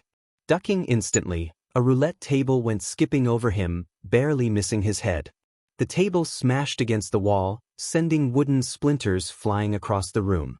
Apparently, this was enough to rouse a few of the patrons of Big Spin's casino from their semi-comatose state, and they began to nervously shuffle off towards the exit. Seeing the exodus of the Dmed, the casino owner, Big Spin himself, suddenly ceased his ranged attack. "Wait!" Big Spin shouted, lowering the blackjack table he had picked up. "All tables are still open, folks. The staff apologizes for the disruption. Complimentary drinks on the house." The crowd looked at each other uncertainly. Evidently a free rum and coke wasn't worth getting brained by a baccarat table. They began to shuffle off again. Before they could take more than a few steps, however, Big Spin snapped his fingers. I know, a new event, special for this evening only. House offers 10-to-1 odds that I squish the Spider-Man flat, right here and now. The gamblers suddenly perked up and a few began rubbing their hands together eagerly. A few checked their purses and wallets while others quickly counted their chips. Wait, are you serious? Izuku said, lowering his fists slightly. Evidently, though, this wasn't such an absurd prospect to the patrons. Looking between the two, the spectators considered their options. Big Spin was a well-known brute to the people in the underground betting scene. A veritable man-mountain, he had been a prize fighter himself in the illegal pit fighting rings before becoming an enforcer in the criminal underworld. He had even trounced a few pro-heroes back in his day. That was a few years ago, true, but he was still an impressive specimen. In comparison, Spider-Man looked like a bug next to the behemoth. True, he seemed to be a spry little BSRD, but he was fighting someone who was maybe 5 or 6 times his weight. Could his punches even hurt Big Spin? Soon there were several hollered bets to the bookies. To Izuku's chagrin, he didn't seem to be very popular. The cages were inundated with wagers against him. Amidst their frenzied shouts, he heard a familiar voice call out, 100,000 all on Spidey, baby. Looking over, he saw a small, thin man in a cheap suit waving his cash-clenched fist at the cashier behind the counter. Weasel? Izuku was shocked he remembered the man. It had been almost a year since he had saved him. It was nice to see him still kicking. All right, Spider-Man. You ready? Growled Big Spin, rolling up the sleeves on his massive forearms. Not yet. Big Spin watched on in confusion as Izuku quickly walked away. Approaching the cages, he flagged one of the cashier ladies behind the counter. 500 or no wait. Izuku fumbled around his pocket for his vending machine money. Make that, 657 on me to win. The woman took his money before printing him out a ticket. Very well. Good luck, sir, she said with a bemused expression. Thanks. Taking his ticket and tucking it in his pocket, he rejoined Big Spin in the center of the room. As he neared the giant, he saw that the excitedly buzzing patrons quickly closed ranks behind him to form a large ring around the pair. They were all shouting and waving their tickets madly, free drinks raised high. The mountain of muscles that was Big Spin cracked his knuckles menacingly as Izuku drew near. You sure screwed up coming here looking for trouble, Spidey. Don't you know that the dash? Don't I know that the house always wins? Yeah, I saw that coming from a mile away, large load. Why don't we have ourselves a little private wager? What do you have in mind? Big Spin rumbled as he unbuttoned his smoking jacket. If I win, you tell me all about your benefactor, shocker. Fine. I'll give you a freebie, seeing as how after this you'll be collecting flies in the dumpster. Deal. Izuku said, raising his fists. Big Spin did the same, and the two fighters began to circle around each other. While Izuku danced lightly around his opponent, Big Spin lumbered forward slowly, his eyes never leaving him. He was taking the fight seriously. I can't afford to get hit once by this guy. I need to dodge his attacks no matter what. With a heave of breath, Big Spin charged. Throwing a mighty right hook, he swung out at Izuku's head. Ducking, Izuku dodged the first blow, only to be faced with a flying knee heading straight towards his chest. Springing backwards, he again dodged, only to be faced with a flurry of fresh attacks. Twisting and turning, he evaded each strike as it came.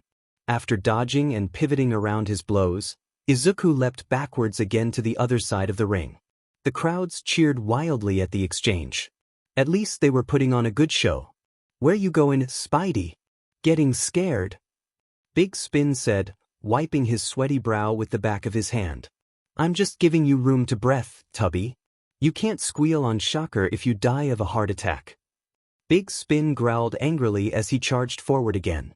Pulling his fist back, be prepared to launch another ferocious assault, however, before he could throw his first punch, Izuku leapt. Landing on his massive slab of a shoulder, Big Spin looked up in surprise just as Izuku delivered a swift kick to his face. The blow sent him careening down into the hardwood floor so fast his head crashed through the floorboards. Izuku flipped head over heels as he somersaulted backward before landing lightly on his toes. The crowd grew quiet as their champion groaned.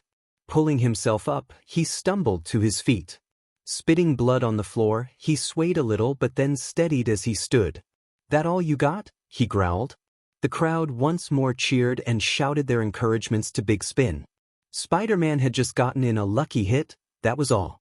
Izuku sighed. It was getting late, and he still had All Might's report to finish.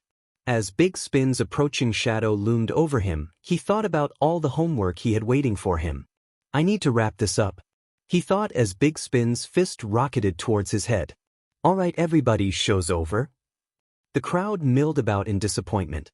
Izuku was standing on top of Big Spin's heaving chest as the man struggled to breath past his broken ribs. "Don't forget to tip the waitstaff and have a good night." The crowd grumbled and tossed aside their now worthless tickets. Some flipped him off, while others simply shook their heads. "Up yours, spider freak. You cost my kids their lunch money this month, you know," shouted a woman in the crowd. Izuku froze and looked up after the dispersing crowd. "What? How's that on me? Hey!" But they paid him no more mind. The tables were shut down for the evening and the bar was closing. They would have to go elsewhere for their illicit activities tonight. "Geez, some people, am I right?" Izuku said, crouching down so he could be closer to Big Spin. "So anyway, about Shocker." Big Spin coughed, spitting out some of the blood that had flowed past his lips from his smashed nose. After a moment his eyes refocused and he looked up at him. Shopper's not gonna be too happy 'bout dis. He told all of his breadwibbers you were dead. Guess he's gob ta killed ya. A second time. I'll worry about that. Now, you owe me answers, so pay up. What's the deal with you and Shocker?" Big Spin groaned again and lolled his head back against the floor. Izuku drummed his fingers against his knees and waited. "Shopper." Big Spin started before his eyes rolled back into his skull and he gasped. Izuku sighed. Standing, he hopped down from the giant's chest and strode over to the bar. The barkeep looked at him warily as he approached.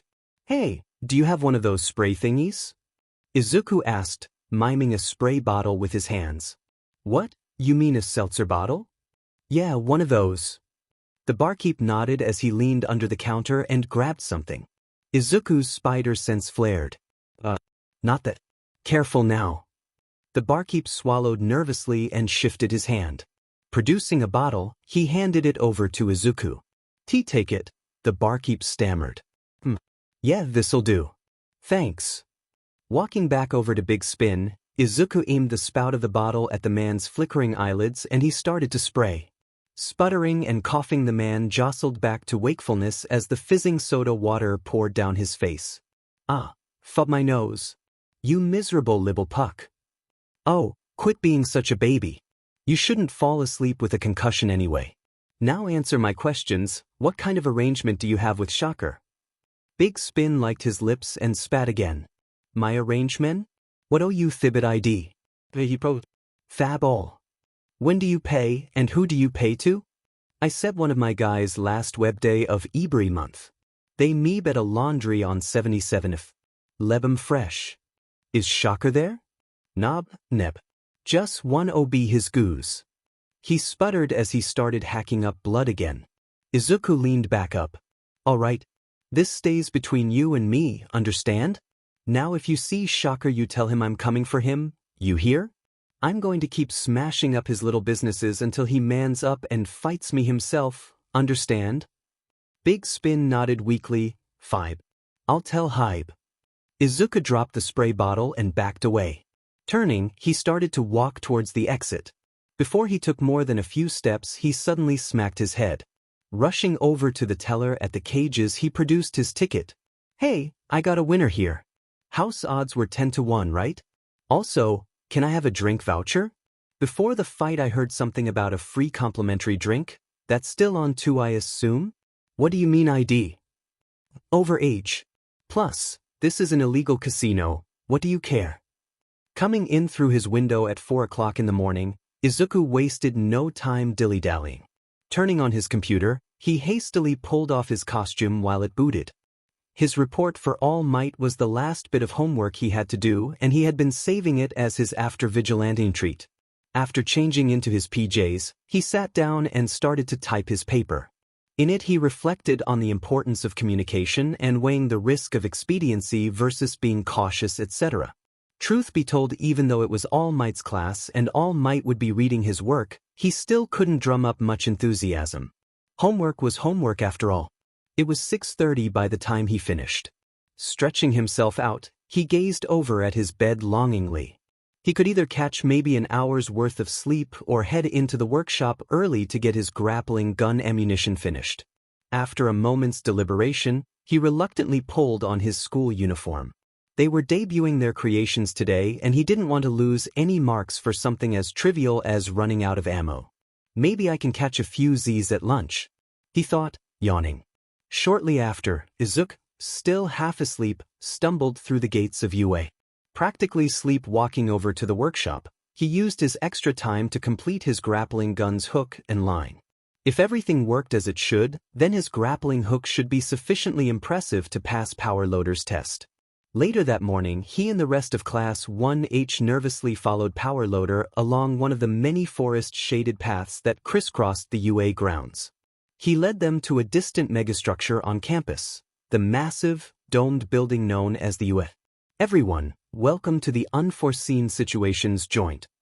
Power Loader said to the class as they entered, "We'll be conducting our equipment tests in here today." The class marveled as they looked out from the top of a long stairway and into the massive enclosure before them. The scale of the glass dome was almost impossible to grasp. Its circumference was easily over 2 kilometers, and from base to apex it stretched to almost a kilometer in height. Housed within was a variety of different terrains representing commonly encountered environments where a hero might operate. Everything from urban landscapes to a mock volcano was under the dome. Izuku blinked in disbelief at what he was seeing. How UA had achieved such an impossible feat of engineering was mind-boggling. As he looked over the various environs, he spotted a yacht lazily floating in the middle of a distant artificial lake. "It's a good thing I'm a scholarship student." As they were taking in the scenery, 13 climbed up the staircase towards them.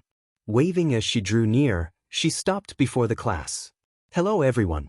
Welcome to the USJ. Impressive, isn't it?" 13 asked in her warbled voice. The class readily agreed. "Thank you. I designed the USJ primarily for disaster response scenarios. If you continue on in the support department, you'll all become quite familiar with this place," she said fondly. "As I understand it, you're doing your equipment trials today, correct?" "Yes," chorused the class. "How exciting! I wish I could see your gear in action." "Are you not teaching us today too, Mrs. 13? May asked. "No, I'm afraid not. I'd love to stick around and see how you've developed since the entrance exams, but I'm too busy setting up for Class 1A. They've got the USJ booked right after you." "Yes, and speaking of, let's go," called out Power Loader as he started off down the stairs. "Unfortunately, we have to be in and out today. Mr. Aizawa doesn't want anyone else in the building when he begins his lesson." "Why is that?" Bukimi asked as they hustled after him. Power Loader merely shrugged. "That's just how he is." Dropping the subject, Power Loader launched into his explanation of their exercise. "Now, for your project, I asked each of you to design something to increase your capabilities in some way. Today I will present you with a series of environments. You must use your equipment in that environment in a way that you feel demonstrates its usefulness. We'll start in the downtown section." Izuku gulped as he approached the towering skyscraper. A short distance away, his fellow students and teachers stood watching him intently. Once again, Power Loader had called him up first. Stopping within arm's reach of the side of the building, he pointed his arm nearly vertical as he took aim with his grappling gun. His maximum range was 25 meters, far too short to reach the top of the skyscraper using the length of his cord alone. Thankfully, he had a trick up his sleeve. "God, I hope this works." He fired and the steel-tipped dart went soaring upwards, trailing a thin, nearly invisible wire behind it. The gun shuddered in his hand as the dart buried itself in the side of the building. Taking a deep breath, he released the spooled-up tension in the wire, sending him catapulting upwards. To his satisfaction, he heard his class gasp behind him, but the sound was soon lost as the air went rushing past. Squinting ahead, he spotted his dart embedded in the wall. His speed was such that he would be sent flying far past his spike. Exactly as planned. Just as he came to within arm's reach of his dart, he pushed a button on his gun and retracted the spike. Now soaring freely up the side of the building, he rearmed his gun and took aim again. Just as he was losing speed, he fired up another 25 meters. Before he could lose his momentum entirely, the dart found purchase and he was hauled up even higher and faster. He repeated this action until he had traversed up to the top of the building. Flinging himself over the edge of the roof, he let himself fall to the gravel-covered rooftop. Landing nimbly, he took a moment to get his bearings. He was dimly aware of the fact that his feet should leave him at the very least breathless and exhilarated, but he had already climbed so many buildings as Spider-Man that he barely even registered the height. Plus, it had been a long morning. He really couldn't get away with all-nighters anymore. Turning, he peered down on the tiny specks that were his classmates. I wonder how high May's boots can go, he thought with a grin as he readjusted the settings on his airgun. Once he was satisfied with the new parameters of his gun, he took a small breath and lightly hopped off the top of the skyscraper, swan diving down to the street far below. I may have a simple airgun, but it's all about options. I bet this'll be enough to get me top marks for sure. Thinking about betting reminded him his fight with Top Spin at the casino last night. Assuming the information he received was accurate, the next time Big Spin was scheduled to meet with Shocker's contact was at the end of April. It was Friday the 6th today, which meant that he'd have plenty of time to chase other leads. After all, Shocker had loads of other breadwinners he could rough up for information. Suddenly, he became aware of the alarmed screams of his classmates. Pulling his mind out of the clouds, he focused on the rapidly approaching concrete. Twisting himself around, he waited until he was in range before firing another dart into the wall. This time the wire went taut immediately and he felt his right hand get warm as the energy from his fall was translated into heat in the wire. In an instant he started to rapidly decelerate without straining himself or the gun. Internally, the spool of wire in his gun was, with great resistance, unwinding, thereby slowing him down to a gentle fall.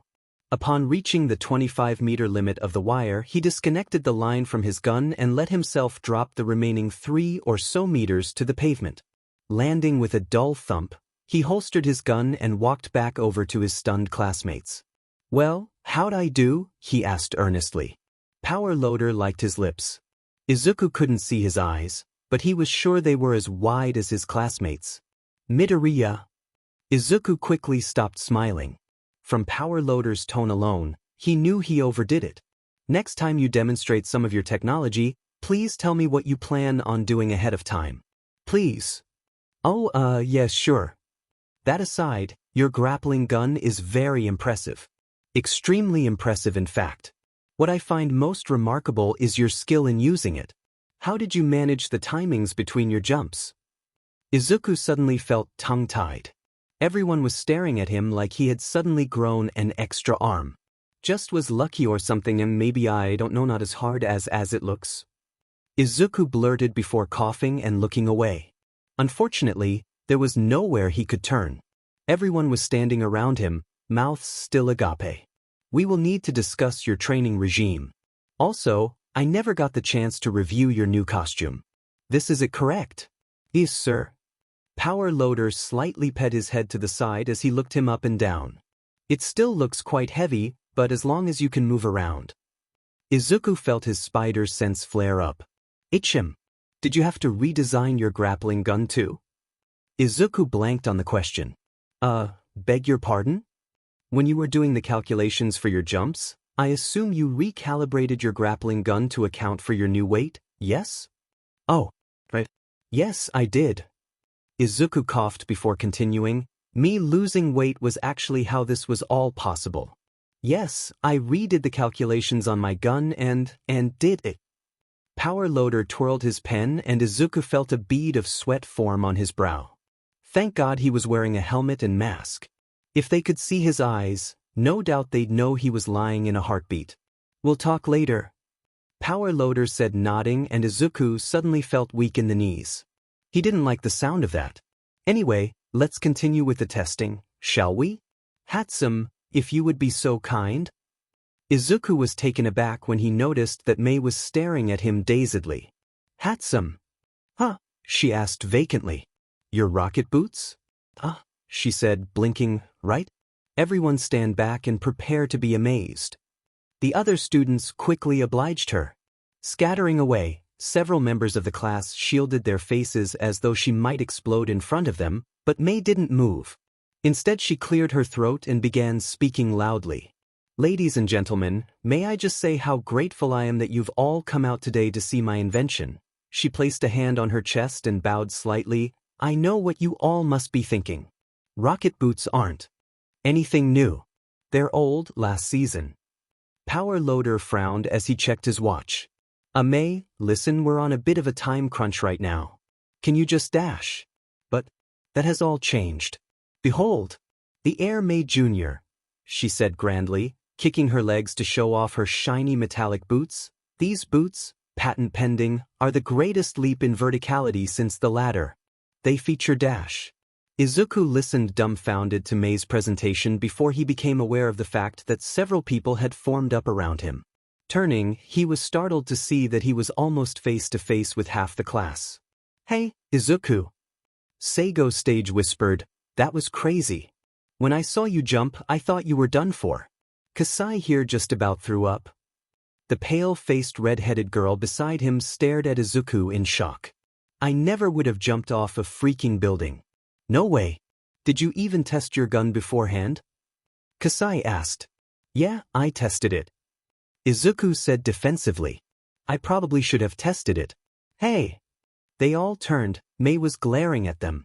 As I was saying, the simple integrated raised heel is not only a must-have for the fashionably conscious, but also contains my very own gyro stabilizer. These clever little babies enable even the most clumsy dash. Izuku, I wish I had your grappling gun. My jumper feet SCK. Hiritsuna whispered dejectedly. What? No. Izuku whispered back quickly. They look great. I'm sure Power Loader will be impressed. He probably hated mine. Shut up. He loved your gun. No, he thinks it's suicidal. Izuku whispered back, but she and the others looked unconvinced. Trust me, I'm sure your gadget is way better than you think it is. Before anyone else could respond, Mei suddenly spoke out. You know. Everyone turned back to her. She had crossed her arms and was tapping her foot impatiently. You know, Dash, she repeated in a softer voice, there are other pitches for consideration here today. I would ask you all for just a few more moments of your time so I can explain the rationale behind the color scheme Dash. At that, Power Loader raised his hand. Actually, I'm just going to stop you right there, Hatsum. We can't afford to waste any more time. We have 5 more stops to make yet and 20 inventions to work through, so if you would be so kind as to use the boots? She exhaled tiredly. Fine. Without any warning, the soles of her boots suddenly fired up with a tiny blue flame and she rose up into the air. Contrary to her boots' disastrous performance yesterday, her ascent was actually quite slow and graceful. Izuku and the others watched in amazement as she glided overhead. Not so bad, am I right? Pretty cool even? Yep, I dare say these are a show stealer, she said, laughing while completing a small orbit around them. They are certainly stable. Power Loader noted, very clean too. No messy exhaust or loud roaring. Very nice. Mei broke out into a giant, bright smile. Thank you. What's your maximum altitude? Think you could fly up one of these skyscrapers? Mei glanced up at the imposing structure. Izuku noticed a flash of fear pass over her face. Well, you see, the thing is, the crosswinds up there must be pretty strong Dash. Actually, there shouldn't be any. The dome climate is carefully controlled. Power Loader said. Oh, she said, swallowing, then maybe I'll just, yeah. The tiny boosters on Mei's boots fired more intensely for a moment, sending her higher. She flew up 10 more meters before she suddenly stopped. Floating for a few seconds, she shook her head and started descending again. Landing down beside Power Loader, she sheepishly approached him. So, here's the thing. Hovering around is no problem, but long-distance flight is kind of an issue. The, engines have a pretty high failure rate after they've been firing for a while. Oh, what's the failure rate? Power Loader asked. Like, 90% after a minute of use? Per engine. It climbs to 100% after 2 minutes. I don't think it's very smart to try and go so high with them. Power Loader nodded again. He didn't seem surprised. Every rocket-based design for personal flight that I've seen has run into that problem. People have been trying for years to solve it. Unfortunately, nobody has yet. But then again, I'm not aware of anyone building rocket boots at such a young age either. Keep at it, handsome. They're very impressive regardless. Mei smiled again. Next up, let's see Moyashi's spring-heeled leg augmentation. A few hours later, Class 1H was gathered back atop the stairs near the exit of the USJ. Although not as memorable as All Might's lesson had been, it had still been quite exciting. Well, everybody, I'm pleased to say that you all met my expectations for your first invention. Congratulations. There were a few murmurings of thanks and some smiles, but nobody relaxed just yet. They had been through this before. After Izuku and Mei's presentation, things had taken a definite turn for the worse. Several of the powered harnesses went haywire and there had been more than a few electrical fires. That being said, Power Loader continued and the students stiffened. I've noticed a familiar trend. The majority of you are building harnesses to accomplish what your bodies should already be capable of doing quite adequately. Even if you were to refine your designs, you would at best have the capability of a strength-enhancing quirk, except with the added disadvantage of cumbersome machinery. You must build something to enhance your own unique capabilities, something that works with your quirks. Power Loader checked his watch. We'll continue this discussion this afternoon. Everyone head back and change, then we'll break for lunch. Izuku joined his classmates as they exited the building. It was a 10-minute walk from the USJ back to the main campus and he was starving. He had skipped lunch yesterday and besides last evening's dinner, all he had to eat was vending machine junk food and toast. As he pictured the delicious cafeteria selection waiting for him, he was surprised to find himself walking side by side with Mei. He shot her a pensive glance. She was looking away from him, past the wooded pathway and towards the distant skyline of Mizudafu. Her posture was relaxed, with one hand in her pocket and the other gripping her boots' laces which she had slung over her shoulder, but her pupils flickered as she gazed over the city. He wondered what she was looking at. With her excellent eyesight, she could probably see right into the boardroom windows of those skyscrapers. While she spoke, "Well, Izuku, it seems like your grappling gun stole the show today," she sighed, still looking over the trees. "Congrats. I suppose I should have tried to fly higher, but these little guys still aren't ready yet." Izuku was taken aback. He had never heard Mei speak like this before. To be fair, he had only known her for a week, but even so. "Thanks," he replied cautiously. "My boots are cool," she said, nodding as though that were indisputable, "but what you did with your grappling gun was beyond belief. I'll have to step up my showmanship game." In spite of himself, he grinned. "Come on now. I was just falling, but you were flying. If anything, I'd compare what I just did to a circus stunt. I may have climbed a skyscraper, but do you think a reasonable person would try and attempt what I just did?" Mei turned and looked at him thoughtfully. "Ichim. I suppose that's true. Yeah. I mean, think about it. Your rocket boots are very user-friendly, comparatively speaking. My grappling gun requires a lot of skill and training to use. And if you screw up, you're dead." Much to his own surprise, his praise was sincere. He really was impressed with her rocket boots. If they didn't limit ground-based mobility so much, he'd even be tempted to build a pair of his own. "That's not entirely true," Mei said, though she looked pleased. "My boots are prone to malfunction after prolonged use. They might fail in the air and then splat. I guess. But there's still a work in progress, right? You'll fix it." "Yeah. I mean, of course I will. It's just a matter of time." At that moment, a shout echoed through the forest ahead of them and several members of Class 1H glanced ahead in surprise. Izuku's ears perked up. If he didn't know any better, he could have sworn that sounded like Bakugo. What was that? Mei asked, focusing on the winding path ahead. It must be Class 1A, Izuku said, looking in the same direction. The yelling was getting closer. I wonder what their lesson in the USJ is going to be like? Probably the same thing we were doing, but instead of equipment they'll be using their quirks. Yeah, that makes sense. Izuku nodded. He hadn't really been paying much attention to Class 1A or 1B. There had been no time. He wondered if Bakugo was at the top of the class or not. He heard some of the other kids saying that Endeavor's son was in Class 1A and he was apparently insanely powerful too. Suddenly he blushed. He could recognize Bakugo's words now, and from the sounds of things, he was in one of those moods. How about I shove your butt up your D-Poindexter? He heard Bakugo yell. That is a completely illogical insult, Bakugo. And your attitude will not be tolerated. As class president, I order you to dash. You can't order me to do jack sheet mobile.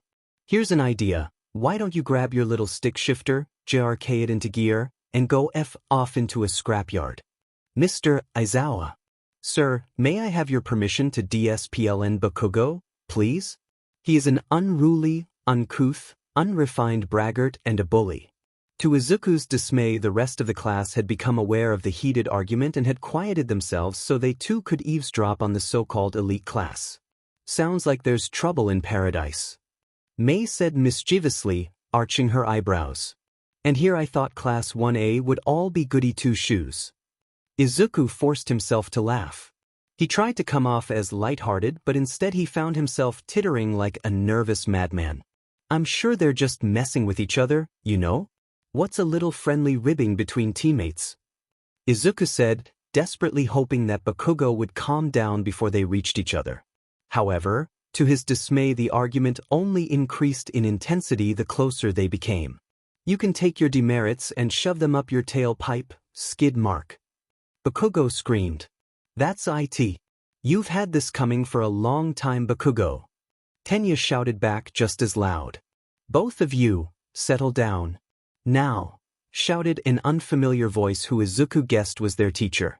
An uneasy silence followed and Class 1H looked at each other with a mixture of amusement and apprehension.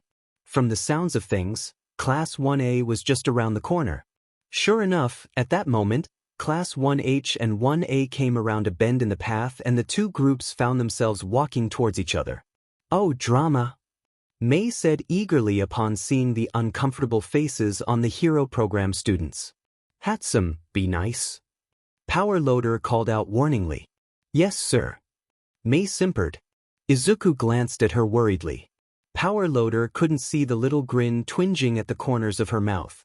He considered looking elsewhere. However, as the two classes drew nearer, his curiosity quickly got the better of him and he couldn't help but check them out. To make it into UA, they had to be the top hero candidates in the country after all, and he'd only ever seen them at lunch out of costume.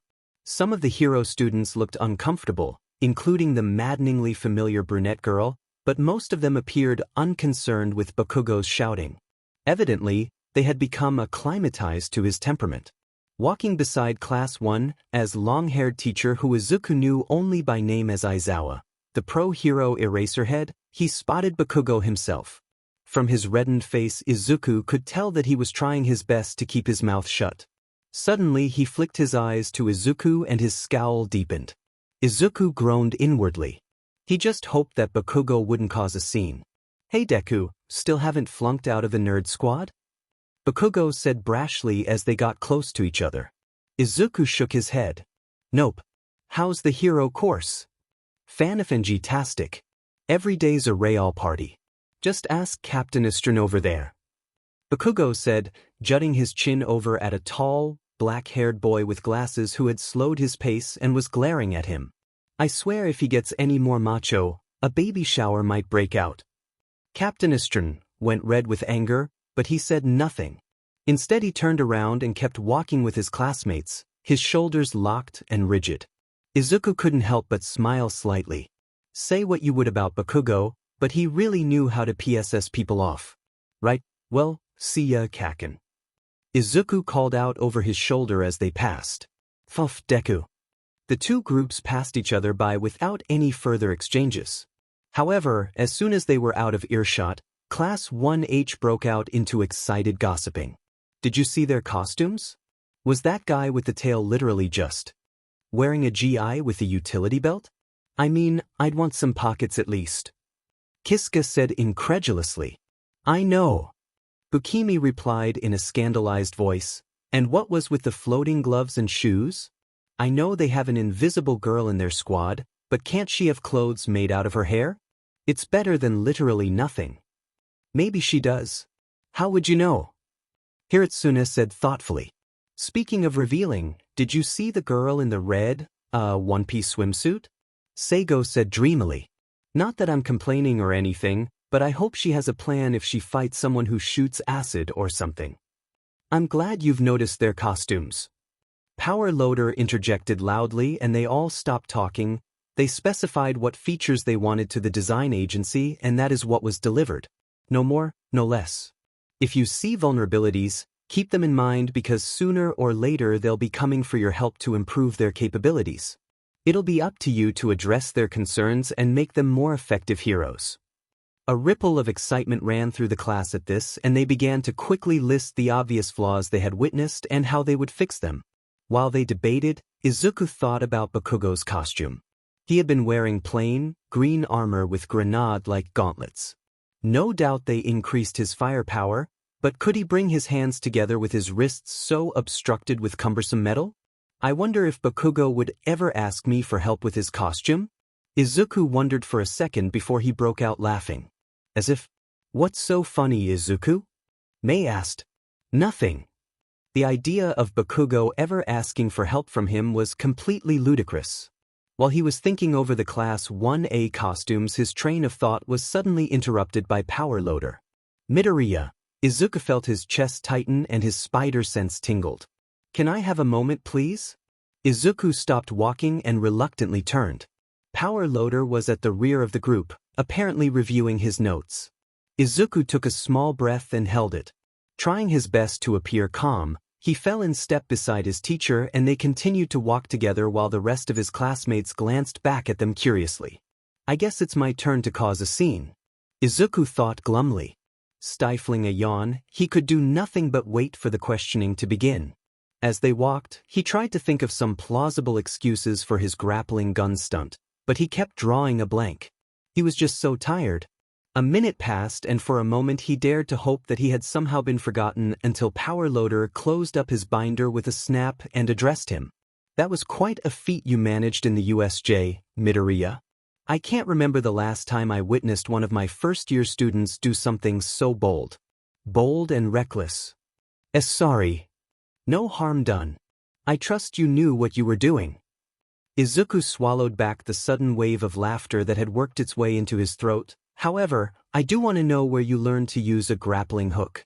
To perform the sort of maneuver you just did ought to take years of training and experience.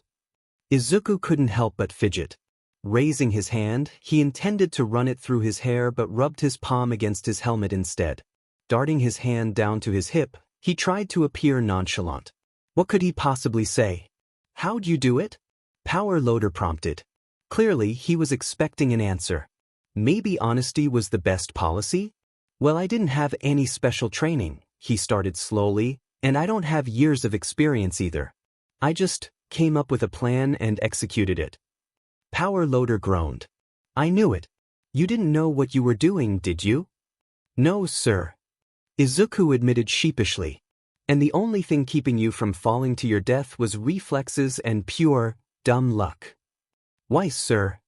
Power Loader fell silent as he mumbled to himself indistinctly. Izuku tried to pick up what he was saying, but it seemed to just be gibberish. He doubted that was a good sign. Finally, after a few moments, Power Loader spoke again. I'm glad you're asserting yourself, but recklessly impulsive heroes don't live very long. Yes, sir. To Izuku's shock, Power Loader extended his arm and put it around his shoulder, his spade-like fingers menacingly close to his heart. UA attracts all sorts of people with unique talents and capabilities, Midoriya, including yourself. If I may ask, was support your first choice or did you want to join the hero program? Eyes still on the claws resting by his chest, Izuku quickly nodded. I wanted to be in the hero program, but I knew I wouldn't pass the practical test though. The practical test. Yes, it is a troublesome barrier, isn't it? Its implementation has been controversial to say the least. But I must say I think you belong in the support class. Oh. I'm not saying you're not hero material. Far from it. Power Loader added quickly. I just think that you can do a lot of good for people within the support program, and not just by designing gear either. In my opinion, being a support hero offers much more flexibility than a regular hero. If you want to work in the field fighting villains, you can. Or if you want to work in disaster relief, you can do that too. Or if design is your specialty, then you can work in a pro workshop.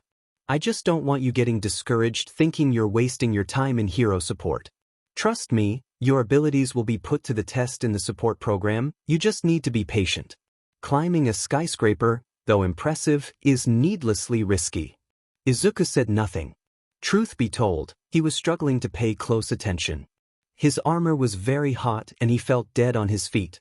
As he stifled another yawn, his breath suddenly got caught in his throat and his eyes widened in shock. It felt like 1,000 ants were running up his spine.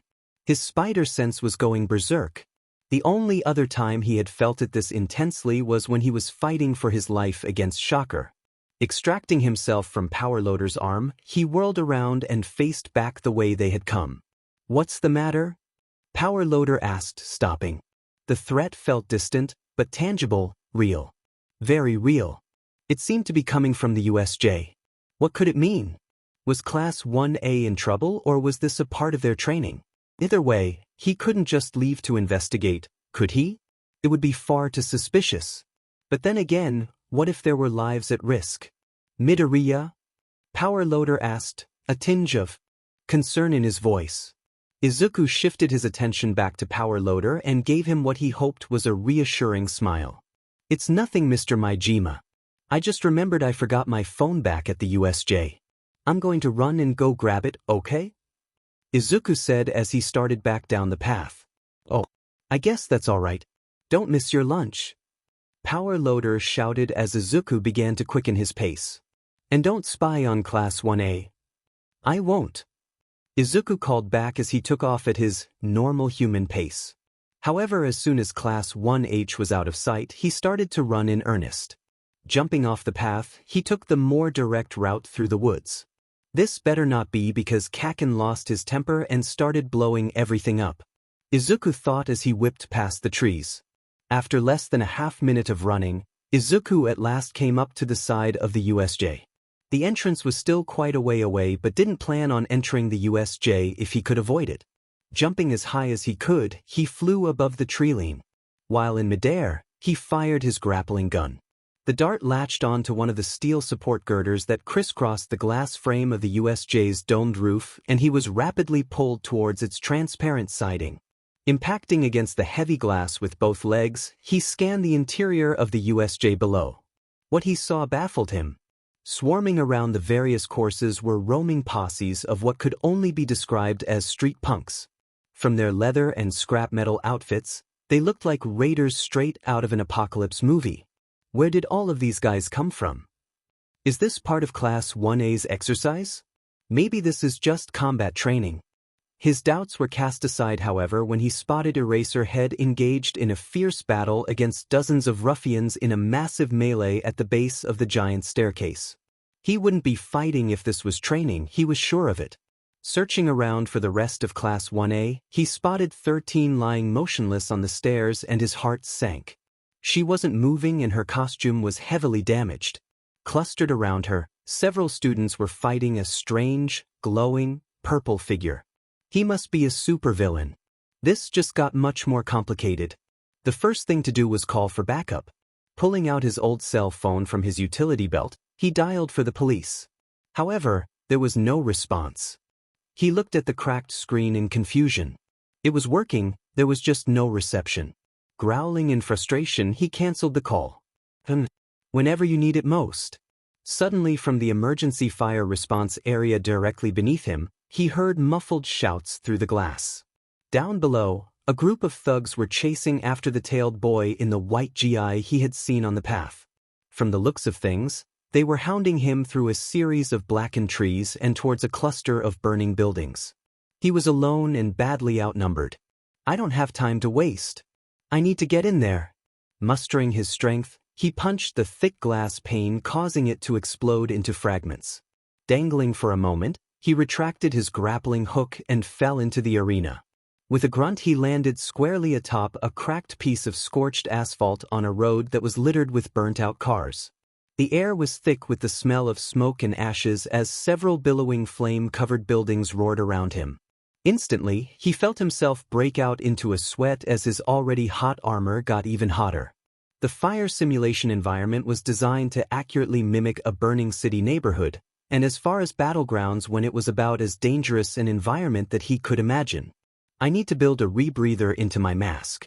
Heat insulation too. He thought as he blinked back a few tears.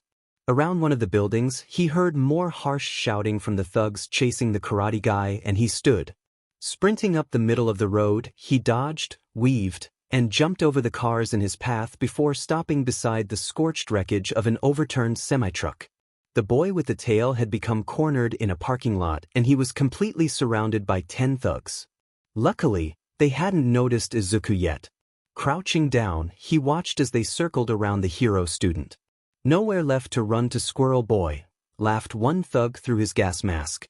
10,000 yen to whoever sets his tail on fire, called out another as his fists began to glow red hot. Izuku couldn't see the boy's face, but he appeared to be calm.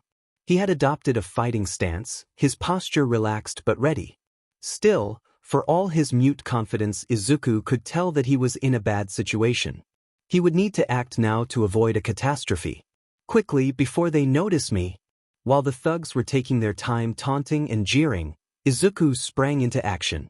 Looking beyond the thugs' backs, the hero student immediately noticed him moving, but was otherwise still. This suited Izuku just fine though. He was used to fighting groups solo anyway. Attacking from behind, Izuku quietly dispatched 2 of the rearmost thugs with a punch apiece. While the thugs were still unaware of his presence, he lunged forward towards a group of 4. Before he could close the distance, one of the thugs spotted him and let out a cry of alarm, but the warning came too late.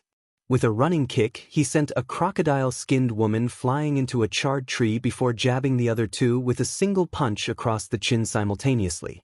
With a crack, they fell unconscious, and Izuku turned to the 4th thug. "Get back, freak!"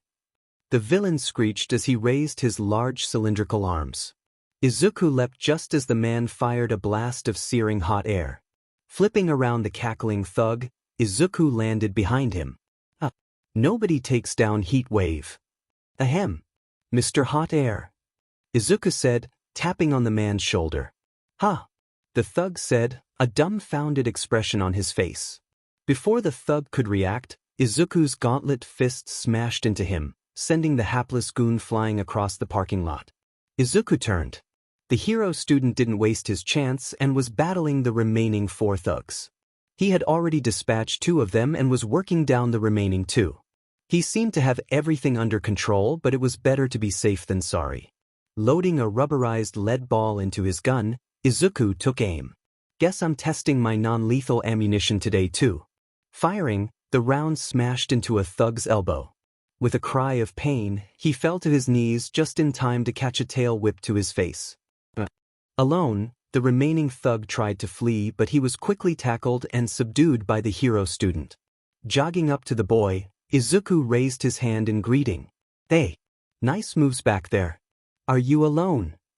Izuku asked. The boy finished tying the struggling thug down with some SBMs and tape before rising to his feet. He squinted at Izuku suspiciously. "Who are you and what are you doing here? Aren't you in the support department?" "Yes, I'm in support. My name is Midoriya. Are you alone?" Izuku repeated, twirling his finger impatiently. There was no time to spare. "Why do you want to know?" asked the boy, squaring his shoulders. Izuku groaned in frustration. "Look, dude, I'm just trying to find out if anybody else in the area is in danger. Now come on, are you alone or not? Every moment we waste is another dash." Yes, I'm alone," said the boy quickly, raising his hands in deference. I just don't know where you dash. Before he could say anything else, Izuku cut him off. Okay, great, he said as he started to run away. You stay here and secure this area. I'll go see if anybody else needs help. Wait, I'll come with you, said the boy running after him. Izuku exhaled sharply and furrowed his brow in annoyance. I can't fight at my full strength with this guy around. I need to ditch him pronto. Sorry, what was that? Izuku shouted over his shoulder while sliding a new dart into his grappling gun. The boy slowed slightly, a wave of uncertainty passing over his face. I said dash. Izuku didn't wait to hear his response. Firing his grappling hook at the roof edge of a nearby brick building, he launched himself up and away from the perplexed boy. Soaring through the air, he fired another shot into a distant, blackened billboard to build up more speed. As he swung forward, Izuku spared a glance behind him. The hero in training was nowhere to be seen. I'm sure he can handle himself until rescue arrives. After a few more aerial pulls, he flung himself outside the fire course and into a rocky wilderness zone. There were no buildings or ledges in range, so he was forced to make a landing at speed. With a huff, he crashed into the ground, rolling and skidding as best he could to kill his momentum. Thankfully his armor prevailed, and he was uninjured. Springing back to his feet, he hopped up a rocky embankment of loosely piled stone. Once he reached the top of the slope, he paused to wipe the sweat and soot from his face and catch his breath. It seemed as though he was now in a mountainous environment. A mixture of steep cliffs and plateaus intermixed with coarsely sorted stone channels and sharp peaks combined to create an imposing landscape. Thankfully, he had his grappling gun to help him navigate the crags. Just my luck, I have to rescue some guy in the fire zone. Why couldn't it have been a girl in the lake that needed my help? Always unlucky. Pulling out his canteen, he took a long drink of water while he gave himself time to recover from the smoke. As he drank, he picked up the sound of echoing voices bouncing around the cliffs. Get dead to rights? The girl. Grab her first. Separate from the harsh cries, Izuku suddenly heard a much shriller, younger voice. Kaminari! You useless dolt! Screwing the cap back on his canteen, he tried to focus in on the sound. It seemed to be coming from one of the cliff tops in front of him. Firing his grappling gun up to a distant cliff face, he launched himself through the air. Hoisting himself up the jagged edge of the cliff, he saw 3 of the hero class students surrounded by over a dozen thugs. Izuku fought back another yawn as he worked out a plan of attack. Momo Yaoyorozu stood side by side with her 2 classmates Jiro and Kaminari while the leering horde of villains massed before them. She still didn't know how they got in this situation. The last thing she remembered was getting surrounded by a purple mist on the stairs, and then next thing she knew, she and her 2 classmates had found themselves on the mountainside, being chased by unknown enemies. She knew from the glass ceiling above that she was still in the USJ, but she had no idea where the rest of her classmates were. Not that she was in any position to help anybody at the moment. Here, Momo said, quickly creating a machete for Jiro and tossing it to the girl before making a staff for herself. We need to break through and find an exit. Jiro caught the machete and raised it threateningly towards one of the thugs that was trying to creep around their left flank. Hey, Pikachu! What are you waiting for? Fry these guys. Jiro shot over at the yellow and black-haired boy. Kaminari bit his lip and stepped back. I would, but I'd hit you too as well. I can't control the flow of electricity, just release it, he shouted back. Oh, well, that's just great. Jiro growled, glaring over at him. With a savage yell, 2 of the thugs rushed forward, knives raised high as they charged. Jiro stepped back and swiped at them as best she could. She managed to intercept one of the blades, but the other thug kept coming. With her machete overextended, there was nothing she could do to stop the oncoming steel. Just as the glinting metal knife was about to stab into her, Momo lashed out with her staff and smashed the thug's hand. With a yelp, he dropped his weapon and fell back. What the heck is up with these guys? What's going on? Kaminari shouted as the surrounding thugs regrouped. None of the villains answered. To the hero students' dismay, yet more enemies appeared from around a boulder. The situation was getting worse and worse. Upon spotting them, A large man in the rear of the group of newcomers shouted. "There are just 3 kids? What are you waiting for? Charge in and just K." Suddenly his words were cut off by a green and white costumed figure that had chopped him in the neck as he leapt over his shoulder. Twisting around while he landed, he fluidly drew a pistol and with a dull thump sound, the thug closest to the trio was knocked down. A bluish-black ball hit the ground next to him, slowly rolling away. The thugs surrounding the hero students whirled around wildly in disarray to confront this new foe. However, before the villains could get their bearings, Momo took the imitative and raised her staff. "Attack!" she cried. They couldn't afford to let this opportunity slip. With a roar, the 3 hero students sprang forward. Momo focused on the thug nearest to her, an orange, waxy-skinned man in a basketball jersey. "Whoosh," he said stupidly, just as she smacked into his shoulder with her staff before, following it up with a move to the center of his chest. The thug collapsed in pain and she looked for her next opponent. Just as she raised her weapon to engage a pair of adversaries, another projectile smashed into the chin of one of the ogreous-looking scum, sending him down to the ground in a groaning heap. His comrade looked over in dull surprise before she brought her staff down on his thick skull. Momo glanced over at the green and white figure. To her amazement, piled around him were a score of motionless villains, all miming piteously. Whoever he was making short work of their attackers. She returned her attention to the battle but was shocked to see that almost everyone had either fled or was down for the count. Soon there was only one enemy left and, seeing that the numbers were no longer in her favor, the villain threw down her weapon and tried to flee. Her mad flight was cut short, however, when another ball smacked into her back, sending her sliding and rolling down the gravelly hillside. Adrenaline pumping in her ears, Momo took a moment to recover while Jiro and Kaminari were doubled over beside her, panting. After a few seconds, Kaminari caught his breath and raised his arm in triumph. "I did it," he shouted hoarsely. We did it, you mean?" Jiro said, rolling her eyes as Kaminari started dancing. Turning away, she looked over at the green and white-clad figure. His helmeted head was swiveling from side to side as he surveyed around the defeated villains. "Hey, Mr. Green and White, thanks for the help," Jiro said. "Yeah, thanks, guy," Kaminari added. "Hey, I saw you outside on the way over here. Aren't you in the support department?" The support hero student quit searching around his feet and looked up. His face was hidden by his mask and helmet, so Momo couldn't say whether or not she had seen him before. "Yeah, I'm in support. Thanks for rescuing me," the stranger said. "Say, have you guys seen any rubber ball thingies on the ground? I'm out of ammo." "I think there's one over there," Momo said, pointing at the cliff base next to her. "How exactly did we save you? Didn't you come here to rescue us?" The support student's body went stiff for a moment and he liked his lips. Definitely not. I would have been toast without you 3. Hey, I have an idea. How about you guys secure this area and keep a lookout for any more dash?" Before he could say another word, a huge muscular man suddenly erupted out of the ground. The man didn't even react as rock debris showered around him as he faced them. He was wearing an eerie skull-like mask, and past his open vest his torso was covered in scars no doubt earned from countless street fights. Cracking his neck, he loomed over the teens, yellow arcs of electricity coursing around his fingers.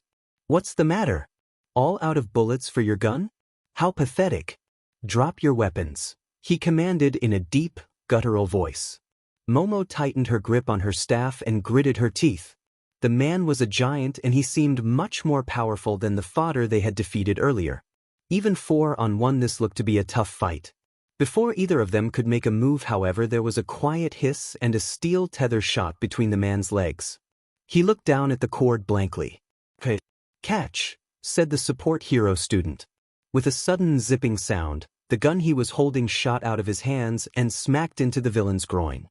With a cry of pain from both him and Kaminari, the villain fell to his knees, clutching his pelvis in agony. While the villain was dealing with his injury, the green and white-clad teen sprinted forward and kicked the man full in the face, rendering him mercifully unconscious. "Ah, dude. Not cool, man," Kaminari said, wincing. "What?" said the support hero defensively. "He was on trigger." You can't be too careful with those guys. How can you tell? Jiro asked curiously. His tongue was black. See? Here. The three watched as the support hero retrieved his gun before reaching into the man's vest pocket. After searching around for a moment, he produced a small, glass vial. The three moved in to get a closer look. The vial was mostly empty except for a faint liquid residue. Probably took a hit just before he jumped out of the ground. Explains why he abandoned his ambush too early, said the support hero student casually. Momo frowned. She had heard of Trigger but she had never seen it before. Wasn't that an inner-city thing? She didn't have much knowledge or experience with street crime. Hell, she'd never even visited the slums. Okay, so we're under attack by junkies? We should— Hey, where are you going? Jiro said in alarm. The green guy had started to jog away. Running backward, he turned to face them. Yeah, as I was saying, how about you guys stay here and secure this area while I go off alone and look for help? My grappling gun will let me look for assistance faster, he said, now some distance away. Wait! Momo shouted, let's go as a group. Before either party could say anything else, there was a massive, booming sound that seemed to rattle their teeth. Everyone stopped and turned to watch as a giant section of the dome collapsed in on itself. Broken glass covering acres of the ceiling alongside countless steel girders fell, showering down into the distance. They fell silent.